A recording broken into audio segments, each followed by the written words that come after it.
Please take your seats. The meeting is about to begin. Remember to speak into the microphone, as this meeting is being recorded for public record. Please stand by. We are going on air in 5, 4, 3, 2, 1. Good morning and welcome to our monthly commission meeting, April 22nd. Looking forward to a good meeting. Thank you to my colleagues who are here. We'll have full quorum momentarily. Turn it over to our city clerk, Ralph, to give us any pertinent announcements. Good morning, everyone. The City Commission is physically present in the Commission Chamber at Miami Beach City Hall, 1700 Convention Center Drive, 3rd floor. Members of the public are invited to attend either in person or virtually.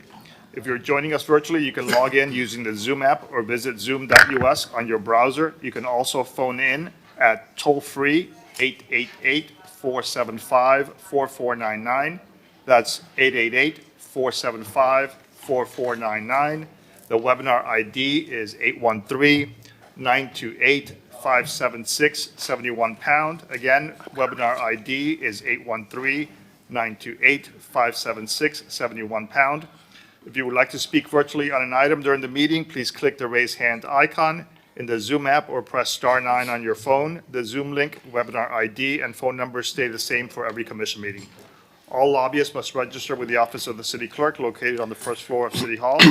You do not need to register if you are an expert witness giving only technical or specialized testimony, a representative of a neighborhood association or nonprofit speaking without pay, or a private citizen speaking on your own behalf without compensation. However, if you're an expert witness or a nonprofit or a neighborhood representative, you do need to submit a written disclosure form to the office of the city clerk before speaking with the commission or city staff. Forms are available at the office of the city clerk. If a lobbyist gives or agrees to give $1,000 or more to a neighborhood association or its representative regarding a city matter, that must be disclosed in writing to the clerk. Note that contingency fees are not permitted to compensate lobbyists. If you plan to speak during the commission meeting today, please sign in. You can sign in the sign-in sheets on the podium or use the QR codes also located on the podiums. Thank you, Mayor. Thank you, Ralph. Rick. Good morning. Pursuant to Section 286.011, subparagraph 8, Florida statutes, as city attorney, I hereby advise the mayor and city commission that I desire advice concerning the following pending litigation matter. Penrod Brothers, Inc. versus the City of Miami Beach and Boucher Brothers. Case numbers 2023-16657-CA-01,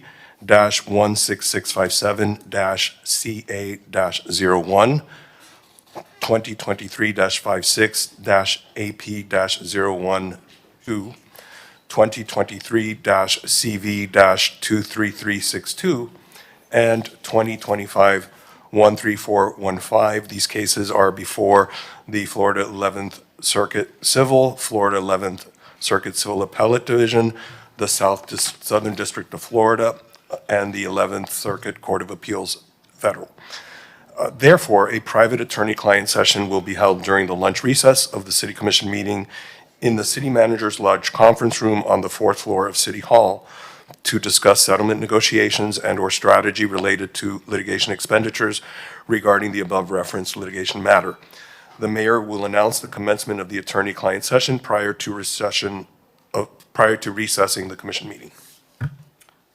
Thank you. We have a lot of celebrations going on in our city today. Some of us are color coordinated to reflect one or both of those occasions. It is Yom Ha'atzmaut, which is the Israeli modern state of Israel's Independence Day celebration, 78th birthday today. So a lot of celebrations last night and today. It's also Earth Day. So congratulations, and we'll celebrate that as well. So a lot of good things happening today, but obviously a lot of work as well. It's my honor to invite Pastor Eddie Gervais, our Miami Beach Police Chaplain.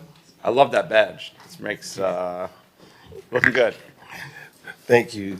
Good morning, Mayor, Commissioner, City Manager, and distinguished guests. My name is Pastor Eddie Gervais. It is an honor to stand before you today on this wonderful Wednesday morning. Let me give you a little story. In 1991, before I give the invocation, I had an opportunity to travel to Romania on school for a missions trip just after the fall of communism. It was a nation in transition, searching for identity, stability, and hope. And during that trip, a translator discovered that we were from Miami. With excitement and the first words out of his mouth, Miami Beach, Miami Beach. He did not say New York. He did not mention LA. He did not even mention United States. He mentioned Miami Beach. And he requested to travel back with us, reserving a suitcase spot for him. In that moment, I realized something powerful. Miami Beach is not just a city, it's a global symbol. It is a beacon, it is a brand, it is a witness to the world. And with that recognition comes responsibility. Mr. Mayor, you have it. Commissioners, you have that responsibility. The power of leadership to determine this city on the map. The power of leadership to determine what it represents. Today, we're standing here reminded that the world is watching. You're not just building, you're telling the world how to build. You're not just promoting, you're letting the world know what you stand for. And it all begins in this room, in this chamber, the meeting place, the launching pad, the decision that not only shaped this city, but build influence globally. Miami Beach. Let us pray. Heavenly Father, we just thank you for the privilege and service of leadership, and we ask that you would grant wisdom to the mayor and every commissioner in this room, wisdom to discern what is right, what is just, what is the best for the people they serve. Give them clarity in decision-making, courage in moments of pressure, and unity in the midst of diversity. Strengthen their minds, guide their hearts, and Lord, honor their steps. Make every decision here reflect integrity, compassion, and vision that uplifts not only the city, but set an example for our nation and world. Let the city of Miami Beach continue to be a beacon not only of beauty and influence, but of righteousness, excellence, and hope. In your name we pray, amen. Pastor, thank you. That was very powerful. You actually had chills up here listening to you speak, so thank you. And I have that, and I think probably speak for everyone here. Yes, Miami Beach, no matter where you go in our country, around the globe, it has a special reaction from people. So thank you for reminding us of that and of our responsibility with that. And it's a big weight. Thank you, Mr. Mayor. Thank you, commissioners. And remember, South Beach is not Miami Beach. I mean, not Miami, the city of Miami. We're two different cities. Absolutely. Blessings. I'm always reminding, often I get introduced, they mention Miami, I'm like, Miami Beach. And we do, we put it in the name of a lot of the band shell. We make sure that we remind people, so thank you for that. Well, since it is Earth Day and we had Arbor Day, I'm looking at Amy Knowles in the back to maybe, would you want to come up and lead us in the Pledge of Allegiance? Amy is our Chief Resilience Officer and Director of the Environment and Sustainability Department.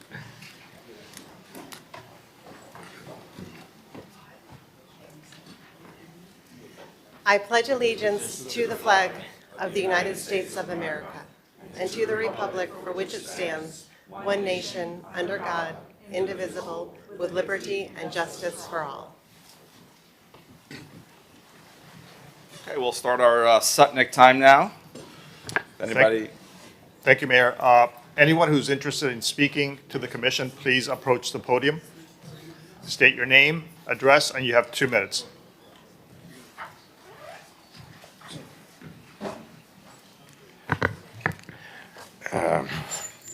Good morning, commissioners, mayor, and city staff.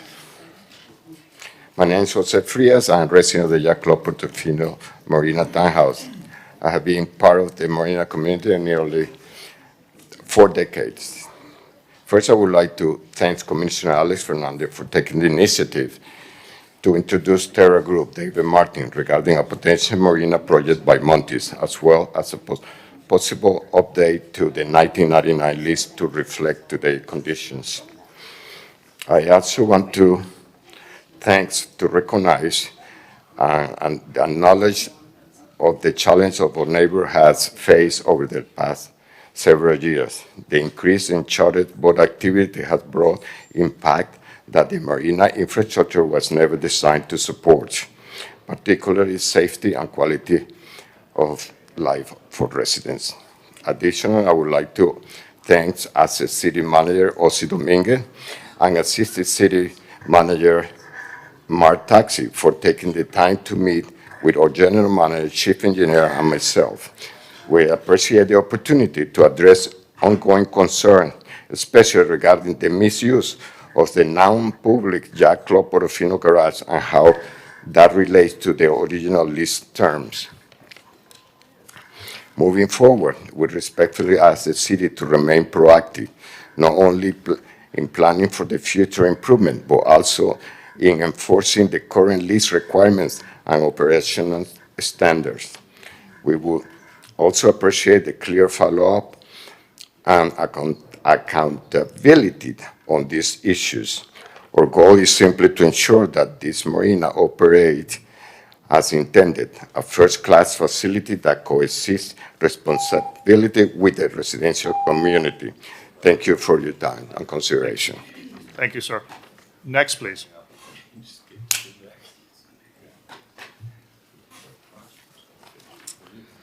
Okay, we have some documents to hand over to the commissioners.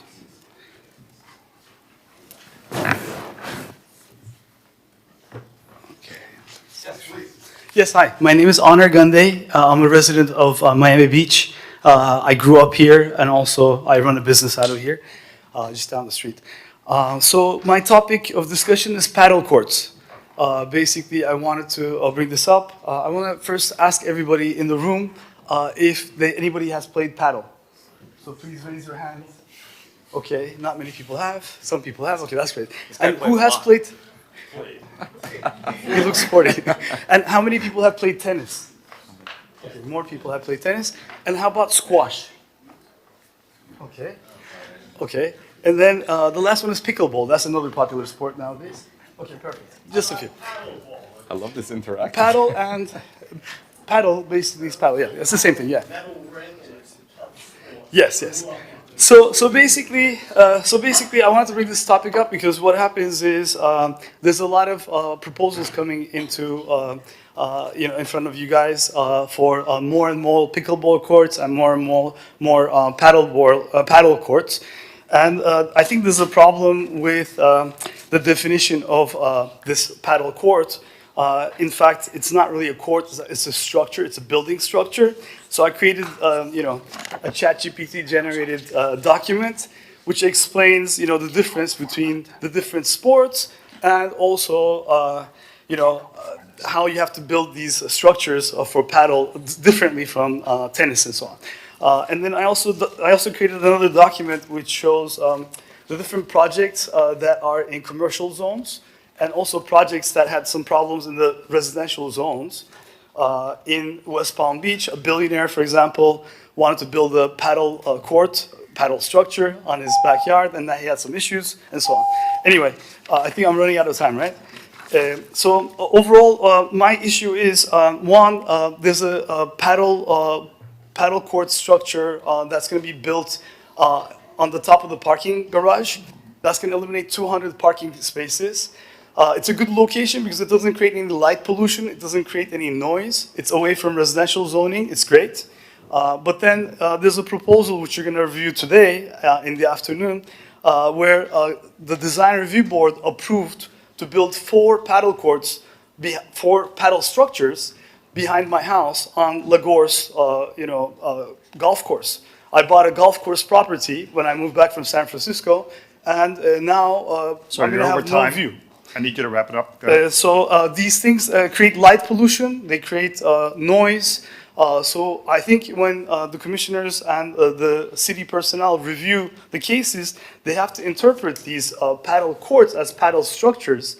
And they have to also look at wind mitigation studies, they have to look at environmental effects, how the lights are going to impact the birds, us, humans, and how we're going to sleep at night if they're going to build it next to my house. So I really would like to ask you to, start thinking about those kind of things when you're approving things. So thank you so much. And I have one more comment. It's for the... I need you to wrap it up. We have another session in the afternoon. Yes, but I have one more comment. This is about ethics. the city attorney, Nick Kalergis, needs to basically apply some rules of the floor when he oversees the sessions. For example, when the design review board member is voting, for example, for the paddle courts to be built in front of my house, she should make a disclosure about the fact that she owns 2 houses on the golf course. She should also make a disclosure about whether she is a member of the club or not, or whether her husband or son is a member of the club or not. Thank you, sir. You're over And none time. of these disclosures were made, and I think it's really not ethical. So I got affected by this, so I just wanted to bring this up. I had to fly from London here to present my case. Oh. Thank you. Well, thank you. Thank you for being here. Is that a public comment item later? Next, please. Thank you. Mr. Mayor, this is a suggestion. Just a suggestion.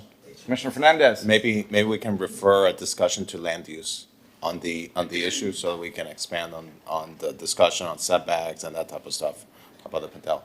Just a suggestion. I'm happy to do it, but there is an item later on the agenda, correct? It's a DRB appeal. Well, there's a quasi judicial hearing on a DRB appeal, so I think what Commissioner Fernandez is suggesting is different to address broader issues. Sure. Happy to do it. Thank you. So by acclamation, a referral to land use to discuss setbacks regarding paddle courts, Yeah, and other things, solutions. other related. Yeah. Yeah, okay, got it. Okay, so, thank you, sir. Go ahead, please. All right. Good morning, everyone. My name is Manny Orozco. I am here in my personal capacity as a lifelong Miami Beach resident in support of the towing item. I will not mince words in saying that towing in Miami Beach is known to be predatory, and it represents some of the worst of what our city has to offer our residents. Yes, I have been towed one too many times since I first got behind the wheel at 15, so safe to say I have been waiting for this moment. But my most recent towing just a few months ago is emblematic of what is wrong with the system. I was towed from my residential zone, just less than 1/3 of my car was touching the yellow curb, yet my entire car was taken. And on top of the tow, the city issues a ticket, so you're hit twice. There's no worse feeling than walking outside and finding your car gone, taken and ticketed, and over no real public safety justification. Feels like a violation because it is.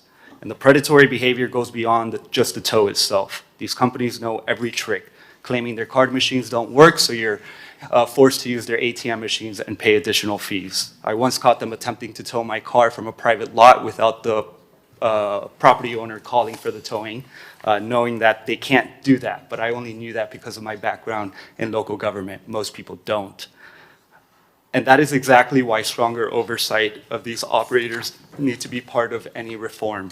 Miami Beach is home to people of every socioeconomic background. When your car is taken and you're required to pay large sums of money, that is not a minor inconvenience. That is a crisis for some people. Commissioner Fernandez, Commissioner Bott, and every co-sponsor, thank you genuinely. But I ask that the commission go one step further. When the administration returns with their reform plan, please consider including a retroactive appeals window where residents towed for marginal violations in the last 12 to 24 months can petition for a refund or a fee waiver, and pair that with real accountability. Other cities have done this. It is reasonable, it is doable, and it is the right thing to do for the residents of Miami Beach who have been screwed over by the towing companies. Thank you very much. Thank you, Manny. Thank you, Commissioner Fernandez, for bringing the item. I've actually gotten, in probably the last 2 or 3 weeks, more complaints about the towing than I had in several years. So something has to be going on. I'm getting a lot of complaints about it. So timely item. Thank you, Commissioner. Thank you, sir. Go ahead. Good morning, Mayor, Commissioners. Matthew Goltanoff, 125 Jefferson Avenue. Last Thursday, a woman was killed crossing 41st Street, just a few blocks from the mayor's home. She had the green light, she had the walk signal, and she was in the crosswalk. She did everything right. A left-turning truck driver hit her with their mirror, and when she fell, the truck's rear wheels ran her over. I don't know her name, but I know this. It could have been any one of us. The next day, a bicyclist was hit on Alton Road. And recently, a construction worker crashed on 17th Street. Those are just a few of what we heard about. Last year, according to Signal 4 Analytics, 9 people died on Miami Beach's streets. That's up from 5 the year before. We're trending in the wrong direction. Mr. Mayor, you say that you want Miami Beach to be the safest city in America, and you boasted about bringing down violent crime, especially in March. Bravo. You and others deserve praise for that. But for most residents, the real threat isn't a random act of violence. It's crossing the street. It's riding a bike. Florida leads the nation in pedestrian and bicyclist deaths, or bicyclists killed. And yet, silence from this dais. Every week, this commission gets a weekly homeless efforts email. It's a scorecard of people arrested, Baker Act, or taken to shelters. Every week, you measure enforcement against the unhoused. Where is the weekly email of traffic crashes? If it matters, you measure it. Almost a year ago, the city adopted a Vision Zero action plan with a goal of eliminating deaths and serious injuries on our streets. The target date, 2040. 15 more years. Meanwhile, excuse me, Mr. Mayor, could I have 1 more minute? Yes. Thank you. Meanwhile, Hoboken, New Jersey hasn't had a traffic death since January 2017. Almost 10 years. It's a city our size, and it's just across the water from Manhattan, like we're across the water from downtown Miami. They didn't wait until 2040. So I ask, what will you do to make it safer for people to cross the street? Residents don't just feel unsafe. The data proves that they aren't. Thank you. Thank you, Matt. Actually, I appreciate your comments. I'm presenting tomorrow to the Miami-Dade TPO, a transportation planning organization. Water taxi is a big topic of conversation, but so is bicycle safety, bicycle lanes, pedestrian safety. That's a part of what I'm going to be addressing. It's a county-wide problem. The numbers are not good county-wide, as you know, and certainly it's something that we're looking to address. I'll also add, you mentioned the tragedy last week on 41st, and I may ask my colleagues for help on this too. I had brought an item a year or so, probably more. There's 2 lanes on 40th and 42nd. There's 40th and 42nd, there's 3 intersections that we can add an extra lane. So you can have a dedicated left turn lane with a signal. But it requires some, and we're gonna need to push FDOT on this in a big way. And that would not only potentially ease traffic, because I'm a believer in that a lot of the problems is too much traffic. So you have so many cars and pedestrians, but you also have a situation where we could have a dedicated left turn lane on 3 of the intersections, and we need to make sure that happens. There's too many guys. I mean, my understanding in that situation is the driver, for whatever reason, didn't even see her. Don't know why that is. I'll leave it to the police to conduct their investigation. But a tragedy nonetheless. But we recognize the issues. Thank you. Thank you, Mr. Mayor. Is there anyone else present?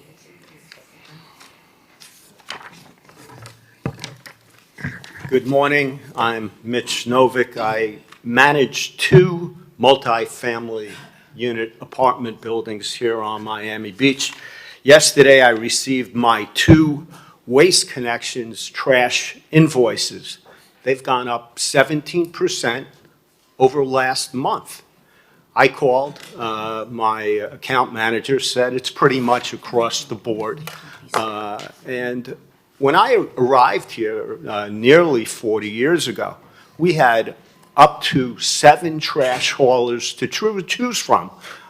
In recent years, that's down to 2 in terms of 2 available.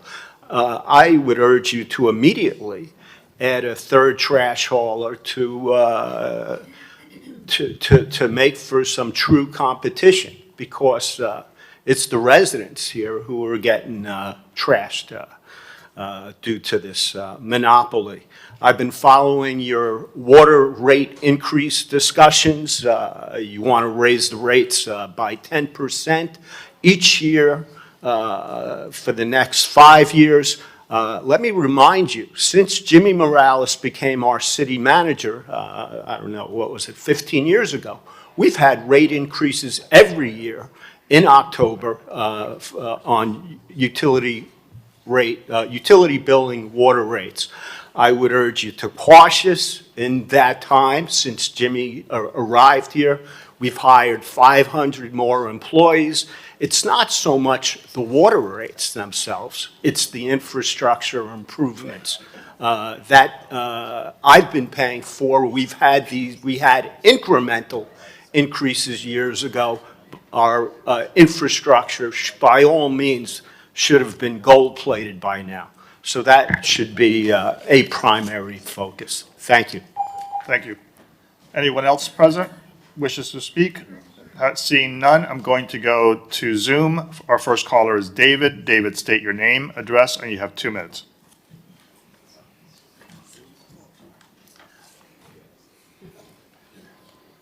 David, go ahead, please. David, we cannot hear you. Can you hear me now? Yes.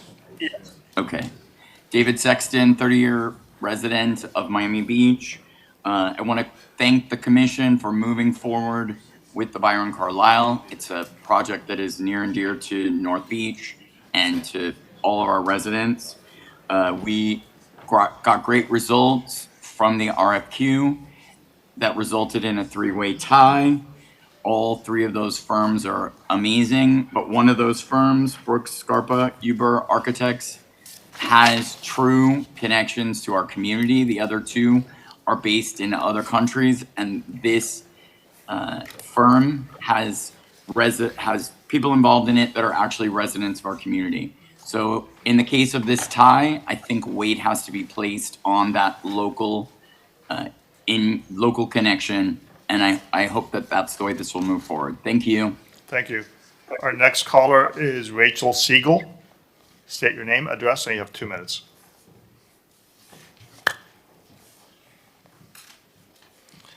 Ms. Siegel, please unmute yourself. I'm sorry. Okay, can you hear me now? Yes, go ahead, please. Okay, my name is Rachel Siegel. I live right by South Point Park, and I own an 8-pound dog who loves to play. She's only 2 years old, and she loves to run around and play. And unfortunately, there's no place where she could safely run. And therefore, what I am really supporting is the resolution to create an early morning off-leash area, so my dog, as well as the big dogs that are able to do that in the dog park, can enjoy being a dog and run around and run free without a leash, and she could get her exercise and live as happily as the big dogs that get to enjoy the dog park, the existing dog park. So I really would appreciate it if there was a time that I could take my dog off leash and not be harassed by the rangers. Thank you so much. Thank you, Ms. Siegel. Our next caller is Omar. Omar, state your name, address, and you have 2 minutes. Hi, Omar Jimenez, 7324 Gary Avenue, Miami Beach, North Beach. Good morning, everyone. In recognition of Earth Day, I'm calling about a very important public safety item that's been on the agenda for about 2 years now without any progress. Commissioner Dominguez initially sponsored it, and it was co-sponsored by Tanya Batt. That is Crab Alley or Tatum Waterway Walkway in North Beach. As we celebrate Earth Day, there's a big push to qualify our city as a blue zone, but I think it's very important to highlight the current impasse that the City Attorney's Office has been having with the County School Board and the county in relation to establishing a successful easement agreement on the Tatum Waterway Walkway in order to allow the City of Miami Beach to do the right necessary public safety upgrades to the walkway that's currently all broken up and unsafe, to add lighting so that at night it's not unsafe for residents, and to curtail vagrancy so that people don't go there to smoke drugs and homeless people use it as a night sleeping shelter. I'd really appreciate if we could put a little bit more emphasis on this, especially since it's Earth Day and the city is so focused on qualifying as a blue zones. Thank you. Thank you so much. Our next caller is Mark Gelman. Good morning. Can you hear me? Go ahead, sir. Mark Gelman, I live in Mid-Beach. I want to echo much of what Matt just presented regarding street safety. And I want to question, I live on Mid-Beach and we cross 41st Street regularly, as do many of the residents. I want to ask the question to the commission and to the police chief, what is being done right now, immediately, to keep our streets safe? I heard the mayor's presentation of what you're looking into for the future, but why are there not police all day long, not just during the 3 to 5 hours or 3 to 7 hours later in the day, but all day long at those intersections that are so busy? There needs to be traffic police there all day long, making sure it is safe for pedestrians to cross the street. This is not the first time someone has been hit and injured, this time with a fatality. What is the police department doing today, now? Thank you. Thank you so much. Our next caller is Judith Smigel. Good morning and thank you. I'm also concerned constantly about being in danger when I cross in the street. I like the idea of traffic cameras to catch red light violators. I like the idea of installing them and having signage telling people it's a major deterrent. I understand there's some blockage at the county level, but I urge the mayor to bring that up. Thank you. Thank you so much. Anyone else in the audience? Seeing none, Sutnick is concluded, Mayor. Thank you. Any other announcements before we start with the agenda? Yes, sir. The following items have been separated from the consent agenda. You have a list that includes these. I'll be adding one more in a minute, but Commissioner Bott is separating from the consent agenda C7P, C7S, C7X. Commissioner Dominguez is separating C4O to recuse herself and C7P. Commissioner Fernandez is separating C2E. Commissioner Mateo Salinas is separating C7P, and please note she has added to separate C7U. That is not on your list, so if you could please manually add C7U as a separated item.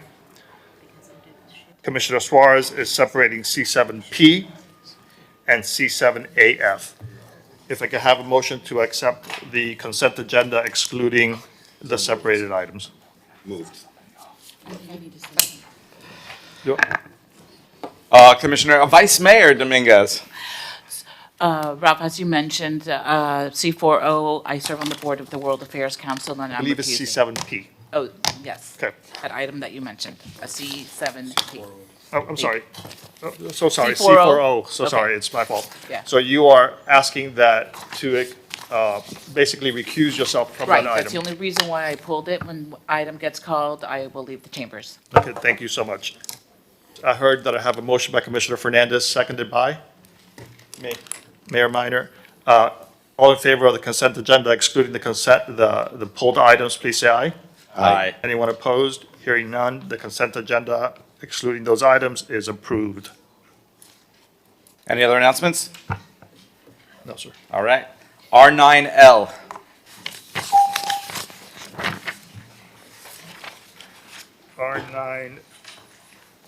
R9L is discussed install security bollards north end of Ocean Drive, Mid-Beach, Beach Walk. Commissioner Magazine, co-sponsored by Commissioner Bott and Suarez. Yeah, thank you, Mr. Mayor. This kind of follows a theme that I've really been addressing, is really taking pride in the appearance and aesthetics of our city, especially somewhere like Ocean Drive, which we all uphold as the postcard to our city, right? We all take such pride in the architecture that is there in Loomis Park. I was there this weekend, as I am most weekends, and when it is good, it is just unparalleled, the best in the world.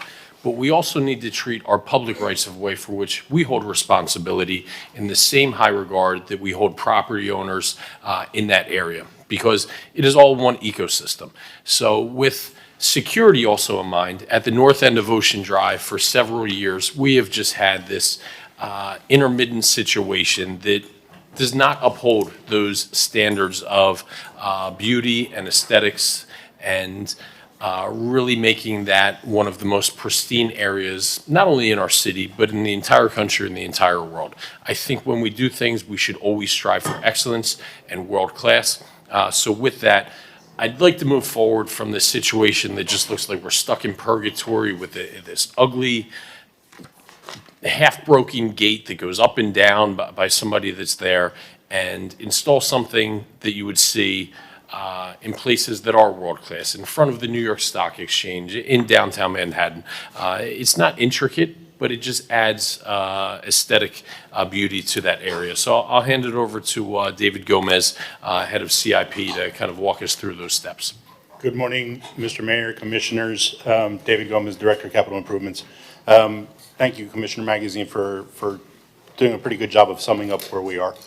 As you all are intimately aware, there is a concern with security on the beach walk and restricting particularly vehicular access to the beach walk and ensuring the safety of the users of the beach walk.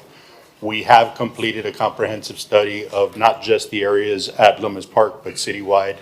We have met with community representatives as well as Commissioner Magazine and his office. We have heard feedback from the community regarding the aesthetics and the functionality of the whatever system we put in place. There is a layer of penetration that is necessary for city vehicles and city maintenance vehicles, and even on some occasions, private maintenance vehicles. So we have identified in the short term some quick fixes that we can put in place while we develop a broader fix, and we've identified potential solutions. We are now ready to begin sharing that. I've just given a report to the city manager's office, which I'm sure they have not had time to review yet, and we're happy to bring back some recommendations on a quick fix. Thank you, David. Do you have depictions of what those solutions are? We do. There's actually a couple of different ones that are... I mean, today. I didn't bring them with me, but I can get them to you today. Some of the things that we're looking at is, for example, at the end of 5th Street at Lomas Park, there's some concrete barriers, and I think that's the aesthetic we're using for the temporary solution, something like that or similar, so that we can start controlling access and yet be somewhat cognizant of this. And especially in our mid-beach area, right? That is, it's a concern. We've seen cars erroneously, thankfully it's not been anything nefarious, that have actually traversed on the beach walk there. So we need to move forward. We need to move forward swiftly, but we also need to move forward in the manner that I said earlier, where taking pride in this is truly a world-class area, whether it be Ocean Drive, the beach walk in mid-beach. So we need to do things with the highest regard for aesthetics while also serving a great functionality. So look forward to that design. Let's move forward with this quick, because like I said, this is something that is much better to be proactive on than, God willing, not reactive. Okay.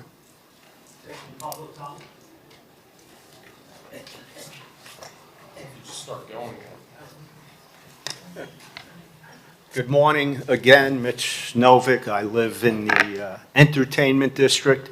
Commissioner Magazine, you referenced the railroad type gate. That was ordered removed by the county. That was the one in front of the Betsy Hotel. Remember, we paid up to nearly $1 million a year on private traffic management, which resulted in chaos. Some poor guy got both legs amputated, being run over by a tractor trailer truck along Ocean Court. You can't close the street. I traverse that street, and it greatly disrupts my business whenever it's closed. As for the southern end, there's been traffic cones there. Sure, that could be beautified. But remember, public safety is paramount. Who could forget the poor guy who was shot dead during the pandemic when fire rescue couldn't get to him? He had to be taken by a golf cart to 15th Street so first responders could do their best to assist him. Thank you. Madam Vice Mayor? Just in response to your comments, Mitch, I want to point out to anybody who is listening and engage with you on this, this is not intended to impede the public safety access for our life safety people. It would be hard to move a fire station. We've tried. Fire engines and police vehicles and emergency vehicles are going to be able to get through, depending on what the system is that we use. There are various types of systems that will indicate to drivers that they are not supposed to be there. In North Beach, I've seen full-on motorcycles, but this was even before micromobility, getting on at Ocean Terrace and speeding at 50 miles an hour down the beach walk. We've seen people in Lummis Park not knowing that they're in the wrong place, driving on the grass. So this is intended to do that and prevent people from getting onto those areas. And I would remind everybody, if there are literally medieval cities in Europe with incredibly narrow cobblestone streets that have bollards that can be recessed and automatically operated by the vehicle trying to get in, even residents who are living on those streets to keep unwanted traffic off. So it is a necessary thing. It's been kicking around for a very long time. I'm, a little frustrated that it's been so long, but it's coming forward, and it is necessary for the city. And there are ways to do it in a manner that will not impede the desired flow of traffic. So I just wanted to clarify that. David, are we getting funding from the state for these bollards? There is no funding for the state at this time. The current budget we have is a partial funding. There's another request that's happening as part of the budget cycle. Okay.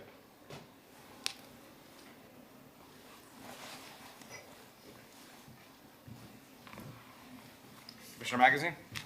Yeah, I think we're waiting on CIP. They sent a report to the city manager, but we talked about moving forward, so I think we can table this discussion. Right? I don't think there's a motion. Okay. When you say table, do you want me to put it back next month, or? Keep it on until. I think we'll trust the administration to move forward, and if not, I'll put it back on. Okay. R9T. R9T is discuss take action update from police and transportation and traffic congestion in North Beach, R9T. Commissioner Bott. Okay, so this is like a slow rolling, ongoing conversation. It actually is a conversation that incorporates things that are being handled by transportation, things that are being handled by public works, and things that are handled by police. So maybe if we could have everybody up to the podium and we can talk about some of the issues that we are facing and the steps that we are taking so that everybody can be aware. This is something I've been working on since I was elected. In particular, the triangle, I call it the Bermuda Triangle, when you're driving north on Indian Creek, where it turns into the triangle with, I think it's Abbott. I'm terrible at street names. I've only lived here 23 years. Why would I possibly know the street names? I think it's Abbott, right? When it goes off of Indian Creek and then intersects with 71st and Dickens. That Bermuda Triangle is a disaster at the best of times and absolutely impassable and unsafe at the worst. It backs up starting at 3:30 in the afternoon. It backs up heading south from about 7:50 in the morning. There's a side street that cuts in that people use as a back conduit, which is legal and permissible, but they don't seem to think that the rules of traffic apply to them, so they don't stop at the stop sign. People turn into streets going in the opposite way of the right-of-way for traffic. Somehow in that triangle, people are so desperate to get through that intersection that they do the most insane illegal driving maneuvers, and I see it every single day. So I would like to call on all three of you to talk about the steps that we've been implementing and are in the process of implementing, even though there's stuff that's still in very early developmental stage, and there's also stuff that we've been working with and has improved things, but this is not where we're finishing. This is just an update. So you guys decide who gets to go first. All right, everyone's looking at me. so Okay, Jose, I'll no go pressure, first. man. Good morning, Mr. Mayor, Commissioners. Jose Gonzalez, Transportation and Mobility Director. Commissioner, we are all painfully aware of that triangle, that that area, not just that intersection, but that, the whole area there in North Beach. The congestion that we see happening there in the mornings, southbound, in the afternoons, northbound, large part of it is a product of a couple things. First of all, the lay of the land. The roads that we have, not too many in that area. It's a thin part of Miami Beach, so not too many choices. And secondly, demand exceeding the capacity of the roads. Those roads have looked exactly how they look today. They've looked like that way for decades and decades and decades. However, the land use around it has changed quite significantly over the decades. So let me stop you there for a second. Tom, I think you're here, right? You're back? Sorry, dragging you up here too.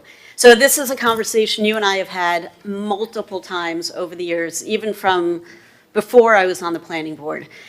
We require new developments to do traffic studies. And Jose, this falls within your bailiwick as well. We require individual development projects, even if they're being developed within zoning as opposed to through a DA, to do a traffic study. And I have never heard a project come back saying, no, we have to think differently about the size and scale of our project because it's going to impact the traffic flow negatively in this area. Not once. And my thing has been, and we've talked about it ad nauseum, how do we do this better? Because the traffic study requirements that we have in our code apply to a small radius, but nobody is looking holistically. Now we have 18 buildings coming up in the North Beach Town Center. Nobody has done a holistic traffic study because it's not required. Every independent developer has done what is required, and yet, I think the technical term is that screws over the residents because we have now 18 projects that when you aggregate them together, destroys the limited space that we have. So can you address how we can change that and improve that going forward so that we can't add roads. And we'll talk in a minute about some of the things that John and Jose are working on together to change the flow, but can you please address that? If it's a land use, some kind of code amendment that we do, if it's mandated by the state, how we can change it, because we can't keep going on. It's happening all over the city, and it's going to get worse. The area of North Beach, like the rest of the city, falls within a larger concurrency exemption area. And so under state law, the city cannot deny a development project, even if it's a failing roadway. And unfortunately, not just in North Beach, but other areas of the city, we have a lot of failing roadways and a lot of failing intersections. So how do we change that? That would be a state law. Is that a legislative priority that this city should adopt for next year? I mean, this is a public safety issue. If people can't get off the island during a hurricane scare, that's a huge problem. Alex? Would you yield? Yeah. Commissioner, okay. Tom, could you explain that again? Okay, because this is, like, my jaw just dropped. I've never heard of this before, and it's quite frankly alarming. So tell me specifically, again, what is it that we're not allowed to do? So under state law, we cannot deny a development project that otherwise meets all applicable requirements of our LDRs, our comp plan, even if it's may be preempted in terms of FAR or height through Live Local Act, based upon failing roadways or failing intersections. We can require traffic studies, which I do believe take into account future development projects in expanded areas, but those traffic studies and circulation studies basically help inform the best ways to get vehicles in and out of that particular project, but they don't address the larger issue of failing roadways and failing intersections. Short of a change in state law, that's something that we just have to manage and deal with as best we can. And so here, if I may, through the Vice Mayor, herein lies the issue. Because Commissioner Fernandez is arguably the most well-informed about land use laws from the state and the city and the county with his experience. And the fact that I would push back on that statement. I'll push The back fact- too on that. I don't want the to be fact- the most I don't know experienced or about that. knowledgeable about that. I'll leave that to our city attorney. The fact that he didn't know this, and you and I have been talking about this for years, it is such a fundamental life safety issue. And I've said from day one, our biggest job here, our only job here, is protecting our residents. Everything else is secondary. We can argue about all the details, but our job is to protect our residents and our visitors.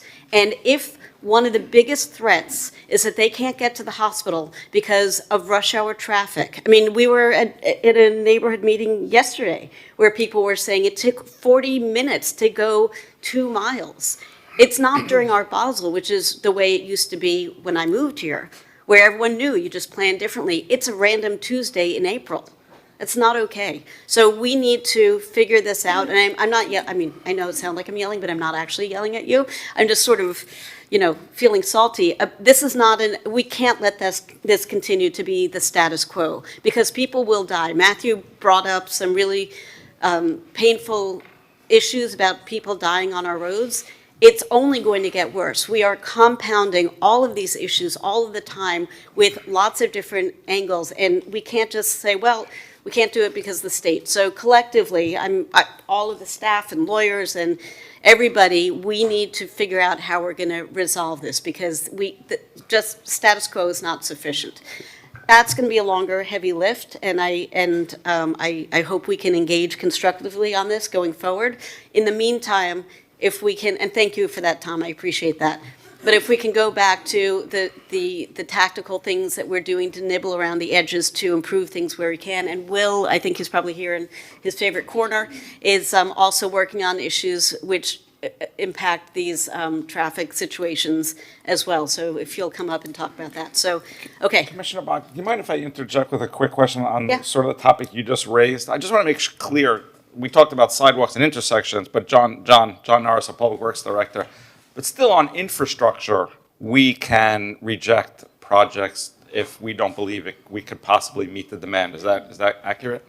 I'm going to defer to Tom on that. Yes, Sewer Mr. and water. Mr. Mayor, From water and sewer. Yeah, under the state comprehensive planning laws, we are not prohibited from requiring that before a building permit is issued, any development project, whether it's Live Local or as of right, must meet the minimum level of service standards for water and sewer. Okay. And so that we can absolutely still do. Great, thanks. Well, I don't want to take the floor. We have Commissioner Monica Matesa, but I know Commissioner Bott has the floor. Why don't we let everybody finish talking, and then we can open it up for Okay. discussion, if that's okay. Okay, Jose, you want to keep talking about? Sure. So I would like to focus on one aspect of all this congestion, which is the signal timing in North Beach. So we've noticed upon reviewing traffic signal timing plans in that part of the city that the signals are absolutely not coordinated.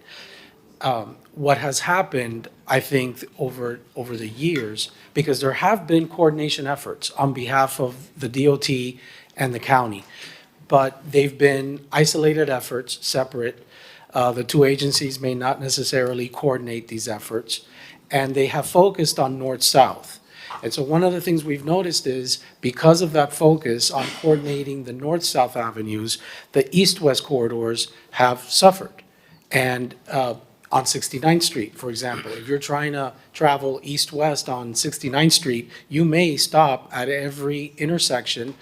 The north-south corridors, the signals may be better timed than the east-west. So it's an unintended consequence of efforts that have not necessarily been coordinated by other agencies in the past. So that's something that we are starting to get our arms around and address. And we're doing that through a city-led optimization pilot that the goal of which is to optimize not just that iron triangle, but as much as possible of North Beach, the primary corridors, including 71st Street from Bay Road to Collins Avenue, Dickens from 77 to Indian Creek, Abbott Avenue from 71st to Indian Creek itself from 71st to 63rd, Collins from 71st to 63rd, and 69th Street from Harding to Collins Avenue. So that pretty much covers all the key roads in that area of North Beach that is definitely having some issues. And The just technology to yes. clarify that, that's a pilot program. So in theory, if it goes the way intended, then that learning and technology can be extended to the 41st Street corridor, which is a disaster, to 5th Street, to 17th Street. Is that correct? That is correct, Okay, Commissioner, so- because the beauty of this is that we will own this AI-powered equipment and technology. We will own that. So we will be able to, once the signals that I just mentioned in North Beach are optimized as much as practicable, then we'll be able to take that equipment, install it somewhere else, and perform a similar exercise. So I think it's very good. I think it's been, a long time coming. Technology has helped a lot. Now there's AI-powered technology that is extremely intelligent and can just generate optimized signal timing plans much quicker than in the past. As you all know, we do not control signal timing.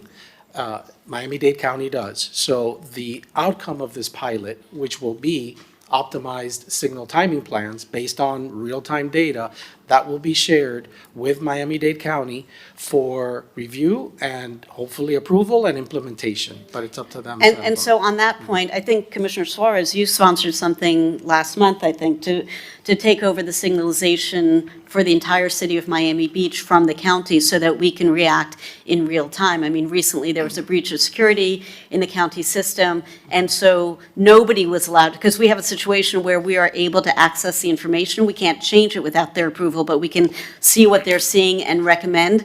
And because they had a data breach of some sort or a security breach, we were shut out from that for a couple of days at a minimum, right? It's longer than that. Okay, so, right, I couldn't remember where we left off, but so this is the kind of thing, and I know it's complicated, it's expensive, we'd have to figure out how to do it, it's adding people, and I know we're all as a body trying to be very fiscally responsible, but the number one concern we hear from residents all the time, regardless of Boat Show and Basel, is traffic stinks. What are you gonna do about it? So this is one of these things where this is the kind of stuff that government is supposed to do, is figure the hard stuff out and do it. Figure out the resources, test the pilot programs, take control over the infrastructure, and protect the community. And so I'm very excited about all of this, and I really urge all of us having this discussion to really find a way to support these initiatives and help you in whatever way, if it means phone calls or visits with elected officials or department officials in other jurisdictions. But I think we need to stop nibbling around the edges and really look at this as what it is, which is a systemic, intractable problem. I mean, every single person on this dais ran with traffic being one of our issues. And every person in the prior commission and the prior commission before then, I mean, I can't tell you when traffic was not one of the top 3 issues that an elected official will run on. So what are we doing about it? It's been decades. We now have enough resources, enough really talented people, and I think enough will, and hopefully enough colleagues at the county level and at the state level who will work with us to let us manage a system that, you know, they've got their own issues to worry about. It's very complicated. So let us use the tools available to us. Thank you, Commissioner. That's exactly what we're doing with this AI-powered pilot project. And the last thing I'll say is in terms of interim improvements and more localized improvements that we're trying to do, working with the county. For example, we noticed that Indian Creek and 71st had faulty detection devices. So we coordinated with the county to get, and also I want to thank Commissioner Steinberg, who helped in expediting that on the Miami-Dade County side, and that was resolved. But that was really giving unnecessary green time to cars that weren't there and just, you know, really crippling that intersection. And then in addition to that, and I guess it's a good segue for our police chief, there are officers at the intersections during the afternoon rush hours to try to, at least at a minimum, deter vehicles from blocking the intersection, because when a road is over capacity, people start doing really crazy things, including blocking intersection, then no one moves, it's gridlock. So that has helped. And for the pilot, actually, the police resources were suspended so that we can collect real-time data that's not, you know, skewed by any external factors or anything. Right. So we're working closely with police on that. Chief. Through the chair, just a quick question. Jose, so can you just go a little bit more into detail about this pilot program? So we have devices set up to collect data? Yes. And then, okay, when was this approved? Just curious, I'm not trying to push back on, but just, when was this approved? How much did it cost? And is this movable? Can we move it to other cities or other parts of the city? So it was approved some time ago. We went through a lengthy procurement process to select the vendor. We have the vendor, Rhythm Engineering. They started this effort about a month or so ago, maybe a couple months ago. The devices, which are, you know, have AI technology, are more mobile or portable, if you will, and we are able to, you know, leave them in place for a while, collect the data. This vendor has the software that generates optimized signal timing plans, and that's really the outcome of this effort. So it would be great to have, if we could get approval from the county to take control over our roads, and this is another feather in our cap to provide them and say, hey, look, we're investing in our city and the technology, and we can use this to better implement our signal timing. Yes. And to build on that point, it makes their job easier, because then they can focus on the rest of the mainland county without all the drama that is inherent in managing an overbuilt 7-mile stretch of sand in the Atlantic, right? So they can focus their resources on the mainland, we can focus our resources on our stuff, and I think we'll all be better off as a result. And if I could, Mr. Mayor. I'm sorry, Commissioner Mateo Salinas, then Commissioner Magazine. Thank you, Mr. Mayor. So, Jose, has you and your team, have us done any type of traffic study in North Beach to see where speed tables would be appropriate and applicable? Speed tables? Yes. Meaning traffic calming? Yes. There is a traffic calming project. It's a general obligation bond project in North Beach, in Normandy Isle.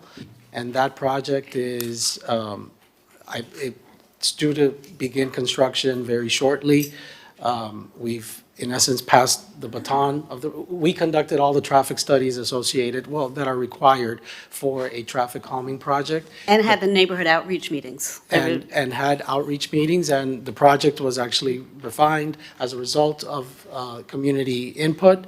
And so we're finalized the plans and approved by Miami-Dade County, and I believe the project is currently with CIP. They're getting ready for the procurement of a contractor for construction. So, because my concerns are, as these new developments are gonna be built and occupied, we're gonna have a lot more pedestrians in North Beach, and I am concerned about the safety of these pedestrians, especially considering what's been happening recently. And so, while I understand the need for synchronizing the lights, there's also the concern that, you know, people are gonna get hit, if folks don't slow down. So I'd like to see more speed tables in North Beach in appropriate locations. Where are these speed tables gonna be placed?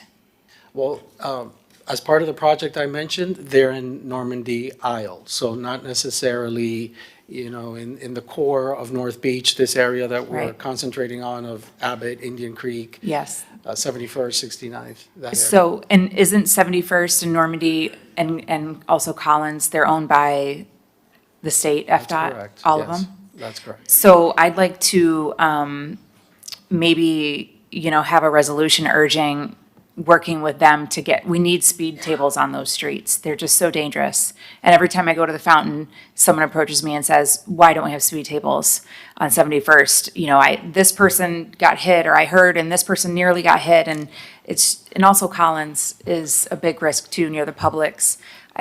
Every time I go to North Beach, I hear it. So I'd like to make a motion to have a resolution to go to FDOT that we need speed tables on these three areas to slow folks down a little bit. Through the chair, there's actually a resolution on this agenda Yeah, I think I doing co-sponsored. precisely that, C7Z, as in zebra.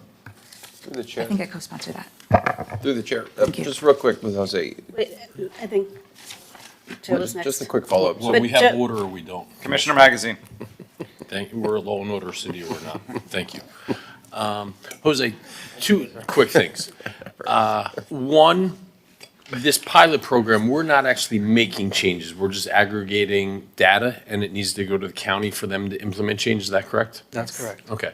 And then secondly, whether it be in North Beach or I'll just use the area where we are at now in the Flamingo Park, Alton Road, between 5th and 17th Street, let's say, the signals of the lights are awful. I think we can all agree on that. Do we analyze in different areas whether it's appropriate to have alternative means besides traffic lights, right? Would we be better served in areas like Flamingo Park, adding more stop signs as opposed to traffic lights, adding roundabouts as opposed to traffic lights? They make no rhyme or reason. I go through that area every single day from my office or City Hall down to South Point Elementary, and it can take me longer to get there without a single other car on the road than it can take me to get through from Brickell, quite literally, to Alton Road, right? And while I'm cognizant we don't want an open freeway, because cars will travel on that as they will, but if we would replace stop signs replace traffic signals that seemingly are randomized and really not optimized well, with stop signs, I think that's at least an avenue worth exploring. What would be your kind of initial gut reaction to that? Commissioner, very interesting question. The study that you're referring to, I've never seen such a study. No, it's not a study, it's just using common sense. Yeah, usually intersections are, evaluated either alone or as part of a larger network, a more comprehensive traffic study. It usually does require a traffic study to install a signal where a signal does not currently exist. Now, our signals have been there for many, many decades, so I don't know their origin, right? I don't. But know how about the opposite? But the opposite, in terms of removing it would also require a traffic study, signed and sealed by a professional engineer. I will say that it's quite difficult. It's been done before, but it's difficult because usually when there's a signal at an intersection, the presumption is that that signal is warranted and that it's the safest device for that location. That's why it requires a traffic study to undo, if you will, the existing condition of a signal. But it can be done. It can be done several ways, either as a standalone study looking at an intersection or a series of intersections, or as a neighborhood-wide project. Either way, yes, it can be done, but it would need to be evaluated. So, Commissioner? By the way, since we're talking about this, I think it makes sense, Ralph, let's also call up R9AH.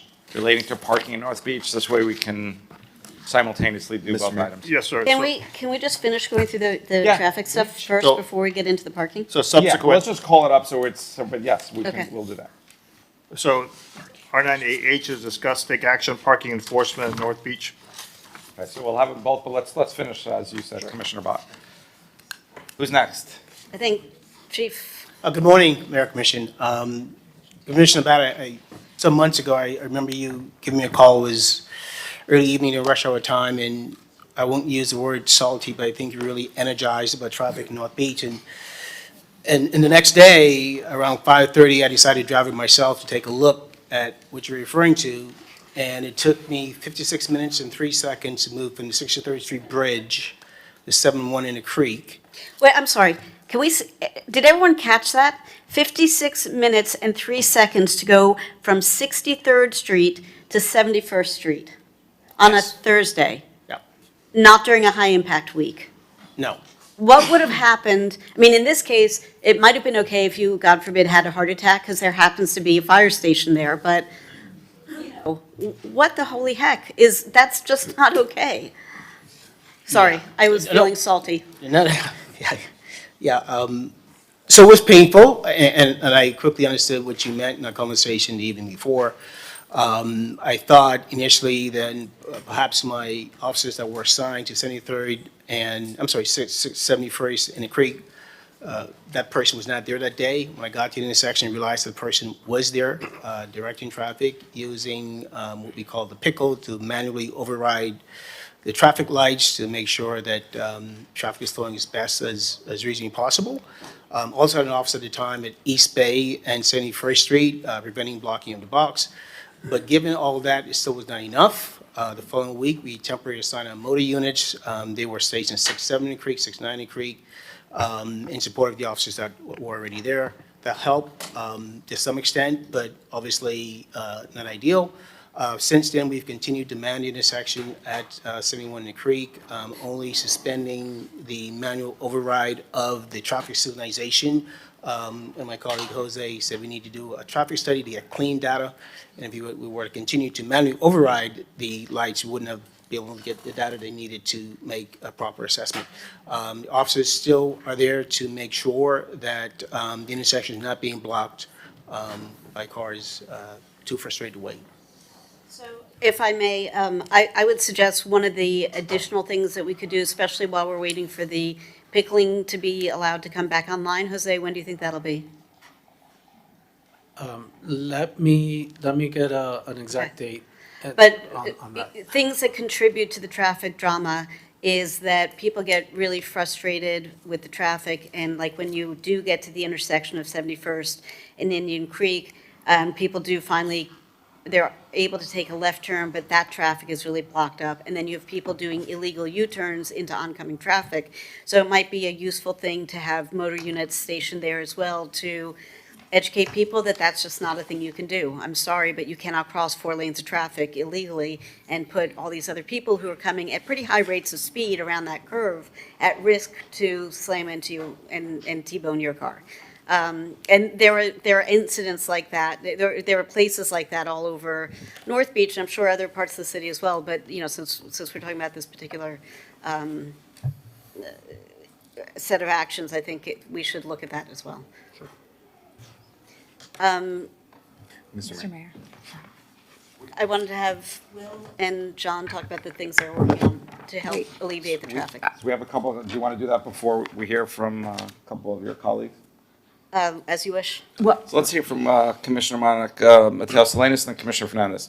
I just really quickly want to, the resolution that's on C7Z, it's an urging to FDOT to implement traffic calming measures on Collins, but I want to add to that, if you're okay, Commissioner Dominguez, 71st Street and Normandy, speed tables and traffic calming, would you be okay with that? Yeah, So just to be clear, 71st Street already has, well, maybe you're talking about a different area, but there's a whole FDOT project that is about to break ground on 71st Street and Normandy going east and west. Okay. So, Okay. but whatever, we can work those details out. And then I want to follow up with Commissioner Magazine's statement about replacing the lights with a 4-way stop. How do we do that? Because I didn't Through traffic studies, evaluating intersections. What do we have to do to get that? Do we need to make a motion here? Because there's a couple places where I agree with you, that would actually make sense. Funding would be required to do that study. And I'm not exactly sure. I mean, it depends on the scope and the scale of the study, how large it is. So it's hard for me to say a cost off the cuff. So could we bring back something, there's just one in particular, just one. One So, intersection? Yeah. Through the chair, maybe a referral to the finance committee to discuss what the cost would be. Okay, then I'd like to make that motion to make a referral to the finance committee to study one particular intersection in North Beach to see if it would make sense to replace the traffic light with a four-way stop. Okay. And whose role is that, Jose, that you need a study to remove that? It's required. By who? It's, By the state. and in this case, I'm not sure if it's a local road or a state road or a county road. So how do you know it's required if we don't know who's requiring? If I may, under the home rule charter of Miami-Dade County, they have control over all traffic control devices unless we have an interlocal agreement with them. So that's the rule that Jose is referring to. The county does not make modifications to the either, inclusion of stop signs or conversion of stop signs to signals. I've never even heard of the reverse, but we certainly can look at that. But the county will not entertain any of those asks without data to back it up. I appreciate that. We worked for a year for stop signs. We had temporary stop signs.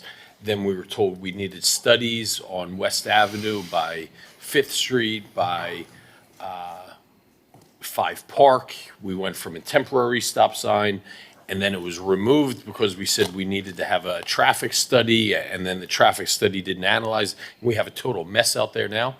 And then we just heard from our county commissioner yesterday going, that was all baloney. You didn't need a study. We don't mandate where a city can put their stop signs. Is she wrong? To our transportation director. My understanding, Commissioner, is that the county requires, or the agency with jurisdiction, whether it's FDOT or Miami-Dade County, requires a traffic engineering analysis to evaluate the best improvement for that location. Do any of my other colleagues that were there, do they have a similar recollection? Well, what I recollect is, at the time, Commissioner Oliver Gilbert initiated an ordinance transferring to local jurisdictions and municipalities, I think, authority to make a lot of these decisions on their own, as opposed to having to seek approval from DTPW. So shifting those approvals from the county having to do it to the city. I don't recall what that ordinance said and what the traffic manual said as it related to these traffic studies. What I do find incredibly frustrating is that whenever we have to do these traffic studies, we have to go to the outside to do these traffic studies, and they cost us like, what, a couple $100,000? Not a normal, let's say, all-way stop control study that evaluates whether a stop, an all-way stop is warranted at an intersection. That is a much less cost. I mean, at some point, I think it becomes cheaper to just do it in-house, have staff in-house that can do these traffic studies, rather than constantly having to go out into the public and do this, with traffic engineers and giving them contracts, and, that's just a personal frustration I have. Mr. Mayor?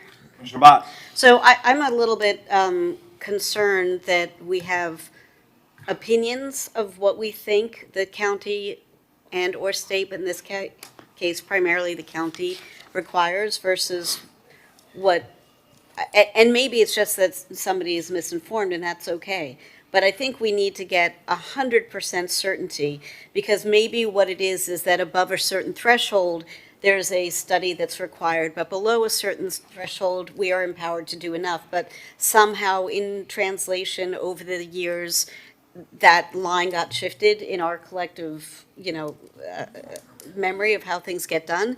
So can we, I don't know if this needs an urging legislatively, but can you come back no later than next month and, and maybe even an LTC to clearly delineate what threshold for what type of changes by jurisdiction, city, county, state? Because the fact that this is not a 100% I know X, Y, and Z is cause for concern. And it might just be that a new commissioner to the county misspoke, which is perfectly legitimate. People do that all the time. It's not it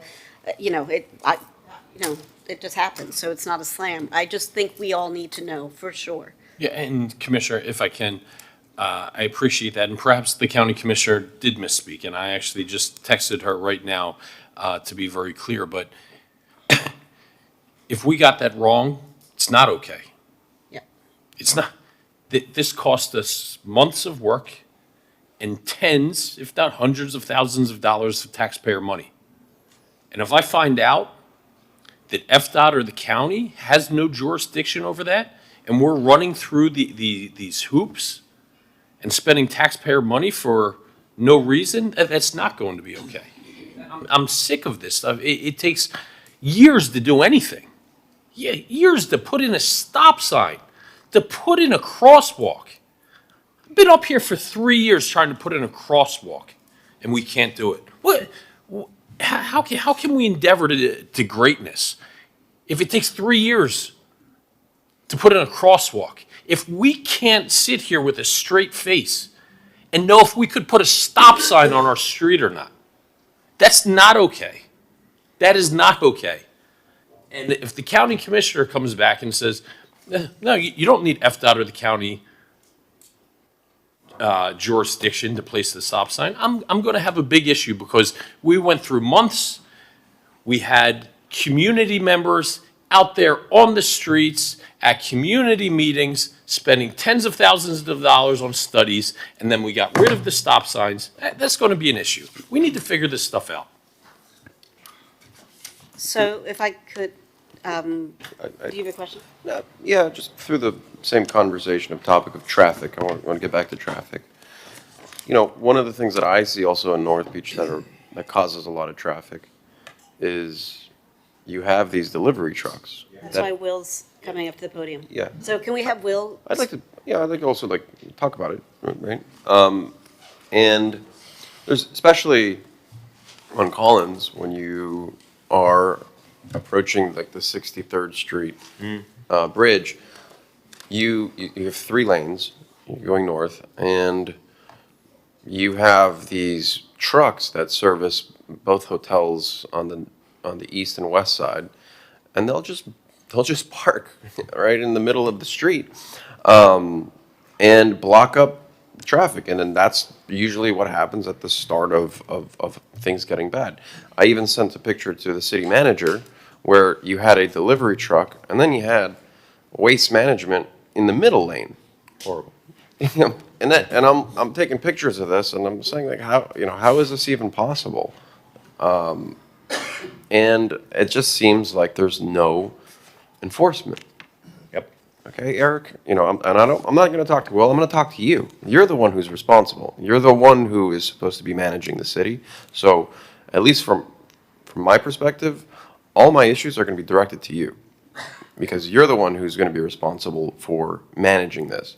Now, I still see it happening. I still see delivery trucks on Collins going north, and then I also see waste management trucks going in the middle lane. There has to be enforcement. If there's no enforcement, people are just never going to change their behavior.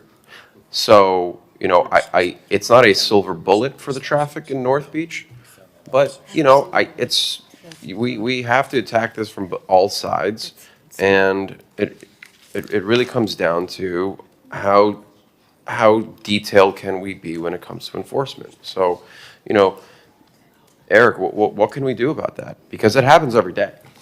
So we used to have the waste haulers come and do the pickups very early in the morning. Unfortunately, there were a lot of complaints from residents about the noise related to the early morning pickups. And so when the waste haulers pushed later into the morning, into the early afternoon. That's fine. They run into a lot more But traffic. them blocking the middle lane on Collins is illegal. So it's not like, they can still go later in the day, but they shouldn't be blocking traffic in the middle of the lane. And if you yield, Commissioner Reyes, I want to build upon that. Okay, the garbage trucks, that's one scenario. And I feel almost it's like a deflection. Because the real problem is that throughout the day, our roadways, they're blocked by UPS, FedEx, Cisco, all these other delivery trucks that are blocking Collins Avenue. And then you're sitting in traffic on Collins Avenue, you think there's a bad accident or something. It is a delivery truck. It is a delivery truck. Why? Because they can't park at one of the FLZs because someone else is parked there who probably shouldn't be parked there, by the way. And so then now we end up with this situation that our city is gridlock because you have these trucks all over. And yes, on occasion, it might be the garbage trucks, but it's much bigger than the garbage trucks. And oh, by the way, go into the residential neighborhoods. And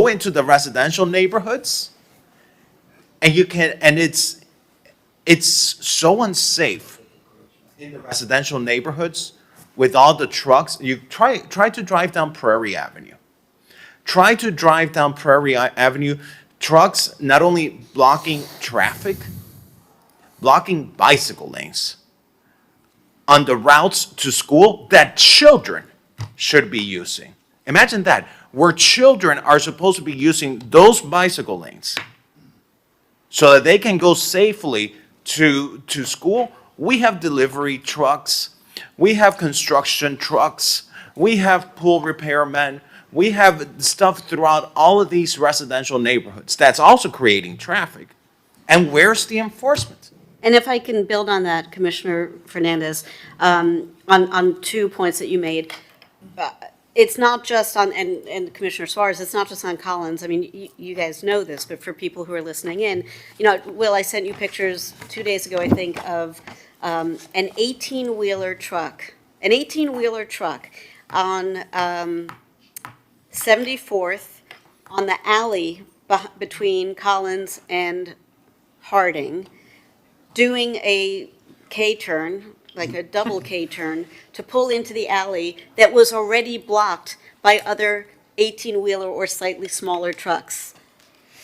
It would have been funny if it weren't so dangerous. And then you have in these residential neighborhoods narrow streets that were built for a different size vehicle, and now you have the F-150 King Cabs trucks that stick out into the right of way, and you don't have the proper speed zones, right? So the state says or the county says you can go 25 miles an hour here, but if you do, God help you, because right around the bend there's a pickup truck with a towing little harness thingy, whatever they're called, sticking out, and so you can't see what's in front of it, and you have an Uber waiting to pick up a passenger, and in front of that you have a delivery truck.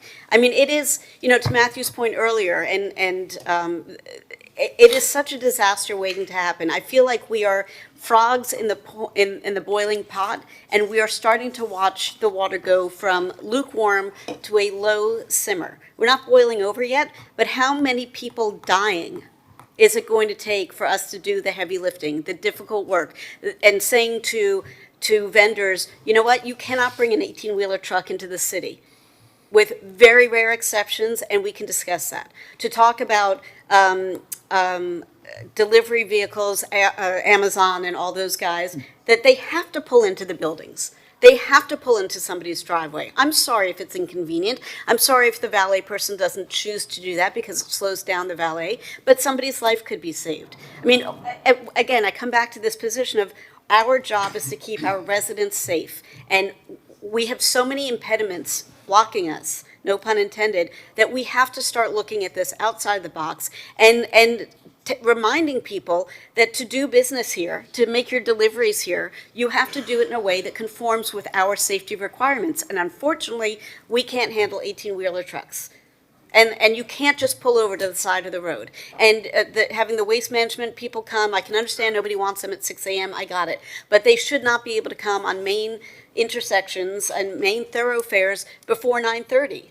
They can do their pickup work between 9:30 and 4. And if they need to have a couple extra trucks to get the routes covered in that time frame, they're making a lot of money off us. They can buy a couple more trucks to make sure they get those routes covered, right? They cannot do what they want willy-nilly. It's enough. I'm exhausted by this, saying, well, this is how they've always done it, or their trucks are too big, or it would cost too much money for them to retrofit something. Enough.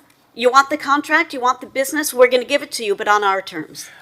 So, But in the again, if you meantime- could just, oh, sorry. But in the meantime, between now and we create that shift, we have a responsibility as a city government to make sure that these trucks are not blocking our roads. It's going to take time to get to that point where we sit down with Amazon, where we sit down with all these companies, which I think is a great point you're making, Commissioner Bott, and encourage them to go to a transfer station and go from a big truck to a smaller truck, as so many urban communities, built out communities do throughout the country and the world.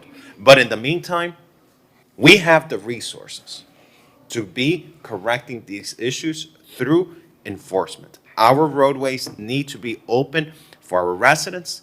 And when the chief of police is telling you it takes him 53 minutes to get from point A to point B, not from one end of the city to the opposite end of the city.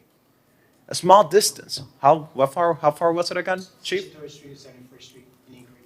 8 blocks. 8 blocks. 53 minutes. That is alarming. That is alarming. It speaks to a traffic state of emergency that we are dealing with in our city. And I expect, Mr. Manager, that all departments are hands on deck in addressing it, because it all can't fall on the police department.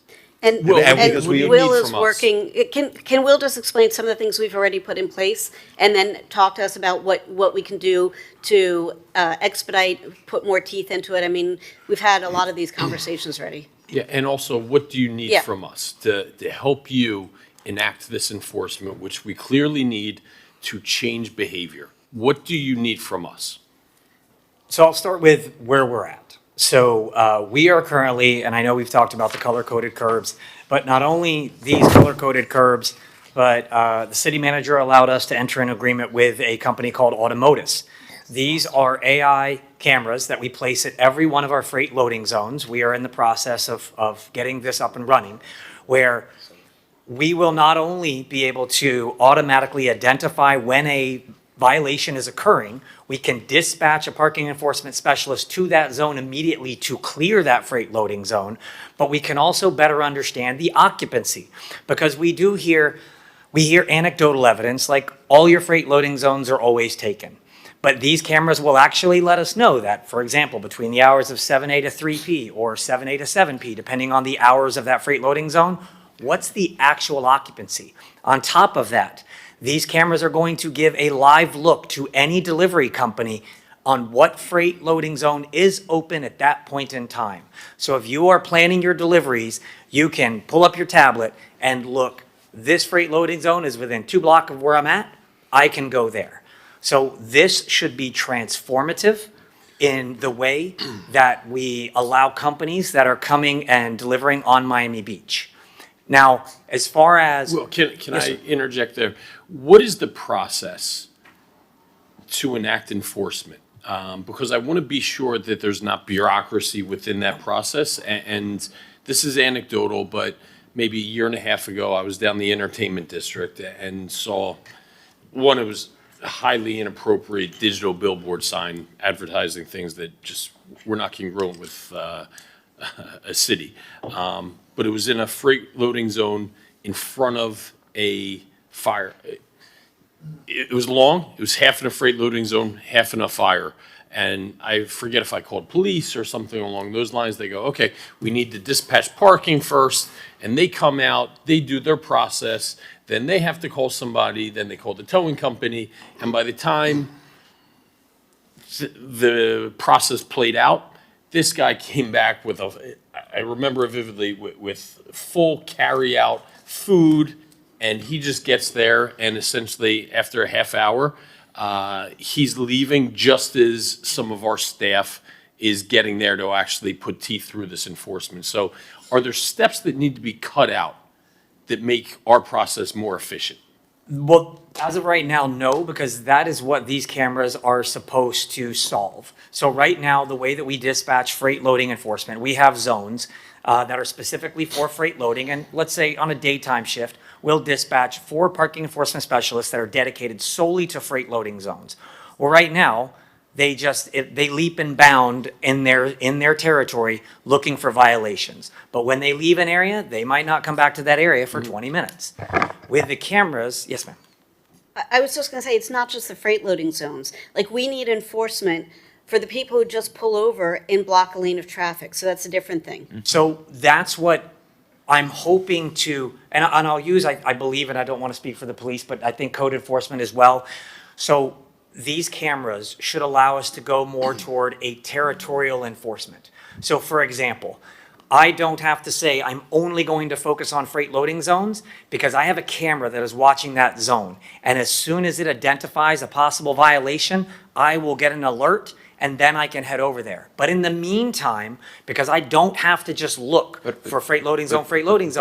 Will, how are you going to get over there if the traffic's backed up? Yeah.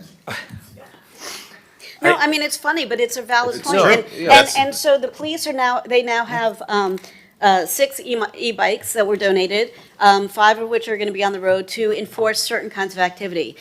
We've had the conversation, all of us on the dais over the last number of years, of why do we have so many trucks for the city, which I understand because you're hauling stuff and picking stuff up. I get that. But maybe one of the things we should be looking at as we go through the upcoming budget process is police, code, parking, and maybe another department, but those 3 departments should have e-bikes that they are trained to ride safely. This doesn't give anybody a pass to be Parking used to have a bicycle unit.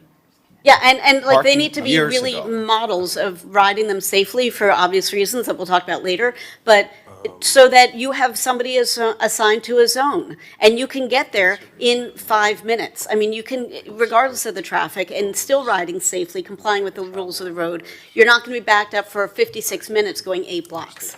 I mean, I think that should be can I make a motion to have the administration discuss and bring back to us what a best plan would be to supplement existing departments with those sorts of resources? I mean, this can't keep going on the way it is. Like, we've got to do things differently. It is not good enough to say it's how it's always been, or we don't have the budget for it. Like, this is what we decide to spend the budget on, right? This is the work we're supposed to do here. So, Commissioner, I sent PJ what I wanted to show you into what you're talking about with the 18-wheelers. PJ, if you could play it up on the screen, please.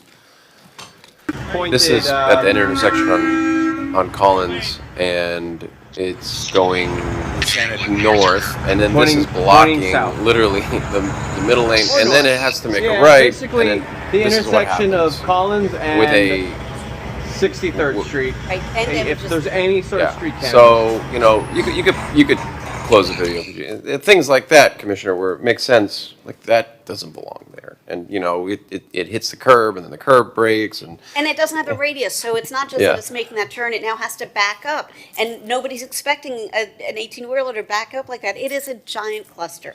The whole thing is a disaster. yeah. So, Will, is there any way we can have photo enforcement So instead of having people to just go there? Like, you get a picture of the license plate. So yes, and actually, so the cameras in the freight loading zones, for example, they are going to be photo enforcement. So our officer. Yeah, but they're okay. So, but for that particular intersection, we know that there's hotels on both sides, and there's delivery trucks that constantly go by, and then they block the lane. Can we enforce our ordinances for that particular location? Not necessarily in a loading zone, because if there was a loading zone, there wouldn't be no problem. Yeah, so I believe so, and I want to, it gets into if they are staying there, we would most likely be able to enforce for obstruction of traffic, which does fall under parking's purview. The challenge would be where are we mounting the camera at, because I know exactly where that is, because that's about I guess 4 let me blocks ask where the I city live. attorney, is that, Mr. DePico, is that something we can enforce where you have a delivery truck or any kind of truck blocking a lane of traffic and we know where the hotspots are? Can we issue a citation through a camera detection system? I don't believe that through a camera detection system that is currently allowed under Florida law. I think that's going to have to be manual enforcement either by police or parking.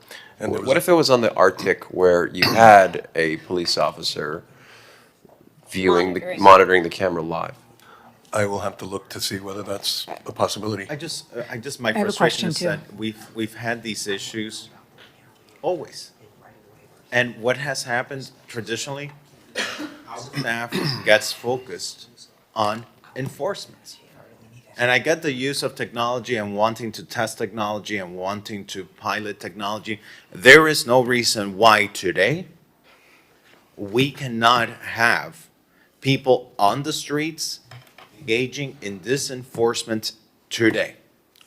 So that while we work on the technology and we explore what you could do with the technology, whether you can call the parking department, whether you can use the cameras to call the towing department to clear the parking space or issue citations or whatever it may be, why we cannot start today having people doing enforcement, because I guarantee you that today there are people who will be suffering in traffic because of these very violations that have been happening in our city. And 10 years ago, 15 years ago, the cameras didn't exist and it was still being enforced, and I do not see the enforcement happening. I'm grateful that you're looking at the technology.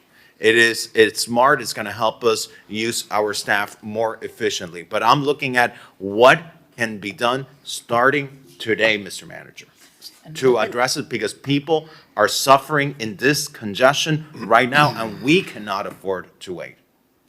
It is urgency. And through the Commissioner vice. Mateos Oh, I need to know what we can do. I'd like him to respond.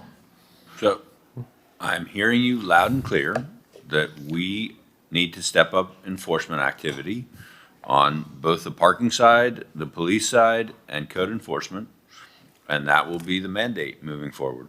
So, Wait, I have a question in regards to the 18-wheelers. Mr. Attorney, can we create a municipal ordinance where 18-wheelers are not allowed in our city?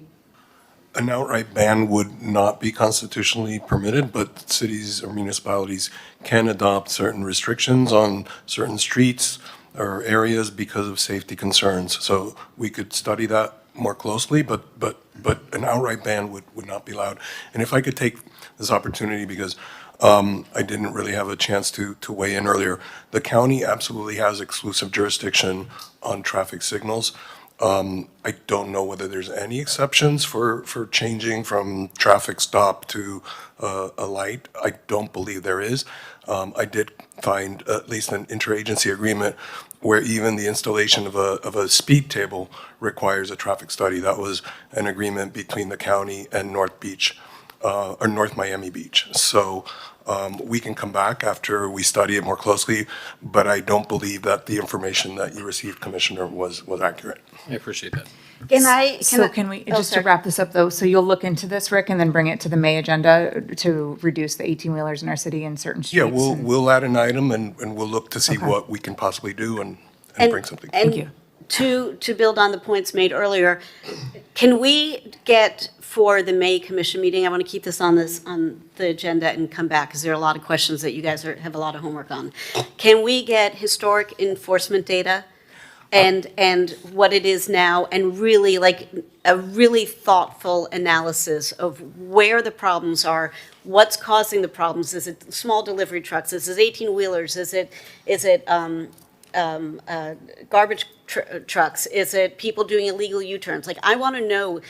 It's not that I want to know. We need to have this data going back a decade to today to understand what the issues are so we can better mitigate them, because otherwise we're going to spend throw everything at the wall, thinking all of it's going to help, and it probably will, but let's do the most effective thing first and keep working through the list. But we can't do any of that without the data. And I want to know who's enforcing, who's fighting the tickets, who's not. Do we have a thing where 5 strikes and you're out? Like if your driver can't adhere to our laws in the city, get another damn driver? Like, what are we doing and how do we quantify that?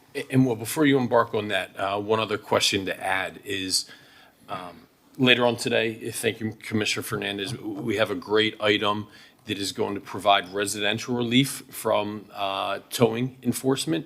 However, for this, where it's commercial and it's significantly impacting our residential quality of life, how are you working specifically with our tow partners for enforcement? Because a company like Cisco or Amazon, getting tickets, it's a cost of doing business. Nothing. We need teeth.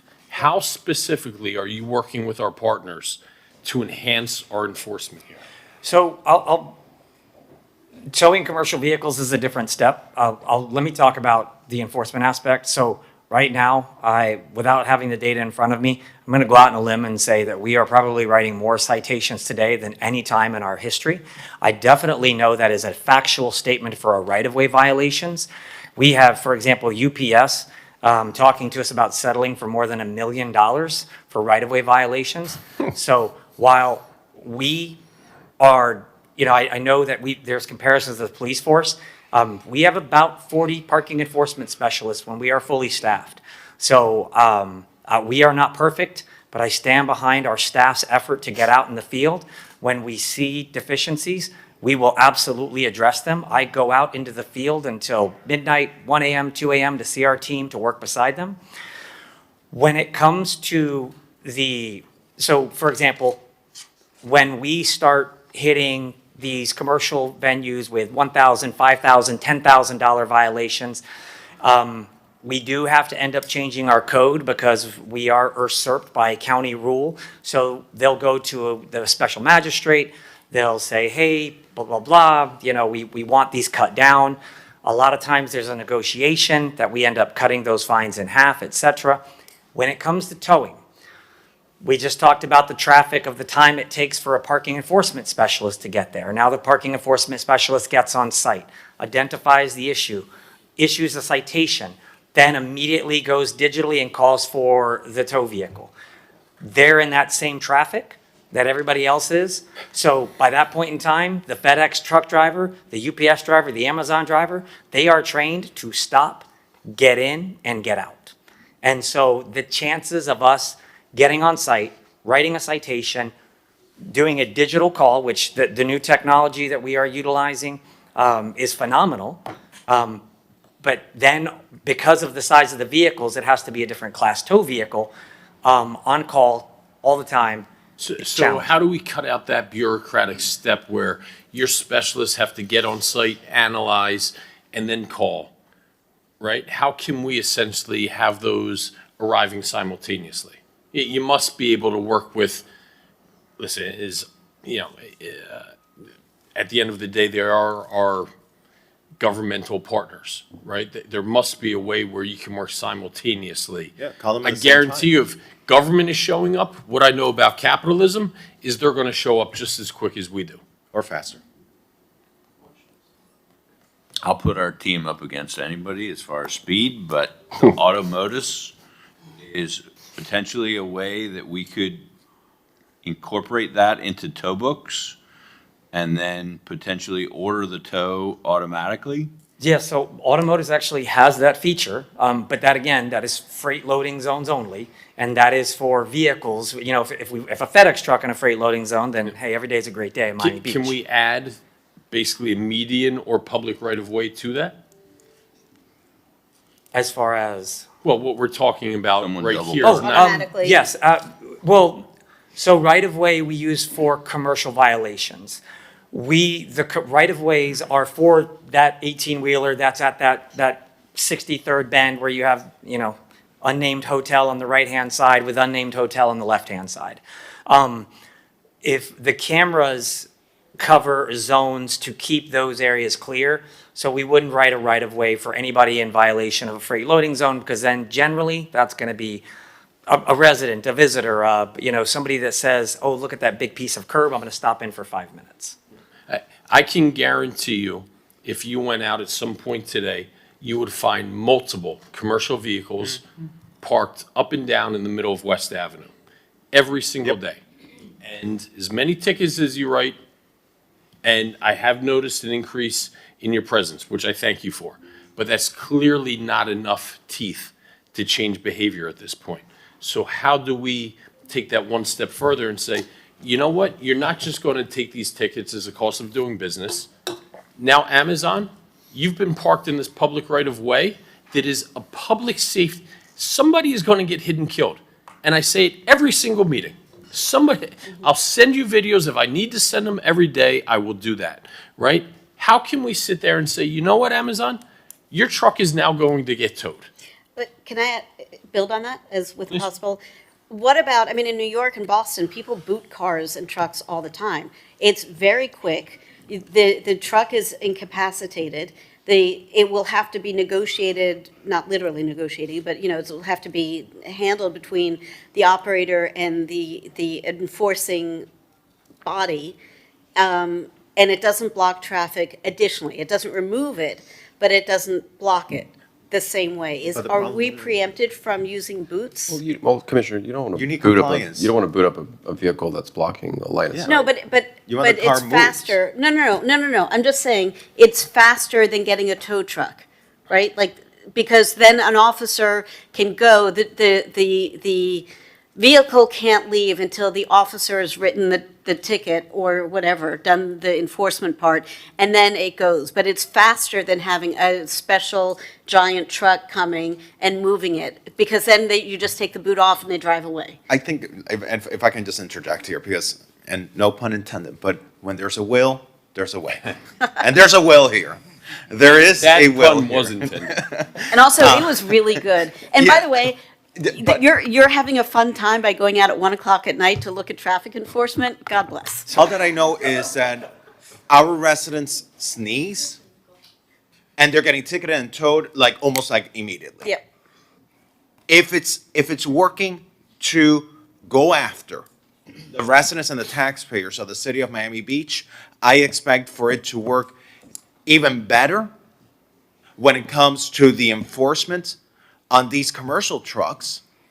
They're commercializing and profiting from our community, and they're destroying the quality of life of our residents. We've focused so much on going after a resident that parks on a yellow curb. We've gone so much to focus on a resident that parked on zone 2 instead of zone 1, or these minor things. Let's put all of our resources and all of our effort into doing what we can today just to solve this issue that is destroying people's ability to navigate our city.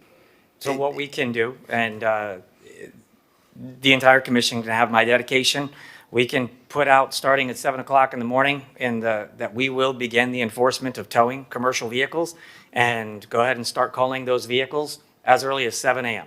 You have my support for that. Absolutely. You could park tomorrow at the Parklet on 10th and West Avenue, and you'll have 10 commercial vehicles by 1 p.m., right? Yeah. And that is when they learn. That is when they learn. And the decoupage and the Ritz disaster, which, I think almost everybody on this dais has had some hand in trying to resolve that. That is an unmitigated disaster all the time. The biggest challenge right there, I will be extremely happy when that construction is over, so we can get back our other freight loading zone over there. And through the vice chair, if it's possible, we have a member of the towing company, Mr. Andrade. I don't know if you want to come up and give some insight into what, I have some stuff to say before he speaks. how the towing company can help alleviate some of the problems. I mean, I don't know if you have also an outside perspective on what you want to, what could be beneficial for us. So through the Vice Mayor, I'd like to, I'm not sure if we're still on this item or we've transitioned to R9AH, because I know at some point we said we were going to call them together, because I do want to circle back to North Beach about parking enforcement, because I presented at a neighborhood organization in North Beach last week, and I know that there was a parking town hall that my aide attended, and they have some serious concerns about enforcement in North Beach. And I stand behind what we're transitioning to with not towing residents, but I also respect the fact that there are some residents in North Beach that do want parking enforcement and towing. So before we get to that point, I just want to say that, can we have some more enforcement? Do you have numbers, Will, of what enforcement looks like in South Beach versus North Beach in terms of both enforcement, tickets, and towing? Because North Beach does not feel like enforcement happens up there. And, perception, right? Data is data, but they do, I had a woman approach me that said there's been an abandoned car in front of her building, But, so I do want to see, I don't want the North Beach residents to feel ignored up there. And as we transition into no more residential towing, I want to make sure that these people feel heard, and let's tow before that kicks into effect. And I know it sounds crazy and cruel, but that's what these people want. At least they told me they wanted. They don't see the enforcement or the towing in the residential zones, which is new. And I know we did a process where it was, I think the first year we didn't ticket. It was just, warnings because the zones were new, and that's still in transition, and we're working out the kinks still. But they did say that they wanted that enforcement and towing in North Beach. So before our item, which I stand behind, comes to neighborhoods, can we increase that a little bit? Well, and I just want to build upon that because, one of the key things is, ticketing. It's $36 per violation, and the people who are doing this repeatedly, they can get ticketed. And one of the great recommendations that MBU put forward is that if the person is still there after 24 hours, if it's an abandoned vehicle there, absolutely, they should absolutely get towed. So, there's ways to enforce that doesn't necessarily start with towing a resident. And to build on that, just really super fast, the North Beach CRA pays for enhanced code enforcement, I think, but definitely enhanced police. Heather, I don't know, is Heather here or Stephen? But anyhow, there's money to be spent, both? Okay, so there is money available specifically for this function in the North Beach CRA. And if that's what it needs, to hire more parking enforcement people to work in the CRA district, that's what the money is there for. Okay, so does the city have what you need in order for us to move on from this item? So I'd like to point out one thing about North Beach, and I say this about all of our residential zones, because I understand we talk about enforcement. I'm going to use Parkview Island. Parkview Island has 450 permits assigned. There is 112 city parking spaces on Parkview Island. So this is not a problem that Miami Beach can enforce or tow its way out. But that's also because of the building there. Well, you're right. Right, You're which right, has sir, on-site but we parking. give permits to that building. Correct. Well, And why? so- We should, These We're are working on that. these are things that we have to take a greater look at every one of our residential zones and say, when we now look at permits, if you have off-street parking in your building, we cannot make you eligible for a permit, much like we did with the newer development in 72nd, that all of those larger buildings don't get residential parking. We now have to start coming back and probably taking away, because we have a place where we've given away 450 hunting permits in probably the most congested place in North Beach, with, a hope and a prayer of finding a space. So point of order, just like what as Commissioner doing is wants to kind of bring it all into to order, which is smart because we went from traffic and semi trucks and now we're kind of blending into North Beach, the R9AH. So before we get into the R9AH where we discuss parking, I'd like to close out the last item we were talking about. The last thing I just wanted to have my colleagues kind of listen in on is someone from the towing company, where maybe you can give us a little bit more insight into how can we better enforce these delivery trucks. Sure. And then, take it away, Ralph. My pleasure. Good afternoon, Mayor, Commissioners, City Manager, Will, Ralph Andrade here. And look, I'm an attorney for the towing companies, but my background for over 35 years, I've worked every aspect of parking enforcement, repossessing vehicles, valet, you know it, so I'm not just speaking as a lobbyist. I frankly, not that it's a big deal, but, you know, I consider myself an expert in this area. So just, there's a lot of moving parts, and just to focus in on the areas that I think contribute the most to the traffic delays that you experience on your streets, your choke points, Washington, Collins, et cetera. And it's the delivery trucks. And the reason they're double parking is because vehicles are parking illegally in the freight loading zone. So when the delivery truck shows up, it's illegally parked vehicles there, so they have to double park. That's what creates the problem. With respect to automotives, it can easily integrate with tow book and simultaneously alert the parking officer as well as the tow company for efficiency purposes, so that everyone, you know, basically shows up at the same time. You don't wait a half hour for the officer to show up. You don't wait a half hour after that for the tow company to show up. Now an hour has passed and no enforcement has occurred. So if Mike? the city just needs to make sure that we're getting alerted simultaneously with the parking officer. And we have the capability to do that, Will? So yeah, we haven't jumped into the back end of automotives yet, but yes, from our understanding, that is absolutely a capability. We're starting that in this I meeting. think let's implement that. Yeah. So that's one aspect. The other aspect is, and Mr. Mayor, you had an item on a couple of years ago regarding freight loading zone. I looked it up, it was in 2022.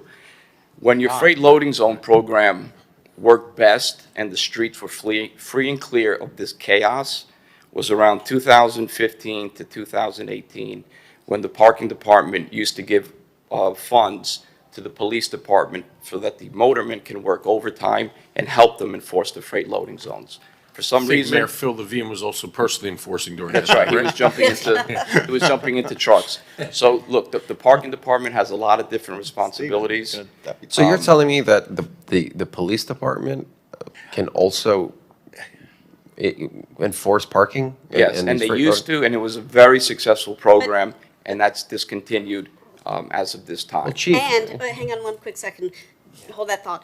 But let's not forget, 2015 to 2018, delivery retail sales versus, as a percentage of delivery trucks versus what it is now in 2026. I don't know what that data is, but I know for sure that it was infinitesimal compared to now. Like, almost nobody goes to a mall to do errands or to buy clothes. It's all delivery, the smallest thing. So that, when we're compiling our data, that also needs to be factored in, because to compare it just purely based on the program that existed does not take into account the underlying conditions. So we need to factor into that to figure out what else we need to do. Which is all the more reason why the parking department needs a supplemental force. What they have isn't sufficient. It's just not. And so to the extent you all want to consider, you know, re-implementing, you know, the freight loading zones also being enforced, and commercial loading zones, which is a whole other conversation that go entirely unenforced citywide for a different reason. You know, that may be something your chief may be interested in doing, or you can discuss with him. But if the parking department got some air support from police or some other entity, you know, within the city, it would be tremendously helpful, because parking just doesn't have enough staff to do it. So I would like to put out to my colleagues, because we could spend the rest of the day talking about this, and that would probably be time very well served, but that does not serve the agenda. I would like to recommend that we schedule a sunshine meeting and continue this conversation, because we have thrown out a bunch of points, and there's a lot of information that needs to come back. And so we could either do it at the next meeting in May, but then we'll spend another 2 or 3 hours having the follow-up from this conversation. And I don't want to take away from the other 2,000 or whatever it is, 1,200, 2,000 pages of agenda items that we have. So I don't know if my colleagues are willing to do that. I'm not suggesting we drop this conversation. I just suggest we move it to a different venue so that we can get through the 4 books we have in front of us. Would my colleagues be supportive of that? And Yes, then, although and then keep perhaps this on the agenda for next month. Yes, however, I do want to, I saw you kind of shaking your head. I want to be sure that we're all on the same page, and if there's things we're not on the same page about, and then I think we move that on, but you clearly were signaling something. I don't know what it was. So while I absolutely love any support within the city, when I understand that we as a city are always trying to do things in the most financially efficient manner. And if there is a desire to put more individuals on the road that can enforce parking, I feel an overtime to a motorman would be very expensive compared to increasing 5, 6, 7, 8 parking enforcement specialists. So when we talk about expanding our ability to enforce team members, I almost would not understand why we would then say we are going to spend city funds to spend overtime money rather than just bring in team members whose sole focus is to do those things. And why couldn't we do something like if we really want to have sole dedication of enforcing our freight towing zones and our medians and public rights of way, and we're going to use that, what is it, the tow alert or tow mobile? Why can't we ask for funding that comes from our partners? 100%. Yeah. They're going to make money off of it. Right. But it doesn't provide that same incentive that they're out doing it, right? They're just funding a dedicated city parking resource that's just going to go out and focus solely on the freight areas. In a matter of fact, and just to build upon that, and I don't know if this is possible or not. I mean, I'm going to go out here and just throw this out there. Our problem is so bad and it's affecting traffic so badly and public safety in addition to quality of life. But in this case, the public safety issue is so bad with this.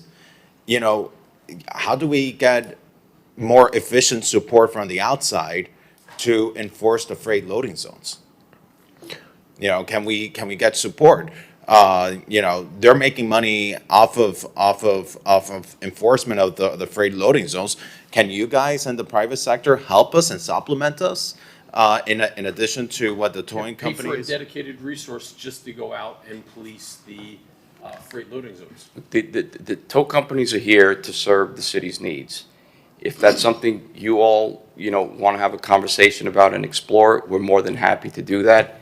And I would remind you that under Florida law, and by the way, this is legislation that I passed for the benefit of the city in around 2020.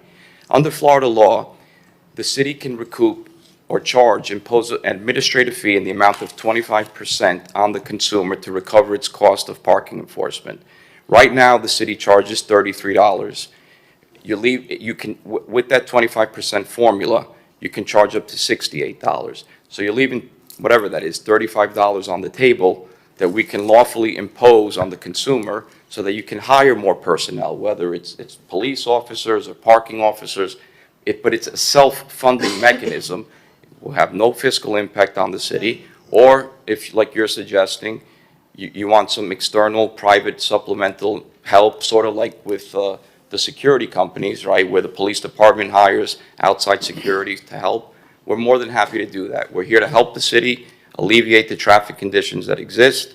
And however we can do that, we're here to. But the lowest hanging fruit right now, aside from hiring more parking attendants, Chief, is it possible, like tomorrow, that you can start at least on some of the worst hotspots in Miami Beach? Because we have problems right now, literally as we speak probably, where motormen can go out and enforce loading zones, for example. Commissioner, short answer is yes. Among the myriad of responsibilities and priorities motor officers deal with on a daily basis, I'm sure we can find a way to lend support, as we have in the past, to the parking department. Bill is correct. It's very expensive to hire on an overtime basis a motorman. It's far more cost-effective, quite frankly, to hire his own people, parking enforcement specialists. Yeah, but like just spitballing, during the day, for example, like 9 to 5, or even, a little bit earlier, we have, this is going on throughout the day. I don't know why it would need to be overtime where we're paying officers to do, something that the city needs. I think at 2 o'clock, the motormen aren't necessarily doing speed detection. Yeah. They can work on the enforcing the loading. So why does it need to be overtime? Well, it's a bit of both, right? The program that Ralph referred to, those are motormen coming in early in the morning to address the freight loading zones, and that's where we're having the most problems back in 2015, 2016. So those motormen will come in early prior to their shifts, address the freight loading zones, write a lot of citations to people, many of them residents, and towed a lot of cars, many of them residents. And it was effective, but costly. So could we, the traffic safety specialists who are in the intersections at 41st Street, for instance, at rush hour, are they permitted by the state with their job description to write tickets? They are. So what are they doing when they're not dealing with rush hour traffic jams? And can we deploy them for this Yeah, purpose? typically responding to non-emergency calls of service that require a report be written, like traffic accidents without injuries, that require a report be written, a burglary to an apartment or a house that require a report written. That's what they're typically doing. They too, by the way, can work in overtime to enforce the freight loading zone. What has to happen for tow to be implemented for some of this parking in a public right-of-way or a freight loading zone? Can we implement some sort of see something, say something, where an officer is just on their normal patrol and he's going down West Avenue and he sees Amazon parked in the median, right? We don't want them spending time getting out, writing traffic tickets, getting in discussions back and forth. But is that adequate if that officer sees something that they could tow, that they call our external partners, and that's enough to summon them to come out and make a valid tow? Yeah, in fact, we did And I- have the freight loading zone program. It was really a comprehensive effort by the entire police department. Officers were charged and directed to do what you just said, but not only just see something, say something, but also, time permitting, they're not on call for service, not en route to call for service, get out of the car and enforce the parking violation. I just, I think that's great. I also want to be mindful of everything that we put on our police department. I first need to see, from my perspective at least, that our parking department is really stepping up its game. Yeah, I would love to start seeing a weekly report on freight loading zones so that, okay, once we see they're stepping up their game and we're seeing, okay, this is really being taken seriously, but yet it's still not sufficient, then at that point going and seeing, okay, what support can the police department give us in this effort? If you're telling me as they go about their day and they're driving by, and they see, okay, there's a truck blocking the public right of way, that they can call that in. I think that's great that they should be trained to do that. But I don't want this to become their job right now. We have a parking department. This is the responsibility of the parking department. We need the parking department to take this on seriously. If the towing companies who make money off of this can support in this effort as well, then it's to the benefit of the residents of our city who are sitting in traffic, and we don't take away more resources and redirect resources from an already overtold police department, because we push our police department in every direction, from traffic enforcement to traffic management to homeless management to our waterways to the parks to enforcing marijuana and open containers and absolutely everything. Okay, we have to be very mindful that we're constantly, every day, we're sending our police departments on new missions, mufflers, bicycle gangs, high impact weekends, special events, everything. We throw it on our cops and they're going in different directions. There is only one sole purpose for the parking department. The parking department isn't doing homeless enforcement. The parking department isn't doing bicycle gang enforcement. They're not doing marine patrol enforcement. They're not doing traffic enforcement. This is the one job of the parking department. And I want to see them do this job extremely well. I have a question. And once I see that, and I want to see, and I don't know if you guys agree, but weekly metrics so that we see, okay, are we really taking this seriously? And once we show that we've had improvements, then, and they still need more support, well then, start tapping into our other resources. Commissioner Bott. Will, are you fully staffed in your parking enforcement?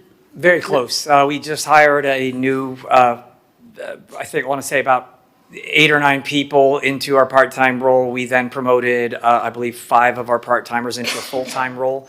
So I believe we had some of the part-timers drop out, which, you know, happens when people get hired. So I feel right now we are about 1 or 2 full-timers shy of being fully staffed and maybe about 2 part-timers. But So- we are actively going through interviews. How, once you are fully staffed, will that be sufficient? So this is where I say it depends on what good looks like. And so one of the things that Commissioner Fernandez talks about is metrics, and I absolutely love numbers. I live in the numbers. And so when we look at certain things that we're doing, we see a decrease in certain areas. And I go back to them a lot just because I'm so proud of them and I think it is absolutely going to transform the city, but our color-coded curbs. So when we put the pilot out there, where we not only changed the signage, but we shut down the zones so nobody could accidentally pay when they park there. When they try to park there, it says no parking tow away. We saw an 80% decrease in our pilots. We have now started painting those throughout the city. In our first 20 days of April, we have seen a 30% decrease of illegal parking in freight loading zones. The commission received a picture from one of our amazing interactive residents who showed illegal parking, but right across the street, absolutely open freight loading zones. So what we're talking about now is changing the habit of delivery drivers that for a decade or more have done whatever they want. Now, we can, if you tell me that you want to up our team from 40 to 60, the parking department, I say it all the time, is an enterprise fund. We can absolutely absorb that. And are we more effective at 60? Sure, we're more effective at 100. So I just say it depends on what good looks like for the city. We are limited when we go give these millions of dollars of right-of-way violations, and because we give millions of dollars a year in right-of-way violations to UPS, FedEx, Amazon, the drivers take them, put them in their pocket, and they pay them later. Okay, but let me come back to something you said. First of all, a couple things. First of all, we are trying to disrupt behavior. So even if we don't get the millions of dollars back, the pain in the neck of going to get them adjudicated and some settlement, it's, you know, if we really hold everybody to the fire, their feet to the fire, then they might get tired of that. And behavior will change. I mean, enforcement, we're going to be talking about micromobility, and the challenge will be to change behavior without punitive enforcement, but to change it with educational enforcement, right? That's a different thing. In this case, they're bad actors. They have a long track record. I'm happy to let them accrue their fines. But the other thing you said that's very, that I think we all need to hear as we start in on the budget process is parking is an enterprise fund. So if we hire another, let's say, dozen people between part and full-time, the revenue that gets generated by their actions will pay for their employment. Is that a correct understanding? That is correct. And I will even say... So then, I don't know if this is a Jason question or a manager question or just a body of, will of the body question. Why wouldn't we up that amount today and do a resolution right now saying go get yourself another 10 people between full and part-time and, throw the hammer down. Let's go. Let's go. So I think the short answer to that question is it's much easier to hire people than it is to downsize. And so we're always hiring for the troughs in our needs as opposed to the crests. But I think there's opportunities to leverage technology. And I think what we're hearing from you is that we don't have enough enforcement today. And so maybe the trough has raised over time, and maybe we need to look at adjusting slightly. So We'd always rather understood. I don't want to be incrementally. firing somebody in the lean years. But I would say that if we have been hiring based on a certain level of service from, 10 years ago, whatever the right number is, the marketplace and the landscape has changed so dramatically between overdevelopment and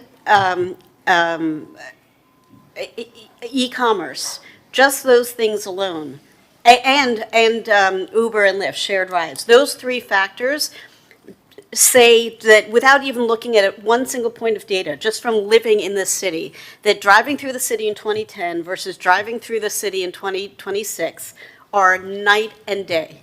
night and day. So I would love to know when the last set of assessments were for what the staffing levels should be, because I guarantee you they're not enough. And if we're worried about having to lay people off, God forbid, then let's hire part-time people where it's a different kind of a thing, and they might be able to be transitioned to something else. But I would be happy to make a motion that hopefully my colleagues would support, to direct the parking director to come back with or whatever needs to happen, but to go ahead and do the analysis of what the best level would be for, the most responsible way to do this and move forward. Like, we spent, I don't know, how many hours talking about all the things that are causing the impediment, and one of the most effective is standing right before, not you literally, but is standing right in front of us saying, we just need more bodies on the street to enforce, and we can do that, and the enterprise fund pays for it. Like, why haven't we done this already? Can we do that as a part-time employees? So That's what I that- just said, Oh, yeah. okay, good, Yeah. yeah. I'll Could back we that. even supplement it,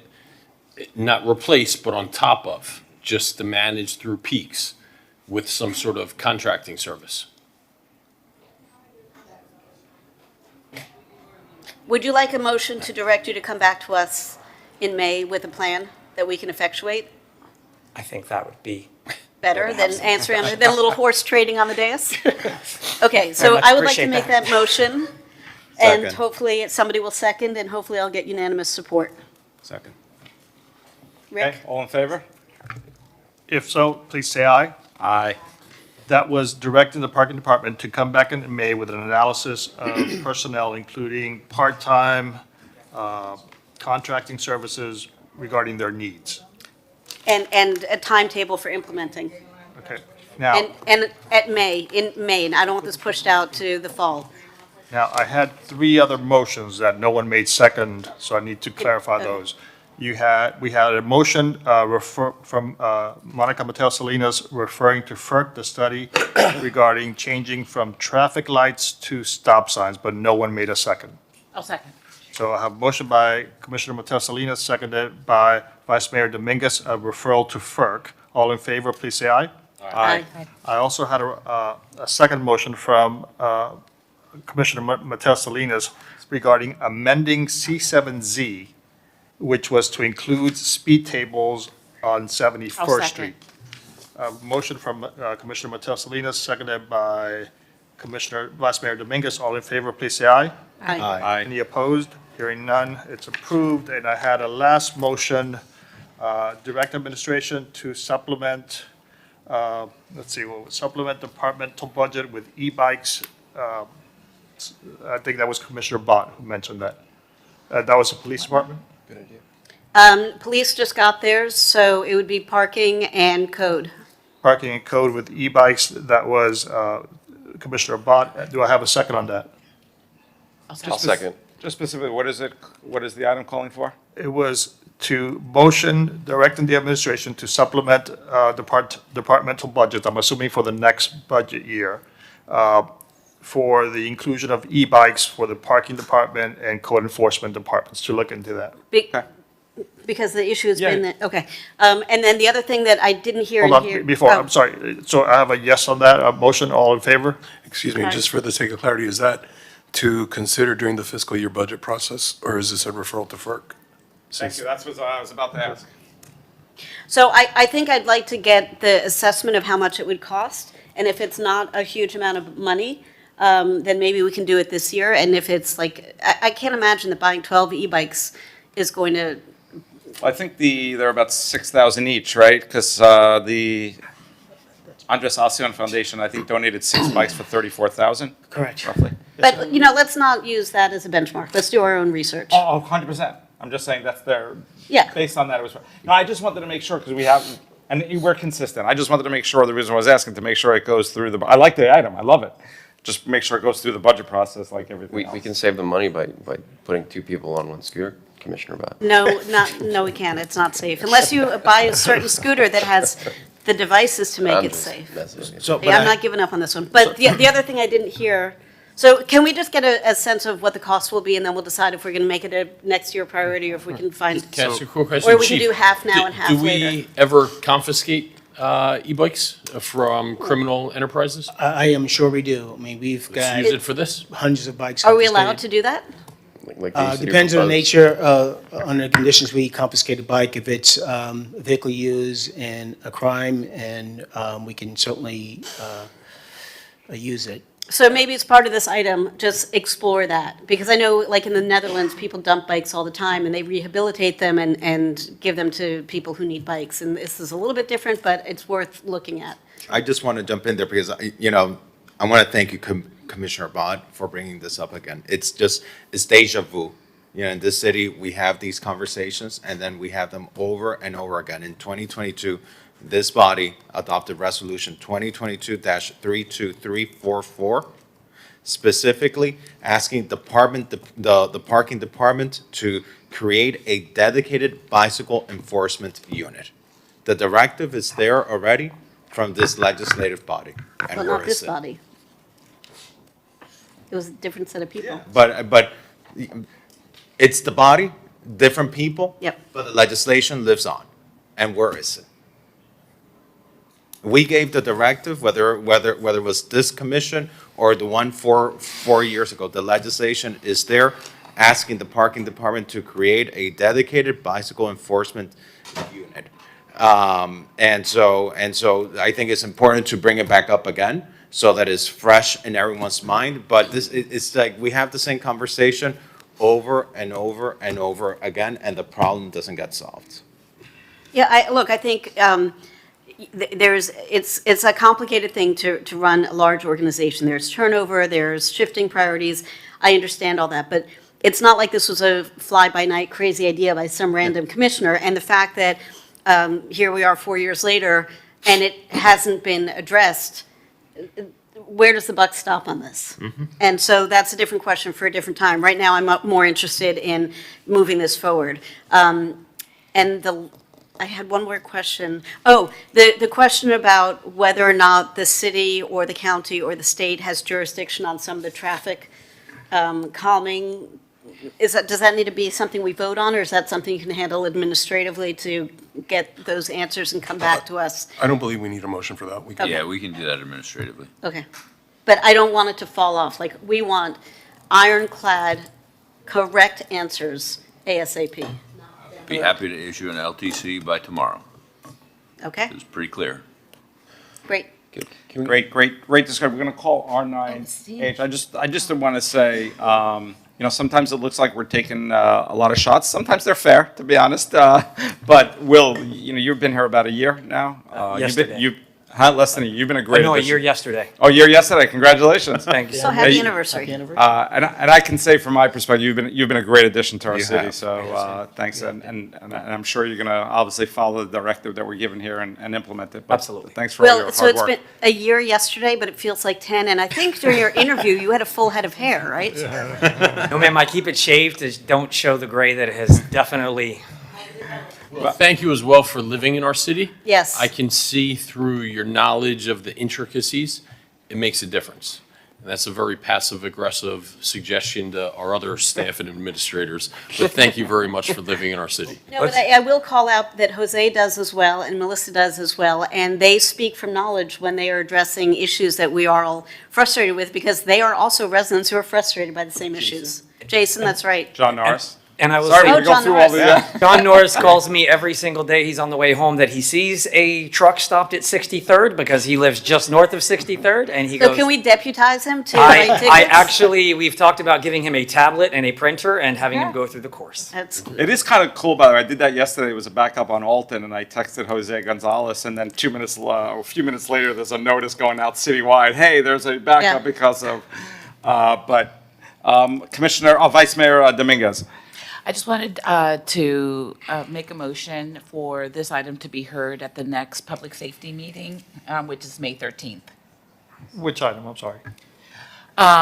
What we just discussed now, I thought I heard Commissioner Bod say she wanted a special meeting, and my suggestion would be for it to be heard at the next public safety meeting. Got it. So in lieu, Commissioner Bott had instructed to hold a sunshine meeting. So instead of that sunshine meeting on this topic, you would like it to go to the public. May safety- 13th, public safety, neighborhood quality of life It meeting. works for me. And hopefully all of our colleagues can join us for that, because I think this has been a really fruitful and productive discussion, and and as the mayor said, no one's coming at you. This clearly, we're all quite passionate about finding solutions, so let's go get them. I don't know why we haven't yet, but let's do it now. When there is a will, there is a way. And there is a will. Okay, now we're going to call the R9AH. So, just for the record, I have a motion by Commissioner, by Commissioner Dominguez for the referral to public safety, May 13th, seconded by Commissioner Mateo Salinas. All in favor, please say aye. Aye. Thank you. Now we're on R9AH. You want to call it? Discussion, take action, parking enforcement in North Beach, R9AH.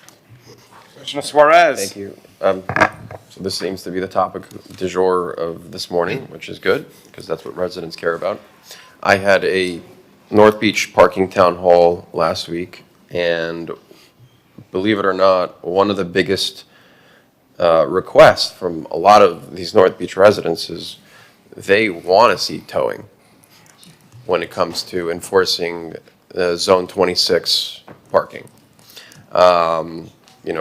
I think Commissioner Fernandez or Commissioner Bott, I forgot who mentioned it, says, they'll see a stack of tickets on the car and it's just there. It's just left there. People seem to just not really care about our residents' ability to park. We passed, I think it was 2 years ago, it was one of the first items that I brought forward for a residential parking zone in North Beach. It was Zone 26. When we first started it, we wanted to give as much education and grace period to all the residents and business owners in North Beach that we're not going to tow. In fact, we wrote it into the ordinance as far as the pilot program. And since the program was started, it's been a huge success, especially in the beginning. There was finally some sort of, structure for residents and visitors to know where to park and where not to park. And for a good period of time, it seemed to work. But when there was no teeth toward it, everyone kind of just was abusing the system, so to speak. And so I believe it was like a year ago where we passed 3 strikes you're out for towing in Zone 26. And I wanted to ask Eric, how many tows since our meeting to enforce through towing has there been in Zone 26 for residential parking enforcement? So I would have to defer to our parking director. Yes, sir. So this is the data that I gave at the meeting. So we've had 450 tows for non-commercial reasons.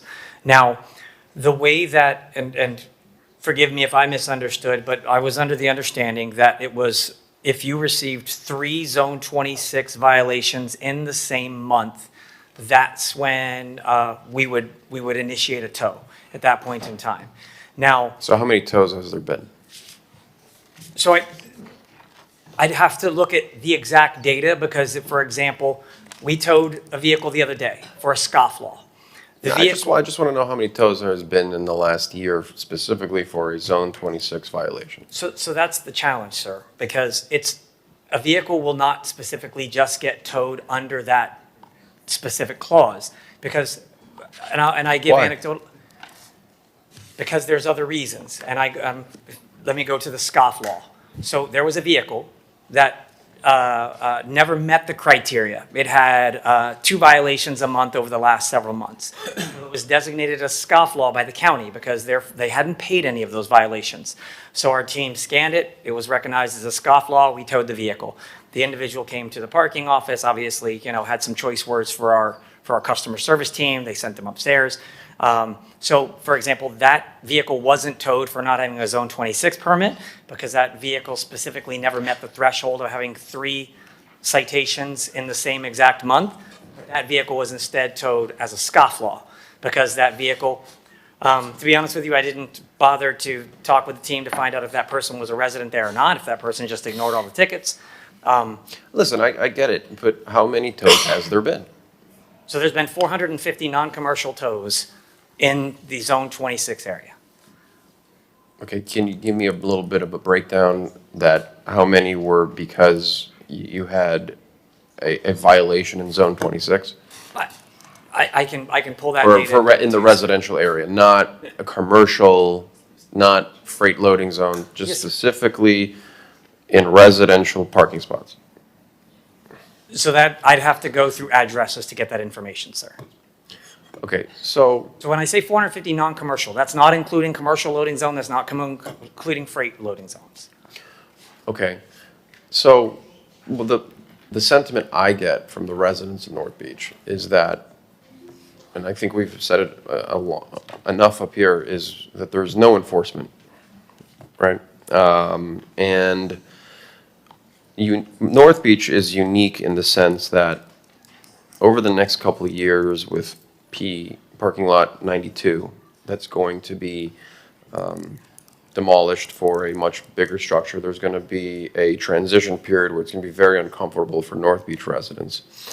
And the lowest hanging fruit is to park in the residential parking zones because there's not going to be, and people know that if they park there, it's going to be a 90% chance that they're not going to get towed. They'll just get a ticket, but they're not going to get towed. And unfortunately, that leaves the people who live there that don't have a dedicated on-site parking space to fight against those people. Where the only penalty is like a $36 parking ticket. So, what do you need from us? Well, let me ask you, how many parking employees are dedicated to North Beach?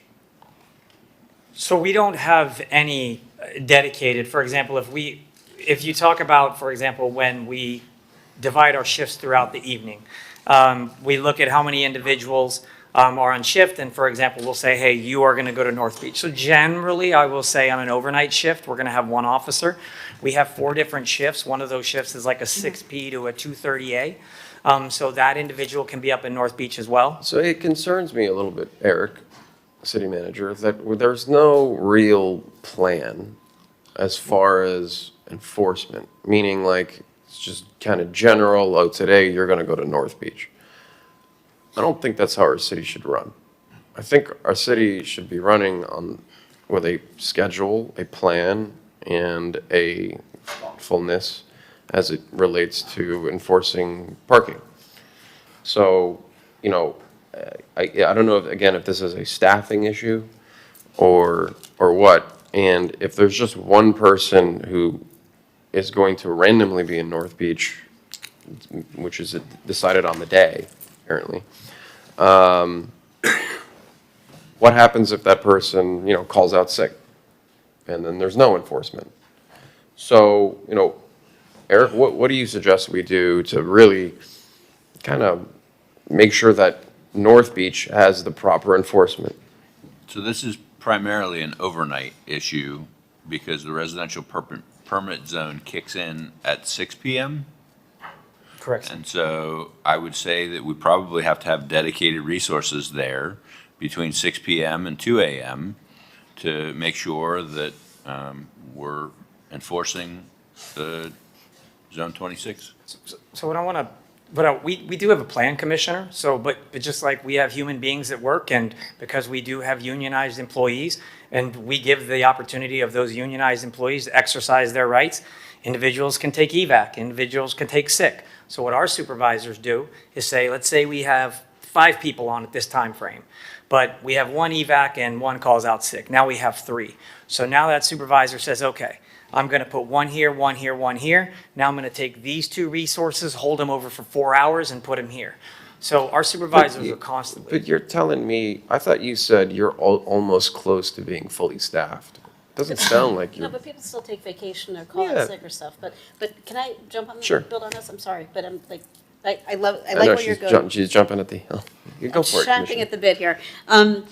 Okay, so we talked about it a little bit before. I hear where you're going, and there are extenuating circumstances, and I don't know, but I would suspect that this might also exist in Flamingo Park, but that'll be a different conversation for a different time. Let's use this as the model. So what we have in North Beach, and I will say, I was a huge skeptic of the parking program before, but because it was a year-long program, pilot program, I'm like, let's see how it works. And so I have to give you your flowers because it has worked very well. And you know, it pains me to do. I know. But it's worked very well by and large, and that's what the pilot program has been, to try to tweak it, and people who haven't loved it are like making their peace with it. Nothing will be perfect for everybody, I get that. But the Parkview Tower, the PP Tower, is a big issue. That's a whole different conversation. There is that alley that runs behind the West Lots on the west side of the West Lots that has, I think, was originally in the program, and then we took it out because it wasn't communicated well enough and nobody was prepared to handle it. But now I think a year plus into it, that now needs to be put back into the program. We know for a fact we have people camping overnight in that alley and in our parking lots up there. So, knowing all those things, is this a department, like police has a department, is a department, and code is a department where you have staff on 24 hours a day? Correct. Is parking also one where you can do that? Yeah, no, we are. You do, okay. So, again, because we have, it's an enterprise fund, we can hire part-time people for now to start and see what we actually need, and there's money in the CRA. Like, this is the trifecta of, you know, put the pedal to the metal. But not driving unsafely. No pun intended. Yeah, exactly.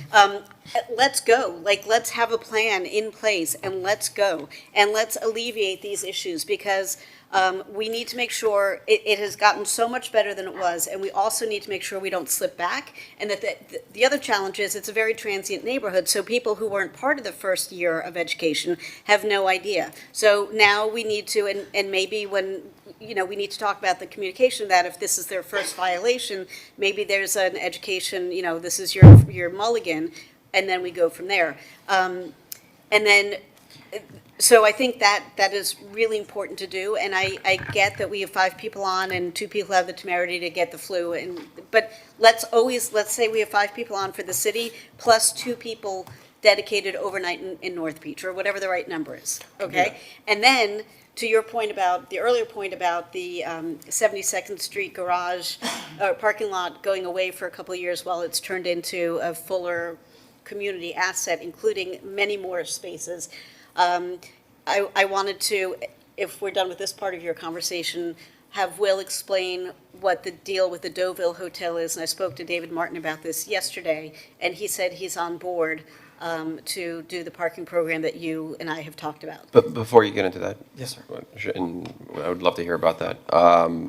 One thing at the town hall that I realized is people wanted to say, hey, look, there's a car here. It's been sitting here forever. And they tell me that they call the parking department and nothing happens. And then I find out that there's actually an ability to enter into a license plate and online on our government website, where it gives a thumbs up or thumbs down, so to speak, a yes, no, that if it's a registered vehicle. I think most people, I didn't even know that. I think most people in North Beach, or pretty much anywhere on the beach, knew that if you notice a car there, that it's been there forever and it's probably not a resident, you could just put in the license plate and it'll tell you if it's a permitted car. And if they call, a towing attendant or a parking attendant would come out and possibly get it towed. Is there perhaps, maybe with communications, to send out a message like that to North Beach and allow, we're not just relying on parking attendants, we'll also rely on a sort of like a crowdsource of residents on the beach to, enforce their own little block of neighborhood. And that applies to all the parking zones, right? Yeah. Correct. So if any individual who has a residential parking permit, so you must have access to the residential portal, can log into the residential portal, search a license plate, and then, like you said, it thumbs up, thumbs down. It's actually red or green, but So, Melissa, is it possible for communications to send out a dedicated email saying, hey, for parking enforcement, if you notice that there's a car that doesn't belong, you can use this link to figure it out, and if it's not, here's the phone number for parking department to get it investigated. And Sure. social media. I mean, we're happy to send out a dedicated email. I would just work with the IT department to develop whatever that link would be. Great, and that way, we're not relying on. Okay. I mean, it's good to rely on our city-funded services, obviously, but I think when you have residents that, can do a much quicker, better job, and they know their streets better than anyone else, that would be a great tool in our shed. So, Commissioner Butler, then we have Commissioner Mateo Salinas. So two things to build on that. One is we need to be sure, because we have these special permits that we have been working on over the last couple of years for churches, for volunteer organizations, for students and teachers, that when somebody puts the tag under question into the database, that those tags that are allowed to be at that church on the Sunday morning shows up as green. We just had, the church that Ms. Summer wrote in about, saying that people are getting ticketed and towed. So that is going to be, and maybe if it's not, if it doesn't come up as red or green accurately, when the officer goes to do the violation, they have to reconfirm, and they have a more robust database. so actually, right now, the way that we perform tows in all residential areas, the officer first scans the license plate, whether they're vehicle mounted or But not walking. just tows, tickets as well. Okay, tickets, we probably have a little bit lighter because we know that we can always undo a ticket. But the problem is the people who are getting ticketed don't know. Like, some do, and they'll reach out to us, but a ton of people don't. And so they're just like, I went to church and I got a ticket. It's like, no good deed goes unpunished.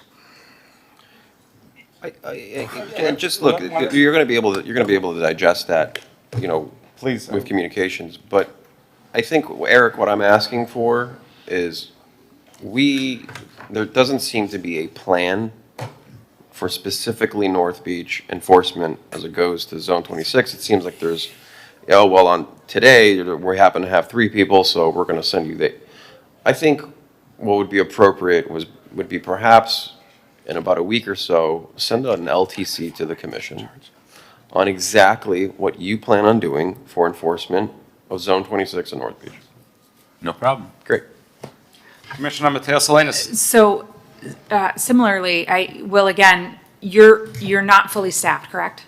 We're about 2, I would say 1 full-timer short, and maybe 2 or 3 part-timers. Are those positions posted? Yes, we're actually doing interviews right now. Okay, great, thank you. One last question about the communication part. The eGov app is so amazing, and you can report dumps, furniture or carts or flooding and all that stuff.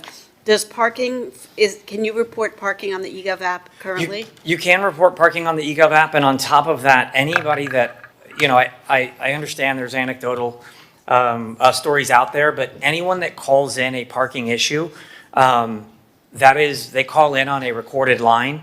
Our team then enters that into the system, and there has to be a solution entered into the system on what the parking enforcement specialist saw when they got there.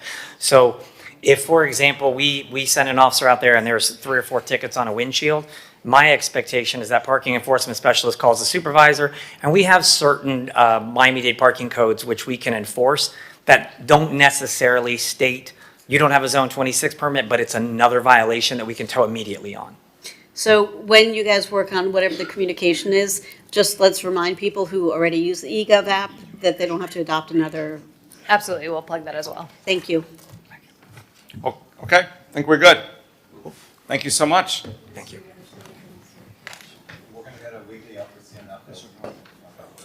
And one on the North Beach thing. It's not a public comment, but come on up. Honorable Mayor, Commissioner, City Manager, thank you for the opportunity to talk here today. Talking to you in reference of North Beach, lifelong resident of Miami Beach, been living 40 years on Normandy Isle. I've been dealing with this situation with before I go on, I want to make it clear and transparent. I have an interest with beach towing, and I run the day-to-day operation there, so there's no hidden thing here. I've had 2 incidents in my island. Just last week, I had a confrontation with one of the contract workers. Called up parking, gave film. I have dated back to 2023 with situations in our island. No enforcement has been done. They go, give a ticket here, give a warning here, and they leave. I'm letting the city know. My family's safety. I have my son that lives on Fairway. We live on North Shore. My daughter lives on North Bay Road. My family's safety has been compromised with the confrontation with those contractors. Enough is enough. Enough is enough. Either start enforcing, and I don't want one tow in our island to go to beach towing. Let Tremont have it, you can skip me. Because the optics of it looks like I want to get more tows. That's not the thing. Enough is enough. Enforcement has to be done. Thank you. But it's happening in your neighborhood, it's happening in his neighborhood. I'll tell you, you go into Bay Shore, it's happening all over Bay Shore. You go North Bay Road, it's happening all over North Bay Road. It's the same issue we're facing in our commercial corridors. So, My quality of life with the amount of property taxes that I pay, it's the safety of my family. Enough is enough. Sorry, sir, I didn't catch your name. Louis Salone, Thank you. 815 North Shore Drive. Thank you. May I say something? Yes, now we got to wrap it up. Yes, sir. Thank you very much, Mayor.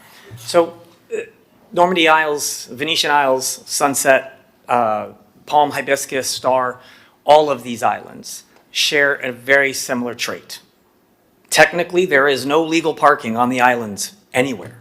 And so when we get calls for service, we go out there and we enforce. If we do not get calls for service, we tend to not go unless called, because the individuals that live on these islands say, my nanny, my cook, my fill in the blank here. We have to walk a very fine line, because on any of these roadways, if a vehicle parks, we should ticket for obstruction of traffic and tow the vehicle immediately. $157 ticket and tow immediately on every one of the islands. Then when we do go, we do hear from the residents that weren't expecting this type of enforcement. So I say that we will absolutely go in the direction that the commission would like. If that's, we're wrapping up this item. Thank you so much. R9D. R9D is presentation by Commissioner Raquel Regalado on Neuroinclusion Toolkit.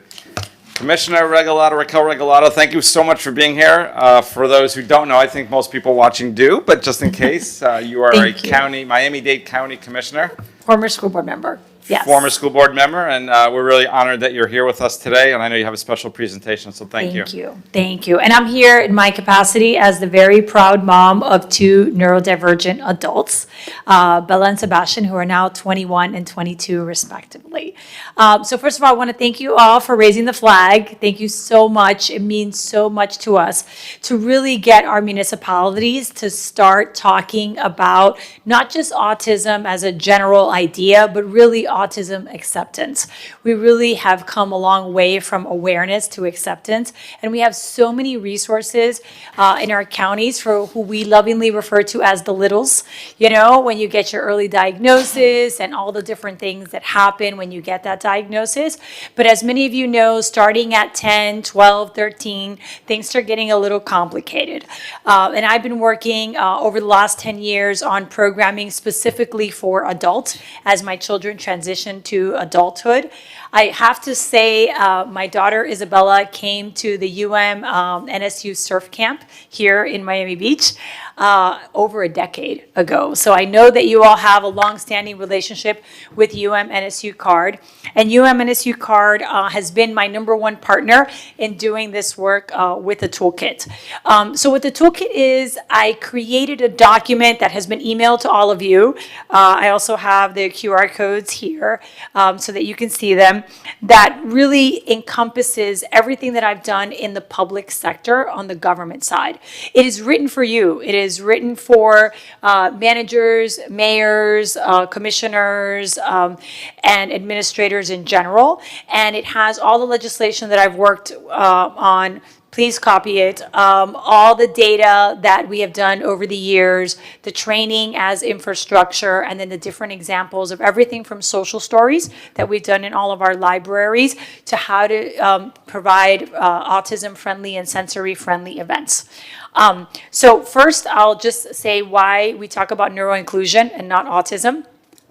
Most autistic adults and children have more than one neurodiversity. So for example, my daughter was diagnosed with autism, but later in life she was also diagnosed with ADHD. So she has ADHD.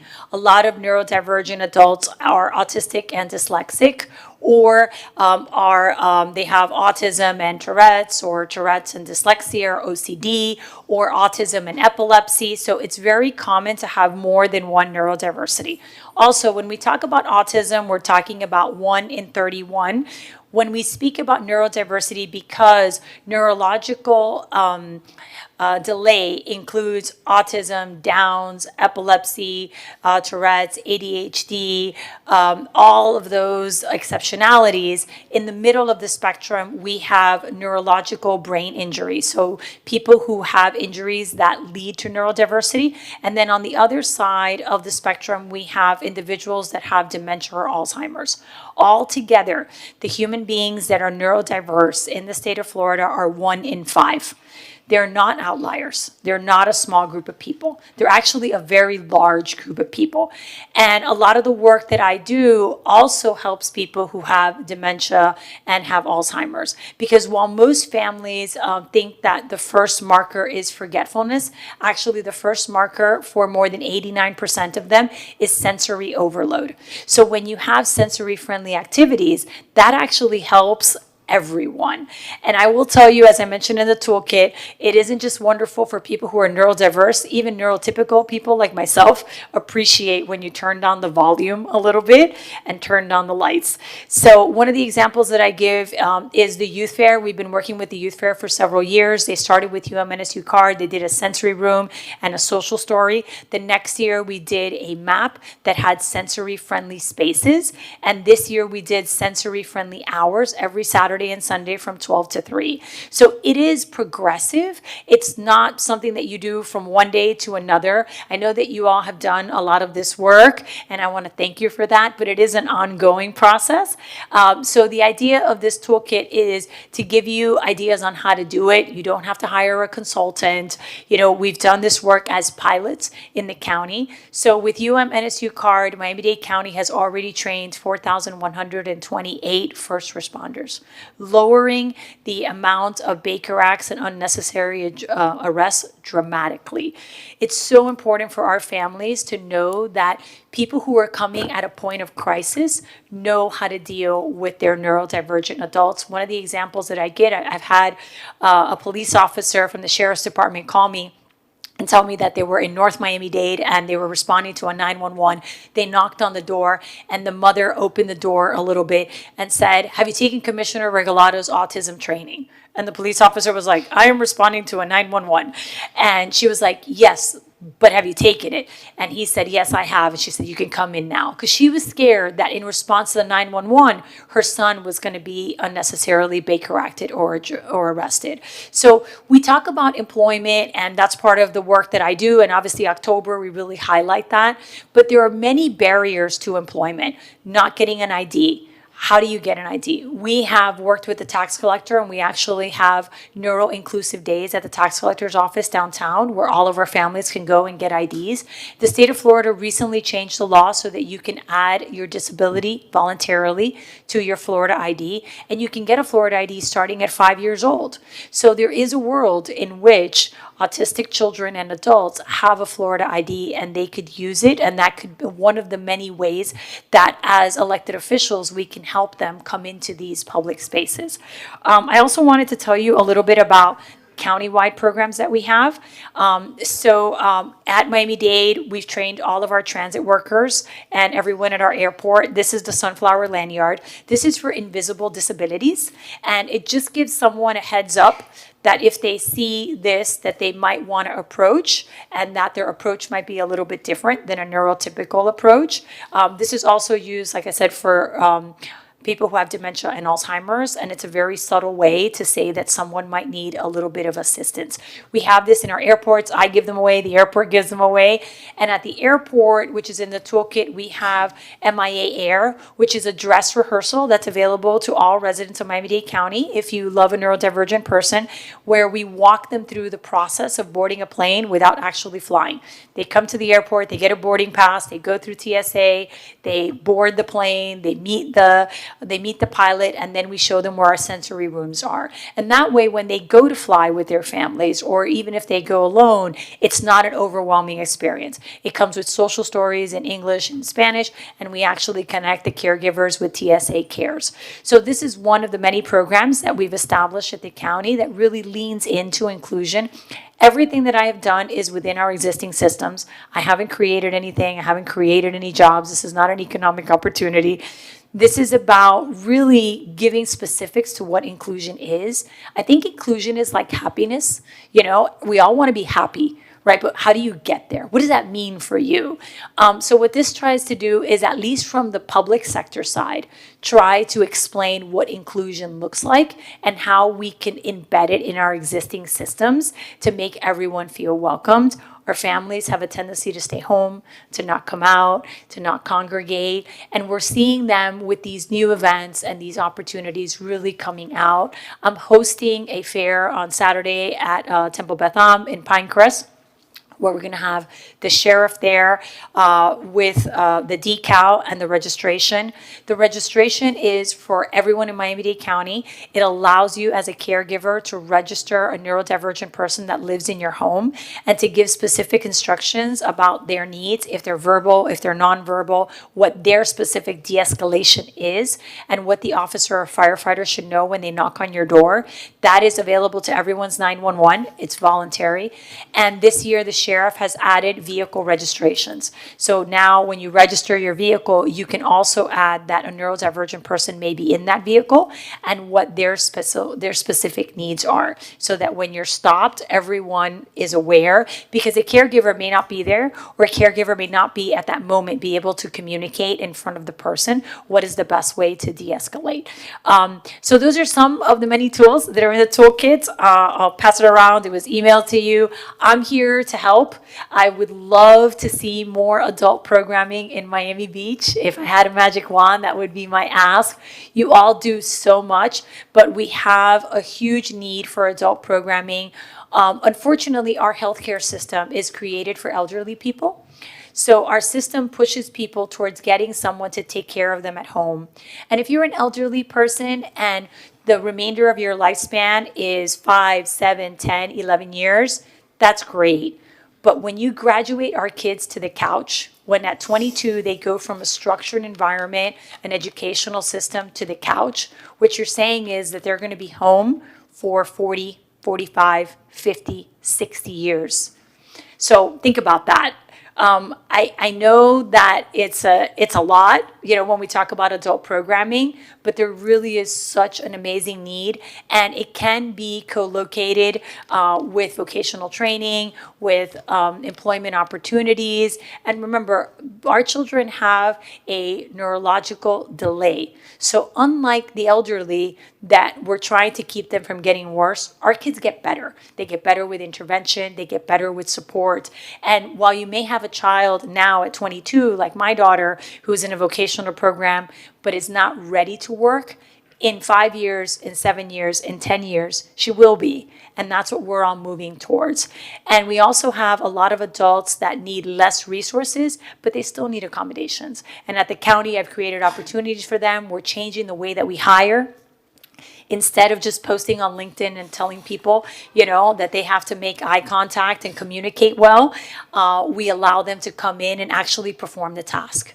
And that's a very easy way, where you give a neurodivergent person the opportunity to work. So I'm here to help. I want to thank you all for your support and for the opportunity, and to answer any and all questions that you may have.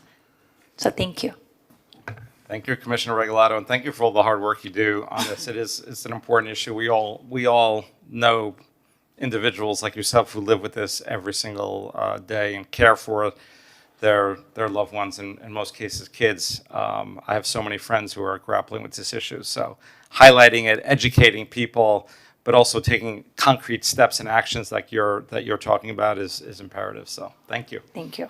And I'll say, I would have given anything 15 years ago for my kids to be neurotypical. I wouldn't change them today. They have made me a better person. They're amazing human beings. And I know that it's hard when they're little. My son was a runner. My daughter was nonverbal. It's really challenging when they're very young. But for all the parents, it does get easier. And obviously, it takes a village. So when you live in a community that really leans in, it makes it so much easier. So thank you. I have Commissioner Fernandez and Commissioner Bott. Yes. And thank you, Commissioner, for your leadership in this. I think the great thing about this is it's not just general statements. This is an actual toolkit that you have put together through your years of public service that communities can model themselves after. And I think, that clear shift, those meaningful policies on signage, on sensory aware public spaces, on the in-person interaction that you were just mentioning is so important. I think for us as a destination, not only are we a great community for our full-time residents, but like most of Miami-Dade County, we're also very tourism driven. And in order to be a hospitable community, we need to make sure that we're properly training our hotels, our restaurants, our park staff, and our police departments, and how to handle this. And I know our police department actually has been very much involved in these efforts, and training their staff. But this is such a great initiative, part of I think a broader commitment to the diversity of our city, which is in part making sure that every resident can navigate our city services, can visit our restaurants, can visit our hotels, and feel comfort, feel clarity, feel respect. And so I just want to thank you. Thank you for this effort. I love the toolkit. I love that you're making this available to elected officials throughout the state so that we can mimic these policies. And as you mentioned, I think we have so much great opportunity to work on more programming here and engaging our business community so that not only are we truly a diverse and inclusive community for what we think of traditionally, but also the broader sector, people who just see the world a little bit differently. And we can do so much to help them feel a little bit better in our community. Thank you, Commissioner. And the Greater Miami Visitors and Convention Bureau is in the toolkit. They were one of my first partners. I won't reveal anything, but there might be the first hotel where everyone has been trained in Miami Beach. Amazing. So stay tuned. There's a lot of things that we're working on in that space.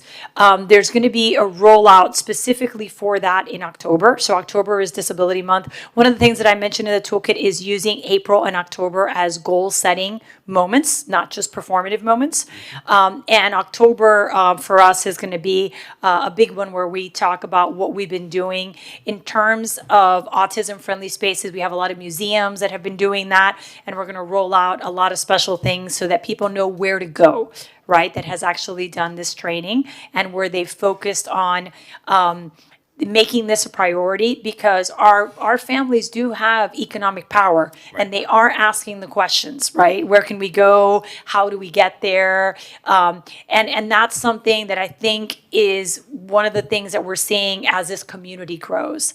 And I would love to have Miami Beach lead on that. And UMNSU Card is a wonderful partner for you all. You know, we do a lot of the training with them. The one that we did, we've trained all of our police officers, firefighters, parks, transit, and libraries. So it's been an enormous training effort at Miami-Dade County. And I will tell you, when I talk about training as infrastructure in the toolkit, not only does it make the customer experience life-changing for parents and caregivers and individuals, but it also sends a mini ambassador back to every home and every business. Because everyone that's been trained with our training, now they become the advocate.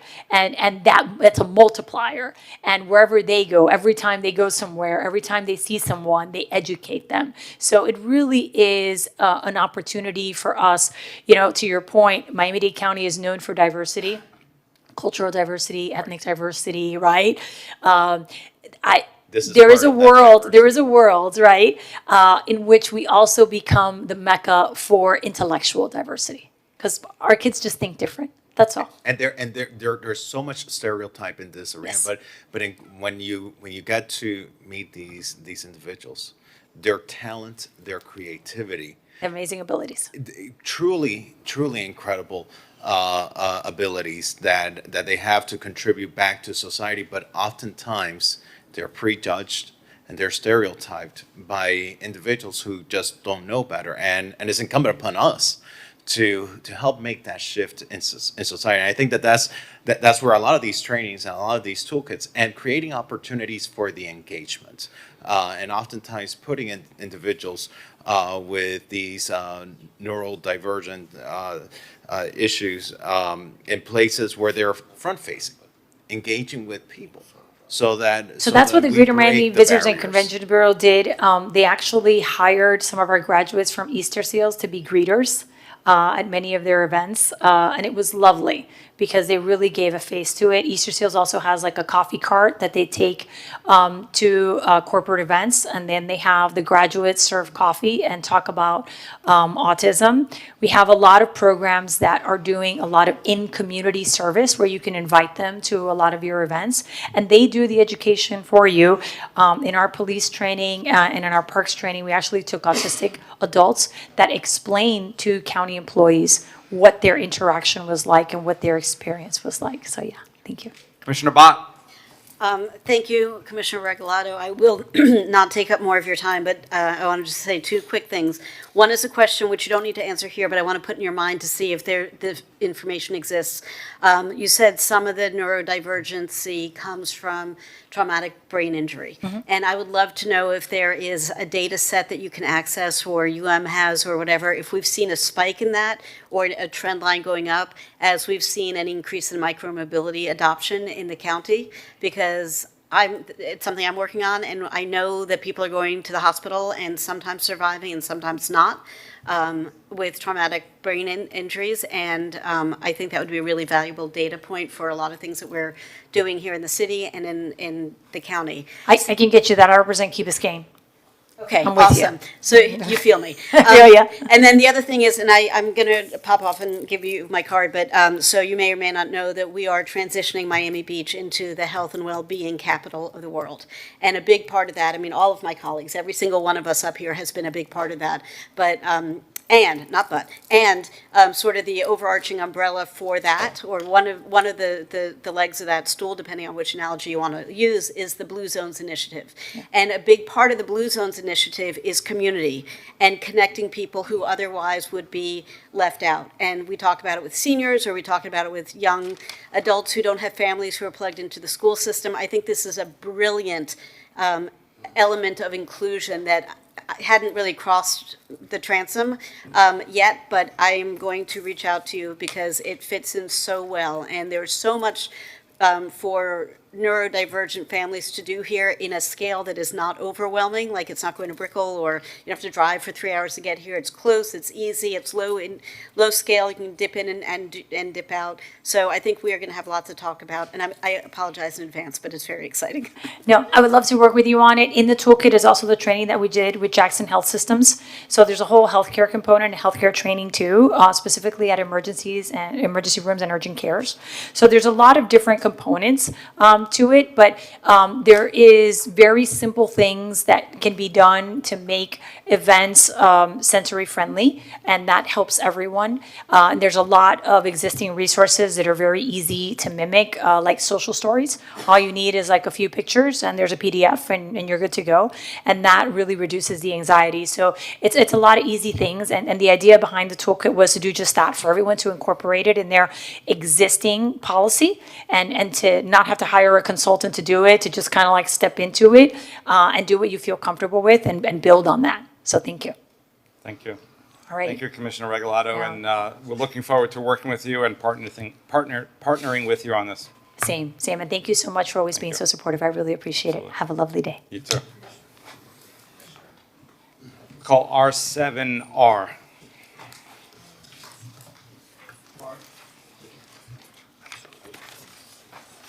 R7R is authorized issuance of resort tax revenue refunding bonds, Series 2026, R7R. I move the item. Motion by Commissioner Fernandez, seconded by Commissioner Suarez. Any discussion? Hearing none, may I call a vote? Call the vote. R7R, all in favor, please say aye. Can we just get on the record for what we're doing and what we're saving? Sure, I'll be quick. Thank you. Jason Green, City's Chief Financial Officer. So we have an opportunity to refund the original 2015 resort tax bonds, which were issued back in December of 2015. As of the end of the prior fiscal year, we have about $156 million outstanding. Through this refunding opportunity, we will not be extending the life of the bond, so it'll still be paid off at the same time frame. But through this refunding, we are projecting approximately an 8.5% net present value savings of $13.3 million. So on an annual basis, looks like our early projections, you won't know obviously till we go out to market, but we're looking at just shy of $1 million a year in savings.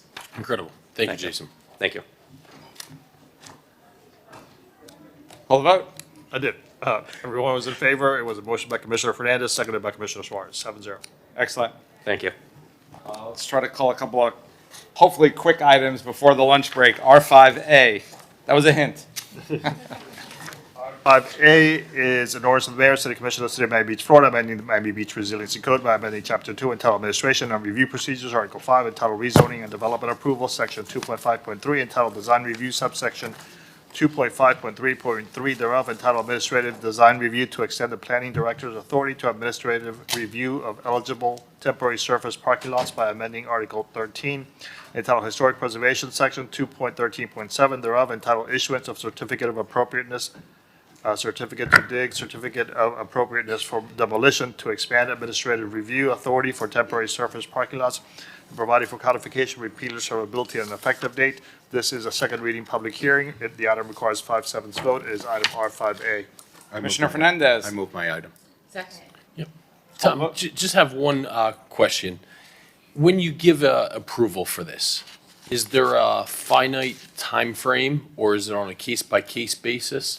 And where I'm going with that is, I personally think, especially in some of our more vibrant areas, surface parking lots are just the lowest use for that. And I get that it could be a necessary or beneficial temporary situation, but what I don't want to encourage is just a 5-year, 10-year, 15-year, 20-year covered land play in some of our critical areas where it takes away from walkability, it takes away from incentivizing housing going in place of that. So while I'm fine with the administrative review, is this just a permanent approval, or are there some sort of sunshine provisions? The code already sets, I believe, Chapter 5 already sets a 5-year period with up to another 5-year renewal, Tom?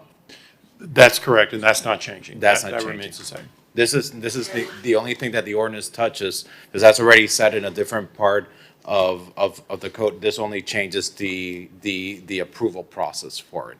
And I guess this isn't the right forum to talk about this, because this isn't the meat and potatoes of the issue. I just hate that if we're approving a surface parking lot, that we're giving a covered land play for 10 years, right? Because you're essentially taking away for the next 10 years incentive to do a highest and best use of that land. But the meat and potatoes of this issue, I have no issue with. And I'm happy to work with you on something if we want to go back and show, you know, on a temporary basis, we may want to allow for parking. This ordinance addresses the review process, but I'm happy to work with you. Okay, how long do we want these approvals to be for? And I'm happy to work with you on a revision on that if you want. It is a public hearing. I see no one in Zoom, and I see no one in the audience requesting to speak. May I call the roll? Yes. Commissioner Mateo Salinas. Yes. Commissioner Bott. Yes. Commissioner Fernandez. Yes. Vice Mayor Dominguez. Yes. Commissioner Magazine. Yes. Commissioner Suarez. Yes. Mayor Minor. Yes. Motion carried. The item is approved. That was item R5A. R5B. Said D as in dog, Mayor? I'm sorry, B as in boy. Is it boy?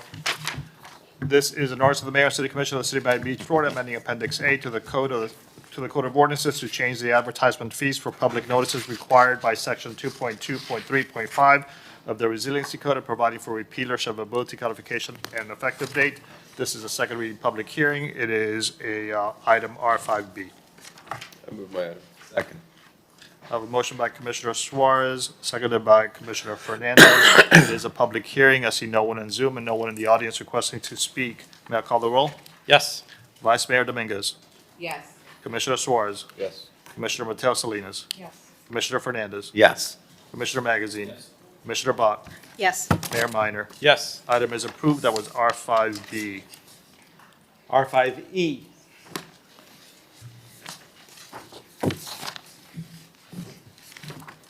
R5E is an ordinance of the Mayor and City Commission of the City of Miami Beach, Florida, amending the Code of the City of Miami Beach, Subpart B, entitled Miami Beach Resiliency Code by amending Chapter 7, entitled Zoning Districts and Regulations, Article 2, entitled District Regulations, Section 7.2.2, entitled RS1, RS2, RS3, RS4, Single Family Residential Districts, by modifying the two-story house standard specific to open space requirements for side elevations of single-family homes and providing for codification, repealer, servability, and effective date.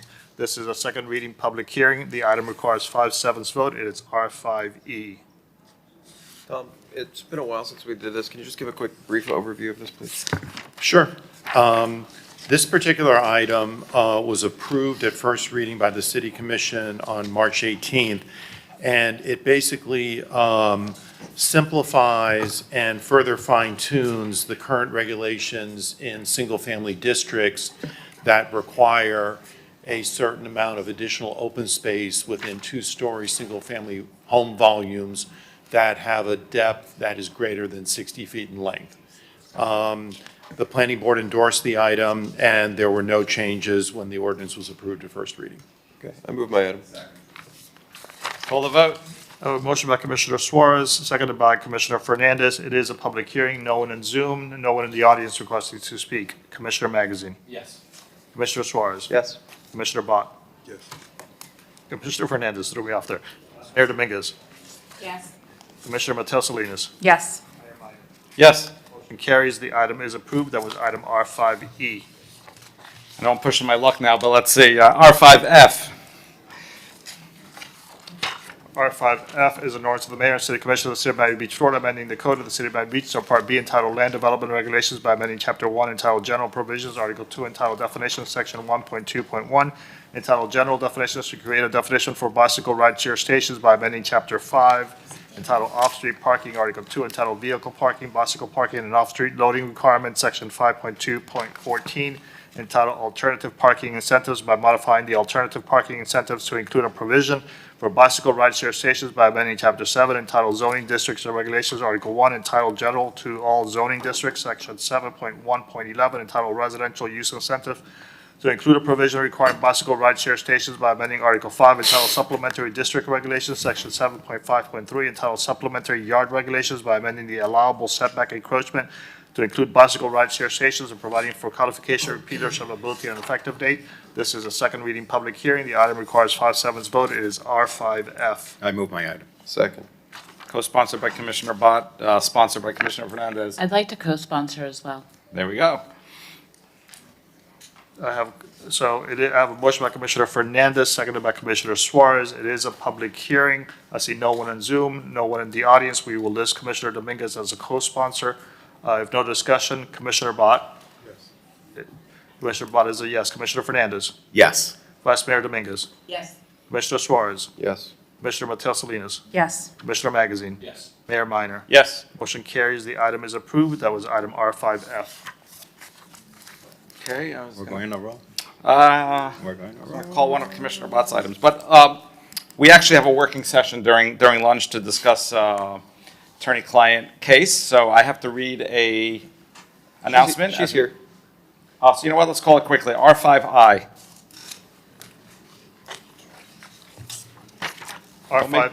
Don't make regret calling this, Commissioner Bott. Oh, I feel that all our cards now. R5I is an ordinance of the mayor and city commission of the city of Miami Beach, Florida, amending the code of the city, the code of ordinances of the city of Miami Beach by amending Appendix A to the city code entitled Fee Schedule to include an automatic annual consumer price index adjustment for water impact fees and sewer impact fees imposed by city pursuant to sections 110-167 and 110-169, and providing for codification, repealer, servability, and an effective date. This is a second reading public hearing. It is item R5I. Before anybody has a nervous breakdown, this is not the difficult one. This is the one that we all approved unanimously last time. I believe nothing has changed. Is that right? That's correct. This is only a CPI increase to previously adopted impact fees. So with that, I'll move it. Second. Well done. I have a motion by Commissioner Bott. I believe I heard Commissioner Fernandez second it. It is a public hearing. I see no one in Zoom, no one in the audience requesting to speak. Commissioner Suarez. Yes. Commissioner Bott. Yes. Commissioner Mateo Salinas. Yes. Vice Mayor Dominguez. Yes. Commissioner Magazine. Yes. Commissioner Fernandez. Yes. Mayor Minor.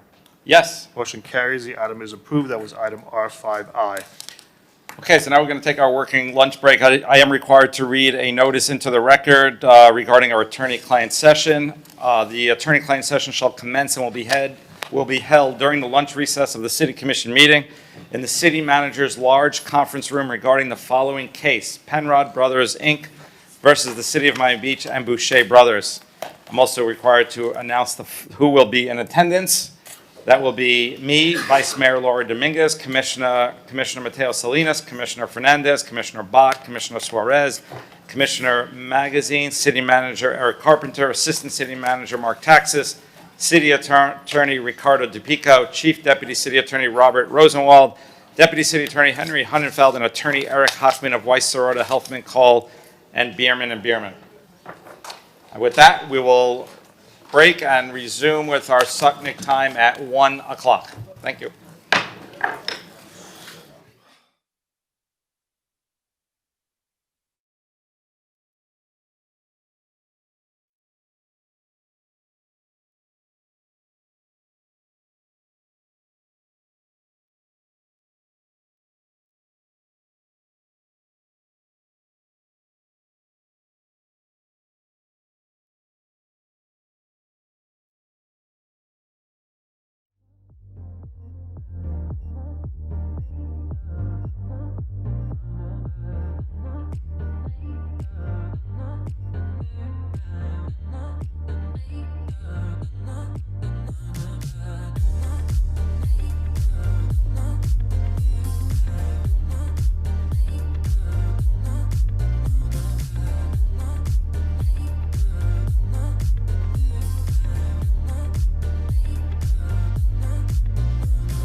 Please take your seats. The meeting is about to begin. Remember to speak into the microphone, as this meeting is being recorded for public record. Please stand by. We are going on air in 5, 4, 3, 2, 1. First, second, third. Welcome back. The City Commission meeting is hereby reopened. The attorney-client session announced at that I announced before the lunch break has terminated. We went close to an hour and a half, which is why we're back later than we anticipated, but obviously needed to get through that business. We'll open up the Sutnick time now. Good afternoon, everyone. If you wish to address the commission, please approach the podium, state your name, address, and you have 2 minutes. Hi, my name is Brenda Jordan. I live 2316 Bay Drive. And I'm here because, happy Earth Day, everyone. Today is Earth Day. And I realize this commission has a lot of obligations, to so many people, to so many areas of the city. And, the decision, as you know, I'm an artist vendor, and I'm always here to talk to you about this situation. In every interaction or relationship, there's two sides to a coin. And this program was set up with only one side, and that was the city side. And even again, we readjust the issues with the artist vendor programs, and the same action was taken. Only one side of the coin was heard before making decisions that critically affect other people's way of life. All of us want food on the table and to be able to pay our bills, to feed our children. And the decision that was made caused a lot of people not to be able to do that, to maintain basic necessities. Now, I'm a beach resident, and people say, well, why are you so worried about it? Because it's unfair, it's unjust, and we're all human beings. We're born equally, whether we're artists, whether we're a commissioner, whether we're a millionaire, billionaire, we are born equal. So I just want fairness, I want transparency, I want us to be able to sit at the table.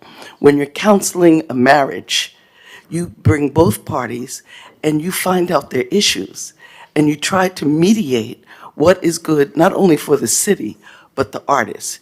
So I'm asking that you stop and halt this latest ordinance, grandfather the people in so that they can be allowed, I didn't have 2 minutes yet, that they can be allowed to come resume their work so that their needs can be, basic needs can be made. And then we go from there. I just want fairness. Same thing you want for your family, these people want. And I know we're all human, we make mistakes. But the greatest thing is when we come back to the table and you say, you know what, maybe I didn't get it right. Let's start over, but in the meantime, let those people be grandfathered in because it's still a mess. People are still selling crap. So anyway, thank you, and I appreciate all your efforts to make this a viable program, but both parties have to sit down and mediate together. Not only the city side, but our side needs to be represented. Thank you so much. I appreciate you. Happy Earth Day. Oh yeah, and the traffic in North Beach, a mess. It took me so long to get here this morning, but thank you. Yeah, my age, I'd rather. Hi. How you doing? My name is Janet Figueroa. I'm one of the artist vendors in the city of Miami Beach. And I see that you guys got a lot of work in your hands with the city itself. We don't want to be a burden to you guys, so I would appreciate if there's not that many of us already, some of them are very old in age, they should be grandfathered in for the program and they could continue doing their art until whatever God's life gives them. It's not gonna be much, but I'm one of the artists here and I'm a jewelry artist, but I'm also a fine artist as well. I do all types of arts, tons of arts, and I can't do it all and bring it all here because carrying everything is not that much fun, okay? So the heavier the things become, the harder it is.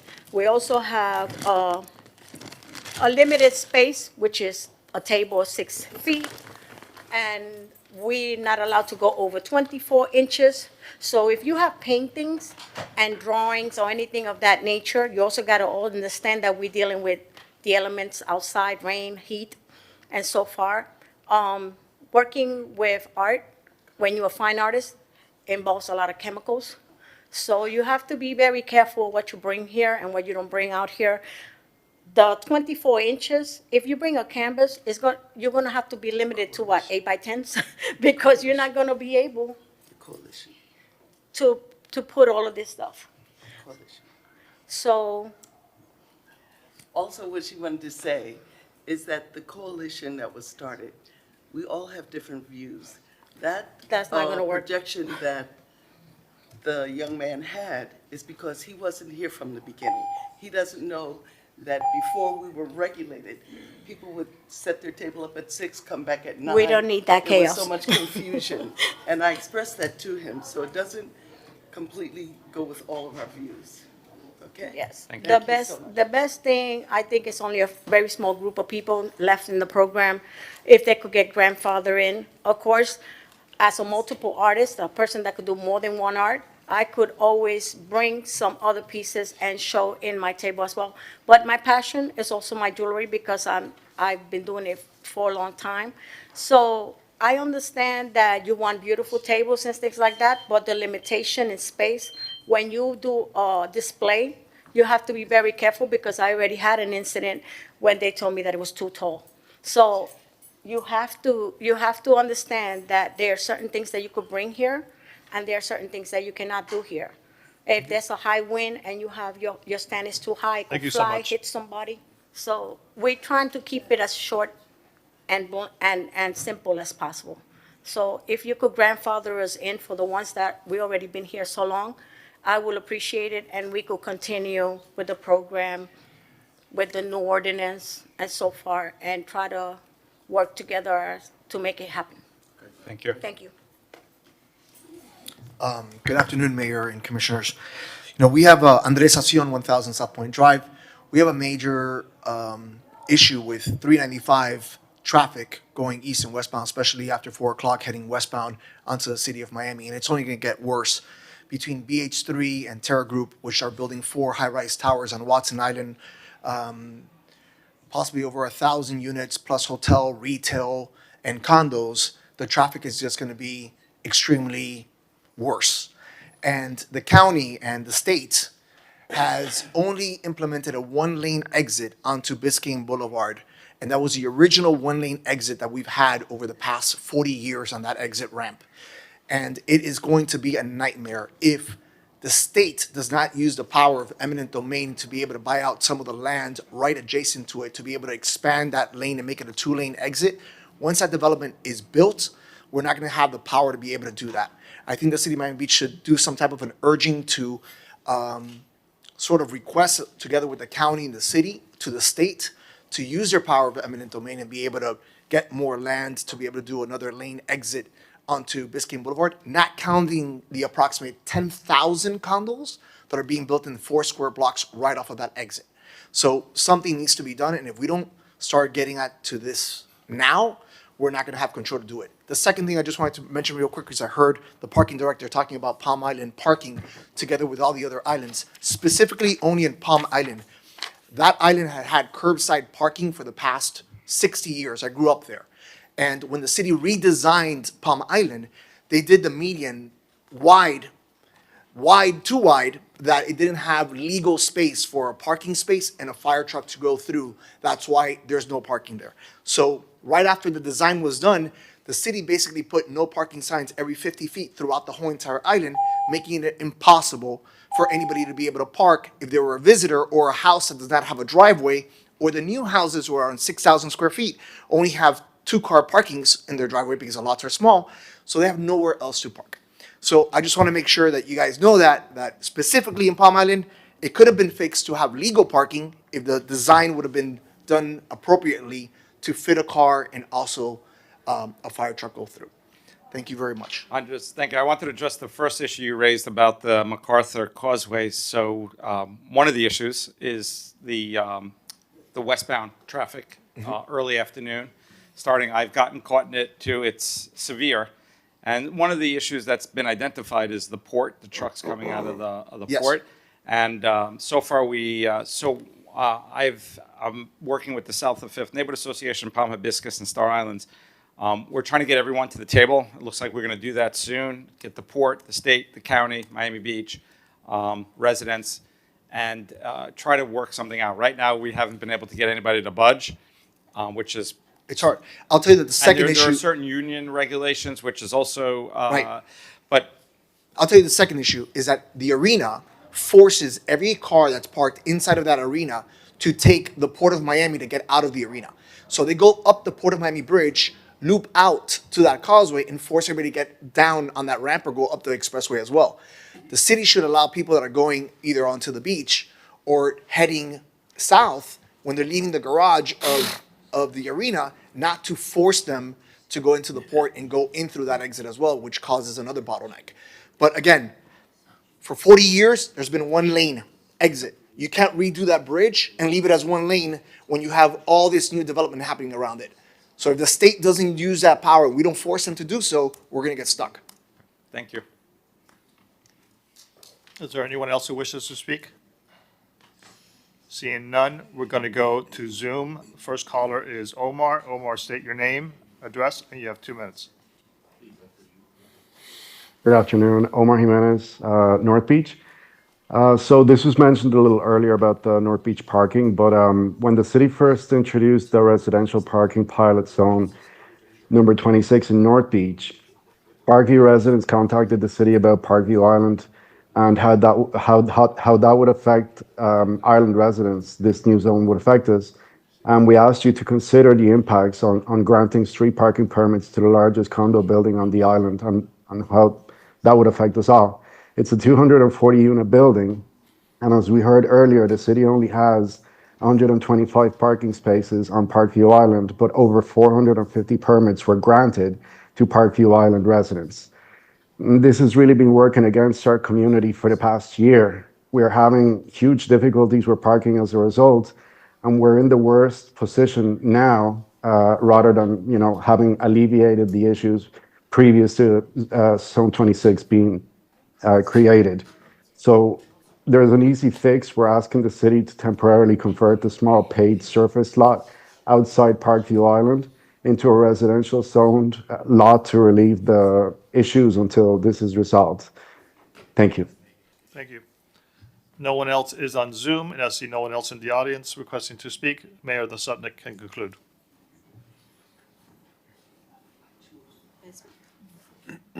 Steve? Mayor? Sutnick's over. Let's call thank you everyone who spoke. There's a couple of priority items. I'm going to try to get to them quickly. R5Z.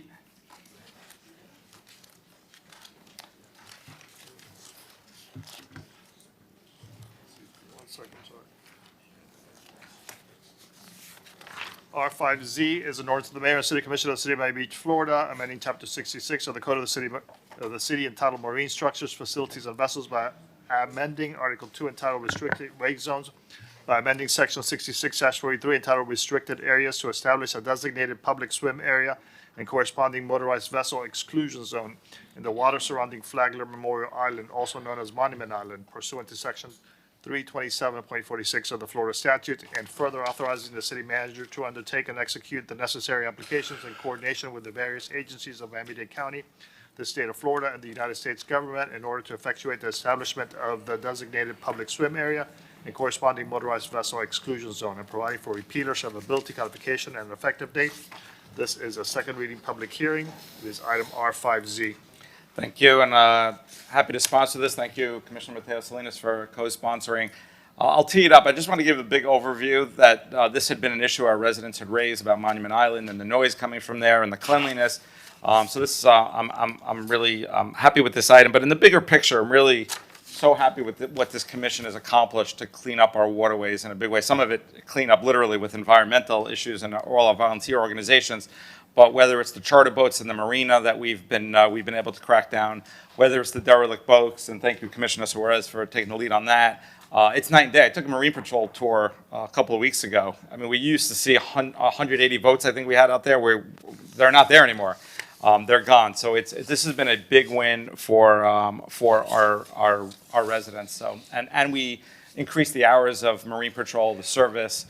So we're doing a lot, and doesn't often get talked about, but it's integral.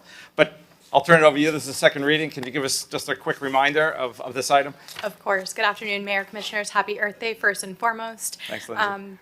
As you mentioned, I did a very thorough background on this item for first reading, but essentially, like you mentioned, what this is doing is it's allowing us to move forward in the permitting process to create a swim-only zone approximately 150 feet from the shoreline of Monument Island to create a much safer environment for recreators that wish to utilize the island, visit our historic monument without the fear of getting, unfortunately, run over by a boat. I'll move the item. Got a motion and a second? Yes, sir. It is a public hearing. I see no one on Zoom, no one in the audience requesting to speak. I have a motion by Commissioner Monica Mateo Salinas, seconded by Commissioner Fernandez. Commissioner Mateo Salinas. Yes. Commissioner Magazine. Yes. Commissioner Bott. Commissioner Bott. I'm sorry, yes. Vice Mayor Dominguez. Yes. Commissioner Fernandez. Yes. Commissioner Suarez. Yes. Mayor Minor. Yes. Motion carries. The item is approved. That was item R5Z. R5AE.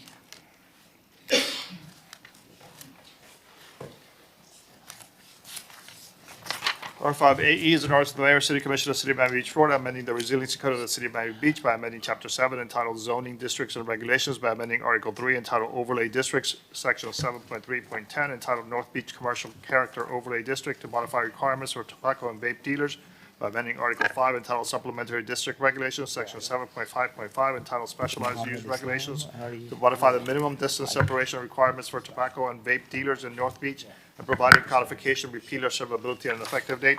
This is a first reading, public hearing. The item requires 5/7 vote. It is item R5AE. Commissioner Dominguez. Thank you. So this item, Mr. Mohammed Islam had purchased a property, was unaware of the overlay. He and his family have many properties throughout Miami Beach, and the overlay would prevent him from selling certain uses.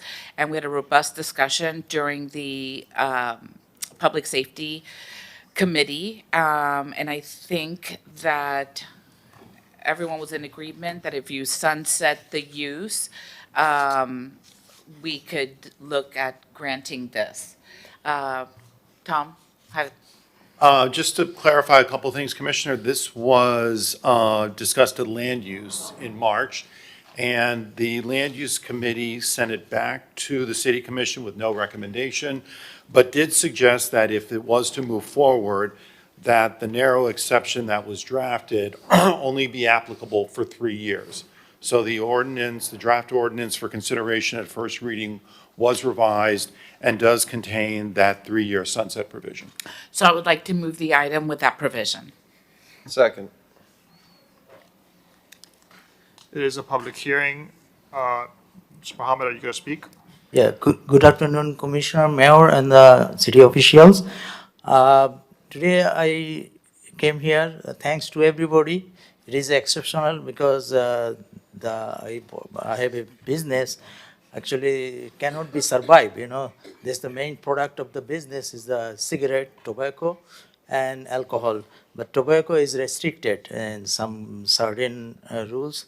It is restricted by city law. So it is a very harmful for the business, you know. Business, small business, they are surviving with this main product, tobacco and alcohol. Anyway, I request to our commission, our planning division, everybody, to help us to be at least selling tobacco, then we can survive. So in these circumstances, I request to our commissions and official to help us to be to approve this, to at least legalize. So I heard that last land use board, they approved for 3 years. This is good enough. So we can proceed on, Mr. Mayor? I have a question. I get complaints about vape shops. I do. We even had legislation a couple of years ago to prohibit it. I just, It's not a vape shop. allows vaping products to be sold. And because the people above, just north of him and people south of him sell it already. So it's allowing a use that other businesses have already. Commissioner Bott? So what I want to be clear about is that there is a distance separation for vape shops. There is a movement to reduce the proliferation of vape and tobacco shops. And this is not a permanent solution. This is temporary. I want to be really clear about this for you and for anybody listening, because I think a lot of us have had people reaching out to us. I know I've had very mixed feelings about this. In this very unique instance, it would have been very difficult for a person to buy this building or this business and not get the full extent of the legalities, because the basic cursory review, and Tom, you can explain this better than I can, would have suggested that if you're doing it on either side, you can do it yourself. And it was a very opaque situation without your realtor doing some real due diligence. It's understandable how this fell into being. What I want to be clear on, again, for you and your business partners and the neighbors who are very distressed about this is not a solution. This is an exit ramp so that you can either figure out a different business model or sell the business.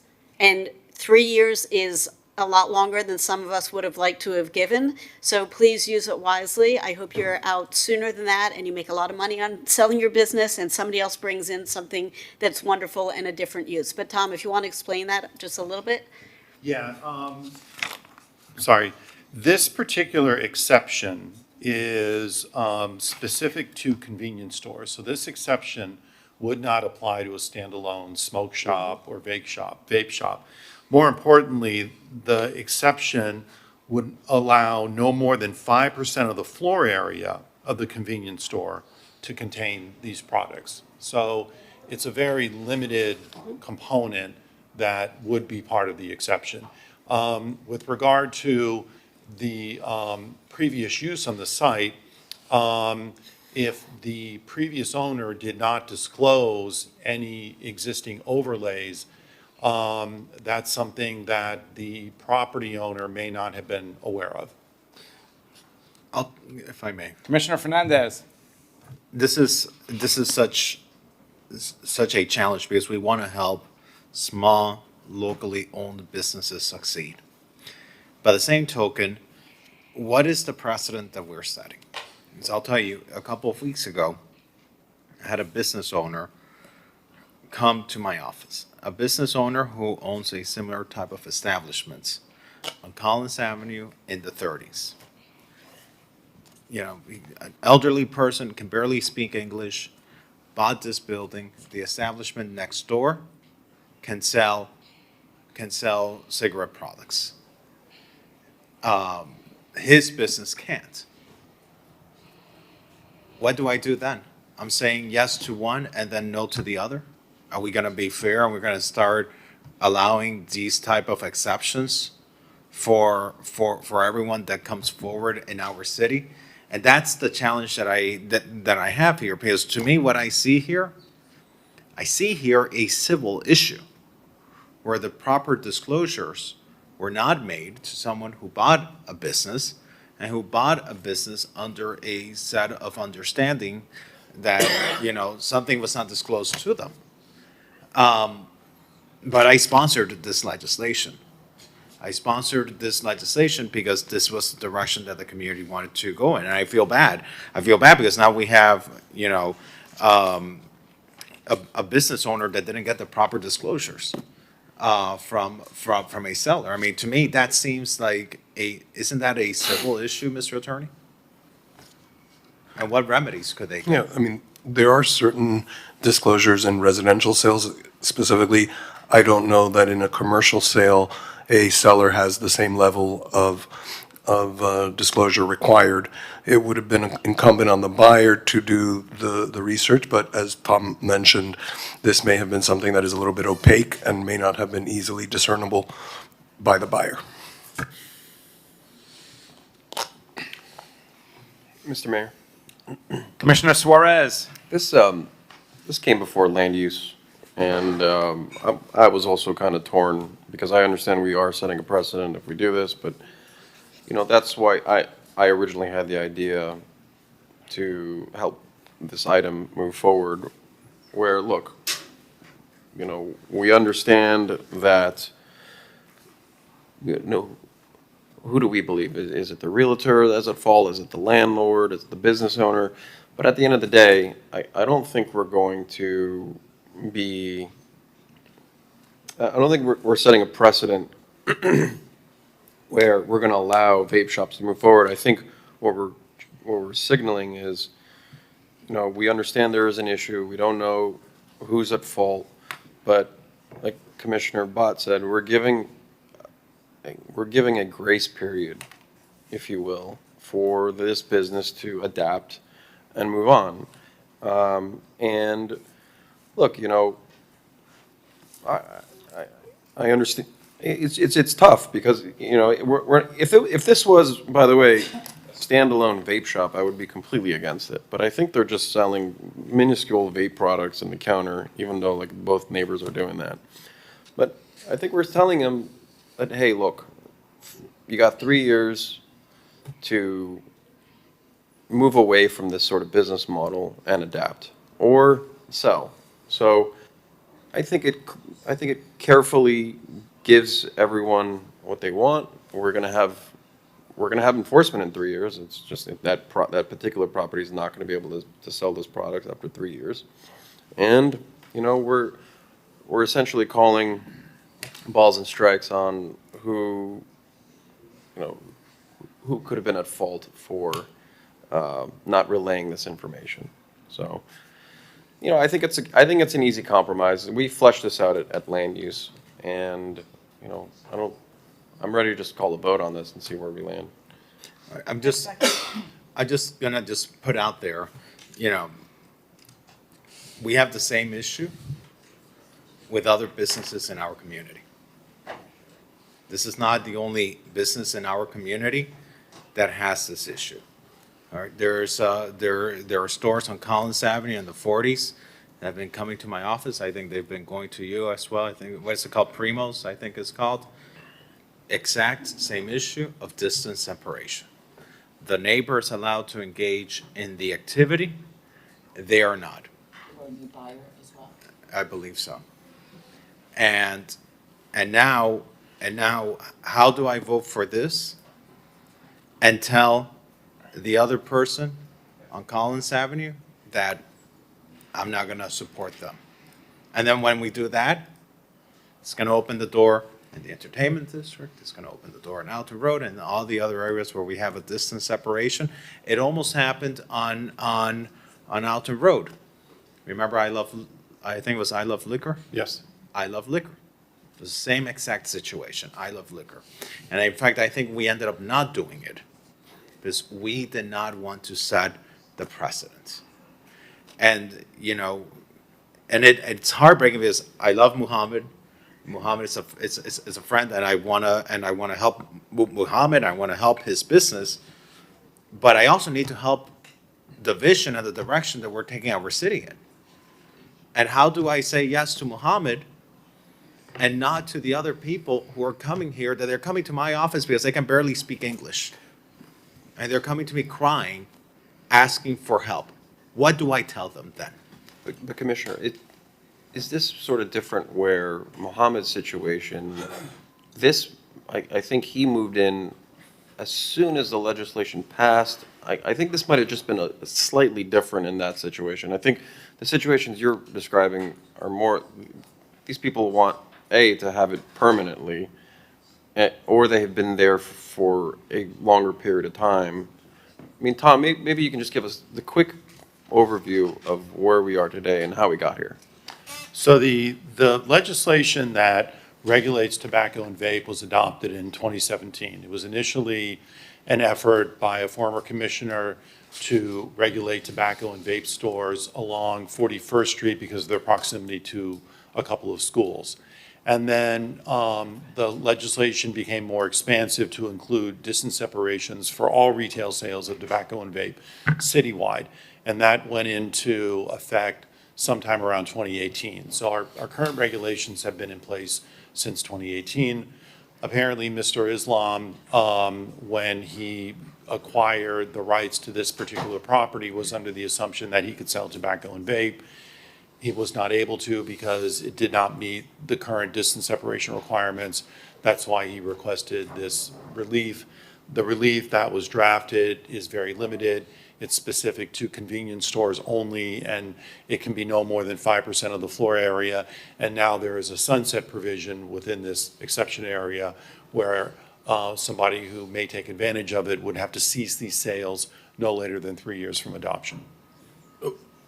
Was the reason for Mr. Islam not knowing because of how tight the time turnaround was? This ordinance just passed, and then he bought his property? I don't know the specifics of when he acquired the property, but the distance separation requirements have been in place since 2018.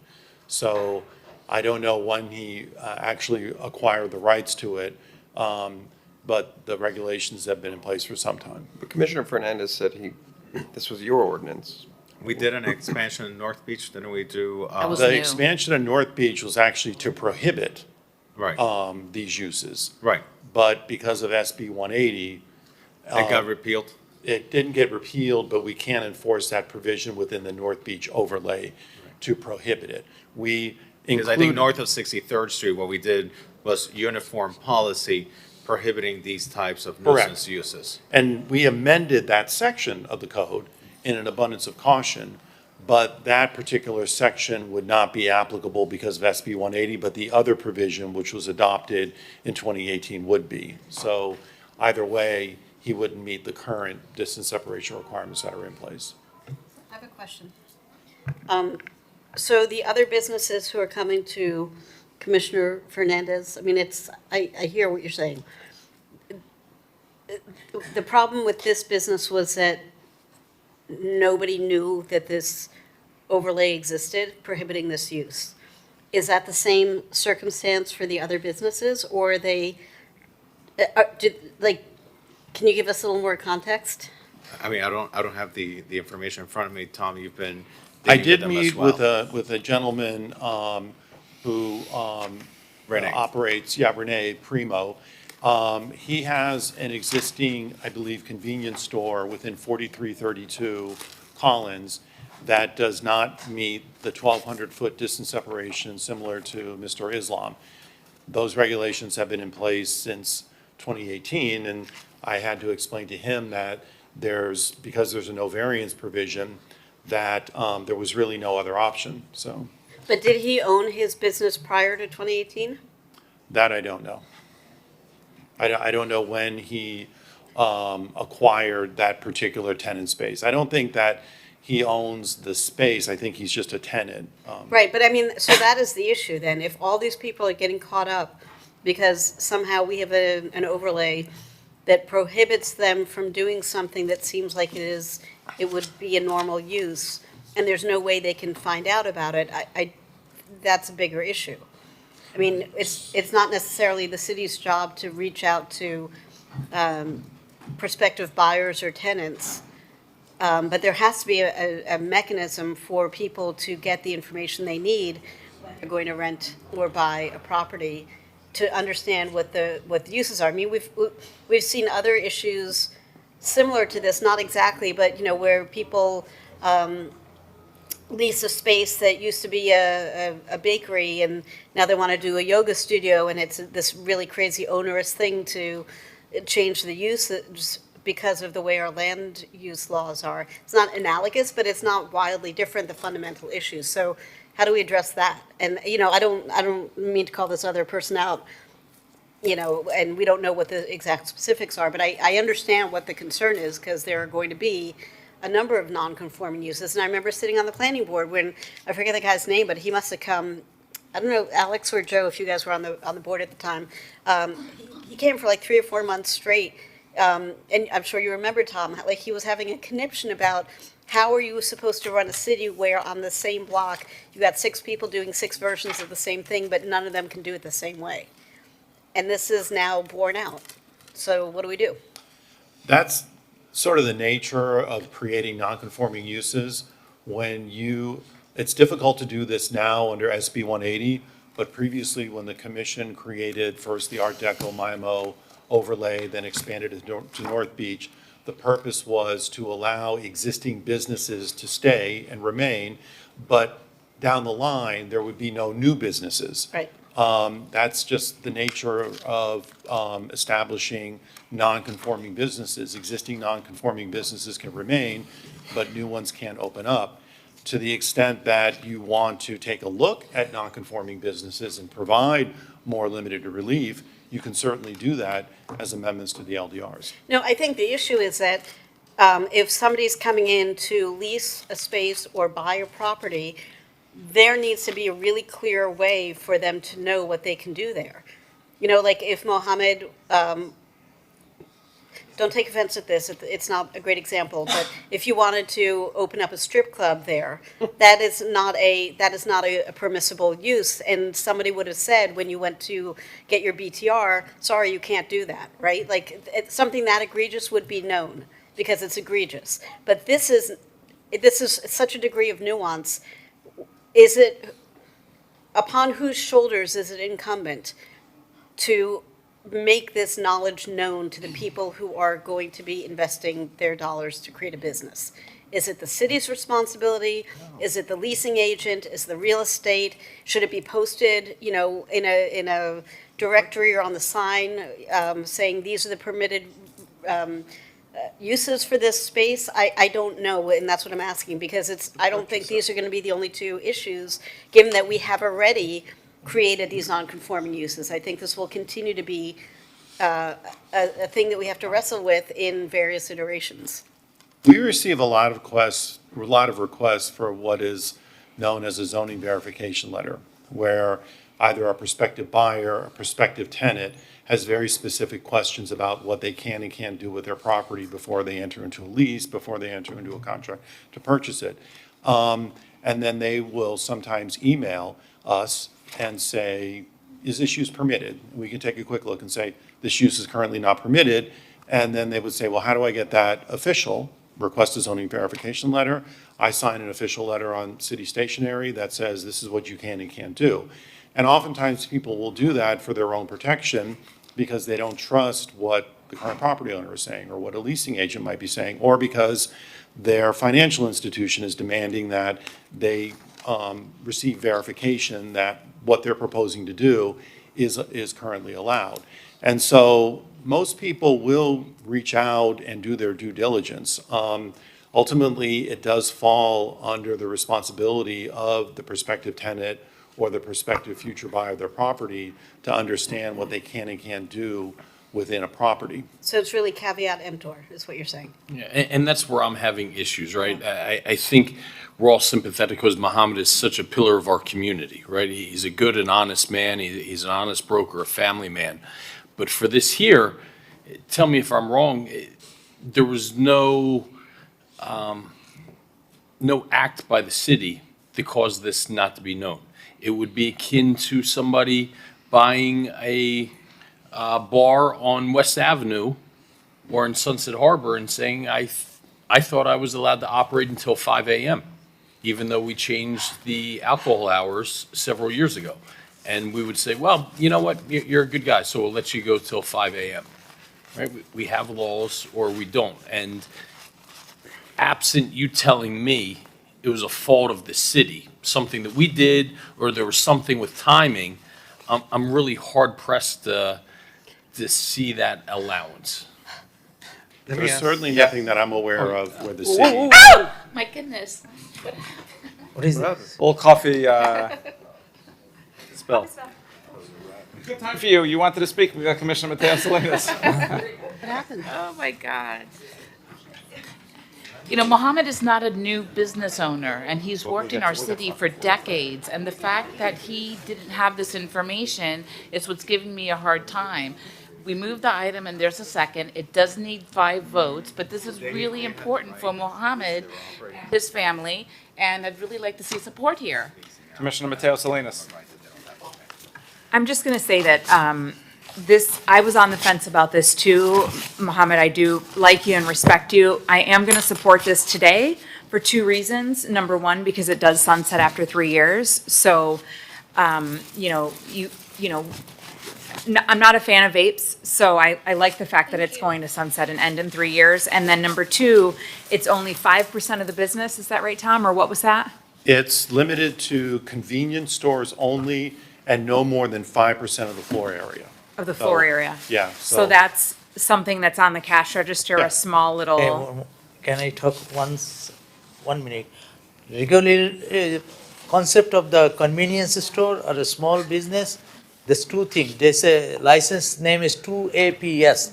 That means tobacco, alcohol, both of the same from the state.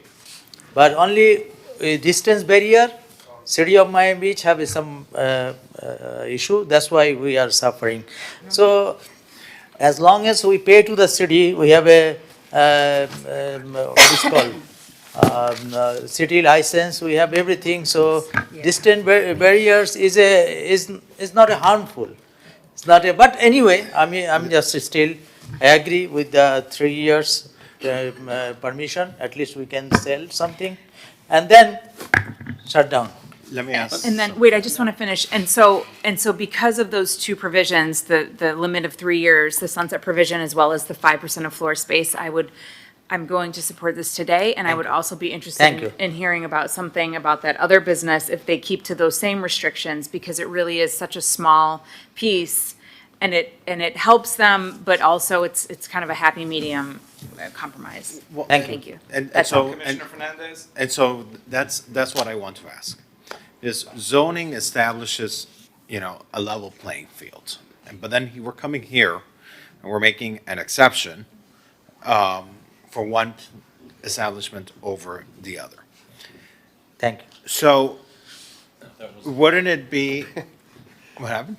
He said thank you. I said, Oh. no, that wasn't I don't think that's where he's You're leading. welcome. No, I'm not clear about that. It's a temporary exception. But so, in a situation like that, I want to ask our Chief Deputy City Attorney, Nick Kalergis. So what I want there to be parity.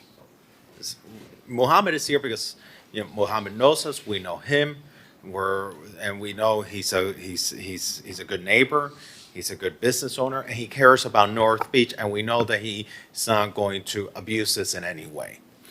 But not everyone has that benefit. Not everyone has that access to us where we're going to feel comfortable advancing legislation if they were to find themselves in the same scenario. And so,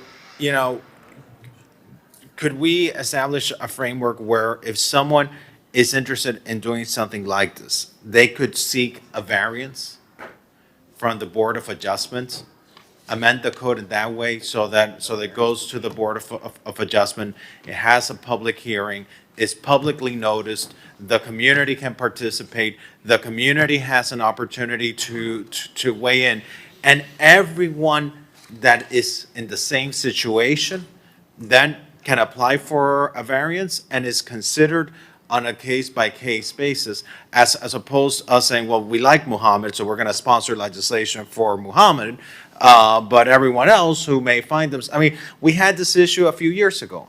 I Love Liquors on Alton Road. Same exact situation. They weren't able to apply for a variance. But now we're coming here to this establishment, and because we know Muhammad, we're doing the legislation. But yet I had Renee and Flor that came to my office with a similar situation, and I'm like being a stickler here because, I'm trying to protect the code and saying, I'm sorry, we can't do this. So if we're going to do this, I just want to create a fair and even playing field where everyone that finds themselves in this situation can be considered, but based on objective criteria, based on public hearings, and giving an opportunity for the surrounding neighbors that if they have concerns, that they find out and they be able to be notified and participate out here. Is there a way that we could do that? Yes, Commissioner. The existing ordinance prohibits variances from the minimum distance separation requirement, and I think it would be within the scope of what was noticed if you wanted to strike that line 4 at the bottom of page 1119 of your books, which says variances from the requirements of this section shall be prohibited. So you could strike that, and then that would essentially allow an applicant to seek a variance from the Board of Adjustment. Now, they would have to meet, the board would have to find that they meet the hardship standard for the granting of a variance, but they would be eligible to apply. No, but my issue is that this here speaks specifically to section 7.3.10, which is North Beach Commercial Overlay. But this is an issue that is going on, for example, in the Art Deco South Beach MIMO overlay district, and it's going on with other distance separations, for example, on Alton Road and in other areas. So, I mean, we can change it here, it would only apply to 7.3.10, but it wouldn't apply to the other ones. 7.5.5.9 is the specialized use. Not to toss around my knowledge of the code, Commissioner Bott. Variance provision in the North Beach, which we could also, under separate ordinance, include, but that one, because it has to be 180, we can't apply anyway. So it's Right. this one. Now, the only thing about, Commissioner, the only thing, I think, as Nick said, under section 2, which is 7.5.5.9, under specialized use regulations, while you could strike the no variance provision, the only caution I would add is that that is applicable to all distance separation requirements, including the minimum distance separation requirement from schools. And that was the chief reason a no variance provision was put in there, was so that people could not apply for a variance from minimum distance separation from schools. Mr. Islam does not have an issue with the distance separation from schools, but he does have a distance separation from other retail sales of tobacco.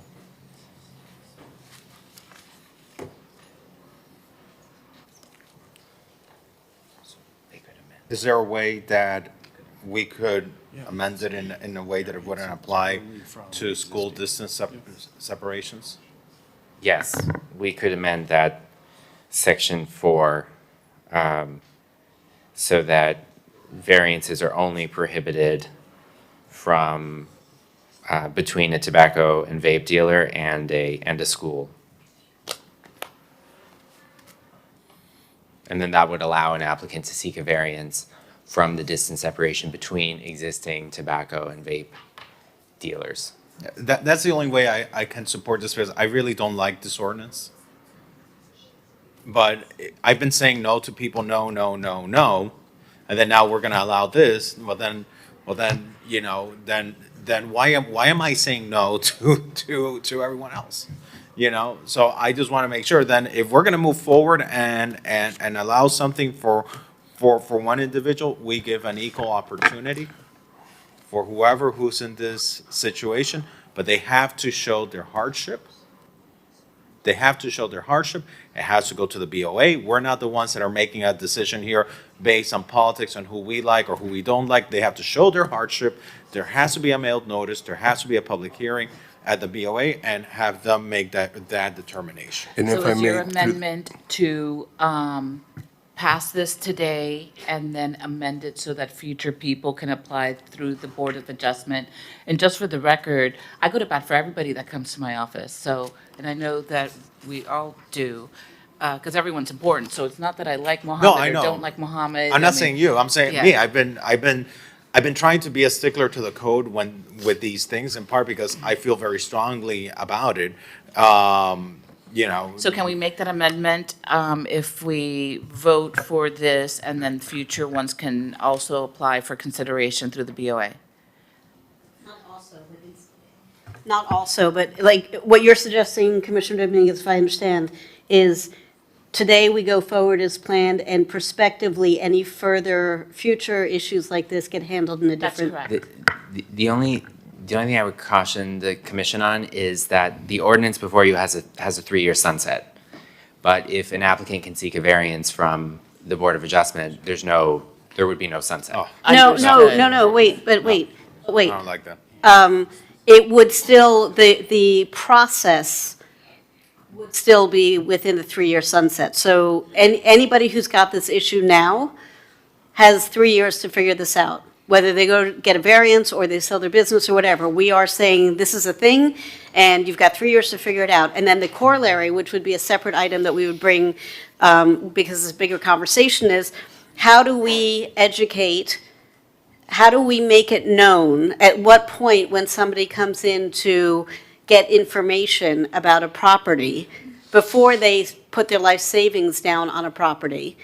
Do they get informed about what's permissible so we don't have this again? I mean, this is not okay. We're supposed to be welcoming new businesses in, and sometimes you go into business because you're passionate about widgets, but you're not a land use attorney and you don't know about zoning laws. And so, it's not our job to babysit everyone, but also it's not our job to, sit on our hands saying, well, too bad for you, because we have a wildly complicated set of overlays and zoning. And so let's figure out a way to do this for the next 3 years, have a grace period for everybody who's here in the situation now, and also in that same time frame and sooner rather than later, figure out a way that this doesn't happen to anybody else going forward.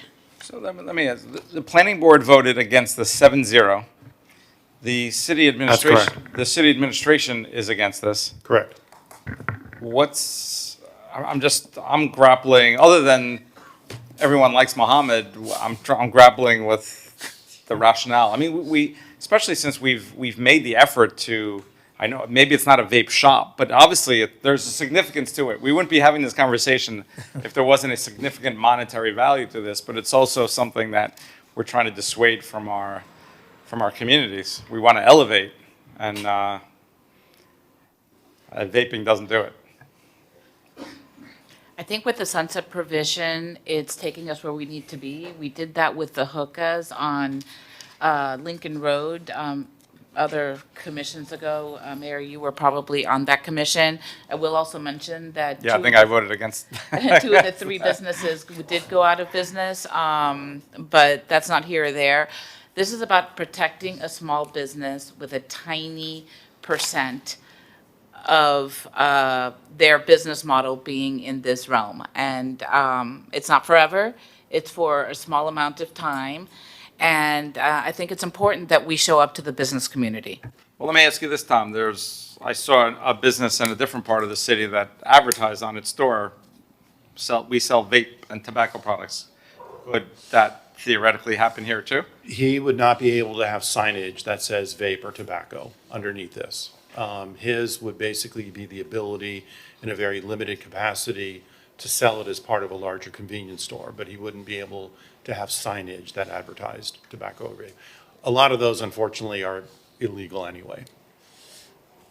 Wait, hang on. A lot of those are illegal anyway. Those stores are illegal, or the signage? The signs. Okay, so we had spent all morning talking about enforcement. So if we know that we have a whole bunch of stores who are selling a product that we are trying to not encourage, it's not illegal for them to sell it, but the signage is illegal? I don't know. In some cases. Okay, we've seen Hernan, that. can we do a sweep? I don't mean to put you on the hot spot, but why is that allowed? If we know it's illegal, like, let's do a block by block sweep. And at least, like, we can't tell people what not to sell or what to sell, given the laws, but if we have laws saying you can't put that sign in your window, enforce the law. That helps already. That changes the character of what that retail space looks like. Why are we not doing that? I'm sorry, I don't mean to go off on a it's that kind of day. I'm not the first, not the last kind of. There are a number of times that we will reach out to code about this. But I'm not saying we reach out to code. Why couldn't we? And I know Mark Taxes has neighborhood area managers, right? So we talked about this a couple weeks ago, and what are we doing with the area neighborhood managers? I've asked for a block by block sweep at least once a quarter. And so that should be a no-brainer, like anytime somebody sees it, not to be called in, but because residents don't know what signage is legal on a store, but our code folks do and our area managers do. Like, why aren't we just prospectively going through every storefront and doing what's right? Hey, Commissioner Hernan Hi. Cardino for Code Compliance, and yes, we are. I'll get you some of that information, but we do it proactively and complaint-driven. But are we doing it proactively in a block-by-block grid pattern? Like just going through every single store until we hit all of them, and then we can start again the next year? We do it in all 3 districts, yes. And it's a grid pattern.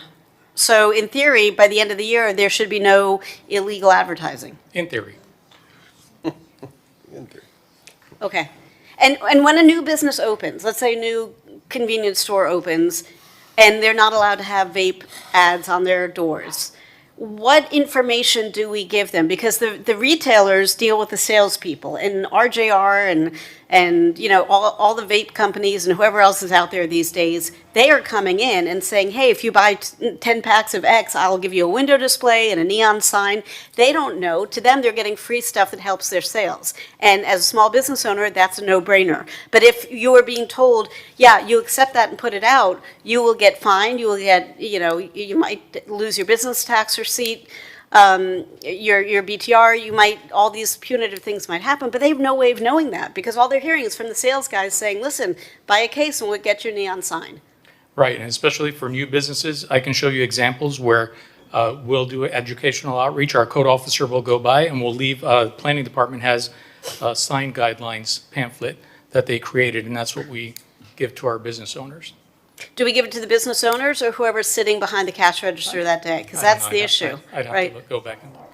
What's that? I'd have to go back and look. whether No, it no, no, was but management or I'm business not owners trying or- to, I'm not playing game of couch. I'm like, are we mailing it to the person who is signing the lease, the business owner who might have a vested interest versus the hourly worker who's there after school and it's just like, you know, throw it in the trash? Because that's a different way of communicating. And I'm not saying you're doing something wrong. I'm just saying, have we thought about this philosophically about how to reach there? And, you know, with Stephen and Heather in their economic development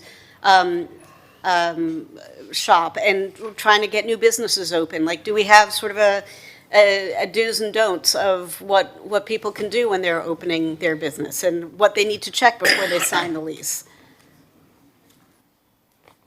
I'm hearing crickets. I can tell you that from a zoning standpoint, when people come in for a permit, we advise people what signage is required, what their limitations are. And in my experience, telling both the business owner and the property owner is the best way of ensuring continuity because oftentimes the clerks, the hourly employees, the turnover is so high. Correct. that They'll But- get the message But to by the them. time they're coming to you for a permit, they've already signed a lease or bought the property, right?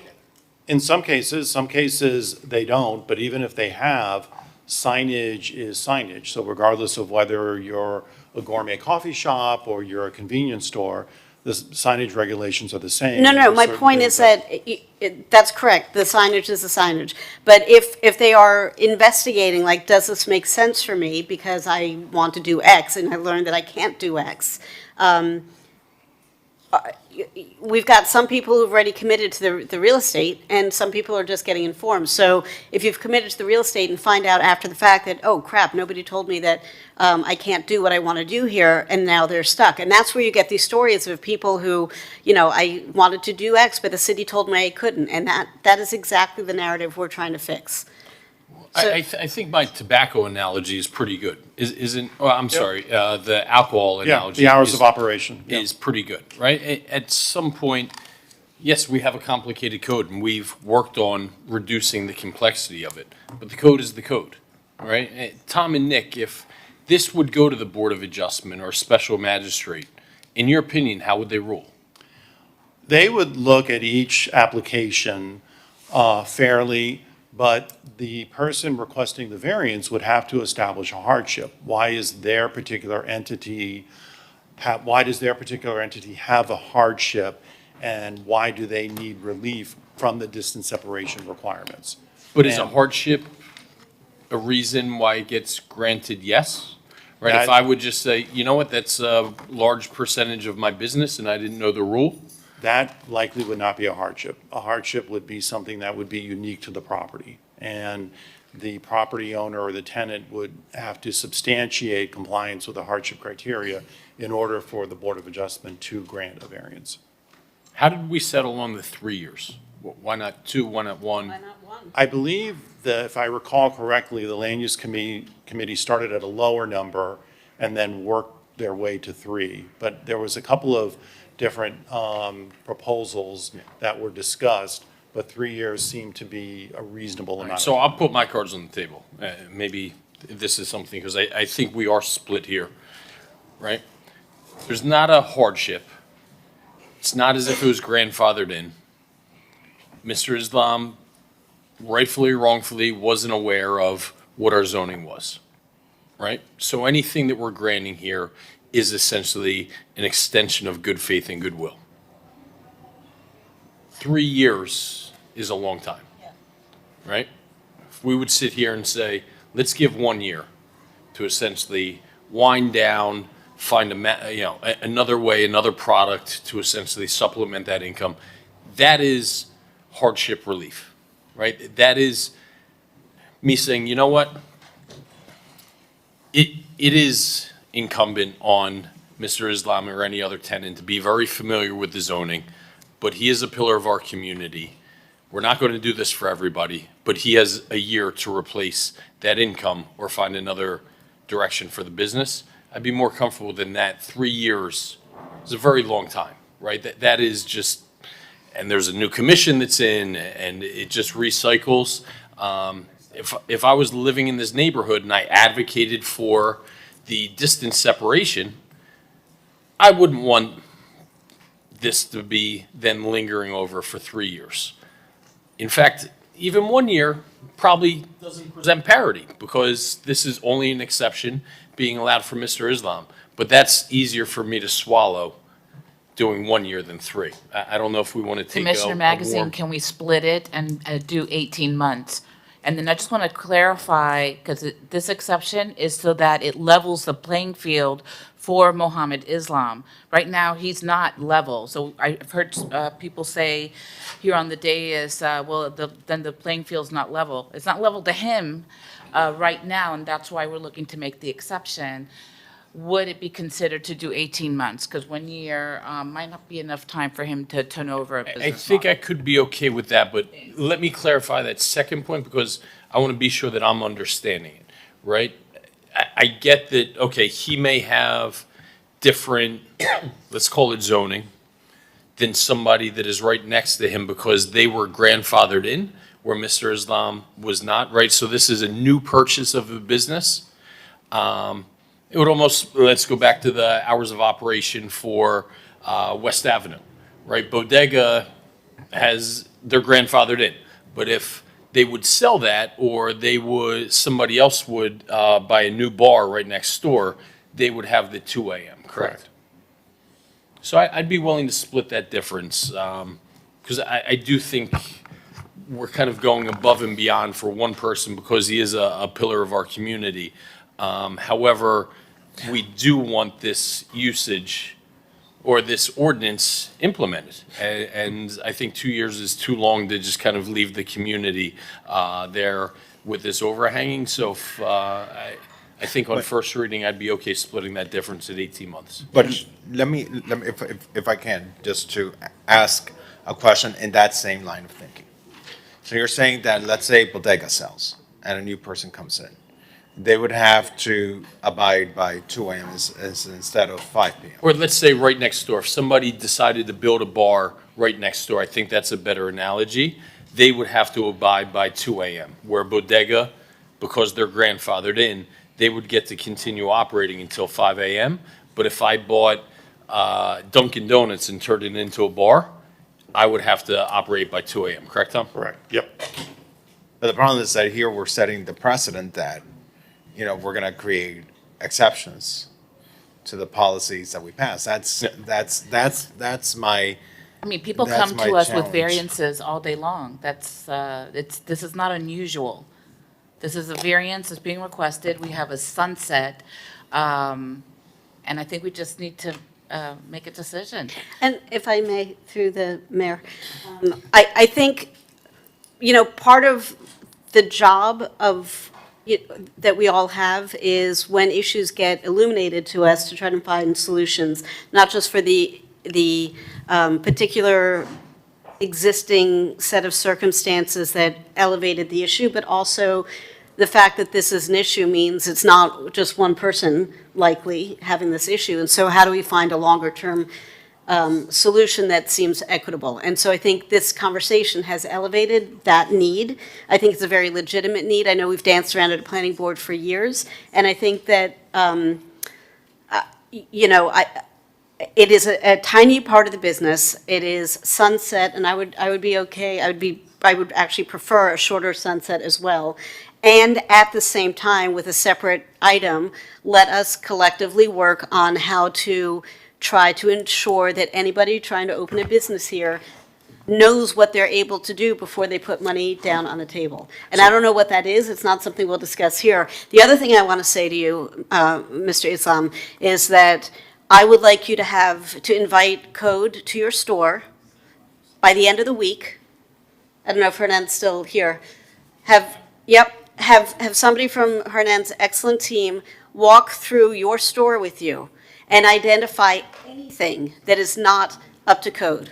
I don't care how emotionally attached you are, it will look lovely in your living room, okay? The store needs to look like $1 million. So you're getting grace extended to you to get out of this situation. It is going to be a tiny part of your business, so you should be able to replace it very easily. And if you can't, that's not an us problem, that's a you problem. And in the meanwhile, because it is a thorn in the side of the community, and I'm sorry, it just is, your job is to make that store look radiant and conform with our laws and make it look great. Are we clear? Yeah. Okay. but I have this question. What happens, so I just need to understand. All right. Let's say this gets passed today on first reading. Comes back on second reading, you got your vote, and then you got 18 months. What happens at the end of those 18 months when you no longer have the ability to sell tobacco and vape products? I'm going to continuously follow these rules by 18 months. If you see that I follow by rules and code, then you guys, if you want an extension, that's fine. Not, then we can. No, there is no. Who can sell it? But that's, you see, that's my challenge. That is exactly the issue. That's There will my be problem. no This- issue. I There can't will be no support it. extension. That's my challenge. No. I can sell. But that's what we've told you from the beginning, is you have, I can But it's sell. going to be a different commission at that point. yeah, no, then, that was never, It is harmful, but continues to. but the fact of the matter is that the other two businesses are allowed to by law, and yours isn't. And so the reason why we are spending all this time talking about it is so that you have the time to either reimagine your business model or start the process to sell it now, not in 18 months. There will be no extension. Okay. So, I agree. So, but Mohammed, this is what we need to understand. I agree. You, at the end of the 18 months, because this is very serious what we're doing here. What we're doing something for you because we care about you. And I want to really hats off to my colleague, Commissioner Dominguez, because I think we all care about you. And I feel like we're all in a very difficult position because none of us want to vote against you. You're our neighbor, you're our friend, you volunteer in the city, you dedicate so much time to try to do good stuff for the city. So we want to help you. And I really want to commend Commissioner Dominguez for bringing this forward because she wants to help the small business. But, you know, you need to understand that at the end of the 18 months, you're not going to be able to continue this. So is it even worth it for you to get this now if at the end of the 18 months you were planning to come get an extension that you're not going to be able to get? I got it. So that's the option is sell it, because no way to waste his time, because I don't make any money, why you should wait for long? All right, well then, So the bottom line is I'm going to sell it. so let's do this. If it's clear that you're going to sell the business. Exactly. Let us give you a year to find a buyer and get out of it, and let's call it a day. Okay. 16 months. A year. 18 month, no? Do a year. 18 month, okay. A year. After your comment, you have a year to sell the business. If that's your plan. Okay. It's not the pivot. Your mic on. You can do that in a year. Eric, the city administration had recommended against this. What's the reasoning? So I think we've been pretty consistent about trying to elevate the business community and try and get away from some of these deleterious uses. I think, vape and tobacco is certainly not something that we're looking to proliferate across the city. Yeah. Again, it's tough because I like you personally, Mohammed. I'm going to be a no vote. I also look at it, and I'm not sure it would change my vote, but again, when someone comes in and buys a property, not everyone may know. And Tom, I've had people reach out to me and I say, hey, just talk to Tom. He'll tell you exactly what the law is. And you're an incredible resource. I've actually even had people tell me, you know how much money you saved me? That I should tell that to the lobbyists here. But you do, because you provide a service, and you're just giving people what the zoning laws are, which is it's complicated, it's complex. So it's appreciated, obviously, you and Nick. And here I feel like, Mohammed, you own other businesses in the city. It's like not someone who's not sophisticated. I don't even know if that would change my mind. A person has an obligation to know what the rules are, as complicated they are. But here, this situation, everyone knows you, and it's a good thing. Yeah, so that resource was available to understand what the zoning laws are, and I just feel like we're going down a little bit of the wrong way here, especially since we've specifically had legislation going. And sometimes it's hard. We've had to make tough decisions that sometimes, it's tough to say no, but in the long term, it's better for our city, and I just don't think this is good for our city. Can I ask a question? We talked about being good operators versus bad operators, and when, nightclubs do stupid things like have brawls that cross 4 lanes of traffic, and we're like, we can't even do that. We can't shut them down because it's not enough of a problem. But we talk about people with violations getting no benefit of the doubt, and people with no violations getting the benefit of the doubt. And where is this business? Where's this property? I believe the address is 6638 Collins Avenue. No, I didn't mean that. I know where it is physically.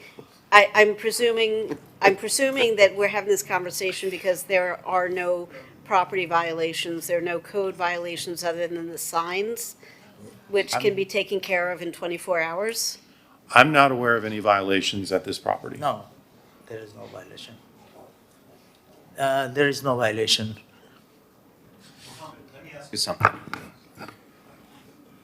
Because again, this is something that we're trying to get away from. Your preference would be to keep your business, is that correct? That would be ultimately. That's correct. Okay, your preference would be to keep your business. But because of the change, because of the policy, you're saying, I'm not gonna keep the business, I'm going to sell it.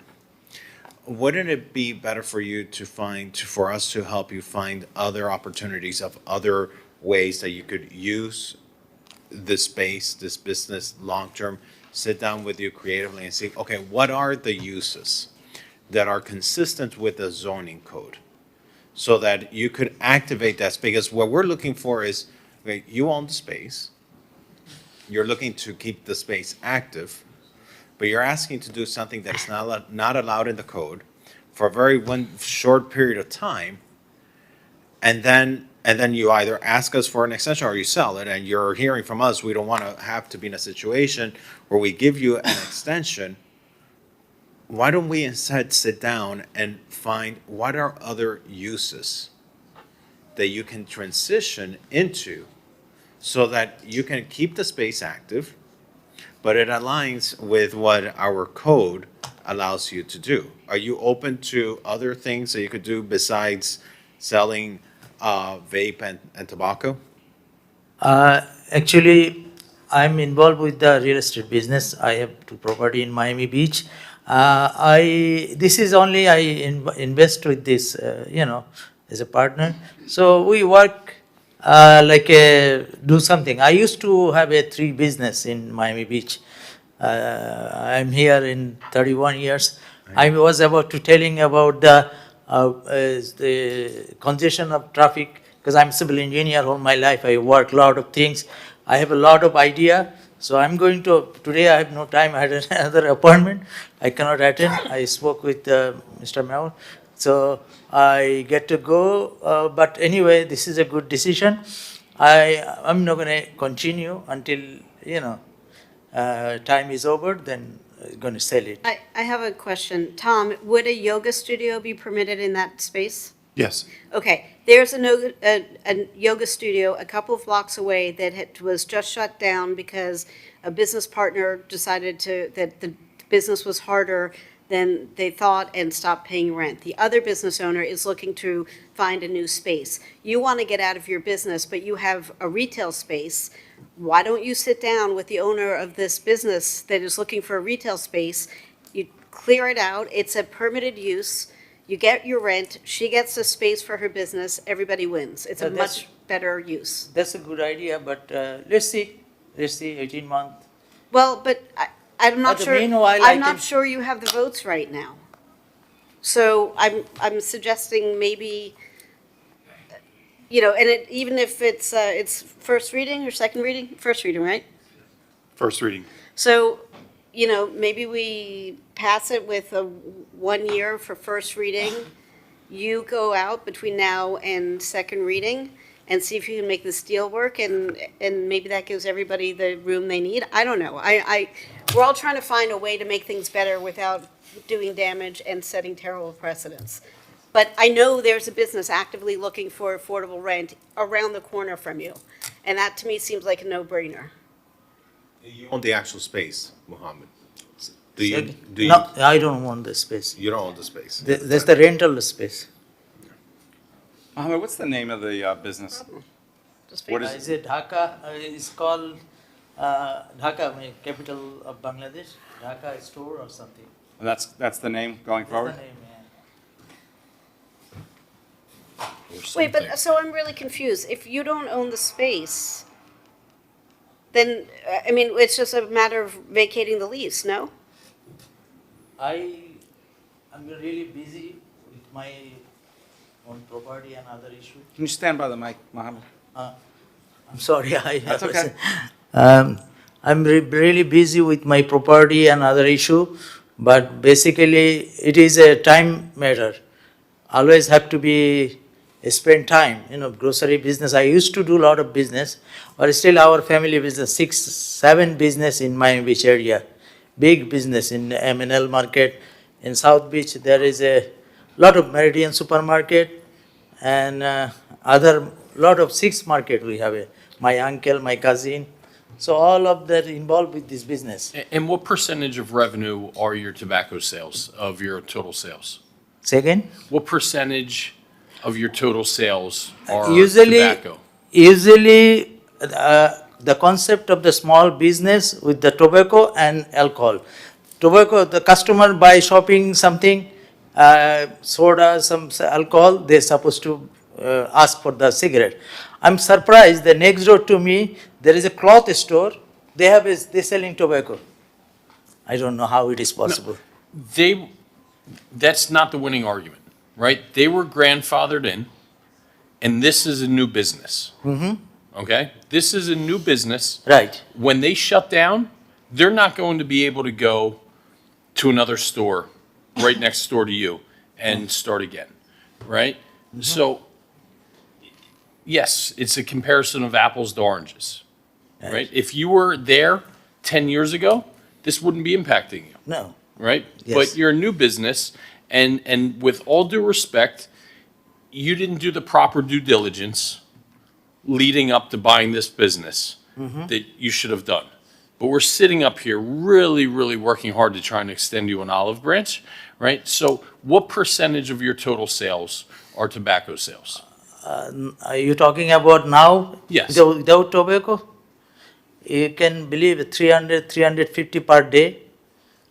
But, of your total sales, what Total percentage sale- is tobacco? The tobacco sell, because we don't have those, we don't sell tobacco, but if we start sell tobacco, that could be increased like a 20% more. So you're not even selling tobacco at this point, but you're asking for an No. exception to do so? Yeah. Actually, I'm a little bit confused about the, your question about the how much I selling tobacco. That's your question? Yes. If it is selling tobacco, it could be 25% more, we can sell it. So you're already operating, And you're not selling tobacco, no, you're just asking for I the ability selling, to do I so. selling alcohol, I selling other Right. stuff. But that's not part of the ordinance. We don't have a alcohol restriction or thing. Correct. We're just talking about this tobacco there. So we're actually being asked to allow him to start selling something he's not even currently doing. Because he thought he could, and then he found out after he. Are you able to make your rent payments right now as is? As is, yeah. That's why it's very hard. Even I cannot pay the employee cost, everything is expensive. Beside that, I have to pay rent, I have to pay employee cost, I have to subsidize from my pocket. But that's being a business owner. Like, we're not responsible, and I'm not trying to be a jerk, but I mean, business, we can't control the cost of goods sold. We can't control the salaries that you pay people. We can't control the market conditions. What we can control is what is permitted to be sold. So the question is, if you are running an operational business that is viable and profitable, with the current configuration, it's not as profitable as it could have been had this use been permitted. I understand that, but that's not, I know it's expensive right now to run a business. Everyone is suffering. And so the question is, what can you do within what is permissible to generate more revenue? I mean, is it bringing in, great Bangladeshi food that, God knows you can't find a decent Indian meal anywhere in this city, so that would be great. I don't know if that's permitted, so I might. Bangladeshi food. Let's try to wrap this up. I'm just gonna be frank. I didn't like this item to begin with, which I've said. I like it less now than I did when I started. I'm gonna vote no, but I would ask if it does pass, I would ask that this be tied to Mohammed. I'm a little concerned whether you're even gonna continue to control this property if we make this change. I don't want it starting to change into somebody's hands. You don't even own the property. And then they come back and they ask us for an extension, and then it's a different commission that might grant the extension. Well, it's also, I feel like, and I don't want to speak for my colleagues, but I get this sense, I get this sense that if there's an appetite to do this, again, I've said where my vote's going to be, but it's because of Mohammed's running the business. But what if Mohammed's not running the business? Then I think we have to put a condition in there. But either way, And Mayor, the challenge with any condition that's tied to an individual operator or owner is we don't necessarily know if a business or property changes hands, so that could be difficult to enforce.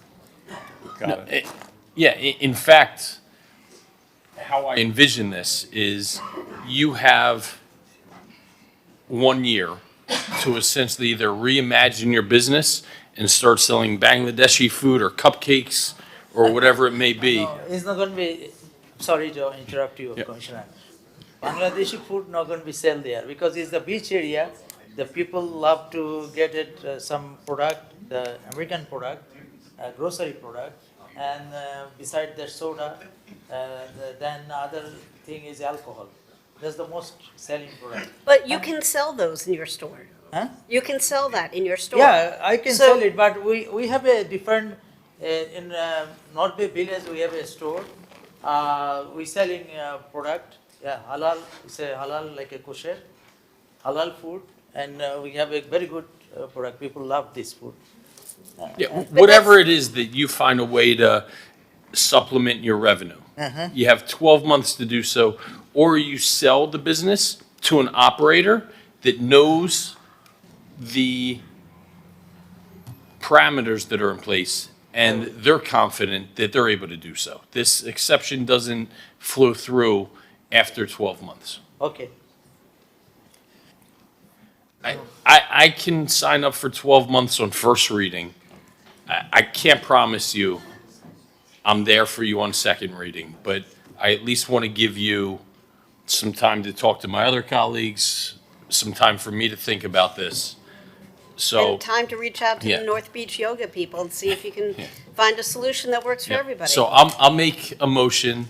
I know we talked about splitting it in the middle, but I think we just have a different mentality about what this extension is for. It's not to provide you this long runway to just keep doing status quo. So I'm going to make a motion that you have this for 1 year and then it expires, but with the caveat that this is first reading and I can't promise you that I'm going to be there for you on second reading. And I would add to that, if I might, that it is contingent on at second reading, even being up for consideration that your store complies with all of the signage parameters. No blinking signs, no vape signs, nothing, like cleaned up.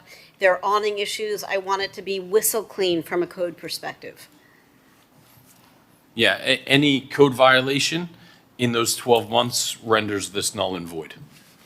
Okay, I will try my level best to follow code and operate the business in properly. And text me your address. I'd like to support it while I'm in the neighborhood, just from my own private some vape? standpoint.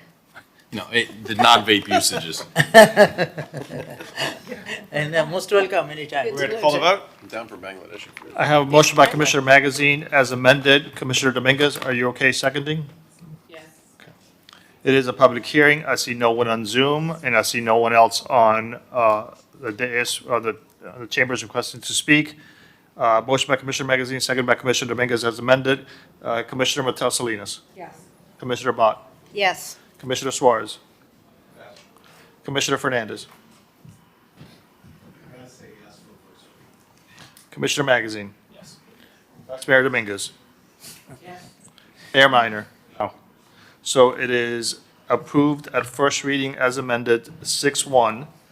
The motion is, the amendments are 1 year expiration and free of code violations for that 1 year period. Can I say one more thing? I'm sorry. Can I answer truthfully? Yeah, but we just voted on the item. No, so- I know, but before you leave, Mohammed, you said I will do my level best to try to operate my business within code.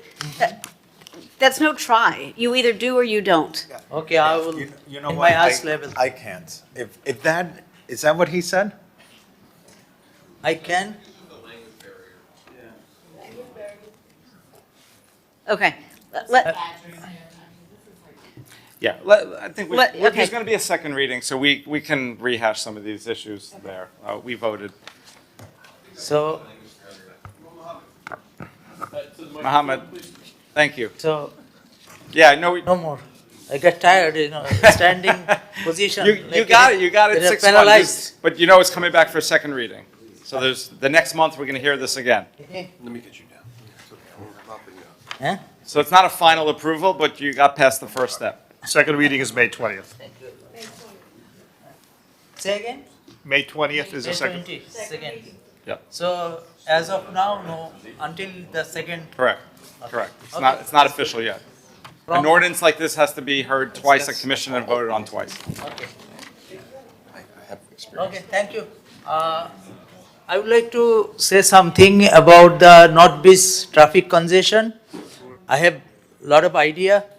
I'm going to prepare some articles, how we can resolve this issue. As an engineer, I'm going to do some preparation for traffic congestion in the, like a 71st Street, the corner. This is very dangerous. People wait and wait.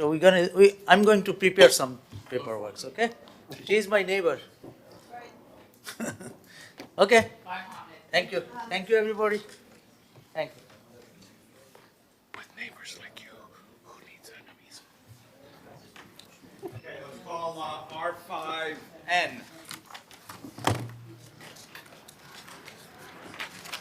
R5N is an ordinance Ordinance of the Mayor and City Commission of the City of Miami Beach, Florida, amending Chapter 82 of the Miami Beach City Code entitled Public Property by amending Article 3 entitled Use of Public Property by amending Division 1 entitled Generally by amending Section 82-74 thereof entitled move the item. Plastic-Related or Metallicized Decorations Prohibited at Public Marinas, Marine Facilities, Parks, and Beaches in order to clarify applicable restrictions on the possession and use of decorations in outdoor public settings and providing for repealer, severability, codification, and an effective date.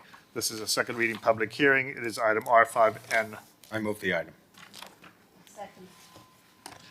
Amy, could you just quickly tell us again what this is? And on Earth Day, right? I know, of all times. It's cleanup language on a, Sure, Mr. Mayor, I'd be happy to. Amy Knowles, Chief Resilience Officer, and happy Earth Day. This is an excellent item, the second reading, to make sure that we're not using, consumable and plastic items that can cause a lot of litter, and that we can have reusables, and it's excellent for our events and for our environment. We sell vape at the bounce houses? Excuse me? Sell vape at the bounce houses? Absolutely not. Okay.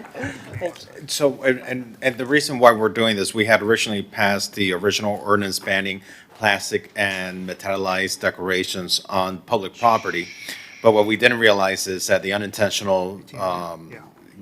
that we unintentionally banned decorations that were never meant to be targeted, including those used by local organizations and cultural events. And so it's a fix. It's just a fix to correct something that was done unintentionally. So the policy was already established. This is just cleanup language. Is this it? Yeah. No. This was in March. The item.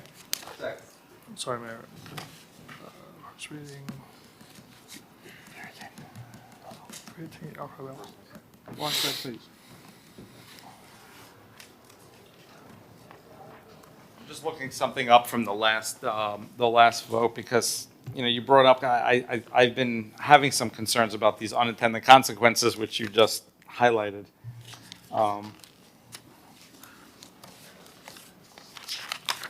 Commissioner Suarez famously said there are no such thing as unintended consequences. R5. I couldn't resist. Give me 1 sec.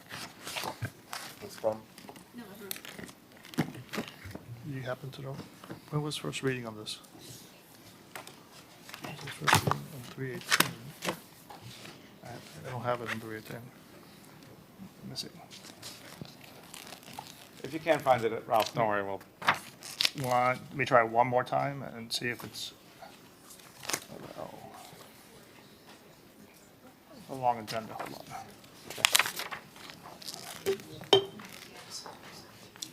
While we're waiting, we have a time certain for the DRB appeal. Is everyone here for that?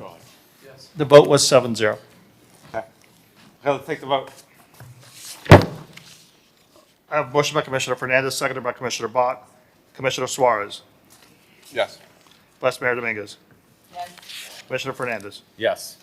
Commissioner Mateo Salinas. Yes. Commissioner Magazine. Yes. Commissioner Bott. Yes. Mayor Minor. Yes. Motion carries. This is second reading. The item is approved. That was item R5N. Let's call R9E.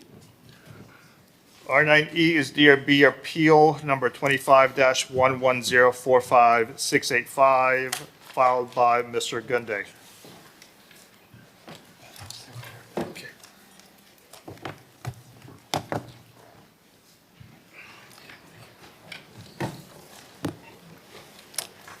Good afternoon, Mayor and Commissioners. This is an appeal of a design review board approval, much like you heard last month, for the construction of a new clubhouse and campus improvements at Lagorce Country Club at 5685 Alton Road. The appeal was filed by Honor Gunday, the owner of a single-family residence to the west of the club at 5767 Alton Road. Because this is an appeal of the decision of the DRB on a specific property, your decision has to be based on the record before the DRB, and no new evidence or testimony can be taken. So today we're only going to hear from argument of from counsel to the parties. Under the code, the commission can only reverse, remand, or modify a decision of the design review board if the commission finds on a 5/7 vote that the board either failed to provide procedural due process, fail to base its decision on competent substantial evidence, or fail to observe the essential requirements of law. Consistent with other appeals that have been heard by the City Commission, the petitioner will have 10 minutes to present his oral argument. Then the city and the Lagos Country Club will split their 10 minutes for the respondents, and the petitioner will have an opportunity to present rebuttal. Following argument of the parties, the commission can deliberate and then take a vote. Again, to modify, reverse, or remand, you need a 5/7 vote. To affirm, you only need a majority. I apologize. Graham Penn, 200 South Biscayne Boulevard. Nick, just for a point of clarification, the period for the rebuttal is within the 10 minutes or in excess of the 10 minutes? I think we usually allow 2 minutes for rebuttal. Okay, I just want to be clear what that number is. That's fine.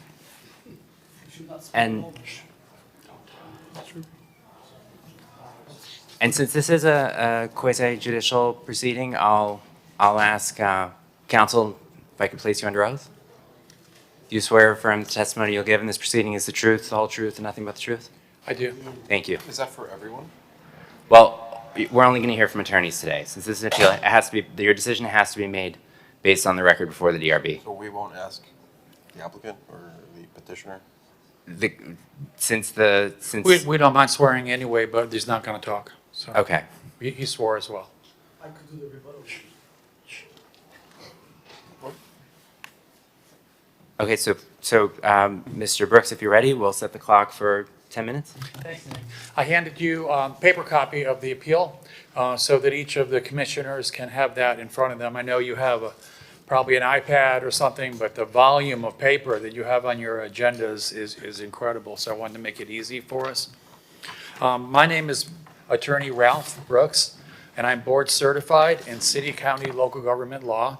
I serve as city attorney for a number of cities, St. Pete Beach, Treasure Island, the city of Naples across Alligator Alley, a few others, Bradenton Beach, and I was the land use litigation lawyer for Monroe County, which is the Florida Keys.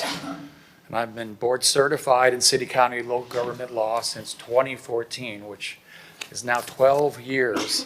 Tomorrow we'll be going to the CLE in Hollywood.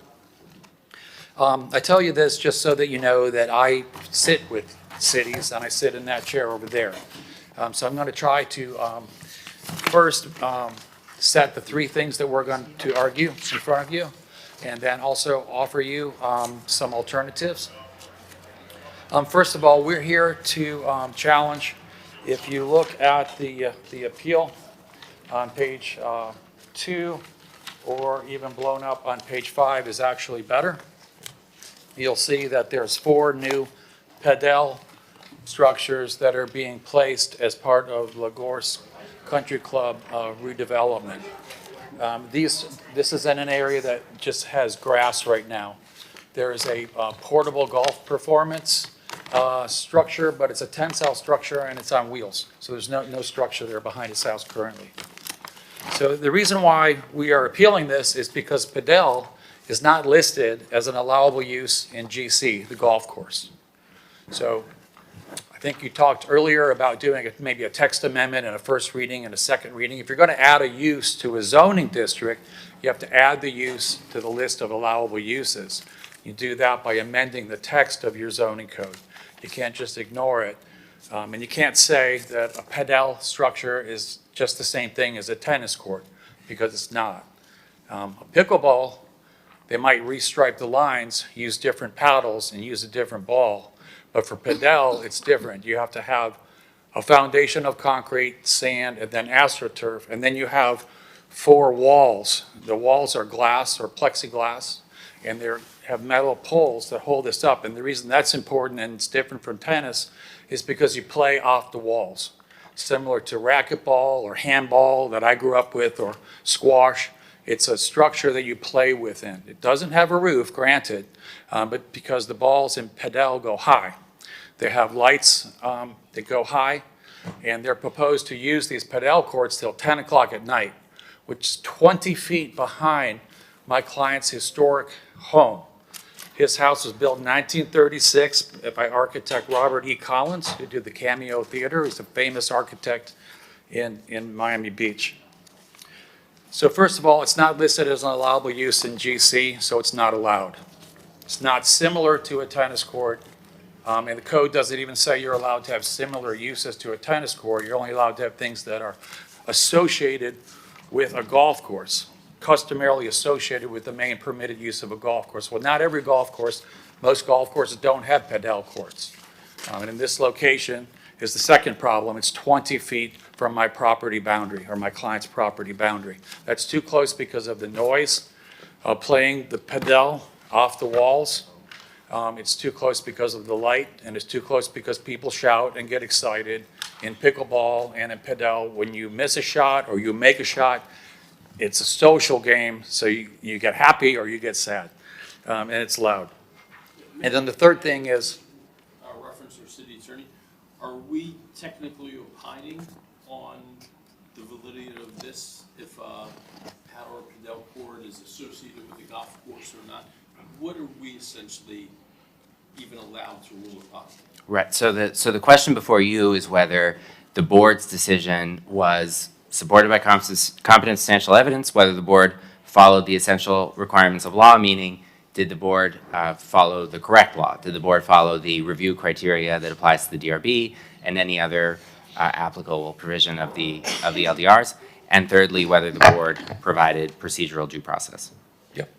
So the first one that we raised is the section of the code, 142-392, Land Development Code, lists the permitted uses of a golf course, and it says our golf courses, tennis courts, clubhouses, and those uses normally associated with a golf course. And it does not list padel, and padel's not normally associated with a golf course, and it's not the same thing as a tennis court, it's a padel structure. The second thing is the setback requirement. In yards on a golf course abutting a single-family home, you need at least 75 feet from the property line for a structure. This padel has 4 walls on it made out of glass. It's not a tennis court. Granted, it doesn't have a roof, but it shouldn't be located 20 feet from my client's property line. In all other yards, it says the setback on a golf course shall be 170 feet from their property line. That's important because you'll see a restroom and a golf performance center, and that's only 151 feet from my client's property line. So that doesn't meet the 170 feet. And then third, they don't meet the criteria that Design Review Board reviews for the design locational criteria on surrounding properties. So you have design criteria, and you would think, oh, that applies to the architecture of the building. But your design criteria actually talks about compatibility with surrounding properties. And it doesn't meet F. It's section 2.5.3.1, and this is in the appeal on page 7. And that's also listed in the appeal later on to explain which ones it doesn't meet.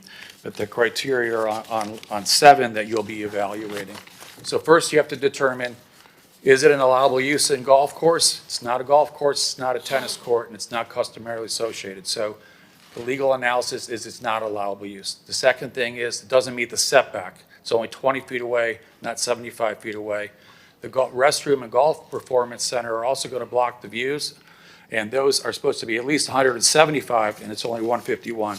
And then the third criteria in the code are these F, G, I, L, and O. You have to design the proposed structure, modification, to be sensitive and compatible with adjacent structures, which they didn't do for the padel. We're not complaining about the golf course building. We're not complaining about the parking lot. In fact, we would prefer parking behind us rather than having a padel court from 8 in the morning till 10 at night with the lights and the associated noise. It's not an appropriate location. G, you're supposed to look at particular attention shall be given to the relationship to the surrounding neighborhood and the impact on contiguous and adjacent buildings.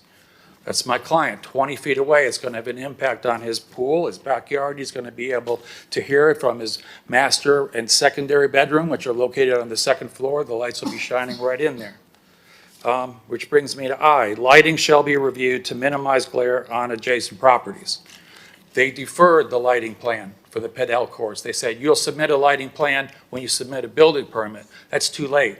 That's after the public hearings. So we don't have a chance to review that, and the lighting plan wasn't submitted. It says that the lights will shine down on the court, but it doesn't say how tall they are, and and there's no guarantee that it won't shine on our property. It doesn't say that. The proposed structure has an orientation which is sensitive to and compatible with the surrounding area, and which maintains important view corridors. So we have an important view corridor that right now looks over the Lagorce Golf Course. This historic home has been there since 1936. The home is worth lots of money. And if you put 4 padel courts behind it, you're going to impact that property value. But more importantly, you're going to make it less enjoyable and disturb the quiet enjoyment of my client in his home. And it also says, and that must be designed sited, that means located, in a manner which is sensitive to and compatible with the existing development. We're an existing surrounding use. So for those 3 reasons, we ask that you deny these paddleball courts, that you modify the approval to remove padel, because padel structures are not an allowable use in the GC zoning category. They're built too close at 20 feet. They don't meet the setback requirements, and they don't meet the design criteria for surrounding properties. Those are the main arguments that we have before you. And we would not ask you to deny the entire Lagorce Golf Course. We realize that's an important thing.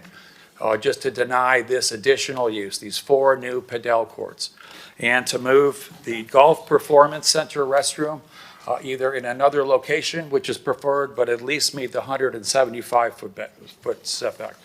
Now, in 2004, I know we were 22 years younger than we are now.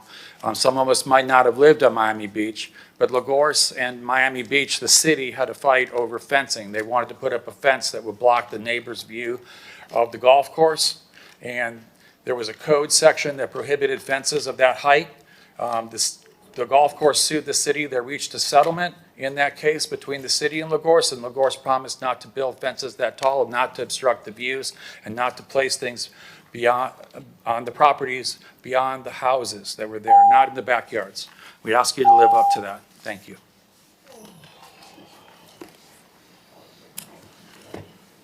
Okay, I guess it's my turn.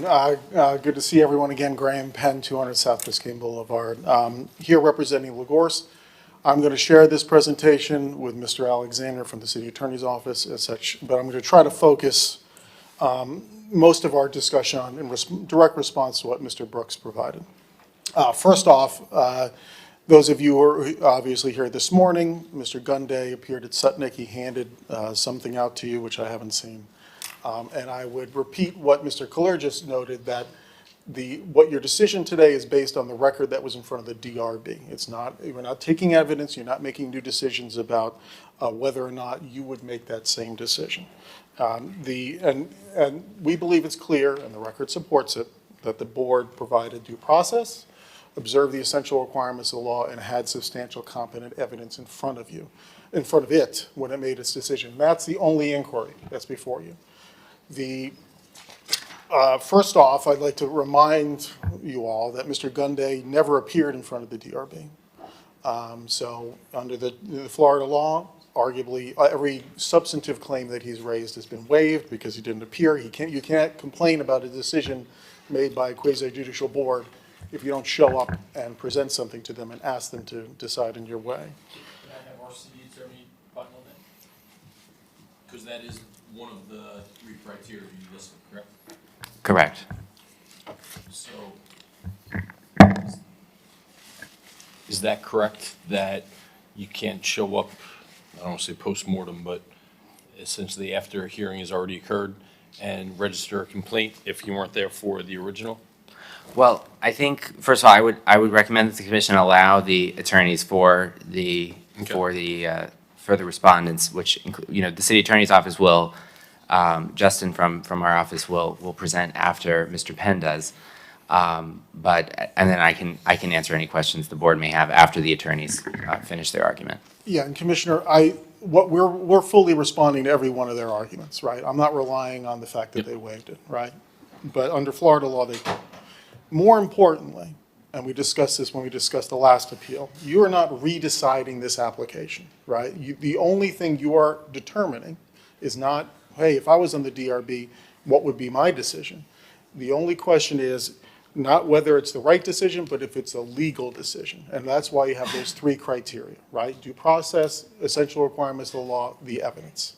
And again, the record supports consistency with all three of them for this unanimous approval by the DRB. I want to touch, because Mr. Brooks focused on it, on a couple of things related to the essential requirements of the law. The two first arguments he made about the use itself and the setbacks, those cannot be considered by this commission because they could not be considered by the DRB. The DRB has no authority to review, opine, decide on the resiliency code, the terms of the resiliency code, whether a paddle court is consistent with GC or not, whether a paddle court got the same setback as a tennis court. That decision is the planning director's decision pursuant to the resiliency code. So they could not have made a decision in this case based on those arguments if they were brought to them. So those two arguments are irrelevant. They were not within the scope of what the DRB does. The DRB has a specific list of criteria that they apply. That doesn't include it, right? The determination of consistency with zoning is a planning department decision. Briefly, the discussion that Mr. Gunday might be losing portions of his rear view of my property and over my property. Florida law has been consistent for the last 65 years that there is no right to a view over someone else's land, period. So that cannot be a legal basis to support any kind of challenge to this approval at all, legally. So let's talk a little bit about the compatibility. Mr. Brooks noted that, in their opinion, the DRB did not spend enough time considering the compatibility of the courts with the adjacent properties. That's not supported by the transcript. That's not supported by the record. You see a lengthy discussion in the transcript about the location of the paddle courts, the buffering of the paddle courts, how the time the time of day allowed on the paddle courts, the lighting, et cetera. And there are three specific conditions in this order that directly control the paddle courts, right? They require a solid barrier. That has to be, we can pick a wall, it's got to be landscaped. There's already 12 trees in front of them between us and our adjacent properties. Lighting cannot project off of them, and we have hours of operation limits, right? The board clearly considered that issue.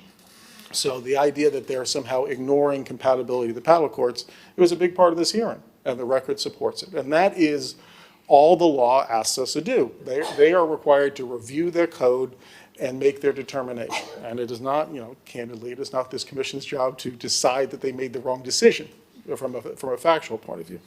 So with that, I'm running out of time for my half. I'll give Mr. Alexander his chance. Thank you.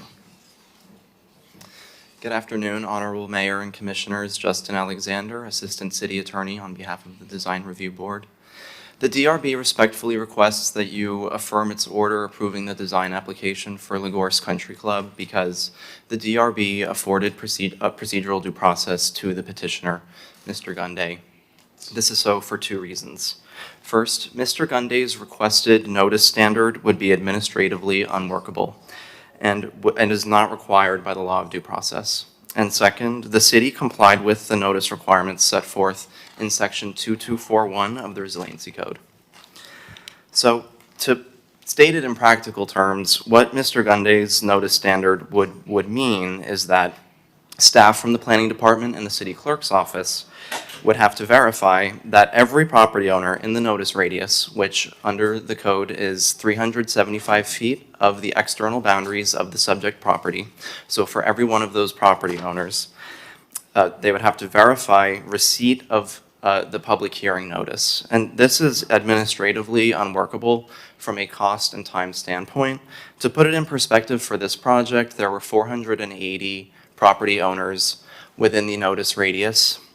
And that has to do a lot with the fact that this was a large notice radius. It took up the entire Lagorce Golf Course, but you can envision a project in outside of a single-family district in south of Fifth, for instance, where you could potentially have thousands of individual property owners for which receipt of notice would need to be verified. And the law of due process simply does not require that level of confirmation of receipt of notice for a quasi-judicial hearing. And furthermore, the Resiliency Code follows a belt and suspenders approach to providing public hearing notice. There are 3 forms of notice required to be provided under Section 2241. The first is the 30-day mailed notice to all the property owners lying within 375 feet. The second is the posted notice on the property, and it's not a small notice. It's a conspicuous notice. That is the legal term of art. So it's on, as you can see on pages 12 and 14 of the respondent's appendix, it's a large red piece of paper with large bold type that says notice, and it provides information about the subject matter of the hearing, the location, and the date and time. And the third is that the notice must be published on the Miami-Dade County hosted notice website. And through all 3 of these forms of notice, all 3 of which were complied with in this case, as noted on pages 5 through 14 of our appendix, the notice is designed to ensure that all affected property owners receive notice of the pending land use board hearing. And that it's highly likely that all of the property owners will see the notice through one of those 3 means.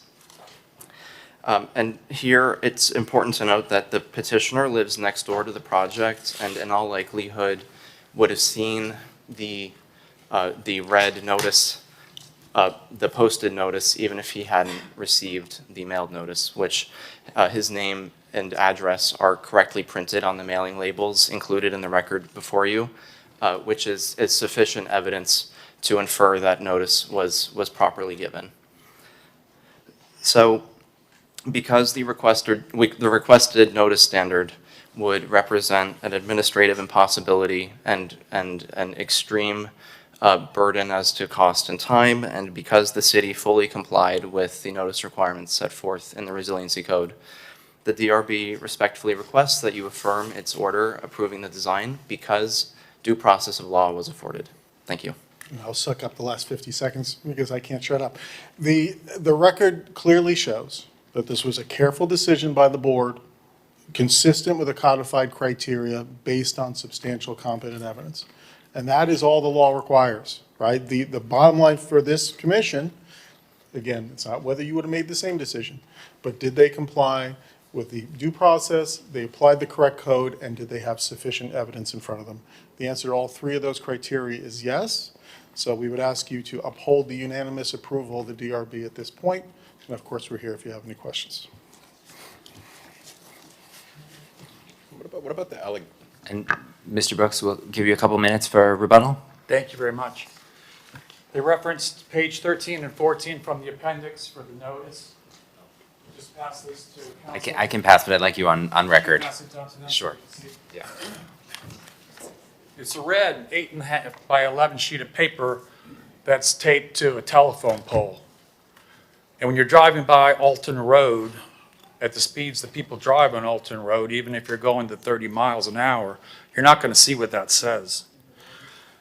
They should have reached out to us. There's not thousands of owners. The country club should have reached out to us because they were putting 4 paddleball courts structures right behind our house. There's not 1,000 people that needed to reach out to. They needed to knock on our door or call us up or send someone over or send us a personal letter. Hey, we'd like to get a letter of no objection to some padel courts we want to put 20 feet from your backyard. But they probably thought we'd object, so they didn't do that. The design criteria includes locational design criteria. Putting these 4 courts with the glare and the structure behind their house only 20 feet away ignores these situational requirements that I read earlier. The hours are too late. Start up 20 feet from the house at 8 in the morning. I'm usually up by 8, but not everybody. 10 o'clock, I am now 60 years old, and I go to bed at like 7:30 or 8 o'clock. Not 10 anymore when I was a young man at University of Miami. There's no competent substantial evidence about a lighting plan. They said they submit a lighting plan later. The conditions about putting a wall make it even worse for my client. You can't see the golf course at all with a 12-foot wall and the landscaping. I mean, he's got this view since 1936 across the golf course. Now we're taking that view away by not only putting padel courts, but now putting a 12-foot wall. And putting plexiglass around the courts is something that padel courts have anyway, so it's not an extra condition to control noise. In fact, it makes it noisier. Thank you. I make a motion to uphold the DRB ruling. I have a couple questions. Okay, sure. Like, one of the main complaints we get besides traffic is noise. And we're trying to, so the DRB, when they're looking at these proposals, they don't take into effect noise. And I think one of the attorneys said, because having something 20 feet from your backyard seems extremely close, but that's not what the DRB was looking at. Who would have approved something like that? So, and that's a good question. Generally, the DRB is tasked with reviewing the design of a proposed development. In this case, the DRB included some conditions that were intended to mitigate other impacts of the proposed improvements, like the hours, the fencing, and the design of that setback wall around the padel courts. But this particular application was only required design review board approval, right? It didn't require planning board approval. So that said, the club will be subject to the noise ordinance like any other property would, regardless of whether noise conditions were included in the order.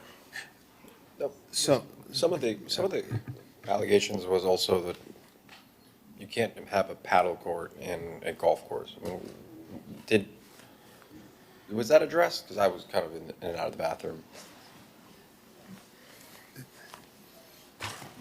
From our point of view, yeah, I did discuss it. It's very exciting. The bottom line is the DRB has no authority over determining whether what the zoning code says, right? So for the use, for the setback, that's determined by the planning director. So that issue could not legally even be in front of the DRB for them to review. So they cannot be challenged on that determination because they can't make that determination. Planning director determined paddle use is appropriate and the setback is the same as a tennis court. That's how it got to hearing, right? And so the actual zoning, the consistency with the zoning will be reviewed again at the time of building permit. It's not within the purview of the DRB to opine on the consistency with zoning. So that's why it's irrelevant to this discussion today. Commissioner Fernandez. Okay, so I just want to ask Justin. Oh, yeah, well, he wants to respond also. Yeah, so that's sure. You as the city council or city commission are the ultimate land use authority within the city of Miami Beach.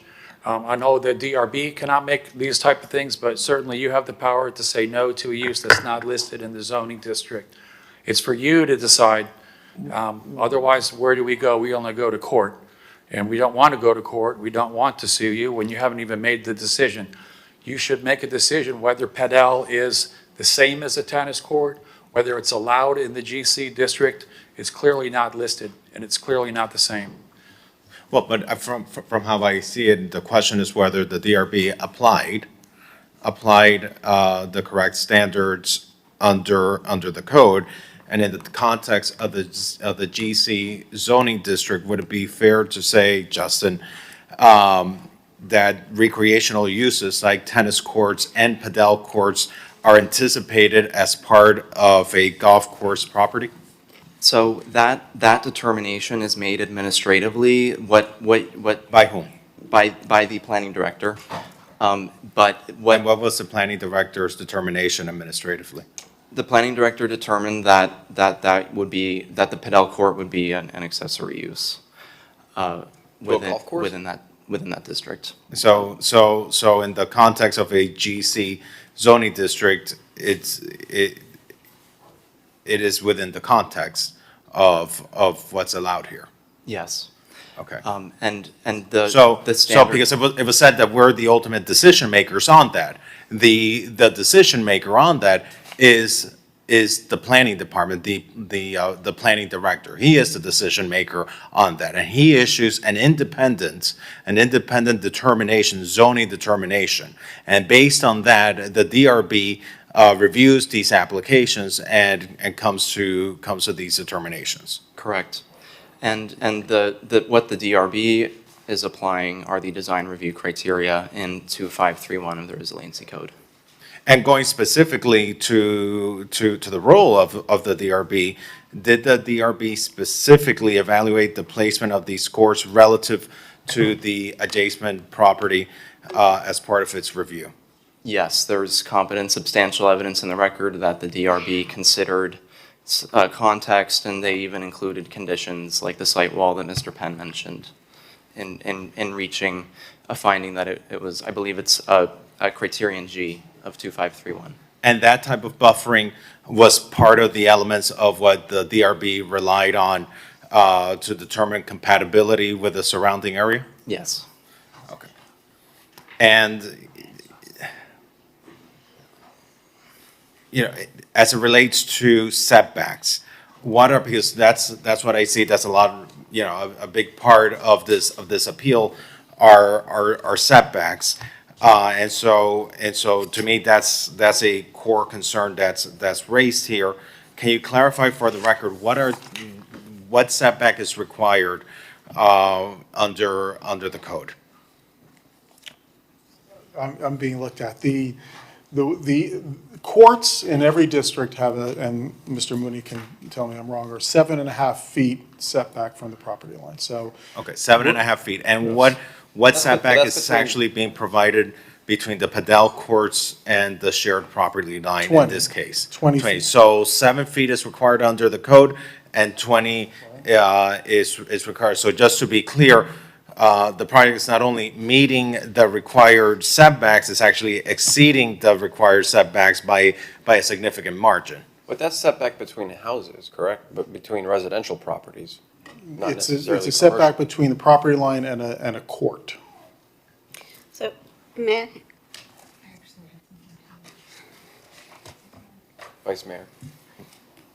Yes, Commissioner Bond. thank you. So I think the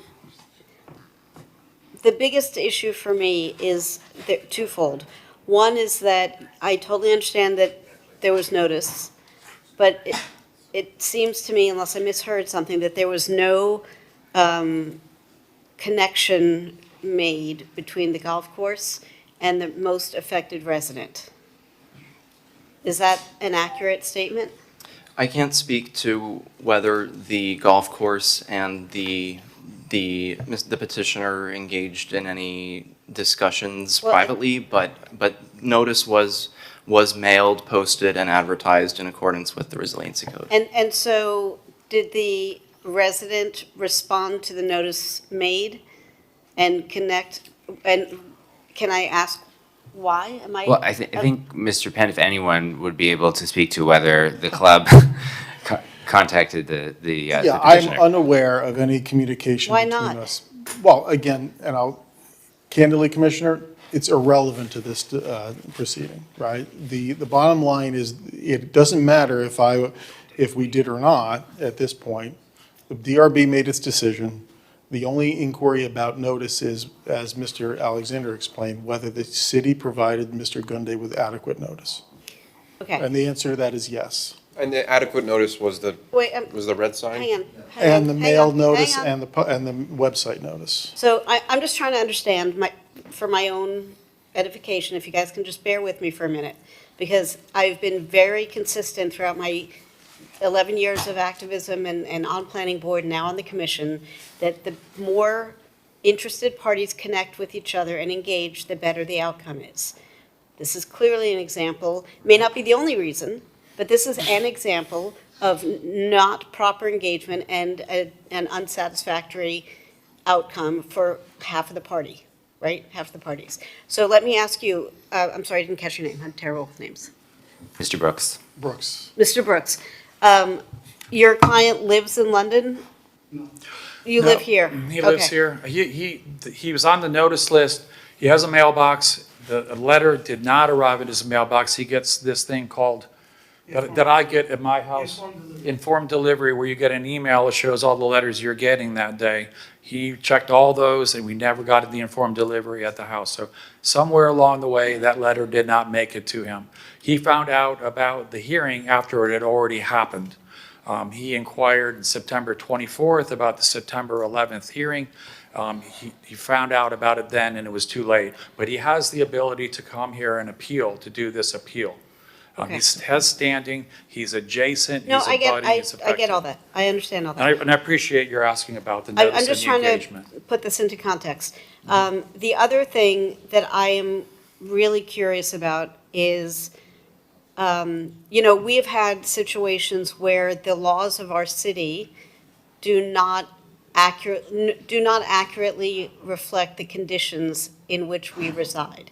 We either have laws that govern things that are no longer relevant, or we don't have laws to govern things that need to be governed. A perfect example of this was the private marinas at private condos operating charter boats. We didn't have laws about this because it wasn't contemplated. The easy solution was well-organized condos could write into their bylaws how to manage it, so that's great for them, but for those condos who weren't well-organized, that didn't work for them, right? So to me, this feels, and this is a little bit of a different issue, but the reason why I'm raising it is because I have a procedural question. The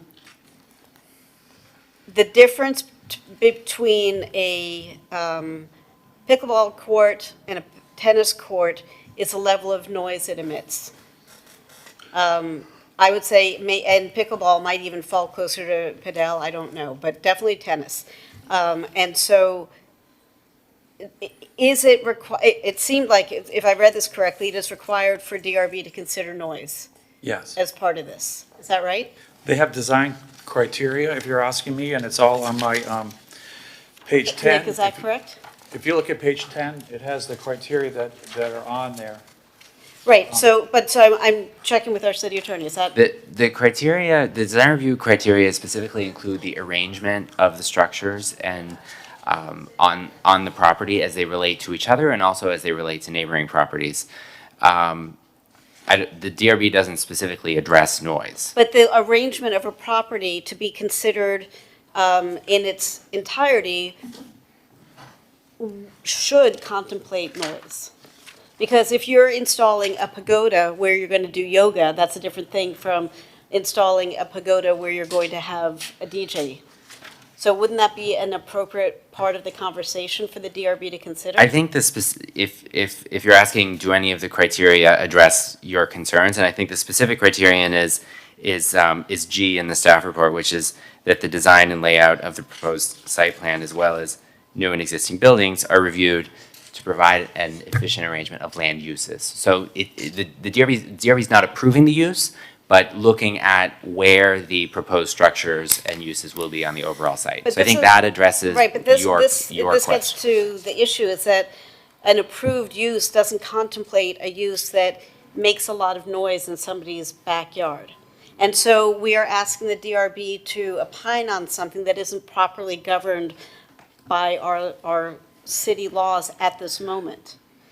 Well, the DRB is not opining, right? The DRB is making final decisions on individual applications based on the review criteria, based on the evidence that the board But I takes. understand that, but it's If- an incomplete review if the laws don't contemplate a use. And We've got this issue happening in Sunset, or on the Sunset Islands, I think, as well, and it just hasn't been addressed yet. And I think, Commissioner, I think you have separate legislation either pending before the Neighborhoods Committee or the Land Use Yeah. Committee, if I recall, where you were looking at potential amendments Yes. to the noise ordinance to address court games. You know, that is a separate matter that if that moves forward, would apply to all properties, right? Prospectively, but not retrospectively. Well, because the noise ordinance applies to all property. The Right. noise ordinance is not a land development regulation But where changes to the LDRs apply only prospectively. As we proceed legislatively through that process, it may evolve into something besides the noise ordinance, because what I can foresee happening here, The lighting, whatever, there are ways to mitigate light, right? I don't love it. I can't litigate all of this, so bear with me. The lighting is more easily mitigated potentially than noise. And noise is a code enforcement issue that is resident-driven. So every time that a resident hears noise in their home, the ordinance which currently governs it is if you can hear noise that is excessive in your home at any time of day, then that becomes a noise violation. We had this with the Good Time Hotel. I'm not suggesting you guys are the Good Time Hotel, but I mean, you know, Graham, how many times did we see that thing come up on the planning board agenda? Because the way the law was governed is that, or was written, is that if I'm sitting in my living room reading a book and I can hear the Good Time Hotel, I have to call code, and code has to come over, and they have to hear it, and they have somebody, you know, watching for code, and then the DJ turns down the volume. And it doesn't matter what covenants were given and what promises were made, and we all went and we heard how well it sounded and how good the sound control was when it was being used as intended. But it was not sufficiently used as intended. Set up for disaster. Yeah, and I think that's exactly right. I think I'm not suggesting that the golf course can't have padel courts. I think it makes sense. I mean, we've done it with the golf course in the Miami Beach golf course where they now have pickleball courts. But that is a different version of this, where you have pickleball courts on a busy road across the street from residential that don't make nearly as much noise. And so I don't know how I can do this, but I would suggest that instead of saying yay or nay, you guys go back to the drawing board and just recite it so that it's not going to cause all these issues, because it's going to cause all these issues. You're going to get noise complaints all the time. Commissioner Mateo Salinas.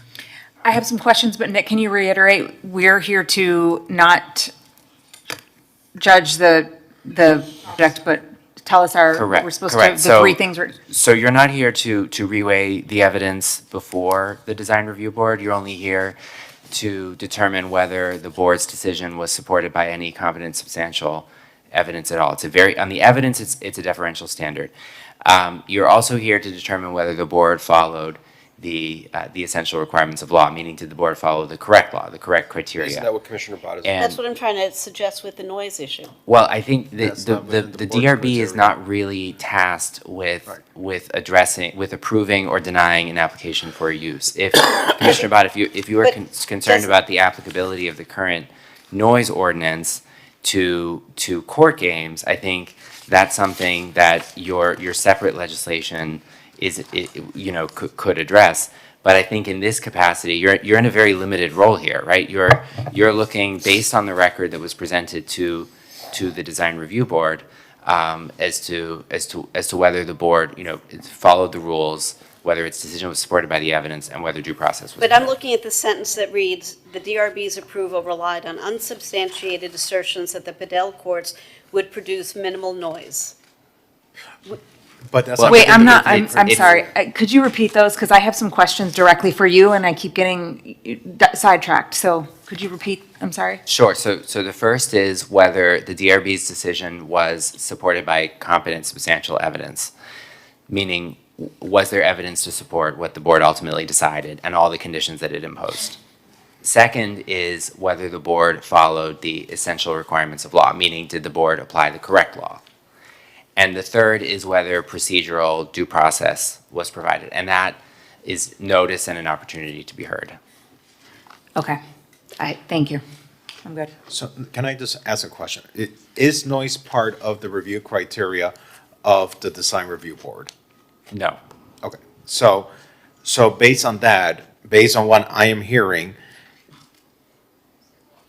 the design review board acted appropriately within its authority. Now, we may want to go back and look at what are the design criteria and pass legislation so that in the future, perhaps they might be able to consider noise. Is that something that we're able to do outside of this quasi-judicial hearing in a legislative capacity?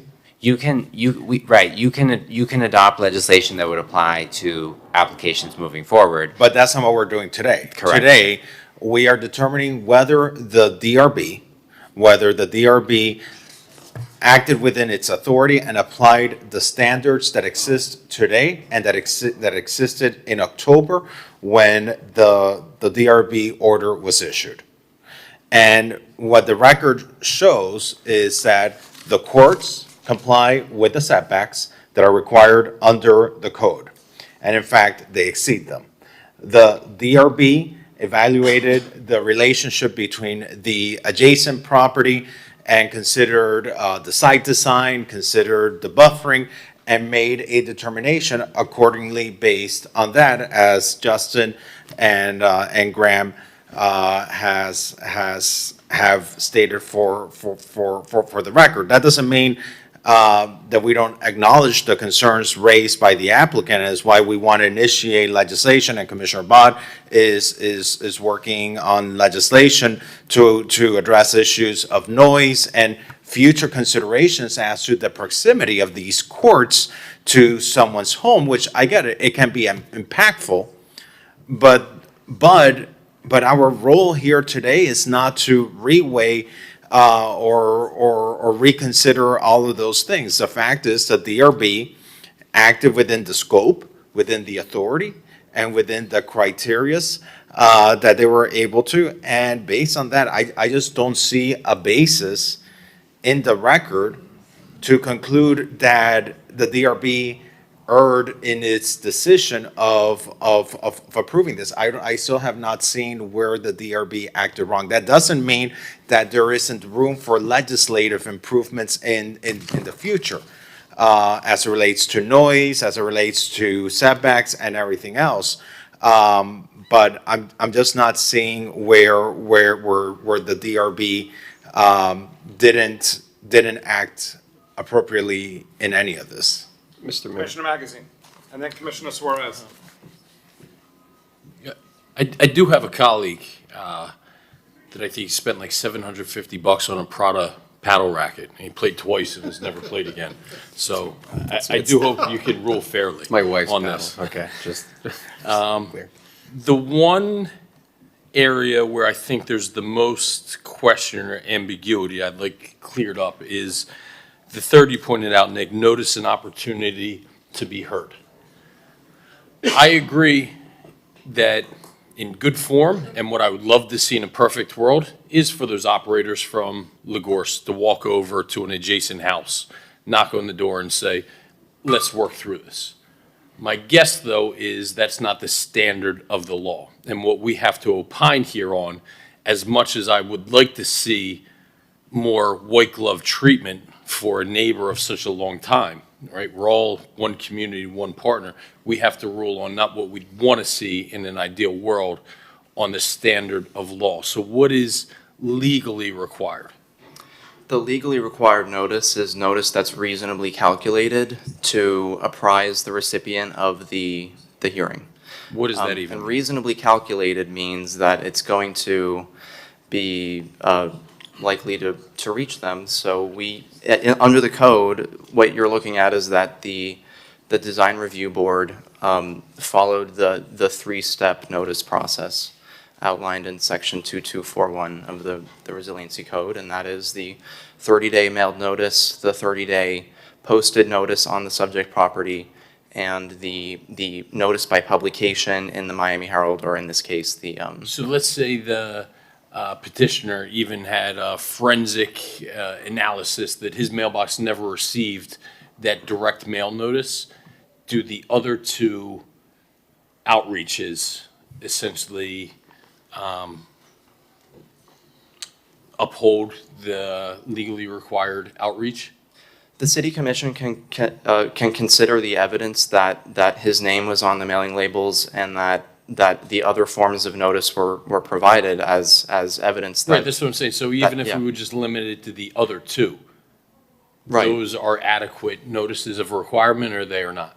Under the Resiliency Code, yes, and under the law of due process, they would be reasonably likely to reach someone. So then I think I would fall, close to my colleague, Commissioner Fernandez, And especially on this third point where in a perfect world, in a gentleman's world, they would have walked over and had a more substantial conversation, but we have to sit here and rule on the legality, which I believe has been met.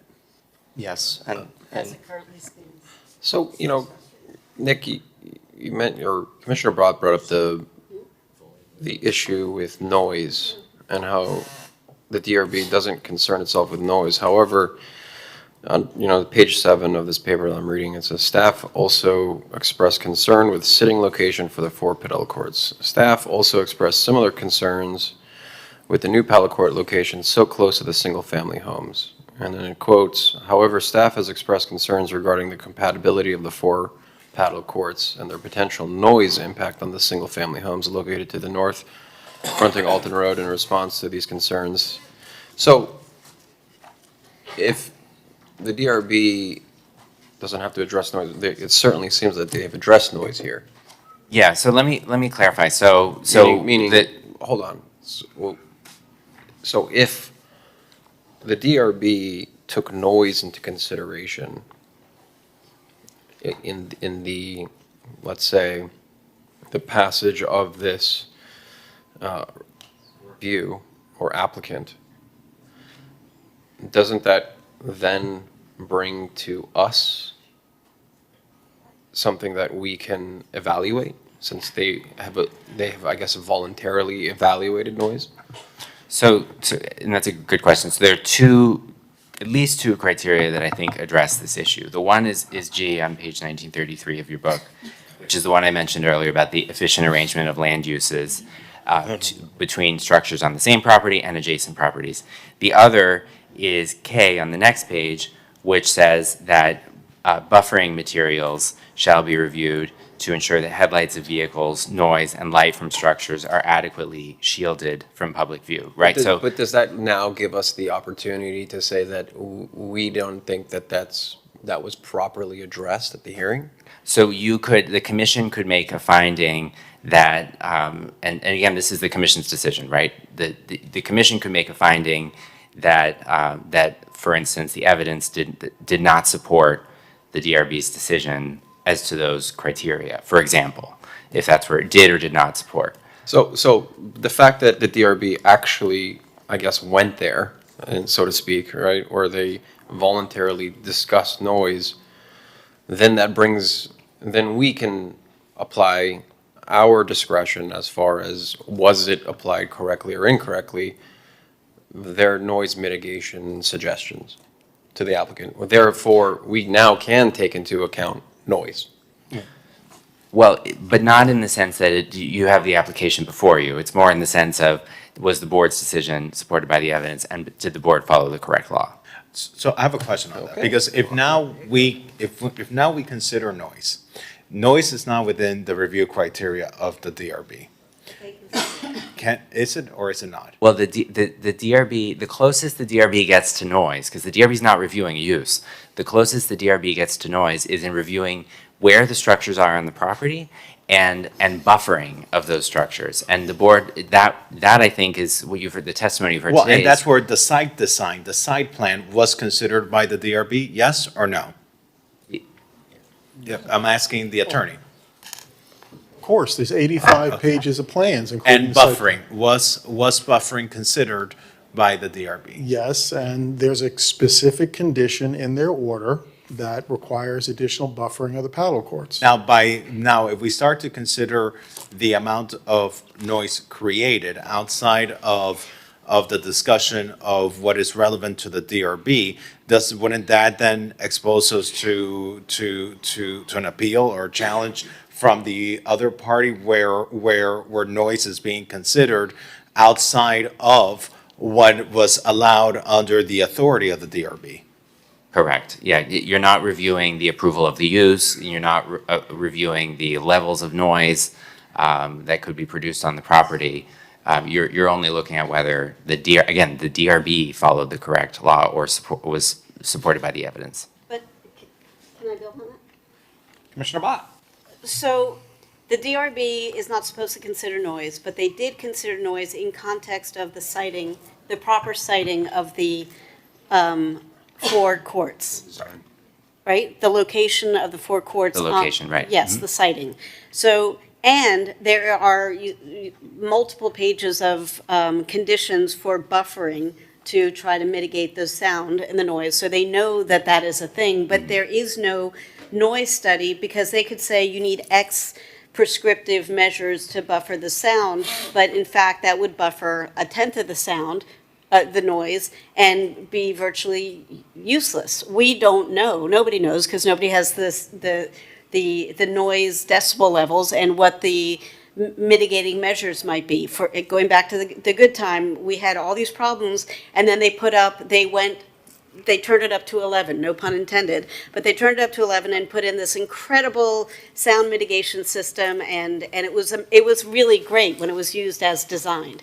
But they didn't do that to begin with, and so it required months of back and forth. And so the DRB took noise into consideration as they deliberated where to put the courts and to prescribe measures to mitigate the sound, but you don't know what the sound impact is going to be. And had you known, you might have said, if you were on the DRB, that is too close, or that's fine, it's not going to affect. But nobody knows, so how are we making these prescriptive decisions without that information? Nick, before you respond, but accordingly, didn't you even say, take true what she just said at face value? Didn't you even say that it's not as if we can reject this or accept this because we would make a different decision than the DRB? I'd say they didn't do it. Well, that's what they're appealing, that there wasn't enough correct evidence to make the right decision. Is that correct? And that's at least what I'm saying, is that there wasn't, or me and Commissioner Bott are saying, that there wasn't enough correct evidence to make a thoughtful decision for Because this placement. they were considering it. Per the records here, it sounds like they were talking about it. And so, but not in a meaningful enough way because they didn't have all the information they needed. And I think And it certainly sounds like the applicant at the time was entertaining that discussion, so.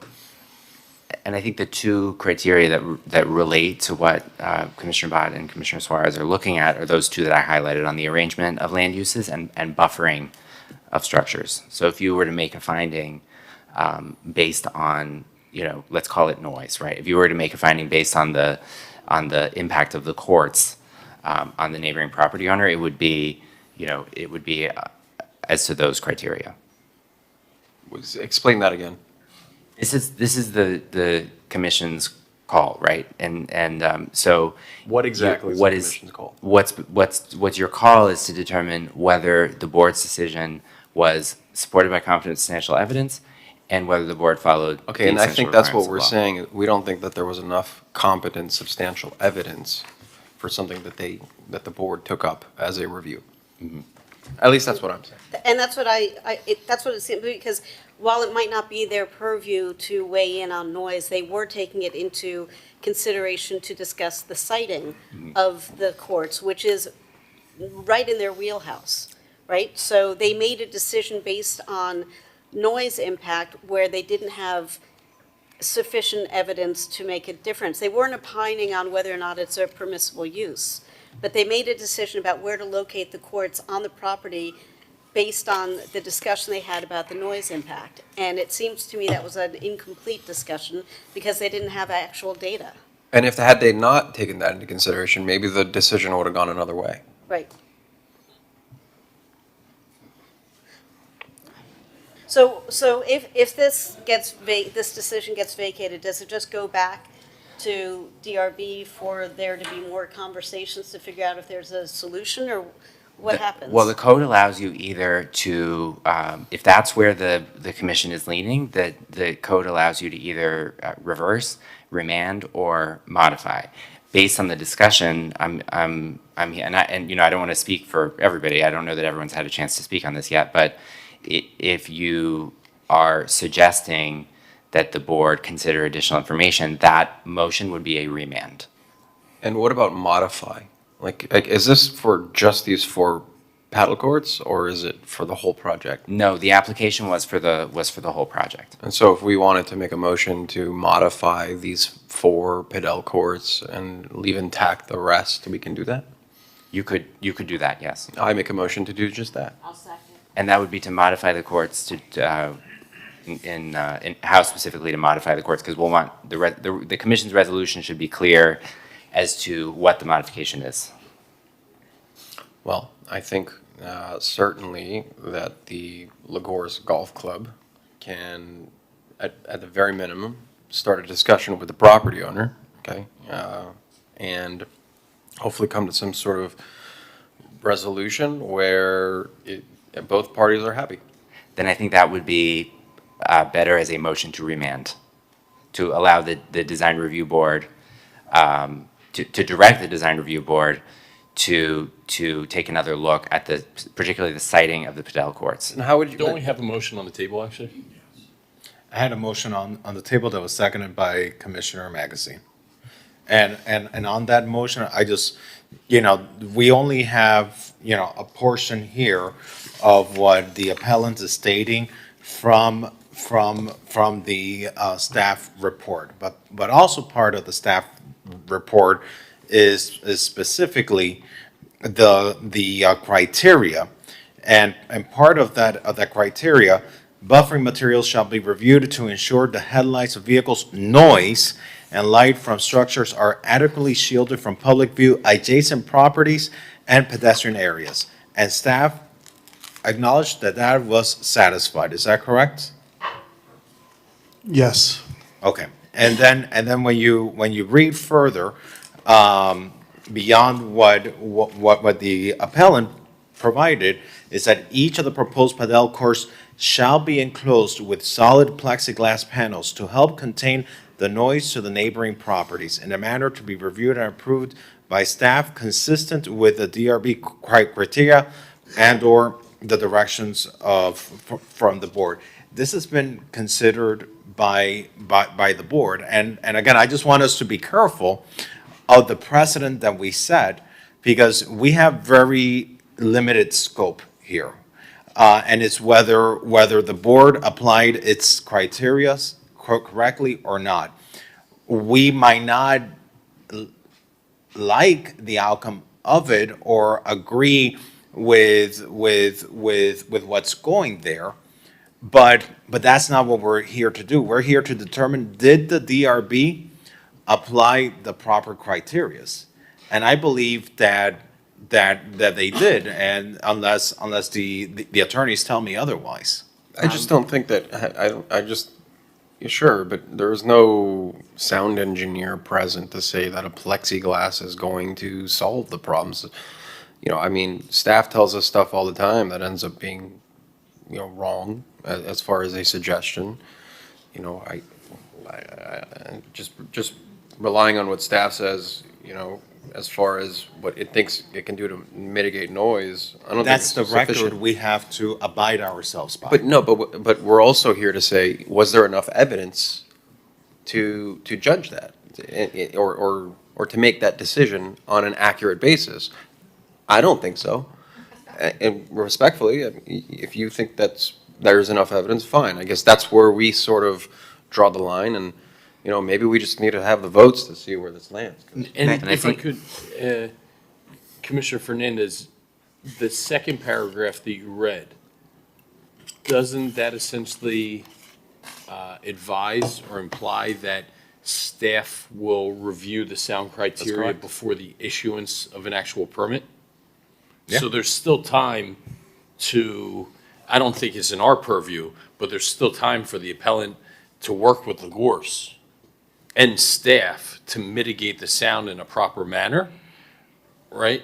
I don't think we should be, this is just my opinion, but rejecting or accepting a petition based on not having adequate information on an issue that's not even in the purview of the board. Sorry. But the purview of the board is the siting of the courts. And in the discussion of the siting of the courts, part of the things they were considering were the lights and the noise. And so it may not be the purview of the board to talk about sound in an abstract manner, in an independent, this is why I'm not a lawyer, in a standalone manner, but in context of the siting of the location of the courts, they did talk about it. And they made a decision with, in my view, they made a decision with insufficient evidence to inform that decision. That's my view. And so I'm not saying, again, that LaCour shouldn't have Padel. I think it's great, but I think it needs to be just discussed further, and to do it at the point where the permit is applied for. I don't believe, and correct me if I'm wrong, but I don't think that the resident is part of that conversation. And I think that it's possible that the applicant could say, yeah, but DRB approved it just like this, and then somehow things get approved. I don't know. I don't have insight into that process. I mean, I'm sure in the ideal world it's perfect, but who knows who's rushed and, who's feeling, pressure because it's a big fancy golf course. I don't know, but it seems to me the place to fix this, and it's not punitive, it's the place to fix this is at the DRB where everyone can talk about it together, find something that makes sense for everybody, and then go build it. And we all live happily ever after. Madam Vice Mayor, may I offer one clarification about the standard of review? So when you're evaluating competent substantial evidence, it's any competent substantial evidence. It's not whether one more thing would have allowed the DRB to make an even better informed decision. It's whether the record contains any competent substantial evidence. Right, and that's my point. It doesn't seem like there was any actual data about noise when they were discussing how to cite the courts. It wasn't like there was a half-assed sound study or somebody who said anecdotally, well, when I play, it doesn't bother me. That doesn't sound like there was any real data. That's my sticking point on this. I mean, perhaps not engineer certified signed sealed data, but certainly the discussion below did discuss the noise mitigation of the Padel courts. But was it discussion based on empirical evidence, or was it discussion based on anecdotal? I don't think it will, or it hasn't, or I never heard anyone complain, because that doesn't hold muster. I mean, look, that's how I feel. If other people feel differently. Code simply just doesn't require. Within the limited scope that we have, I mean, certainly I feel like there was not enough evidence at the DRB. There seems like there was a notice issue with the applicant. I remember my own problem, and this is why I'm in government now, is because of issues with noticing and when it involved short-term rentals in residential neighborhoods. And obviously this is very different, but given the facts and given the issues that I see, I think there wasn't enough noticing. There wasn't enough notice for this particular party to see what happened. I mean, he's on the record saying he didn't get notice, which is, I think, a big problem. I don't think having a red sign on a traffic light post is enough. And some government website, certainly no one's going to just randomly go there to check on notice. And then the fact that the DRB specifically took this into consideration didn't have enough evidence, in my opinion, warrants a review.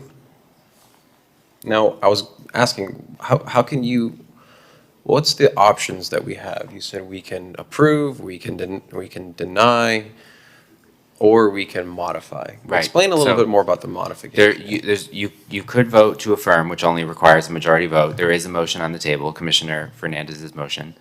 What is that motion? Motion is to affirm the decision of the DRB. That's a 4/7 vote. That's a 4/7 vote. And to oppose it is a 5/7 vote? To reverse, modify, or remand, a 5/7 vote is required. What if, okay, So a reversal or a modification. Give me examples of modification. A modification would be that, you know, to for example, relocate a particular structure. Like, to somewhere else. for example, four paddle courts in front of someone's house. Right. Now, my concern with that is the commission would need to be very clear as to, you know, what that modification is. And I think that really is most appropriate when the parties have reached some sort of compromise, where, you know, where the commission's resolution could be specific as to what the change is, right? Because you're not seeing new plans here. So would it be more appropriate to defer this and then have the parties talk to each other and then come before us in May? That's an option if the commission wants to. You do have a motion on the table, though, if you know, I think the. Okay, I'll make a motion to defer till May. I'll second that motion. I'm fine. I think. Gives when you guys we- enough opportunity to I'm hopefully fine work something out. I think there's nothing wrong with having neighbors come together and try to solve things. So we have a motion and second to defer. Yes, so I have a motion by Commissioner Suarez, seconded by Commissioner Fernandez to defer the item. On the deferral, when this comes back, is there a rehearing? Do the parties get to present again? Guide us on how that works? Well, the oral argument has already occurred. Okay. I think it would be helpful if the commission gave the parties direction as to, you know, what you would like them to do before it comes back and what your expectation is. But I don't think there would be a need for any, you know, another oral argument. That's already occurred. Are we allowed any ex parte communications? The code does not prohibit ex parte communications. Our office has always discouraged ex parte communications. They are allowed as long as you disclose them. Got it. I have a question, though. I don't understand what a deferral gets us, right? We're either upholding, we're not basing this on what we think should happen, right? Or where the court should be, right? We're saying, did the DRB act properly or not? Not like, guys, go figure this out together. What are we deferring if we're not going to hear the exact same argument? We're hoping that they work something out. But that's not part of that's not what we're being.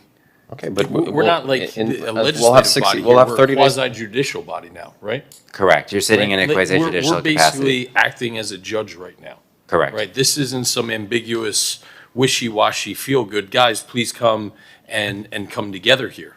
As much as we may not want to, we're not wearing our commissioner hats. We're wearing quasi-judicial. And that's why I was being so measured, because, you know, what's going to end up happening is that we're going to end up with, I mean, I've just seen it in other places that I've worked at, that all of a sudden we are going to end up with a huge docket of appeals so that we give people the opportunity then to go back and figure it out between the parties, that we reopen the files that have been decided upon, and that it ends up in that posture. So we just have to be mindful again of the precedent that we're setting here.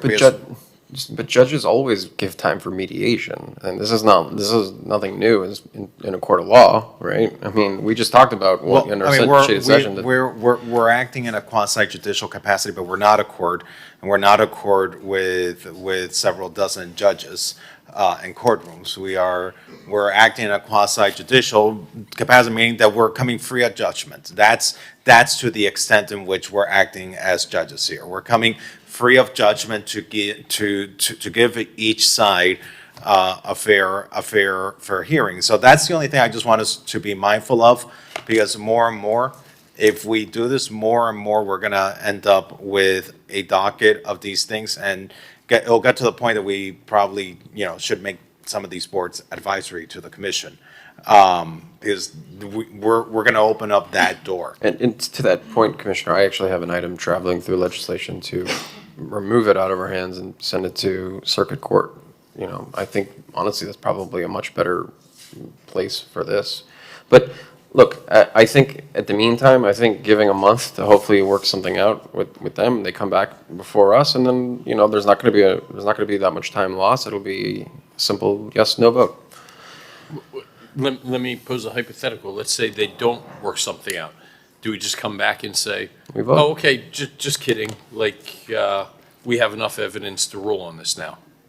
I mean, Yeah, I why don't think wouldn't- they're gonna work anything out at all. I think we might as well just take the votes now. I mean, it's, I And- don't think the golf course has any motivation to work with the neighbors because, and they already have their ruling. So I don't think that there's gonna be any type of agreement in a month. Yeah, my advice, our best bet is to work with staff before a permit is issued and try and work with the golf course for some of that.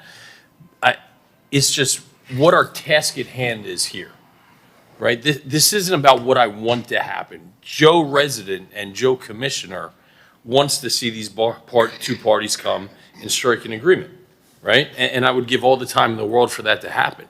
But we're not wearing our Joe commissioner hat, right? This is looking at the evidence in front of us and saying, do we uphold the decision the DRB made for this very strict set of criteria, right? Not, hey, we want this to end where everybody's happy, please go negotiate, right? If we sit here and defer it and you don't come back with an agreement, we just hear exactly what we just heard and we rule and say, oh, okay, yes, we uphold this, or no, we do not.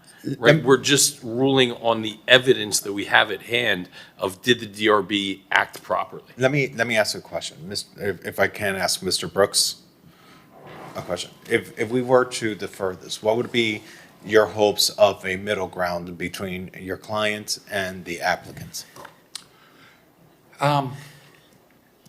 If we were to defer this, we would go to the applicant with the decibel readings that paddle results in. There's a range, and we'll show them that range. We'll show them the 20 feet, and we'll show them we can hear it at so many decibels at our house. We'll ask them. But to what move would, the paddle but my courts. question was to you, There's Mr. one Brooks. giant golf What- course there to move these paddleball courts away from. Mr. that Brooks, back you're a government attorney, a municipal attorney. So you understand that I'm asking you a direct question. there. I'm sorry, say And the so, question again. and so my question to you respectfully was, if we give the appellants an opportunity to go and negotiate with the applicants, what would be the desired outcome? What would be in a perfect situation, the desired outcome? Can answer two ways, procedurally and substantively? We would ask for mediation with a mediator. The result to come out would be a mediated result we both live with where no one's completely happy. If it was without mediation, we would ask them to move the paddle courts away from this location somewhere else on their vast golf course property, which is hundreds of acres, somewhere else. So that's not an issue with the amount of fee, because from reading this, you had an issue with the distance, how setback it was, whether the setback was sufficient or not. You If wanted we're just to- talking distance, then 20 feet is insufficient and we want more. How much more, I don't know. But what you're saying is that your desired outcome from a deferral would be not for them to set it back more, is for them to now get this and put this in another location on the site. If it's going to be a setback distance, we would take the decibels and keep moving it back with the noise model and find out where that noise model drops the decibels down to where we can't hear it from our backyard or from our house or our bedroom. He's asking as a lawyer. Oh, sorry. And so. I just don't see how a deferral is, I don't see how this hurts anyone. I mean, what do we got to lose? And they got Well, everything. there's process to be respected. And, We can come back with was there Mayor a reasonable evidentiary basis for the board to come to its conclusion? Right, and to put a finer point on that. And did that exist? The evidentiary question is, was there competent substantial evidence to support the board's finding that the various criteria were satisfied? Are you able to Right. give your opinion if those three things are met? Well, I'm here as the commission's council, right? On procedure and on the standard of, I'm in an unusual position today. You're right? more well-versed in this. Mr. Alexander than from my us. office is representing the position that staff took to the board and that the board accepted. So your legal opinion is that all three of these criteria that need to be met have been met? Yes, yes, we are asking to, That's your that you affirm the legal order. opinion? Yes. You don't represent Lagorce, you don't represent... I represent the design review board.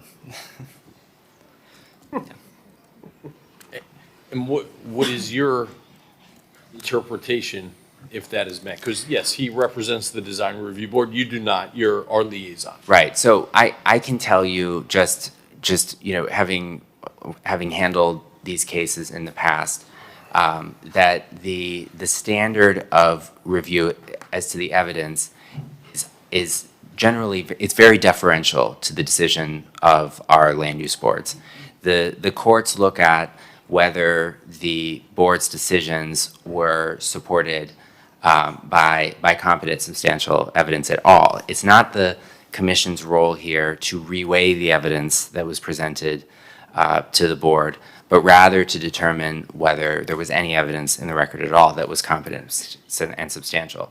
Since the focus of the discussion has been about the location of the Patel courts, I've pointed you to a couple of the criteria that the board considered and found were satisfied. And there's analysis in your in the staff report that was presented to the DRB. That's part of the record that supported the DRB's decision. And what is your thought if, after hearing this evidence and analysis, I'm confident that the DRB's decision should be upheld? However, in good faith, perhaps the two parties could find something mutually agreeable in the next month. Does our support of some sort of, I don't even want to say deferral, but just allowing them one more month before we hear this again, does that give any indication? Can I say, yes, I will vote to uphold this, but if you want another month to go and discuss, I think that we haven't even asked the petitioner if he would even be interested in that. I think that might make sense if the parties both, if counsel to the parties both express that they, would like that opportunity before. But I think otherwise, if each of you sort of know where you're leaning, it might be worthwhile to take a vote on the merits, and then whoever is aggrieved by that decision can seek So review of that. I'll lay it on the table. I'm going to vote to uphold the DRB's order. If the two parties want to sit here and say, we would like another few weeks to discuss, I'm fine to vote on this in another month. If the two parties would even go above and beyond and say, you know what, take your vote about whether the DRB order should be upheld or not, regardless of what that outcome is, as neighbors and good partners, we're still going to discuss if there's something mutually agreeable. That'd be great as well. But that's where I'm at. I will vote to uphold this, whether it be at this meeting or the one in another month, absent any new information. So my question is, if we do what Commissioner Suarez is suggesting, does that take us out of this appellate framework, where we're considering an appeal? Does it put us now in this bargaining position? Does it expose us in any way? I think you would only do that if you wanted to give the parties a chance to work something out, and then ideally the parties would come before you with an agreed. But here we are, so we know one party is willing to negotiate. It seems to me that one party might be inclined to negotiate. Do we know if the other party is willing to negotiate? We should ask Mr. Penn, who's been very quiet during this. I mean, the bottom line is, there is no basis for this appeal, legal basis for this appeal. Obviously, we are committed to continuing to work with Mr. Gunday, but there is no reason to not uphold the DRB's decision. So do you voluntarily agree, though? Do you as a representative of the applicant voluntarily agree without this board, being the one saying you have to? I want to know, just for my own, process here, are you voluntarily willing to sit down with your neighbor in trying to, in a neighborly way, resolve this matter? Yes. Okay, all right. So, I think we should take a vote on this. Let's. Wait, but there's no leverage. You can't go into negotiation knowing that the deck is stacked. I mean, that's ridiculous. No, And just, hey, look, if you're willing, if Lagorce, okay, is willing to come to the table and talk to the affected property owner, then do that.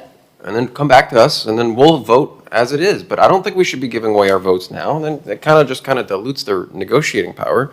But this isn't about giving them negotiating power. I understand that. This is about evidence, just yes or no, black and white, right? Mr. Gunday will have the opportunity to file a lawsuit if this commission upholds the BRDB decision, which is what the normal course of events. And in that process, obviously, that's where another opportunity for negotiation. And our goal is to avoid lawsuits. I mean, everything that we do, we try to be conservative when it comes to that. If we can have 30 days for you guys to come to an agreement that's beneficial for everyone, I don't see what the big deal about that is. I, for one, don't think there was enough evidence in the case. I'm alone, I'm just one vote. But I think we can all agree that giving a month for there to be a hopefully a good outcome for everyone. I don't know why you're prancing around, Graham. It's just I'm trying to talk to you and you're giving me your back. I apologize. I apologize for prancing as well. I understand what you're saying. Look, I think as far as we're concerned, there's a set of legal requirements for this appeal that clearly have not been met. Now, and if you're talking about leverage, I mean, to be candid, maybe leverage was the bad word. I think just in good faith. Okay, the decision's sort of unknown, and so when you guys go when you guys talk, you're talking in good faith. Okay, not when, hey, we don't really agree with this. We have the votes anyway, so we don't we're just meeting with you because it's a formality. I don't want that to happen. So look, there's a vote for a deferral and a second. I'd like to we don't need to waste any more time on this. Okay, let's call a vote. So this is to defer to the commission meeting of May 20th. I have a motion by Commissioner Suarez, seconded by Commissioner Fernandez. All in favor of deferring this item to May 20th, please say aye. Aye. Aye. Anyone opposed? No, I'm opposed. So I have one no from Commissioner Mateo Salinas, and one no from Commissioner Magazine, And one from me. and one from Commissioner Bott. Motion passes 4-3. The item is deferred to May 20th. We'll see what we can do. See you next month. Can I just, I assume on May 20th, we're not going to go through all the presentations again? We're just going to find out an update? That's correct. And my recommendation to the commission would be if there is no agreement between the parties, to take a vote on the merits, and then whoever's aggrieved by that can Correct. seek review. Basically, Yeah. what I'm saying, it'll be a pretty quick, we took obviously a lot of time We today. hope we won't need a hearing on the 20th. Okay. Thank you. Thank you. Thank you. These guys go by the hour, of course they're going to fight. It was a pleasure visiting your city. You making fun of lawyers? It's fair. I do too sometimes. Okay. R5AH. There's a number of items that kind of related. Want me to read them all? Sure. Okay, so I'm going to read R5AH, AI, AJ. I'm also going to include R7A and R7W. If we could do everything right now under R5AH. So R5AH is an ordinance of the Mayor and City Commission of the City of Miami Beach, Florida, amending Chapter 78 of the Miami Beach City Code entitled Personnel by amending Article 5 entitled Classified Employees Leave by amending Section 78-282 entitled Definitions, clarifying the definition of immediate family by eliminating duplicative language by amending Section 78-285 to allow service members to cash out on hours accrued in excess of the carry-forward cap otherwise forfeited as a result of active military duty, by amending Section 78-286 to increase the cap on the maximum amount of annual leave hours that may be accrued from 500 to 600 hours, retroactive to December 31st, 2025, by amending Section 78-290, subjecting paid holidays to collective bargaining provisions governing holiday pay, if applicable, amending Section 78-292 to authorize transfer of part or all of accrued leave to an employee's 457B account upon retirement, resignation, termination, or death, and authorize the use of accrued leave to be used to extinguish a debt owed to the city, such as reimbursement of overpayments through payroll or unpaid insurance premium, repealing all ordinances in conflict with this ordinance, and further providing for severability, codification, and an effective date. That's R5AH. It is a first reading public hearing. The next item is R5AI. It is an ordinance of the mayor and city commission of the city of Miami Beach, Florida, amending chapter 78 of the Miami Beach City Code entitled Personnel by amending Article 4 entitled Unclassified Employee Leave by amending section 78-181 entitled Definitions, clarifying the definition of immediate family by eliminating duplicative language by amending section 78-182 to allow service members to cash out on hours accrued in excess of the carry forward cap, otherwise forfeited as a result of the active military duty, by amending section 78-183 to increase the cap on maximum amount of annual leave hours that may be accrued from 500 to 600 hours retroactive to December 31st, 2025, by amending section 78-189 to authorize the transfer or part or all accrued leave but employee's 457B account upon retirement, resignation, termination, or death, and authorize the use of accrued leave to be used to extinguish a debt owed to the city, such as reimbursement of overpayments through payroll or unpaid insurance premium, repealing all ordinances in conflict with this ordinance, and further providing for severability, codification, and effective date. That was R5AI. That's a first reading public hearing. The next item is R5AJ. It is an ordinance of the mayor and city commission of the city of Miami Beach, Florida, amending the Miami Beach Employees Retirement Plan created by ordinance number 2006-3504, as subsequently amended by amending sections 2, 3, 4, and 5 to correct errors in the internal cross-referencing, to increase the job participation period for members in the AFSCME bargaining unit from 5 to 8 years, to allow for the reemployment of retirees after a period of separation of at least 6 months, continued receipt of a retirement allowance during employment, and foregoing eligibility to rejoin the plan, and by creating a new section 16 of the plan to allow employees participating in the defined contribution system to join the plan and vest in the current schedule of benefits after 5 years of creditable service, repealing all ordinances in conflict therewith, and providing for an effective date. That is item R5AJ. That is first reading public hearing. The next two items are resolution. It is item R7A. It is ratified 3-year labor agreement with AFSCME, May 1st, 2025 to April 30th, 2028. That is a public hearing. And the last item is R7W, a public hearing, ratified 3-year labor agreement with the CWA, October 1st, 2024 to September 30th, 2027. I move the items. Second. Mark and Marla waited all day for this. Hold on. I'll second. I think Commissioner Bott second.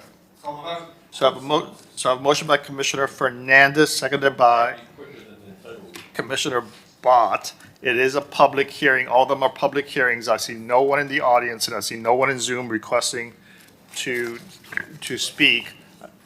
Ralph, I guess just for the first one, not the CWA and the other union, but for the first one, is there any financial or fiscal impact? No, sir. That's a quick synopsis. It was quicker than the title reading, my goodness. So I'll take the vote fast then. So I'm going to take the vote on the roll call because they're ordinances. Commissioner Mateo Salinas. Yes. Therefore, all the items. Commissioner Bott. Yes. Vice Mayor Dominguez. Yes. Commissioner Suarez is absent. Commissioner Fernandez. Yes. Commissioner Magazine. Yes. Mayor Minor. Yes. The item is approved. R5AH, AI, and AJ will have second reading public hearings on May 20th. The resolutions are approved. Commissioner Suarez is a yes on all three. All 5. Okay. Thank you. Thank you. Thank you very much, Mr. Mayor. Looks like it goes fast, but there's a lot of work that goes in behind that. I see Eric nodding, so thank you for all that hard work. There's a couple of items that had been on previous agenda been pulled. They're referrals to committees. Let's see if we can get that done. R9F. 1 second. R9F is a referral to Public Safety Neighborhood Quality of Life Committee, how to improve artist vendor program. R9F. I'd like to move my I pulled item. that. I wanted to see if we can also do a dual referral to land use. Sure. Thank you. Let me just ask, is there a way to have a meeting of the two committees together to discuss this? Because sometimes what happens is that one committee discusses something and gives one track, another committee might discuss something and take it a different track. And is there a way that the two committees can meet at the same time? Can we do a to sunshine address it? meeting, maybe? Address it I'll together? make sure that we could do it the same month or the same, so whenever it gets referred to neighborhoods, I'll also have it on the same agenda for land use. Or why don't we just send it to land use? Monica? Well, I'm not on land use, so All right. May 13th, tell them to go May 13th. May 13th-ish is apparently when it's going to be. Okay. May meeting, Um, land use. I have a work event that I have to be to on May 14th, so I don't know if I could be there for May 13th. The following month is fine. Yeah, I'm out that whole month too. Not that whole month, that whole week. If, for the record, if it helps, according to my notes, there's 2 meetings of public safety, May 13th and May 27th, and land use is May 26th, so you can technically have That's it fine. one day apart. I mean, I'm just, Okay. Okay? so, Good. That's okay with the sponsor? so public safety would be May 27th, land use would be May 26th. Ralph, you saved the day. You're out. Thank you. Yeah. Okay, so May 26th, 27th. Okay, so that was R9F. So, I'm sorry, can I have a motion on that? Moved. Second. Motion by Commissioner Fernandez, seconded by Commissioner Suarez. All in favor of the dual referral, please say aye. Aye. Opposed? Hearing none, R9F is referred to public safety and land use. Yeah, just for you in the audience, I want to make sure you understand what's going on with this, because you've been here and some of your colleagues have been here month after month. So it had been on the commission agenda a couple of times ago. It got pulled, but it never got discussed, so it couldn't get voted on. So now we discuss the fact that, yes, we do want to hear it, but we want to hear it at 2 committees, not just one. And so that's what we just agreed on. So it'll be heard at the 2 committees at the end of May, May 26th and May 27th, with the idea of discussing how to make this program better. So progress has been made. You can call my office to get the times if you don't know. Thank you. Let's call the next, let's call the vote. Do we I vote? did. Okay, great. R9G. R9G is a referral to public safety, implement blue light safety emergency communication system on 41st Street. Commissioner Bott's item, do you have there who pulled it? Go back. Does anybody remember? I would love to co-sponsor. Watch, it'll be me after I ask. Huh? I said, watch, it'll be me. I think it's a great idea. Me that? I don't think I pulled it. Anyways, I'll just move it. Yeah. Yep, great, awesome. Okay. So Commissioner Suarez moves it, and I heard a second from the mayor. Is that correct or no? Yes, from the mayor? Yeah, R9G is a referral to public safety. All in favor, please say aye. Aye. Anyone opposed? R9G is referred. R9H.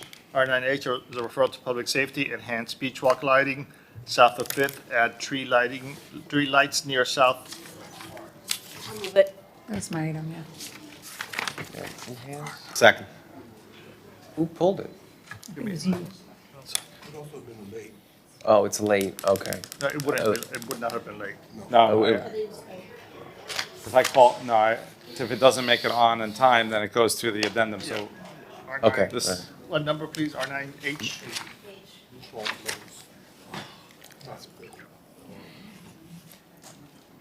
Separated by Commissioner Suarez.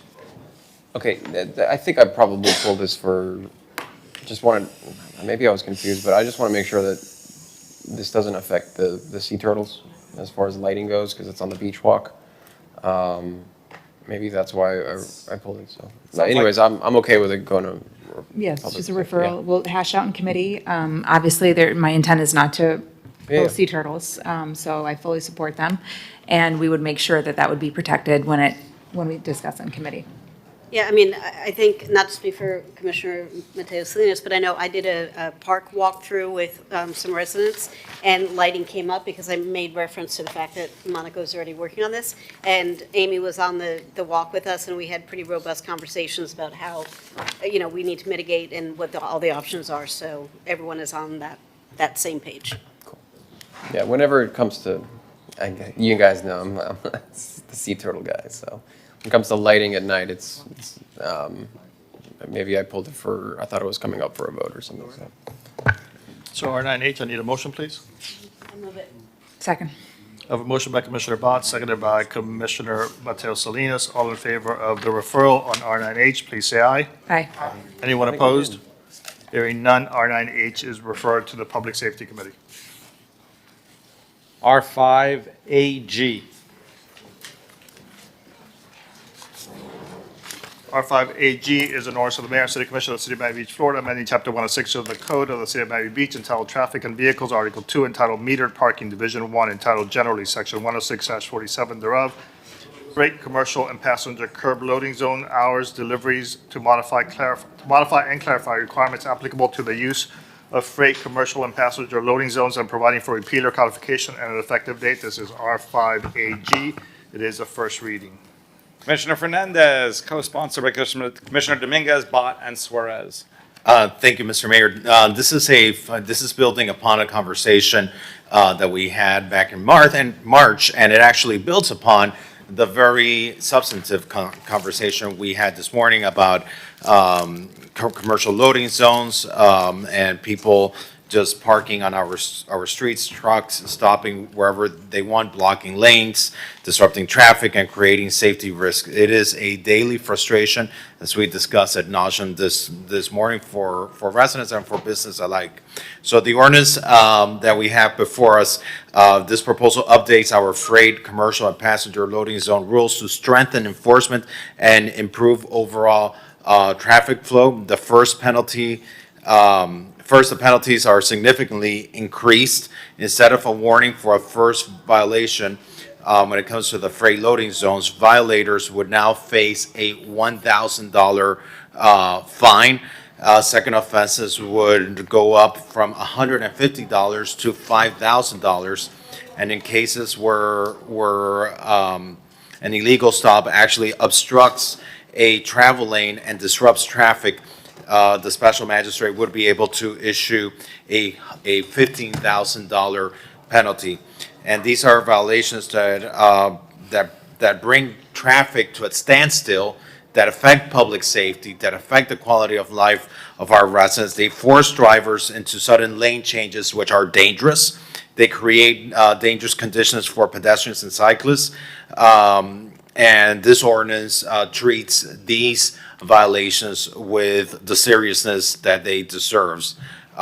So that's the item that's before us. Again, we discussed this ad nauseam this morning, the severe impacts that this has on the quality of life of our residents, and it's why we're going ahead and imposing these very strict penalties that didn't exist before. And with that, I move my item. Thank you. I'd like to offer an amendment to the item, and I will share with you what I'm proposing. And the amendment basically states that the freight loading zone beginning July 1st would be in effect Monday through Saturday, 7 a.m. to 3, maximum allowable time to park.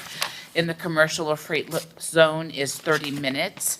And it's unlawful for anybody, and it goes on through here. I'll pass it down as you want.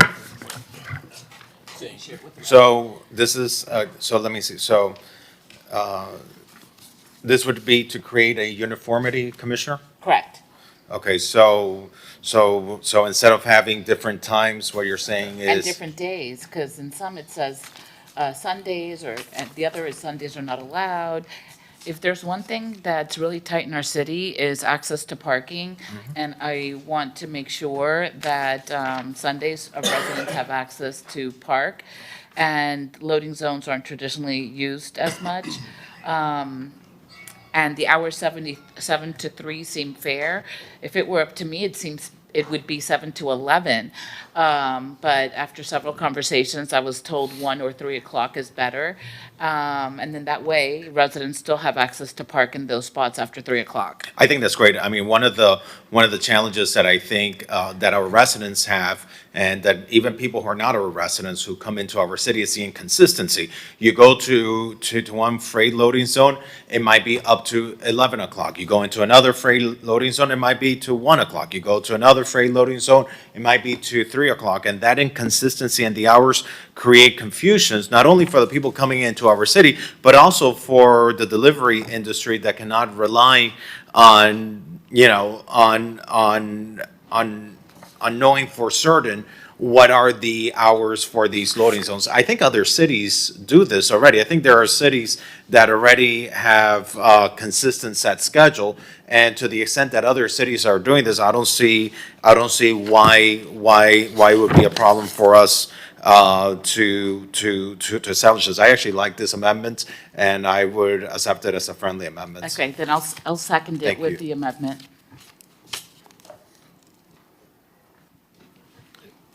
It is a public Call the hearing. vote, or? Is there anyone in the audience who wishes to speak? I see no one on Zoom.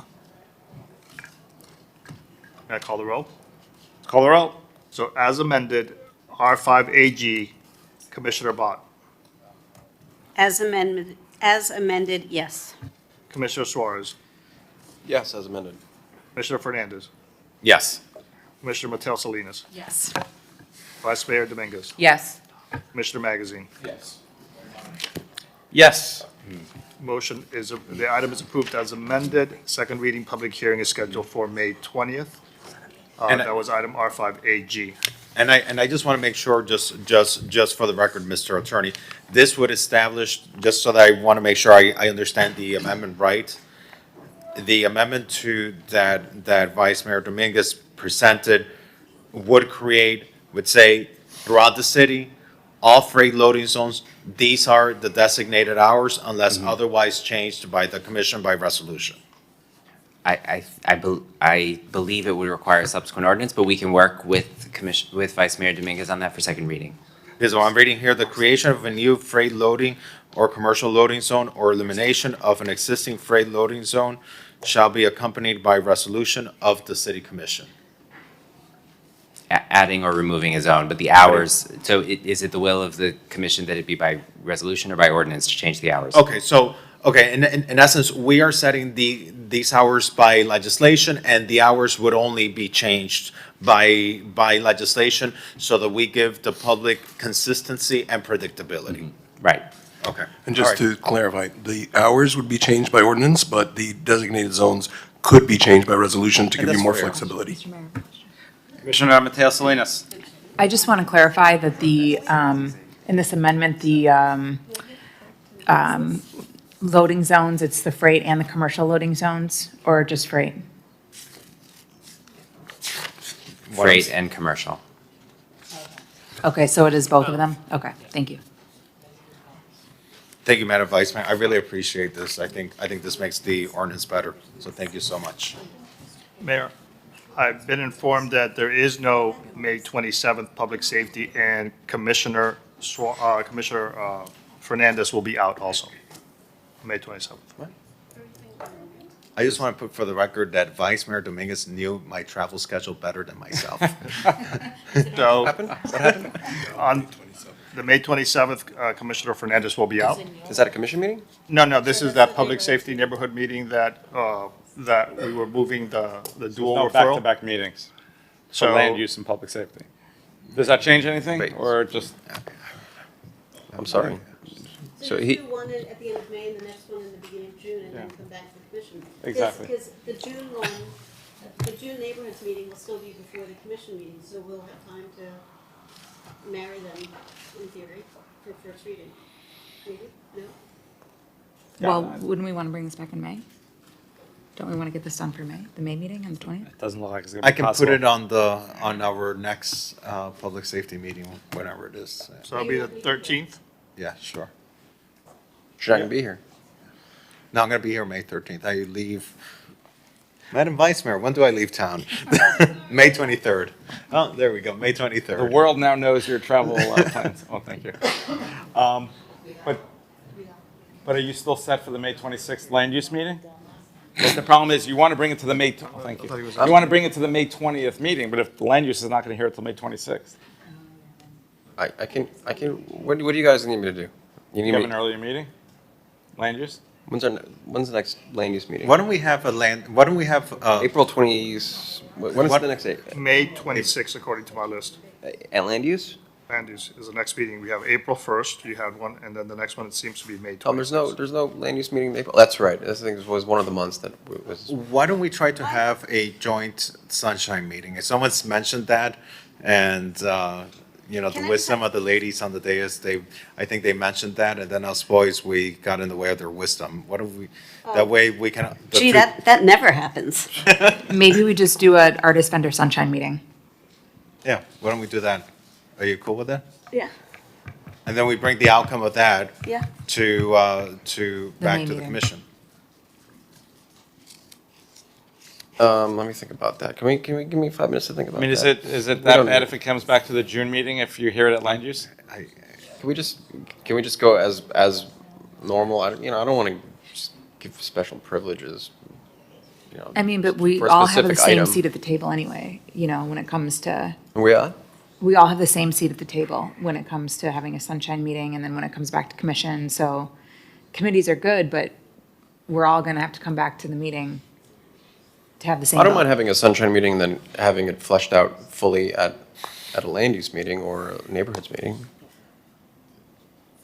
Whatever you guys want, Yeah, but, I'm sorry. I think we should Commissioner keep Bott it and I at were public having a safety moment. and land So- use and come back in June. Okay, sounds good. We're going to keep it at the public safety meeting for May 13th, land use at May 26th, and it'll come to the June commission meeting. The loading zones? No, this is the artist vendor. Artist vendor. That's where we're going. Okay, everyone okay with that? Okay, R7V. R7V is approved terms amendment 1 lease agreement with RK Ravani, 1691 Michigan. How did we get the artist vendor? Commissioner Magazine. Yeah, thank you, Mr. Mayor. An opportunity the city has in front of it, I'm very excited about, as I imagine a lot of my colleagues are as well. We have made tremendous strides in economic development.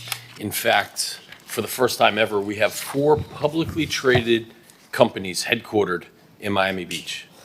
Right, 4. We are creating a real economy for real people with high-paying jobs. Part of that is our office inventory that is incredibly slim. We actually are well-positioned where we have an asset that is on city-owned land that we have a lease for. The current owner of the office building, he bought this several years ago. He's put, I believe, $50 to $60 million of capital improvements into the project. I'm going to use round numbers. Ozzy or the sponsor, please correct me if I'm off. But you inherited or bought the property, and the occupancy for the property was about 35 to 40%. That tenancy is now up to 80 to 90%, with indication will move even higher. The rents have either tripled or quadrupled, and that's direct money that's coming into the city. One of the things that is part of this lease is the city not only receives rent payments from a base rent payment from the owner of the office building, but we essentially also share in the upside because we get a percentage of the gross revenues that come into the project. Because of the success of this project and because of our continued and enhanced demand to diversify our economy, the office owner came to us and said, I will make an additional $50 million investment, not into his asset, into our asset, right, that we ultimately own. However, I'm going to need an extension on my lease terms to essentially be able to finance it. And that's what we have here. But this was a great opportunity to reevaluate not just what happens 60 years from now when that lease is set to expire, but Ozzy, you were able to run, I saw it with my own two eyes, very hard yet fair negotiation that really is going to benefit our taxpayers, not 60 years from now, but actually as soon as this project starts getting completed. So do you want to summarize kind of very high level what we're looking at, where this is going, what the process is going to be? I believe that this will still need to go to FERC to iron out. We're essentially maybe at the 5-yard line, maybe even the 2-yard line. FERC will iron out the last final details, and then it'll come back to commission for a final approval before being sent to voter referendum in November. Yes, thank you, Commissioner. Ozzy Dominguez, Division Director of Asset Management. So as the Commissioner was saying, we have been in discussions and negotiations with the Ravani Group for probably a couple of months now, and this is a very exciting project. We've made a lot of strides. There's just 2 material terms right now that we are polishing up, and we are confident that we're going to have that wrapped up by the end of this week and bring that back to FERC in May, be able to go back to commission at the end of May and June, and then referendum in November. But all of the other terms, I believe that we have agreed to. They did request 2 additional extensions of 20 years each. And then there's a series of public benefits that have also been presented. So we're very excited about the package. But we are at the 2-yard line right now. And I'll leave it either to my colleagues or to the city manager if we want to get into the details of this, since we are referring it to FERC, and it'll come back here. If we just want high-level highlights, or we just want to procedurally send it to FERC and kind of speed through the agenda. I'll leave that up to you all. Vice Can I Mayor make a Dominguez. comment? Okay, thank you. This is such an exciting project. I've had the opportunity to get a hard hat tour, and it's beautiful, and more to come, so I can't wait for it to be finished. I love the terms, I read through it, and I just have one tweak. It says $10,000 a year for the senior meals programs. The word meals should be taken out. It's for senior programs. But I think this is terrific. It's going to be such a wonderful asset in our city on Lincoln Road, and I'm very excited. Wonderful, thank you. Do we have any visuals of the capital improvements that are being contemplated? Yes, did you line up any of the visuals with PJ? Sorry, No, we didn't submit a presentation. We didn't submit a presentation out of respect for your time today, but we didn't expect. No But there worries. is, It's just tremendously impressive and exciting. I think they're attached to the agenda. They're in the Yeah, package, it was yeah. more for the public, but we can do that in due time. Mr. Mayor? Commissioner Bott. Ozzy, can you just give us a very top-line summary of the 2 kind of sticking points so we know what we're looking forward to? Yes, so we are discussing the rental structure right now. They currently pay us a base rent plus 2.5% of sales. Our discussions are to increase that base rent. Their base rent schedule right now is on a 5-year cumulative cycle, where every 5 years it increases by the lesser of CPI or 12%. That calculation will continue. However, what the city is asking for is that once the new project, Phase 2, as we're referring to it, is CO'd and they have a 12-month period for build-outs, that we increase that current minimum rent. And our discussions right now are probably somewhere, in the $500,000 range. Right now, they're paying us about $300,000. So it'll be a nice bump for city revenue that is guaranteed minimum rent plus the continued 2.5% of gross.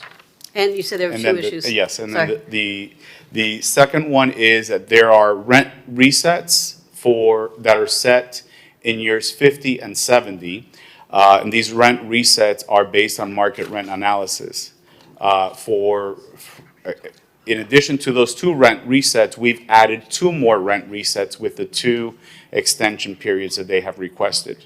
The request is to have those rent resets capped, because as their rent continues to increase, the value of the property will then obviously be a lot greater, and they they want to make sure that they still are within an affordable rent compared to the investment that they're making. So they have requested for us to consider some caps on those resets. And that's what you guys are going to be hashing out? Correct. Okay. Well, I want to echo my colleagues, Robert, I have always been impressed with how fully you committed to the city of Miami Beach when you started off in South Beach. And you have been doubling down and, I admire people who put their money where their mouth is, who actually walk the walk and don't just talk the talk. And it appears that your gamble is paying off. And it's good for you, obviously, but it's even better for the city. So all I would say is don't screw it up, man. Thank you. I do believe we may have those images for PJ, if the city attorney sent them.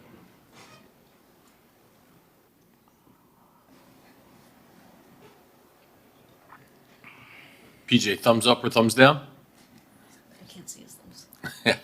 1 second, I'm pulling it up now. The voice. And again, this is a city-owned asset that we will essentially inherit once the lease terms are up. Correct.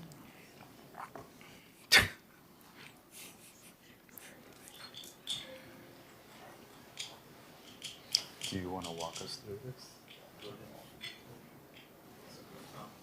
Sure. So what you're looking at there is the rooftop of what is currently the attached parking garage to the 6091 office building. So the rooftop is currently just parking, mostly empty, as the rooftop is the least utilized level of any parking garage. And then on the right-hand side would be an addition. It's about 36,000 square feet of office with a 6,000 square foot space that would be a flex space for a potential restaurant user. And then you see, hot topic today, some potential paddle courts on the rooftop, but they are situated on the other corner of the building away from Palm View, shielded from the neighborhood across the street by the 2 stories of office building above facing Lincoln Road. So there's not really any residences nearby. And if we scroll down, I think there's a couple more images of it, but same view, but essentially this would be converting the rooftop of the parking garage into an addition and then an outdoor kind of campus wellness space.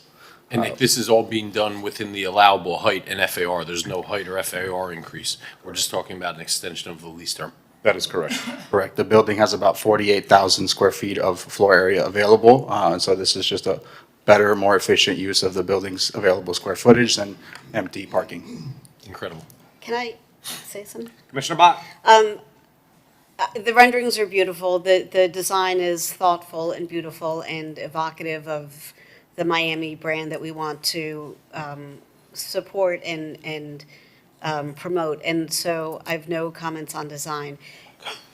I wonder if it's possible, without spending a ton of money, to just do one of these renderings where it doesn't look like this is in a field of grass in Iowa and have it cited in context, because I think that is really telling. I mean, this shows off the beauty of the architecture. Yeah, it's like Field of Dreams. If you build it, they will come. I'm looking for Kevin Costner to come out in his baseball uniform. Well, listen, who isn't looking for Kevin Costner in his baseball uniform? But it's another conversation. Anyhow. And I don't want you to spend a whole ton of money. I'm going to take your architectural firm, 5 minutes to change out that background, just so we can, I mean, come on, it's like. Yeah, we got it. It's a very conceptual model, and we'll keep building up on it. Yeah. Thank you. So just in closing, we're bringing this back to FERC on May 6th and then moving forward to commission for first reading and second reading and then continuing on to referendum. And to be clear on that, the points for continuing to tweak will be at FERC May 6th or whatever you just said, and first reading. And then between first reading and second reading, in theory, that'll be it, because then we'll have to lock the terms in order to make the referendum. Is that the correct timing? Our goal is to have everything locked down in a final term sheet by the FERC meeting. So by May 6th. By the FERC meeting? By this Friday, actually. That's our deadline, so that we can make the May 6th FERC meeting with final terms, and then we can start drafting. So do you have your meetings set up to hash this out? Yes. We're going to walk outside right now and figure it out. Do you need referees? Yes. We probably will. Okay. Joe, get on that. If I may. Commissioner Fernandez. I think this is so great, and very excited, not just about the work being done to the building, the quality, the caliber of the tenants, the economic activity that this brings to Lincoln Road, the potential for the corridor. I just think, kudos to you, Commissioner Magazine, for leading on this. One of the questions I have, so the parking garage right now has about 425 parking spaces? It's 719 or so, yeah. 719. And after that, after the rooftop addition is going to have how many spaces? About 425 would be the minimum, hopefully a bit more, but there's some buffer there to be able to construct the addition. Right. Yeah. And what is the projected use of those 425 parking spaces?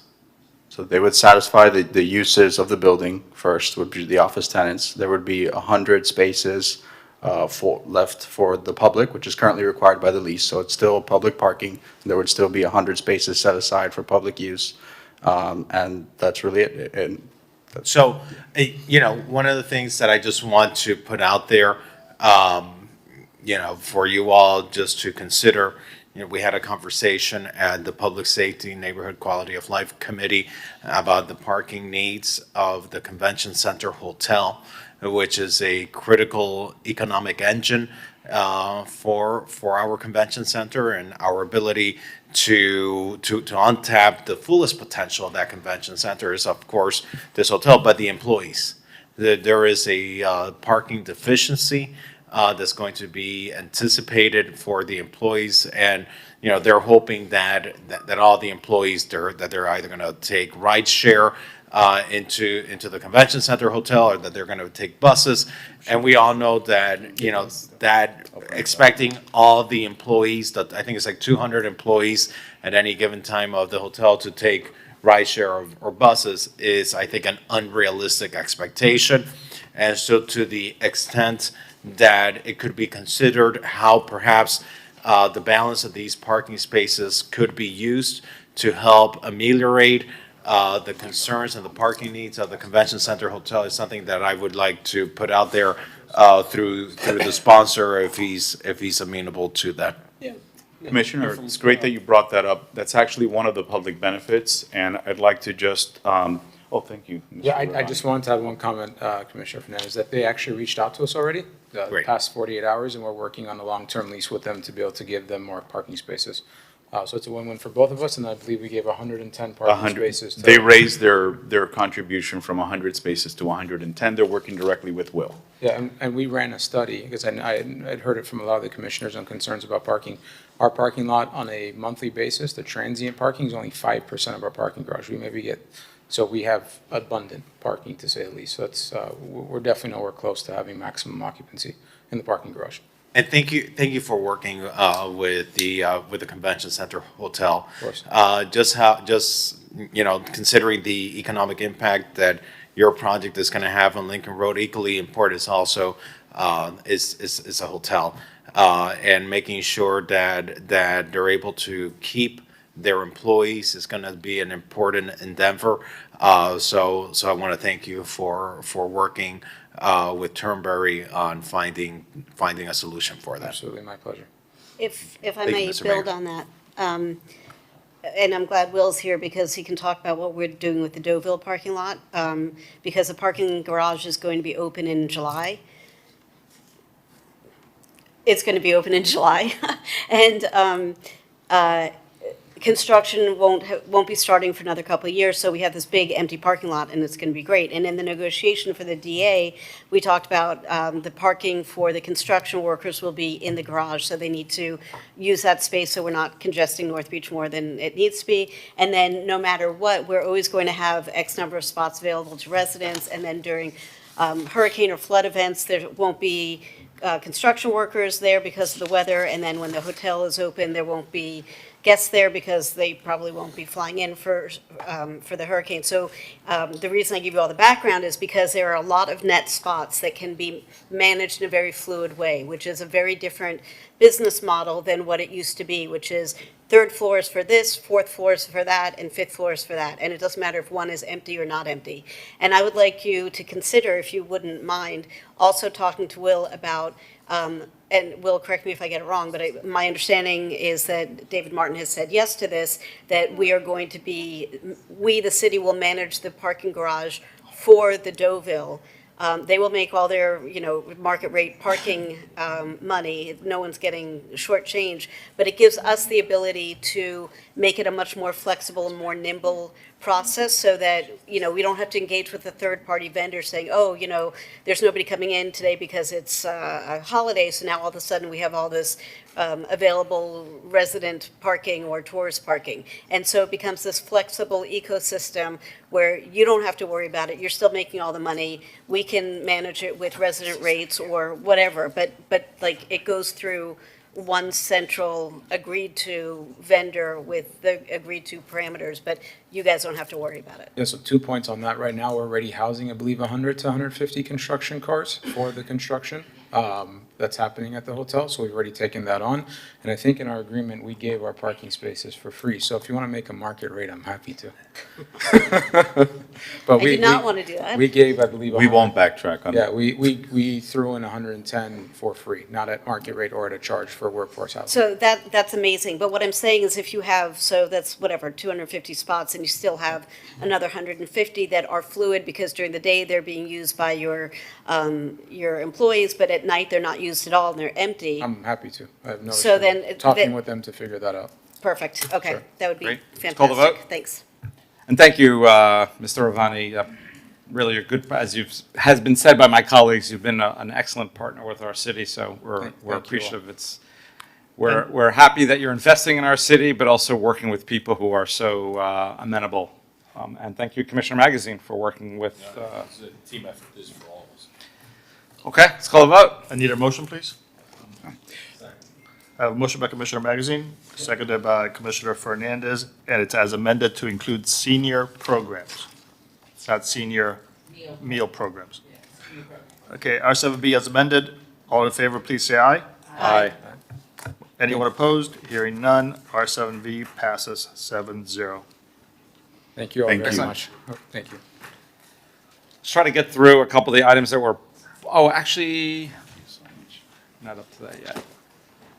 You know what? Let's call the boards and committees. So everyone should have a blue paper. If you don't, let me know, and I'll give one.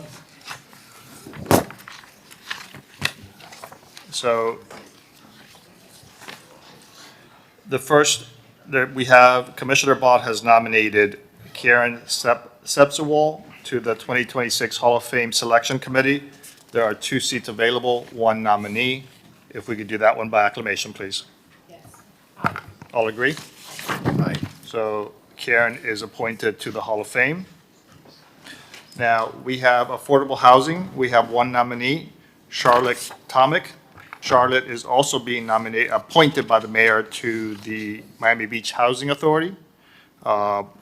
Charlotte is being nominated in this point in the agenda to the Affordable Housing Committee.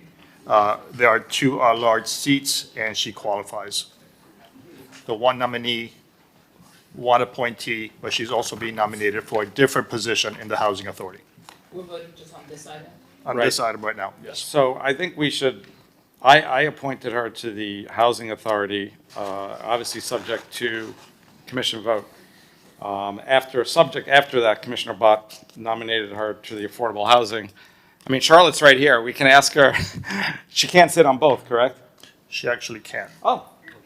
Yes. Are you because interested in the being on housing- both? The Housing Authority Wanna is come up? a state you're- board, so it's not subject to Okay. the city restrictions. Sure. We want to be respectful of your time. Thank you for coming, Charlotte. Oh, it's a pleasure. Yeah, no, I would be happy to serve on both if that's Okay. doable. Okay, thank you, I Commissioner have, Bott. I have a question on that. So the seat on the Housing Authority, was that a seat that was vacant, or was it term limit, or what was going on with? The seat on the Housing Authority where which Tomic is being appointed is currently held by former Mayor Bauer. Her term ended January 20th. But as this is a state board, there are no term limits. There's a term, but there's no term limits. So why are we moving her off? I guess that's the question. If there are no term limits. I mean, we often change boards. I think, Charlotte, why don't you give a little bit of your background? I talk to Charlotte very frequently, and she has an incredible amount of experience in real estate and marketing, and I think has a lot to offer to our city. And I think this is a great opportunity to move forward with some new ideas and new projects. Yeah, well, I've done a lot of work in the real estate space, in commercial and residential real estate, and I've also done work with nonprofits like Homes for All that are trying to create more affordable housing as a state initiative, as well as my work in public relations. So I think that I could combine my skills in both and try to help the city get more developers to provide affordable housing as part of their, initiatives. And I'd be happy to take on that job if it's available. Thank you. Okay, so first, I guess we're voting on the Affordable Housing Advisory Committee. And there's 2 seats available, 1 nominee. You could do that one by acclamation if you so wished. By acclamation? Yep. Great. Okay, going in order. The next one is Animal Welfare Committee. At the last commission meeting, an ordinance was adopted allowing nonprofit organizations that deal with animals to also make nominations. So this is the first nomination made under that category by Sobe Katz. They're nominating Aaron Ceremonies. So 1 seat is available, 1 nomination. Animal Welfare Committee. So moved? So by acclamation, we could do that one? Yep. Hearing no opposition, acclamation on Animal Welfare Committee. The Board of Adjustment. Here we have 2 seats available. There are 3 nominees. So the commission will have to vote for two individuals. Individuals being nominated are Mendel Fellig for the financial consultation category, Jeff Sideman for the law/engineering category, and Michael Rosen for financial consultation category. Any of those categories are acceptable, meaning you don't have to determine. Any of these 3 individuals qualify, you need to vote for 2. So Board of Adjustment, and you also have a pad if you wish So to. Jeff can take the engineer seat, and then we have to vote for either Mendel or Michael? It doesn't matter what seats, because we have enough seats filled already, so it could be, basically treat this as an at-large. It doesn't matter what category they're in. They all qualify. And there's enough room for all of them? And there's not a problem, because we already have the minimum categories filled. So you also have a little pad on your desk. If you don't have one, I'll bring you one to vote for the 2 individuals, Mendel, Jeff, Michael. Commissioner Suarez, do you have a pad?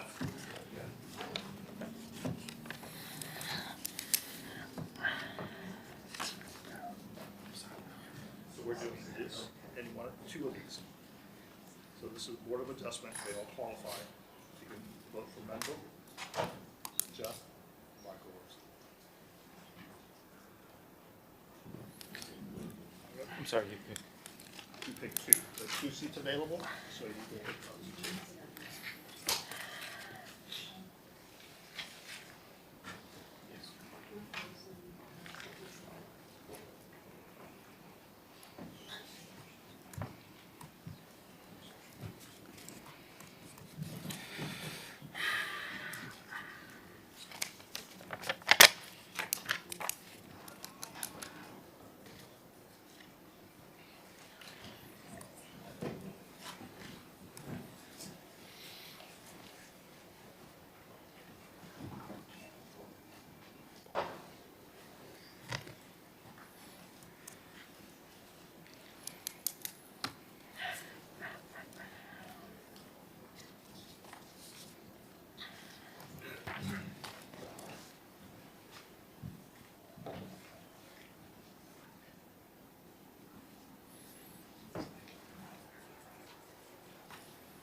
So I'm going to announce the votes. Commissioner Suarez votes for Mr. Rosen and Mr. Felig.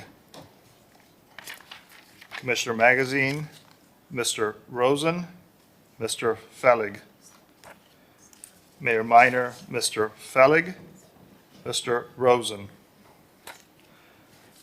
Commissioner Mateo Salinas, Mr. Felig, Mr. Cinnamon. Commissioner Dominguez, Mr.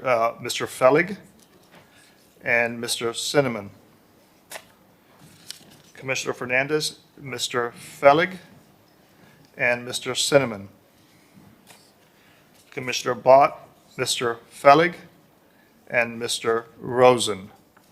We'll verify the votes, but Mendel Felig has 7 votes. Mr. Rosen has 4 votes. Those are the 2 majority. So Mr. Felig and Mr. Rosen, we'll double check the votes accurately, but those are what I have here. So Mr. Felig is appointed, Mr. Rosen is appointed. For the Cultural Arts Council, we have 1 seat available and 1 nominee, Ms. Diliana Alexander. If we could do that by acclamation. So moved. Cultural Arts Council by acclamation, yes? So appointed. For the Normandy Shores Local Government Neighborhood Improvement Committee, they are nominating their own board member. So the Normandy Shores Homeowners Association is nominating Raleigh Hernandez to serve on the board. The commission approves their nominee.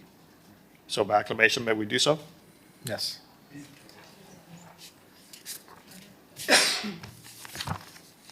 For the Senior Affairs Committee, Mayor Minor is nominating Estella Lema Klinger. We have 1 seat available and 1 nominee. So moved. We could do that by acclamation, to appointing Ms. Lema Klinger to the Senior Affairs Committee. So done by acclamation. Now, we have appointments to the Housing Authority that require approval to the commission. The mayor has appointed 2 individuals that require ratification or approval by the commission. The first one is Maj Kagan. So moved. So Mayor Minor, motion by Commissioner Fernandez, seconded by Mayor Minor. All in favor, please say aye. Aye. The Charlotte Tomic is nominated for appointment to the Housing Authority by the mayor. It requires ratification. Mr. Mayor. Commissioner Fernandez. Thank you, Mr. Mayor. I have great respect for Charlotte, and of course, it's your appointment, and always want to give deference to that. I reached out to Charlotte yesterday because of course, I love the work that Charlotte does in the community. I also have great respect for Mayor Bauer, who I'm sure, as you understand, is someone who I respect a lot, who I've worked closely with over time, and she currently holds the seat. One of the things that has been brought to my attention regarding Mayor Bauer is that she is the only Hispanic member of the Housing Authority.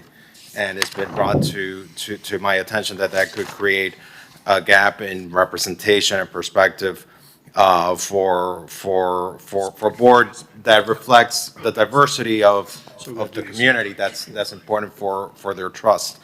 And so, and I also know that Moj and Maddie have worked very hard.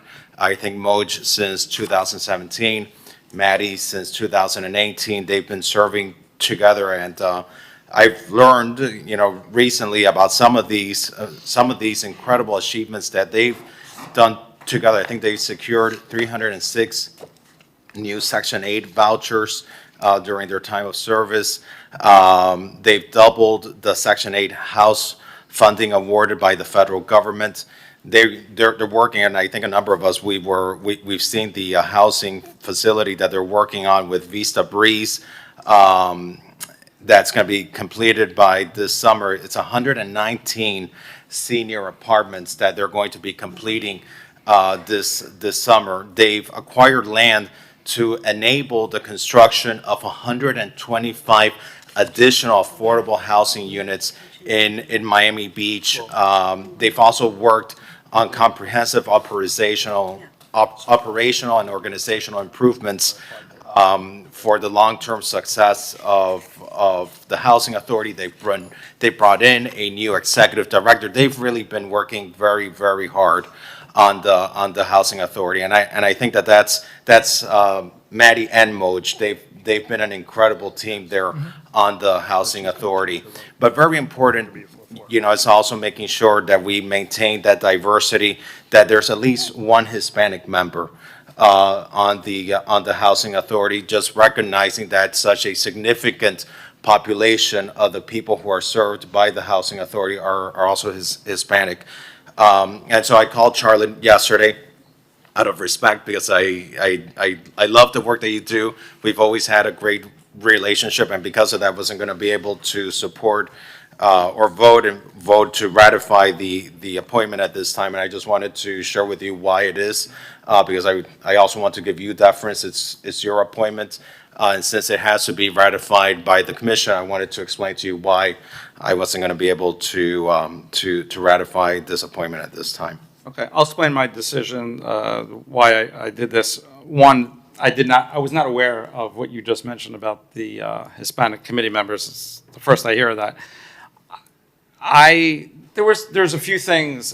Mayor Bauer has served with such great distinction, so I prefer not to be in a position to have why I'm explaining it, but since you're bringing it up, I'm sort of forced to.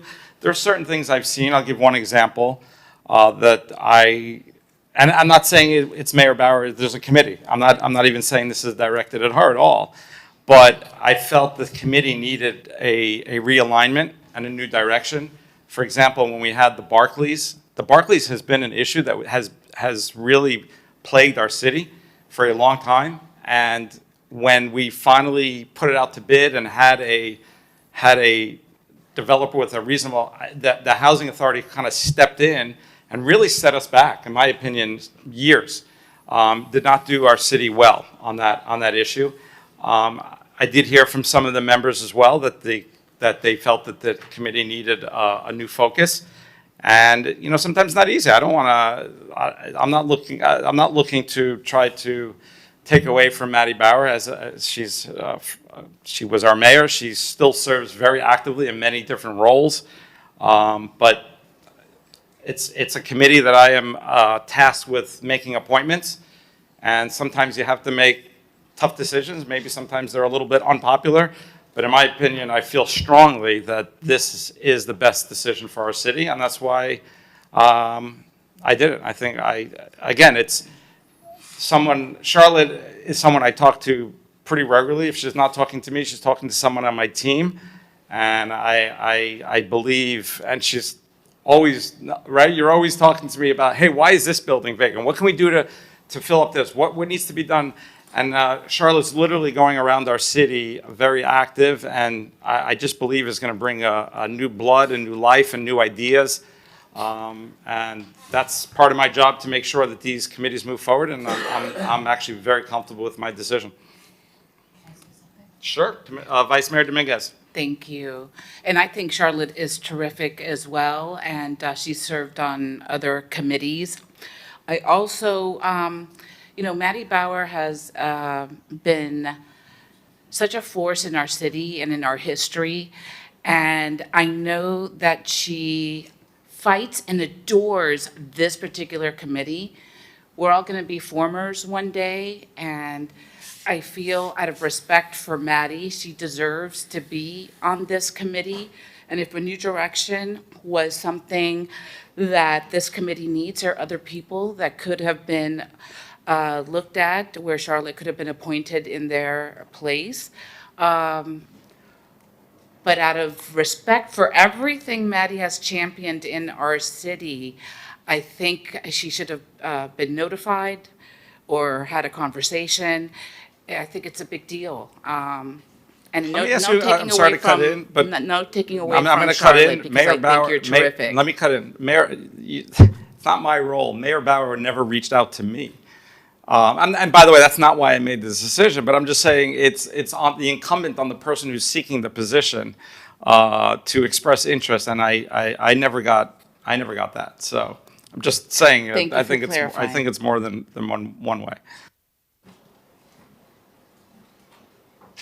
Let's call a vote. What are we voting on? So the housing committee, I make appointments. It's solely in my discretion, authority to make the appointment, but it needs to be ratified. Picture. So it's not like there's a competing interest They that can't we're be, and they can't be. voting. You can't between. nominate anybody. Picture a Supreme Court justice. Example, I'm not trying to compare myself to a president of the United States, but the president makes nominations for cabinet positions or the Supreme Court justices, and Congress can't come in with someone else. They either ratify or they reject. So that's pretty much the situation we're in here. So we could do it all in favor? We could do it. Sure. So all in favor? So can I just ask for clarification? If currently is Maddie not on and she would need to be reappointed, or if Charlotte is appointed, then Maddie drops off? So the way this works, if I may, the Housing Authority has terms. Mayor Bauer's term ended January 20th, but until someone else is appointed, the holdover person stays. So if no one is appointed today, Mayor Bauer would stay for an additional month. If the vote is ratified for Ms. Tomic, as soon as the oath is done, Mayor Bauer would be leaving. Yeah, I mean, I think Charlotte knows that I think the world of her, because we met when I was first running for office and hit it off like actually before that at MBU, and hit it off like a house of fire. So to me, this is an opportunity to have two really strong, committed women supporting something that is so important to us. And I would love to see Charlotte, and which is why, as you and I talked about, nominated you to the housing, Affordable Housing Committee, because that way we can have a better kind of union between the two and build something that is stronger than it's ever been. And so I would love to see that for a year and then see where we go from there. That's what my wish would be.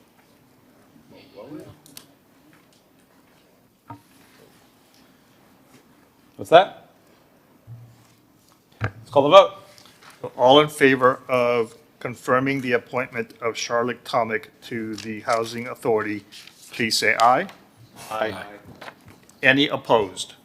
Opposed. Opposed. So I hear opposition from Commissioner Fernandez, opposition from Mateo Salinas, and opposition from Commissioner Dominguez And for me. and Bott. So that is 4. The nomination, the appointment is not confirmed. Charlotte, thank you for submitting your name. I think this was a disservice to our city today. I think you would have brought in some new ideas and new blood to a committee that I know works hard, but really does need some new direction. So Mayor, it's been brought to my attention that for the Board of Adjustment, it requires 5 affirmative votes to appoint someone. Mr. Fellig had 7 votes. It was unanimous, but the other 2 individuals did not reach the 5 votes. So I would require a vote of Mr. Cinnamon and Mr. Rosen to see if we can get to the 5 votes. I'll support Mr. Wilson. So if that's the case, just so we have, Mr. Rosen was Commissioner Suarez, Mr. Rosen was Commissioner Magazine, Mr. Rosen was Mayor Minor. Let's see. Commissioner Bott is who? So Mr. Rosen, so we got Mr. Rosen, so I'm sorry, I got lost there somewhere. So Commissioner Fernandez, you're moving it to who? From Cinnamon to Rosen. That would take us to 5. But I just asked you about this vote, and I wanted to reconsider Okay, so you want to move your vote? to Cinnamon. I'm sorry. Okay, so then let's take a vote. But then that leaves us with nobody. 'cause With we have to nobody, get yeah. 5. Well, other people can reconsider as well. Okay, so why don't we write it on the piece of paper and so you have Mr. Cinnamon and Mr. Rosen. To get appointed, you need 5.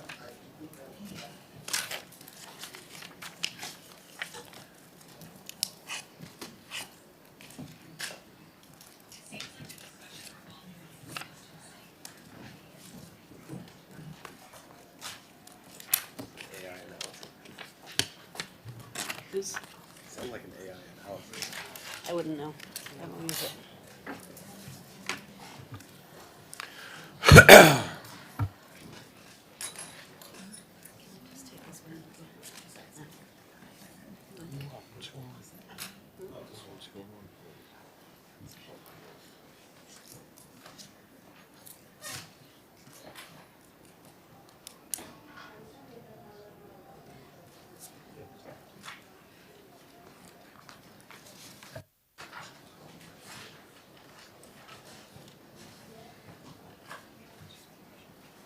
Okay.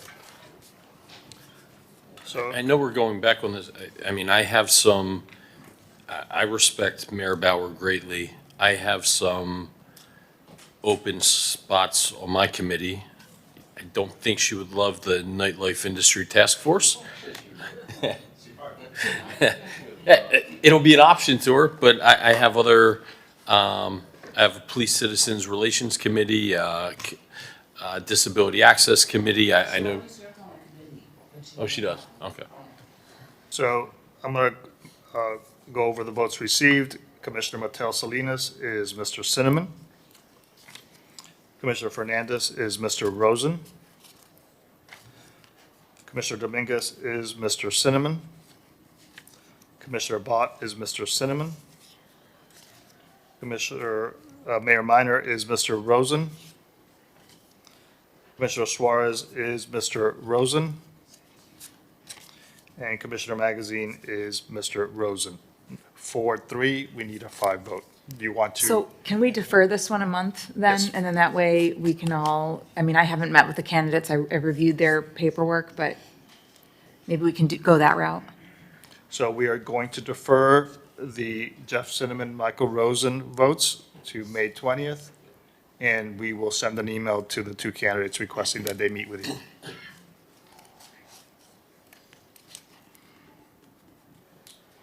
We are done.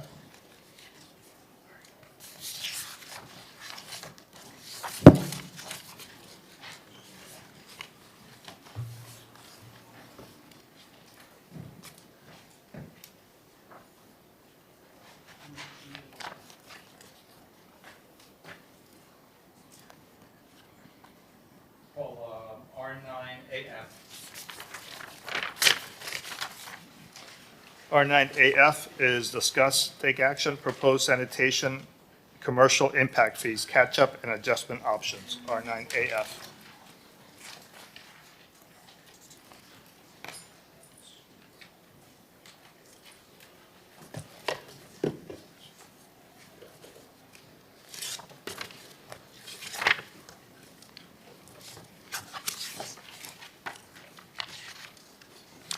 Hey, John.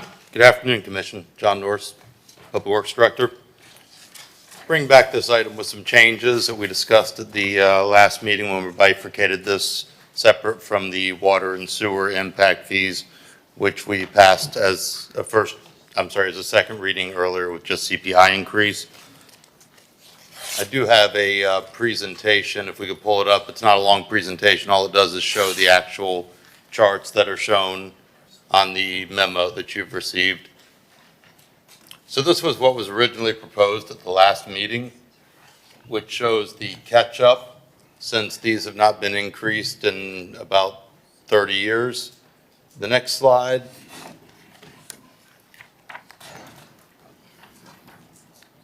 This one shows splitting up that increase over the next 2 fiscal years, which would basically soften the blow a little bit. And then the third chart, this shows actually taking the 0 to 25 unit condominiums and only doing a CPI increase rather than a catch-up moving forward. So what that does, it really softens the blow on the smaller unit buildings, which this does not apply to the 2 to 8 units anymore because they are now on the single-family residential contract. So we're basically talking about the 9-unit to 25-unit buildings would only have a CPI increase and no catch-up moving forward. This shows a reduction in revenue over the next 2 fiscal years. You can see in FY '27, we would be losing about $251,000 from the original proposal, and then that would compound in 2028 to about $500,000 less revenue. So these are the 3 options that we have on the table that were kind of discussed, and I'm happy to answer any questions.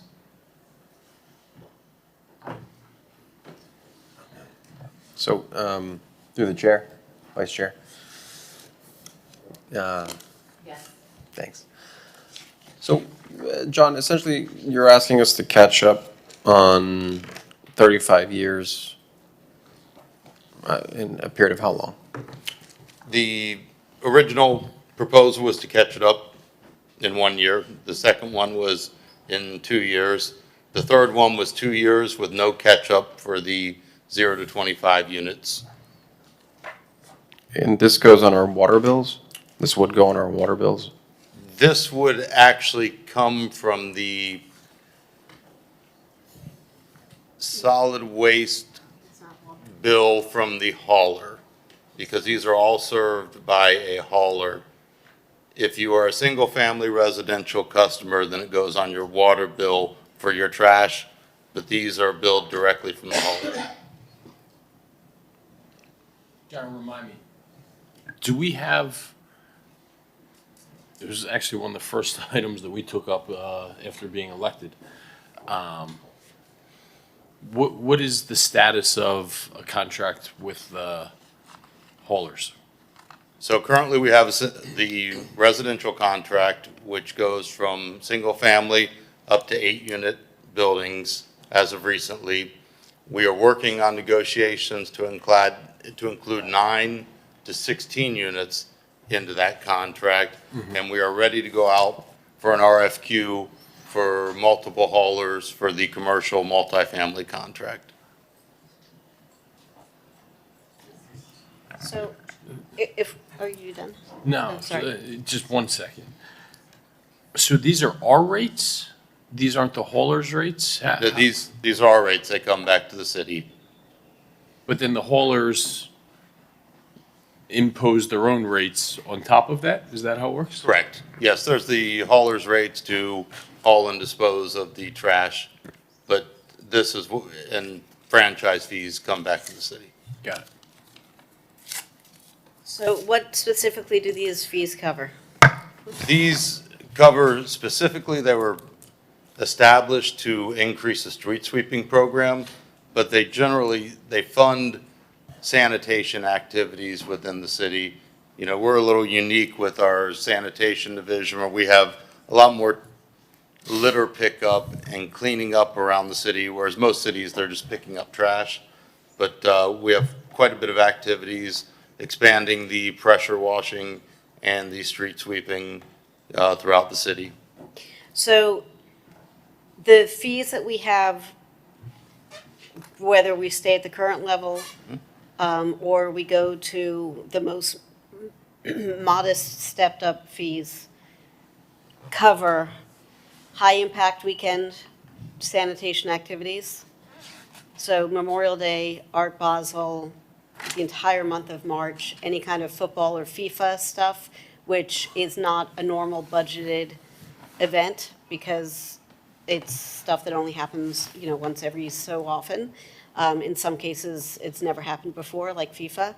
It covers the programs that Commissioner Suarez brought, the gum removal and the street cleaning for residential. It covers the increased cleaning on Lincoln Road 200 and 300 blocks. It covers cleaning after who knows what other events in addition to the regular sanitation maintenance. So restocking the dog poop stations, would that cover, not so much, Yes, maybe? that would, it's, Okay, which is something that most cities don't do, and whenever a resident asks for, there's somebody in my neighborhood who doesn't have clean up there after their dog, can we have a dog poop station? We put in a trash can and a dog poop station. It covers the things that our residents are expecting us to do, because that's what we've told them we do for them. The problem, and I'm trying to make sure I understand this correctly, the problem is we have been increasing our levels of service quite significantly and have not increased our revenue to cover the cost of those services in 35 years. Is that an accurate summation? This portion of the revenue, I would say. So there are other revenue sources for the sanitation division. This is a part of that revenue stream that funds our sanitation activities. So do the other portions of the fund that cover the entirety of the sanitation activities, are they going up? Have they gone up? They go up, excuse me, they go up because they are a percentage, like franchise fees are a percentage of the commercial waste bill that the customer's getting. So as there are increases, we do see increased revenue from franchise fees. So we will be having to, as we negotiate the contracts, we will have increased rates on that portion of the bill. No, so there is actually a potential when we go to a multiple hauler type system. If we went with 5 haulers, that's going to create more competition. You could actually see prices go down, and that's actually what we're hoping for the property owners in the city. So, I mean, I'm the one who's like, what the hell, we haven't raised these in 35 years. 3 years ago, when we first started talking about things, the economy was not as terrible as it is right now. So is there a possibility that we could do a very modest increase and then wait until, in a short term? Or, well, let me think about this for a second. Could we actually hold off on this until we negotiate the waste hauler? Because if there's going to be a savings from having increased competition, and then we can increase our fees, but it's a net zero change for the residents, that might be the best possible outcome. My recommendation at this point, if we're looking at how the commercial contract is going to affect revenues, would be to, at the bare minimum, let's put a CPI increase on this right now so we don't find ourselves in the same situation in 30 years, and then we reassess as we're looking at what the potential revenue change could be from the commercial contract. I would be okay with that. Through the Vice Mayor? Yes. I just wanted to put a little bit of context on this. I know it does seem like large numbers, but these are numbers aggregated through buildings with 26 to 50 units, 51 to 75 units, 76 to 100 units. So the increase that you're talking about is approximately 50 cents per unit monthly on most of these buildings. So I'm just letting you know, sanitation fund has a structural imbalance, and I know Jason likes to identify funds that have structural imbalance, meaning that we're providing more service than we're collecting revenue for on an annual basis. And so we're eating into the fund balance to the point where, in the next couple of years, we're going to have some very difficult conversations. Happy to have them. Wouldn't the waste hauler, like what Commissioner Bott's saying, if we had more clarity on where the waste hauler is, then that could potentially affect that fund, correct? Happy to bring it back at that time. I just want to put a footnote on this, that this is one of the best ways to address the structural imbalance in the fund. So a couple things. One is I would definitely do the CPI now going forward. Like, that's just basic bookkeeping. And it's wildly irresponsible for us to pretend that that shouldn't have been done 35 years ago. We would not have been in this mess now. And for us to kick that down the road, I'm not having it, for myself. Second of all, it would be very useful to see these numbers broken out per unit, because if it is really 50 cents per unit per month, that's a pretty different conversation than, $24. The way people read it, the way I read it, and I've talked about this a bunch of times, and I forgot about this, is that it's $24 to my bill, but it's not. So I think we need to make sure that is communicated.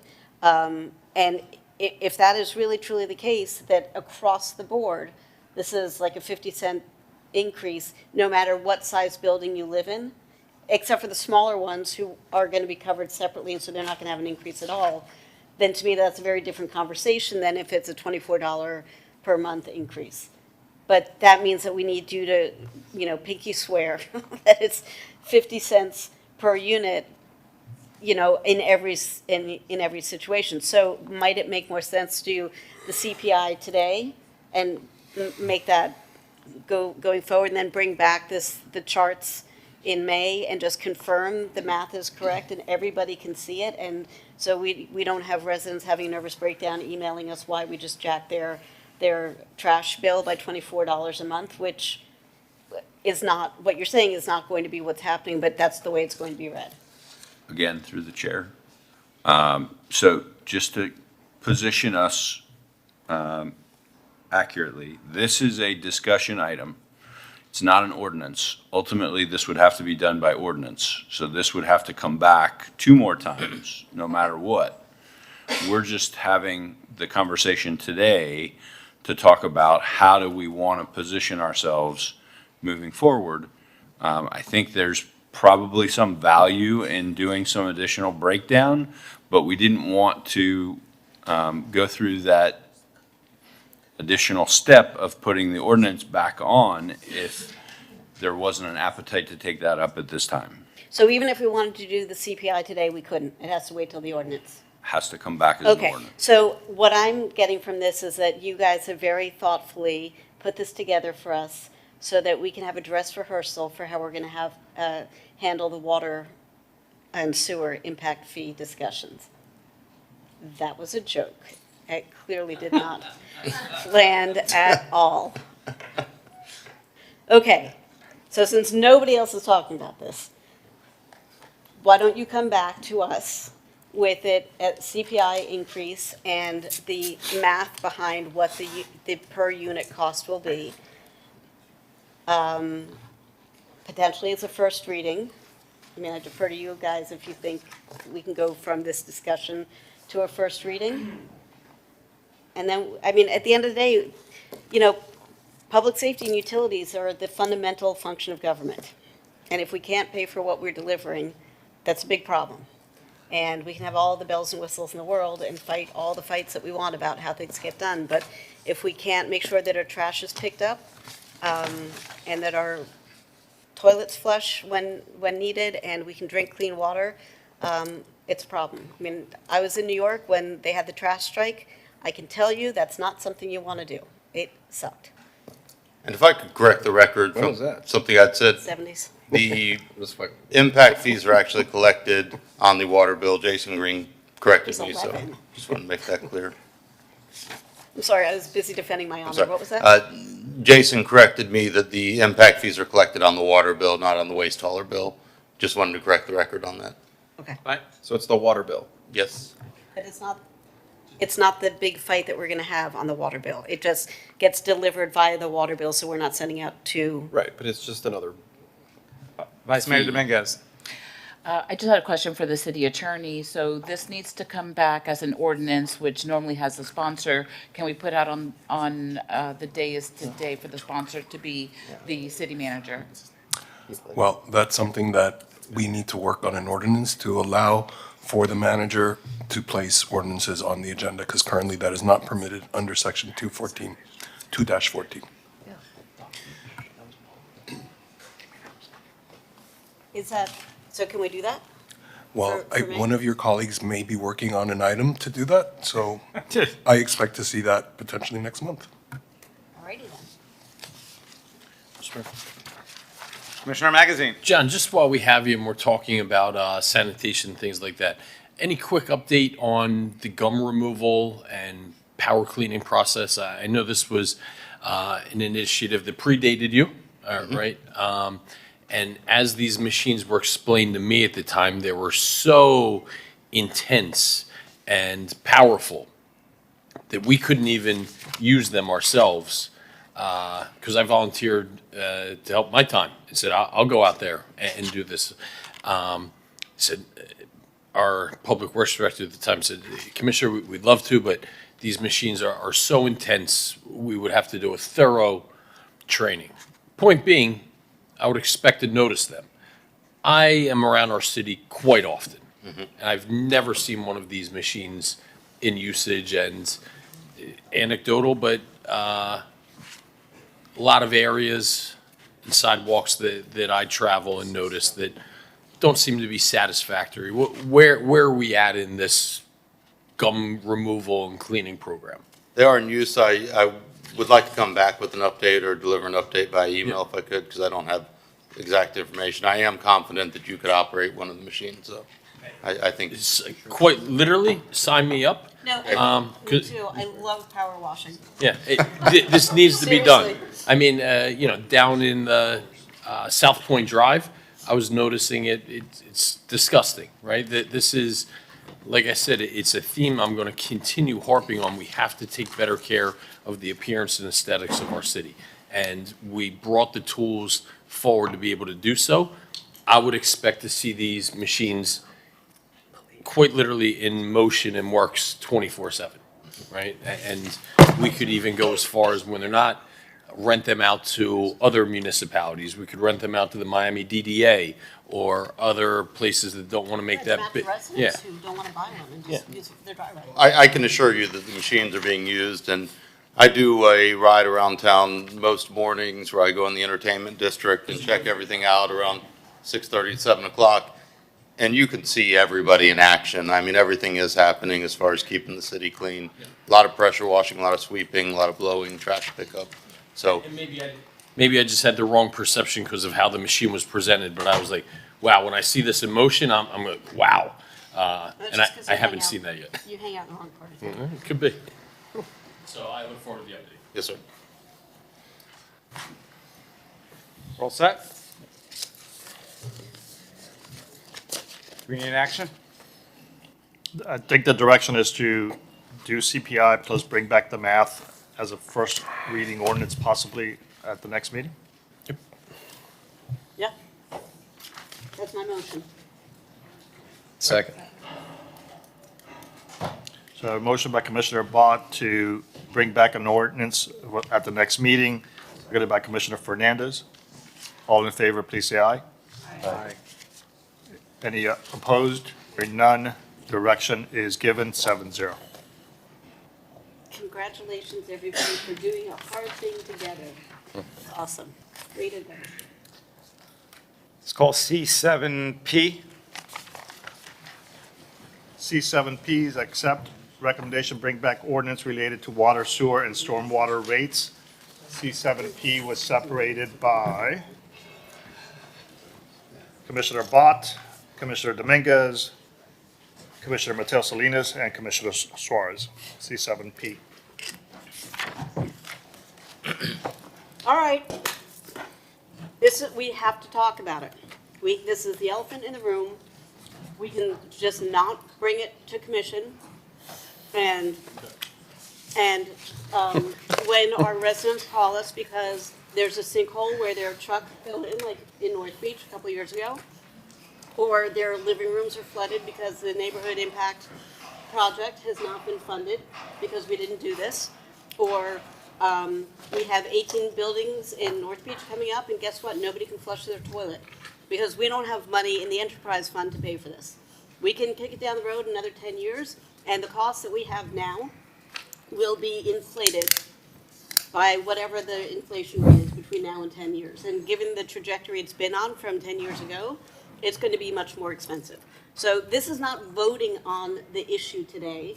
This is voting on giving us the opportunity to have a robust discussion with materials prepared by staff to talk about what needs to happen and what is the best way to move forward, or if we want to kick the can down the road for another decade, which is where we are, because prior commissions did exactly that. And we will be doing our community, our residents, our hospitals, our businesses, a huge disservice. Can you imagine, how much is Robert Ravani spending on his building? Well, he's already put in $50 million in this project, it would be another 60. Okay, so somebody comes in to invest $110 million to build Class X office space with attendant developer benefits, developer agreement benefits to the community. And they are charging top dollar for people to come in and run their businesses in the super glamorous, gorgeous, beautifully designed, it looks like it's in the Field of Dreams movie building. Here you go, Kevin Costner again. Maybe, maybe Kevin Costner will have a family office here, one can hope. And they are hosting a client meeting to close the deal. Somebody excuses himself to go to the bathroom, and the toilet backs up. How are we going to say that we are a world-class city, that we are the leaders in sustainability and resiliency? Amy, you just toured people from the Netherlands coming here last week, right? From the Netherlands coming here to Miami Beach to learn how we're doing things to prevent cataclysmic outcomes in the next number of years. So this isn't even about whether or not we're going to vote on it. This is just moving it from this nebulous, purgatory onto a future commission agenda so that we can have this conversation. So I will make the motion to move it. So this is just to have a conversation? Or? Yes. If I could, through the chair. This is the item coming out of the Finance Committee where the item was supported to bring Unanimously. forward an ordinance to the commission You voted to on it. discuss the rate increases. However, as you heard from the city attorney on the last item, I cannot bring forward an ordinance unless there is a sponsor. And there is currently no sponsor for the ordinance. So we are discussing the concept of a utility rate change, but there is no item before you that actually would effectuate that because there is no ordinance. I make a motion. So what's, The motion is to bring it to the agenda for next month to have the discussion. I'll second it. Thank you. Rick? If I may, the chair, as the manager just explained, without a sponsor, the item cannot be brought back as an ordinance unless and until there's an ordinance that amends the existing code to allow the manager to place it himself. So the other thing we could do is that we could all unanimously move this from purgatory onto next month's agenda to have this discussion. It doesn't mean we're voting on it, it just means we're having a conversation. Isn't that your motion? It is now.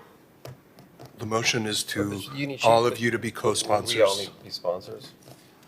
Correct. To So- just- To just have the conversation. And just a reminder, FERC voted on this unanimously to bring this back to the commission. How did FERC vote unanimously if there was no sponsor? Because it was for referral to FERC. From who? Had to be from somebody. Was it me? I don't remember. If I may, it wasn't as a, I think as an, it didn't have a sponsor as an ordinance, it was a discussion. So since it was just a referral doesn't require a commission sponsor. Well, it was referred, I believe, when the ordinance that was heard previously was split and was bifurcated. And so you all approved the water connection, CPI increases, but you bifurcated and referred to FERC this other component.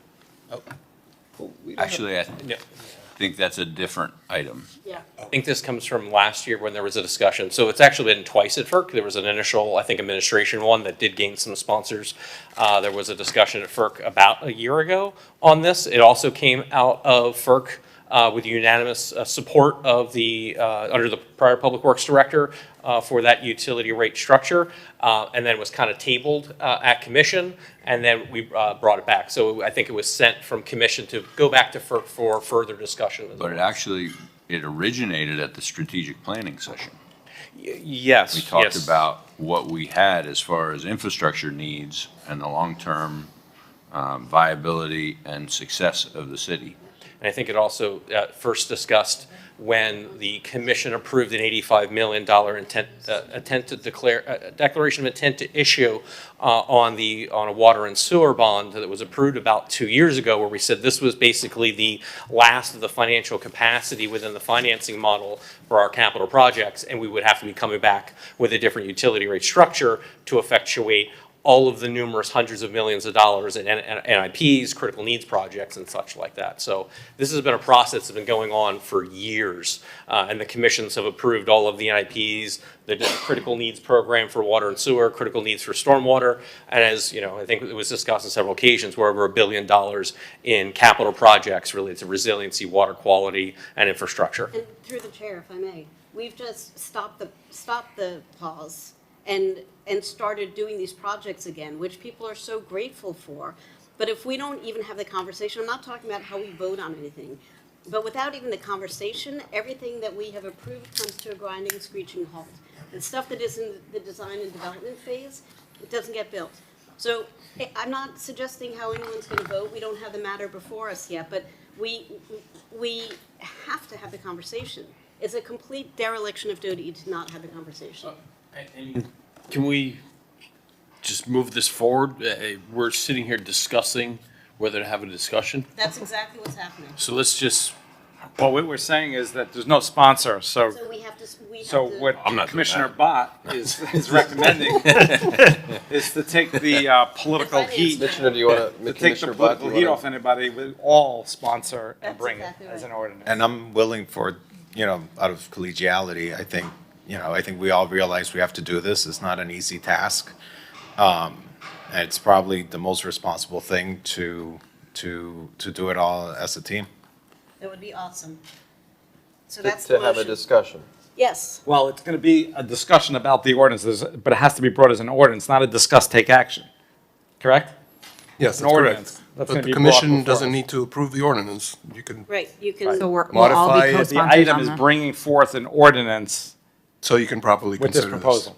I just, look, I'm gonna, just telegraphing where I'm at, I'm looking at the numbers on how the increases go. I'm not comfortable with it now, so I don't necessarily want to be a sponsor on this, but I'm more than happy to approve, to have the discussion.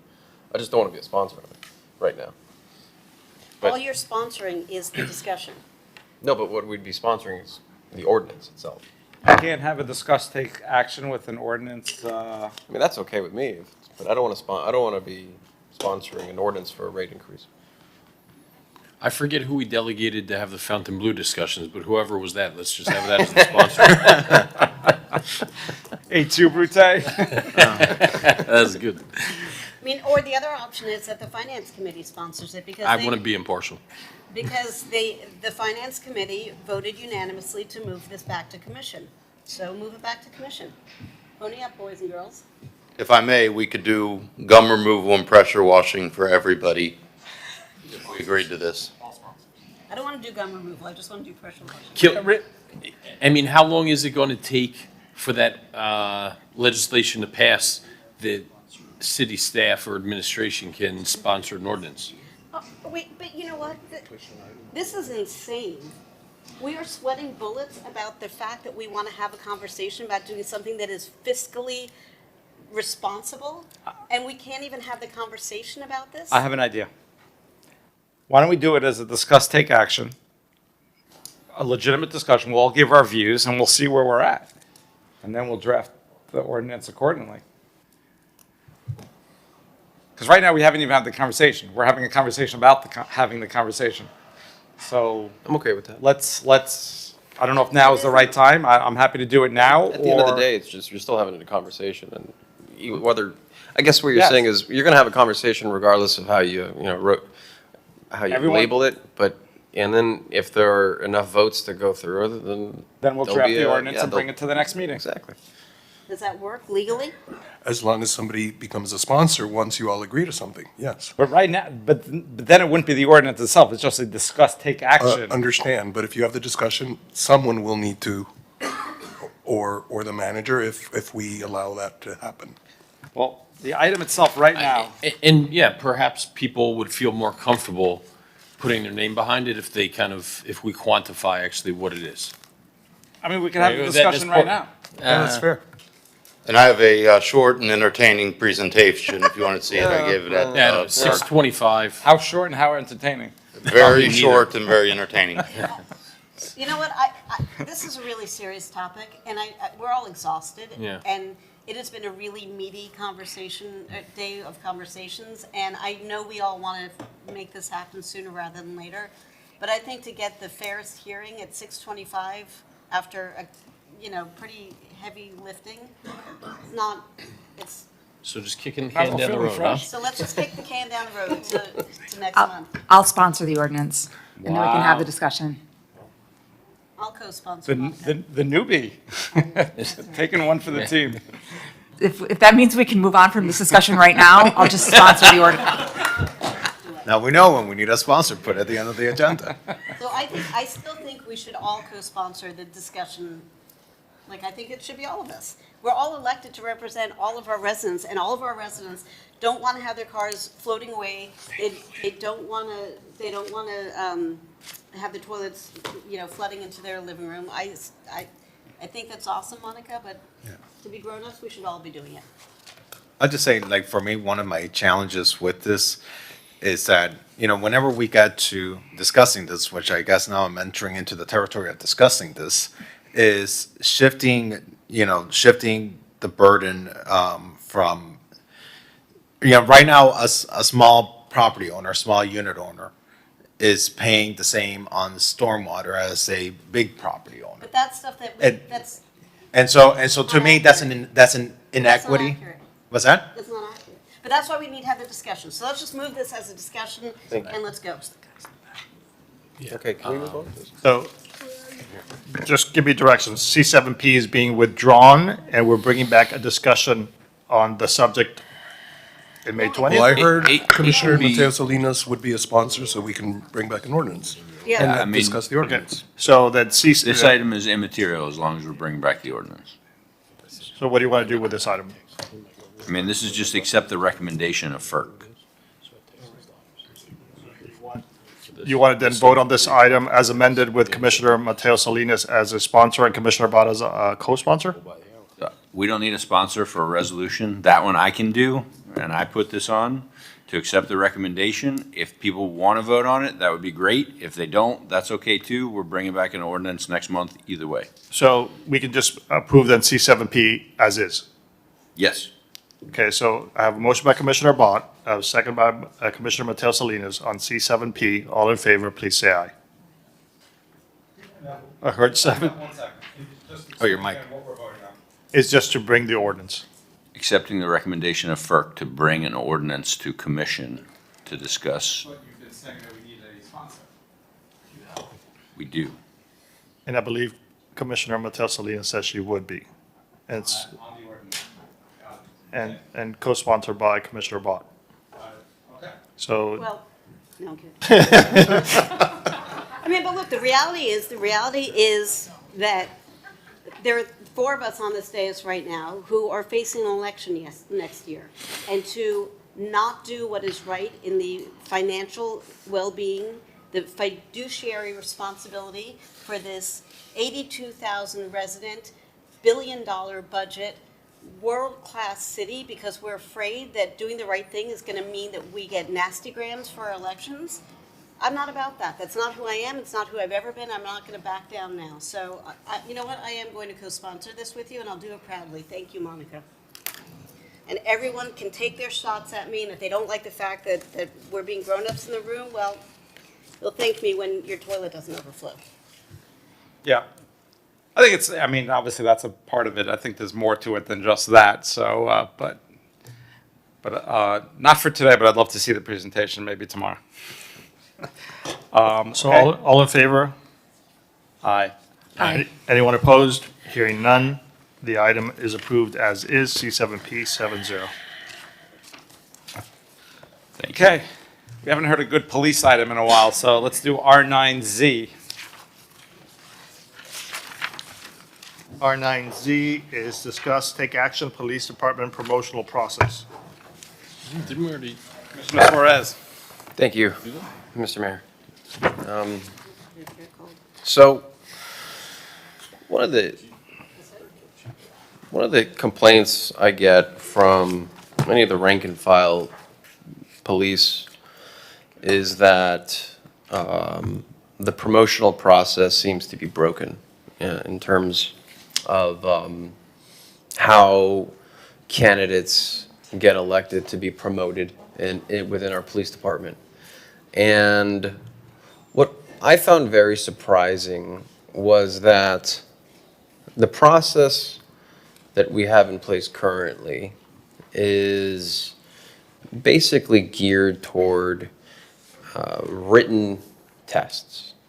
And there's no, let's just say, merit involved in the selection process of how our leaders within the police department are being promoted.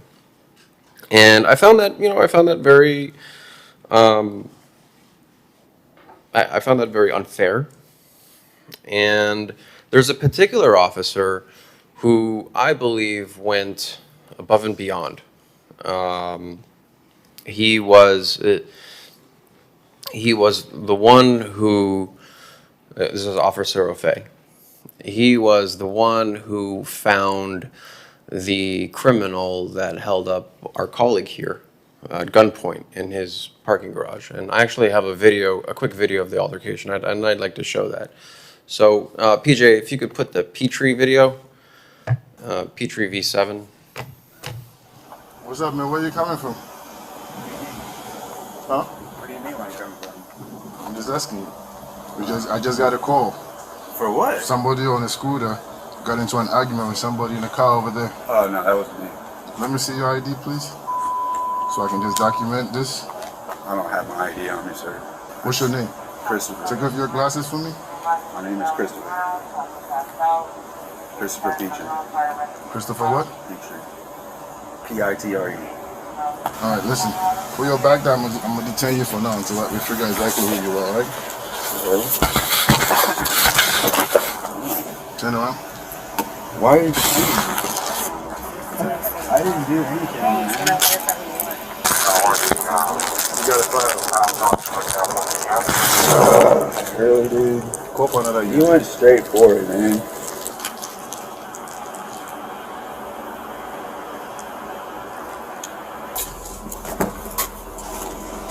What's going on, man? I'm going to talk to you. So what I want to highlight on this video is a couple things. Officer O'Fay knew that was a subject. He was the most wanted person in the city of Miami Beach at the time, if everyone remembers. And instead of drawing out his pistol, saying, "Get on the floor," and getting into an altercation, he made up some bogus story saying, "Hey, some guy in a white Tesla was complaining about you." And that completely threw him off guard. And what I don't think you see in the video is he's like, "Look, I just got to clear this up with my boss, and then you're free to go." Obviously, Officer O'Fay knew that this was the subject. Once he was able to put him in handcuffs, he was able to retrieve Christopher Petrie's firearm, which was loaded, and one in the chamber. And through what I call street smarts, he was able to successfully capture a wanted, dangerous criminal. Okay? And when Sergeant O'Fay tried to be promoted, he was literally, I think, one of the last people on the list. And I think there's something wrong with that. I think there's something broken with that system. And I've worked with the chief on this. I understand there's no perfect way to do this, but I do believe in the next round of negotiations with the FOP that there needs to be a direction given to our city manager that this is a first line. I wouldn't say non-starter. It's the opposite of a non-starter, but basically that this promotional process needs to change, and it needs to be based on merit. You know, we just extended the chief's contract by 2 years. We give him, all of us, give him the privilege and the deference on how he thinks the police department should run. It's so much, in fact, that we went above and beyond and extended his contract. I think it'd be crazy to say that we don't give him and others in his position the ability to choose who is going to be promoted and who's not going to be promoted.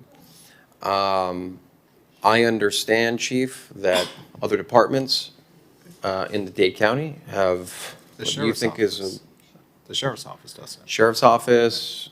There's many departments have, for example, called the rule of three, where the chief can, instead of having one person, which is rubber stamp, you get to choose between who gets the promoted of that three. And what I'd like you to speak for the mayor or vice mayor, if that's okay, on what do you see as some of the challenges as it comes to this that you face now in the promotional process, what you would like to change, and your overall sentiment, because I think we all here clearly trust your judgment, and we trust that you know what's best for the city of Miami Beach and how the rank and file get promoted based on what I believe should be a merit system instead of a test-based system strictly on a written exam. So maybe you can give us a little more information on that. Sure. Wayne Jones, Police Chief, and thank you, Commissioner, for having this conversation. As I've, I think, mentioned to you in the past, the system we currently have in place is contractual. It's negotiated with the union, and the only way to change that system would be through contract negotiations. The system we have has been in place for a decade and a half, maybe 2 decades. Much of the test is weighted on a written test. Part of it is based on assessment tests, and then there's a combination of seniority points that's added into the form as well, and educational points that's added into the form as well. From that, a list is produced, running from 1 to whatever, and the way the current system stands is I have to promote in the order of that list. 1 through 5, for example, I have to promote people in that order. I do believe this is an opportunity for us to have a really strong conversation with the union about how we fix the test. There's a number of models out there that's used nationally that differs from our current model. One might argue models that are more modern than the one we use that would help us really sort of have the best of the best rise to the top of the list and then have a choice in that. Okay. Maybe you can go through some of the challenges that you've seen with the current system. Yeah, well, I've seen very experienced police officers. A particular NRO comes to mind. I don't want to put his name out there. Comes to mind. Very experienced officer, has a lot of equity with the staff of the police department and the rank and file. He knows what he's doing. Hasn't done well in previous examinations, and I think he would have made an excellent supervisor. And so I'm not sure which model of testing out there would help us produce a person like that, be a leader in the organization. There's got to be something that's better than what we have right now. Okay.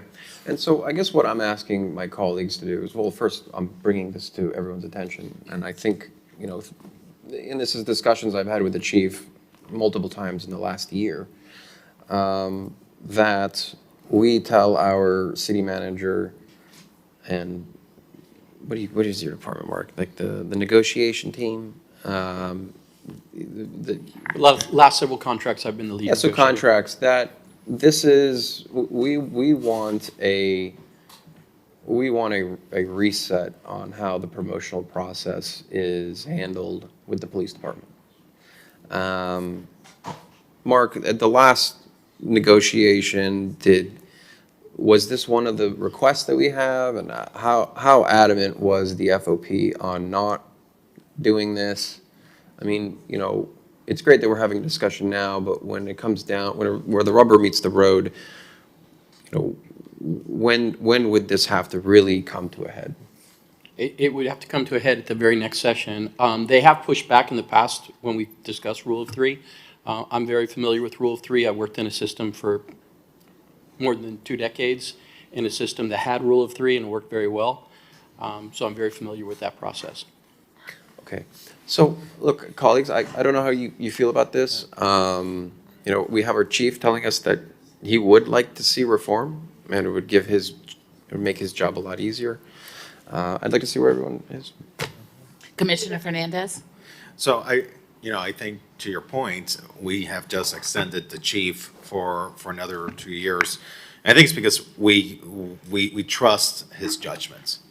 And I think we have to trust his judgment when it comes to these promotions. And there's a lot of things, an examination, a test might be able to measure a lot of things, but then there's other skills that an exam won't be able to measure. Their leadership presence, as you well pointed out through that video, their judgment under incredible pressure, their emotional intelligence. There's just so much that an exam won't be able to measure that can only be done through the discretion of the chief of police. So I am completely in favor of this. I'm glad that we're having this conversation early. That way, our negotiating team and the negotiators can, have this part of whatever strategy they need to consider going forward. But to me, it makes sense. Shabbat. I would like to add some context to this conversation, or some thoughts. I've also been talking to the chief about this for quite some time. When we were elected, we walked into a contract negotiation with the police department and were sort of handed what had been negotiated. And we had some very heated conversations about what we wanted to see done differently for the next time. So I think this is a great time to bring up these kinds of conversations. I have a concern. So I think that the current system is not sufficient, and I also think the Rule of Three is not sufficient. And I want to explain why so that we can bake this in as we move forward. The current system does not allow for any other skills other than being able to cram for a test. And you might be the best police officer in the world and not be able to take a test. Or you might be the worst, least effective, crappiest police officer in the world and be a great test taker. And so that, to me, I can't fathom why that has been around for as long as it is. The Rule of Three, I understand the concept of it. What concerns me if that, long after we're all gone, you have a police department that's full of really lousy people who are only looking out for their cronies, that is a problem. So my understanding, in speaking with the chief at some length about this, is that there are systems that are used by police departments around the country that have elements of both. So you have to have the book smarts, because at the end of the day, we don't want people running around town wearing the badge and not knowing the laws and best practices, and also evaluates people on their street smarts and interpersonal skills and management skills, because that is also a very important part of policing. So where I would like to see this net out is when you come back to us with a contract, or you update us on where we are, is having something that is a hybrid. And my understanding, please jump in, Chief, I don't want to put words in your mouth, but that is exactly what you are and have been agitating for years. Or not agitating, advocating. Absolutely. You know, there are eight. Yeah, I was wondering. There are 18,000 plus police departments in this country, and there are myriad of models that are used for promotional purposes. Certainly we can find one that's better suited for Miami Beach Police Department. And I just want to be clear, yeah, I just threw out the rule of three as a suggestion. It's not, I didn't say that you have to do that. I mean, there's also a panel, for example, that we've talked about where it's an outside panel of other chiefs that can also look at, and that's sort of, all I'm saying is, and I think what Commissioner Bott is also saying is, you don't want to rely on one way to judge someone. I certainly don't think the right way to judge someone is on a written piece of paper or some oral exam where you're looking in front of a camera and you don't even know who you're speaking to.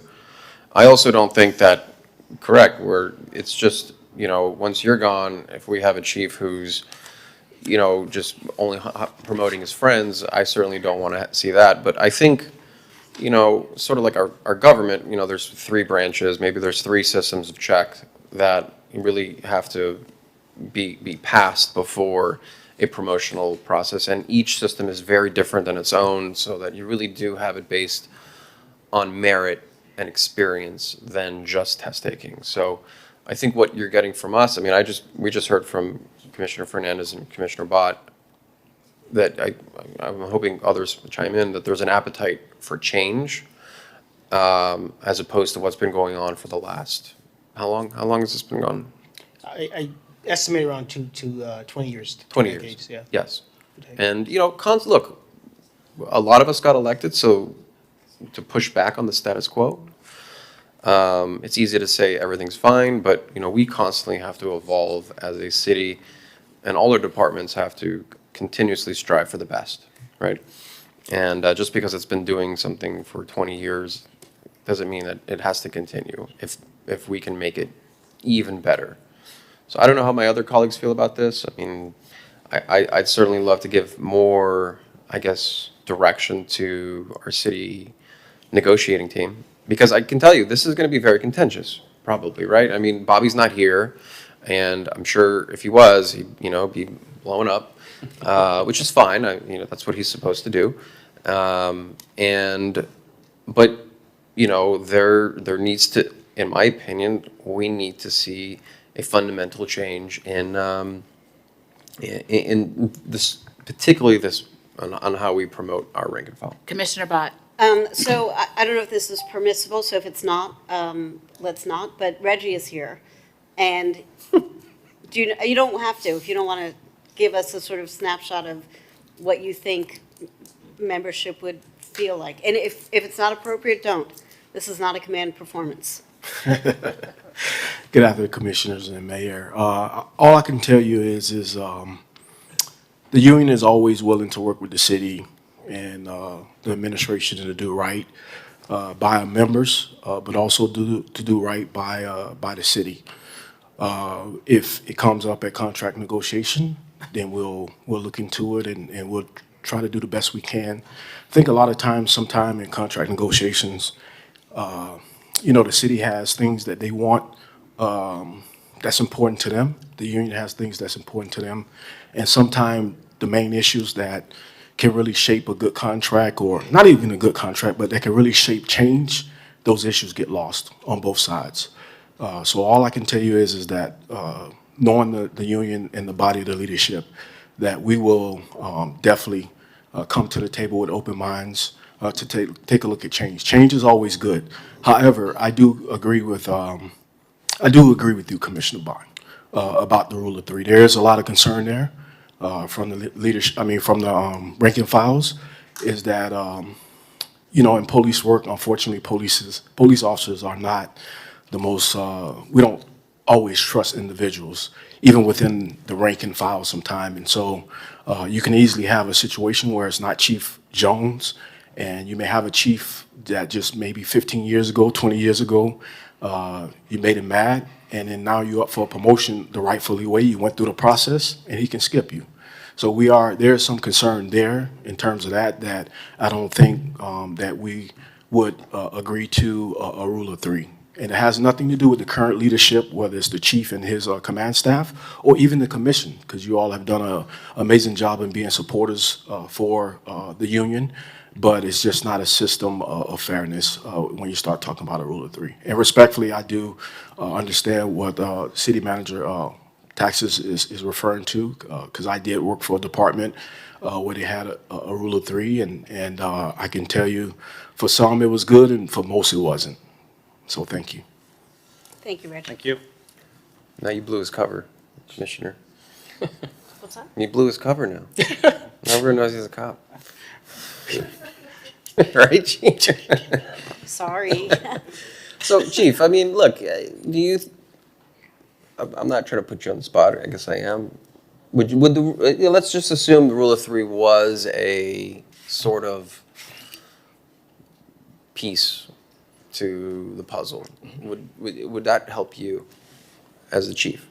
I think any chief you ask, if it gives them more latitude to hire what they may objectively think is the right candidate for a job above others, I think he or she would say, yeah, absolutely. But I think in the conversation I had with you, I mentioned that knowing the union like you did, they would never support that, and so we have to find other ways to change the current testing process. Yeah. Okay. Okay. Great. Good discussion. Thank you all. Guess we'll discuss it more during the next contract. Sure. Let's call R7B. R7B, approval of proposal artistic graphics at 1651 Washington Avenue. It is a public hearing. Mr. Mayor, I can just make the introduction. Under the land development regulations of the city code, anytime a artistic super graphic on a building exceeds 100 square feet, in addition to the applicable land use board, approval from the city commission is required. In this particular instance, the Historic Preservation Board approved two separate murals that totaled 450 square feet. It's on the rooftop. It's not electronic. It will only be seen by patrons of the rooftop. The applicant is here to make a presentation if you would like, and the administration recommends approval. I'm happy to move the item. I'll second. I thought this is what it is. Go ahead. All right, I will be very quick. Everyone's exhausted, including myself. My name is Paul Savage. I'm an attorney with offices at 200 South Biscayne Boulevard. I'm here on this item representing the Jamaj Gym and 2050 rooftop restaurant that has been fully approved already. And the only item, as Tom Mooney described before you, is permission for this electronic projection that is strictly going to be viewed on the top of the rooftop by the patrons inside, and the staff was very adamant that we have full vegetative buffering up there and comply with all regulations that it cannot be viewed from the city street. So if you can please pull up the presentation, I'm going to go maybe just show 2 slides out of 18 or something like that. I'm looking at the tired and hungry faces. Yeah, so let's just go through. This is the site here at the end of Lincoln Road and Washington. My client operates the Jamaj Gym there on the 2nd floor, and this application pertains to a rooftop new restaurant there. As Tom Mooney explained, the only reason why we're here is we are exceeding the 100 square feet. We obtained unanimous approval at Historic Preservation Board and favorable staff recommendation in front of both bodies. If you can please click it along. Keep going, please. That's the rooftop diagram. We're only going to project it in 2 positions. Again, strictly internally to the site. Please continue. This is probably 1 or 2 of the slides that we really want to look at. It is a rendering. The most important thing that I wanted to say this afternoon was that this is just about the vibe of the restaurant. This is going to be these organic, nature-inspired. This here is, it's not the greatest rendering, but, like wild orchids in the Everglades, things like that, very artistic, and no, nothing tacky, no prohibited advertising, nothing like that is permitted. So, and again, and then this is the other smaller one that is, that's looking to the southeast, right behind that little tower that you see on the corner. And again, not only did we have to show that we're going to have the vegetation, but we had to prove up that we're going to have irrigation and facilities to make sure that that actually works and lives. So with that, I'm happy to show some more, but looking at the direction of the Vice Mayor, I'm going to go ahead and respectfully request approval of our projection. Thank you. I think for- we have a motion and a second. Ralph, will you call a vote? Yes, ma'am. It is a public hearing, no one on Zoom, no one in the audience requesting to speak. On R7B, I have a motion by Commissioner Fernandez, seconded by Vice Mayor Dominguez. All in favor, please say aye. Aye. Anyone opposed? Hearing none, the item is approved 7-0. Congratulations. Thank you so much, and you guys worked very hard today. Thank you so much, appreciate it. Pull C4O, that was pulled, I believe you have to recuse, Vice Mayor? C4O is a referral to finance grant for Miami Beach High School attendance to World Quest Championship. It is sponsored by Commissioner Fernandez. I move the item. I second. Call the vote? Hold on. Commissioner Dominguez has to leave the room technically. I have a motion by Commissioner Fernandez. I heard a second by the mayor. Is that correct? Sure. All in favor of C4O, please say aye. Aye. Anyone opposed? Hearing none. I have Commissioner Dominguez as being recused. Okay, C7X. C7X is increased Bark Beach hours. It was separated by Commissioner Bott. I wanted to talk about this. I don't know, does somebody from the staff want to introduce it? Or do you want to introduce it? Sure. John? Yeah, John, why don't, yeah. Sure. I just want to preface it real quick. We already have 3 dog beaches. The hours are very confusing. The intent of this is to make it very easy to understand, a lot easier than it is. I go to the beach all the time. I see dogs at all times of the day on the beach. There's really no one to enforce it. It would be better to contain dogs in particular areas of the beach than having everyone just bring their dogs everywhere else. That's the idea behind my intent on this. It just makes things a lot more clear. We already have it for limited hours. And now when people see that there's an actual place where you can bring your dogs in the middle of the day, you kind of encourage proper or respectful enforcement of the law. So, John, if you want to go ahead and bring it. Thank you, Richard. The only thing I'll add to what you said, to where the locations are on the beach, 21st Street, 53rd Street, and 81st Street. And one other thing is staff reviewed this. Our hours now do work around the turtle nest inspections and that oversight in the morning. So regardless of what the commission would like to do with the hours, we still would like to be sensitive to those hours as it relates to turtle nesting. So I pulled this because I think it needs to go to neighborhoods to be fleshed out before it goes into just becoming an ordinance. And I think that there have been a lot of residents who have concerns about this. And I do like the idea of making the hours a little more consistent, but I think we need to flesh this out before we just go forward. So I'll second that. Yeah, I was just thinking we'd do that before first and second, but if you want to go ahead and send it to neighborhoods. Yeah, I think so, because that way residents can get involved And and if- give their experience. If I may, through the chair, this is not an ordinance, this is just a resolution, because there's an ordinance that gives direction, allows the manager to set hours based on direction, so there would not be a second reading. Okay, so even more reason to go to neighborhoods to flesh this out. So, well, Fernandez, Commissioner, you think you hear it at the next neighborhoods meeting? For sure, yeah. My pleasure. Thanks. Okay, all in favor? Aye. The referral, I have a motion by Commissioner Bott to refer it to public safety, seconded by Mayor Minor. All in favor of the referral to the next one, please say aye. Aye. Aye. Anyone opposed? The item is referred to public safety neighborhoods at 7-0. Okay. 2 minutes left. C7AI. C7AI was an addendum. Confirm 2027 future-proof event dates, C7AI. Second.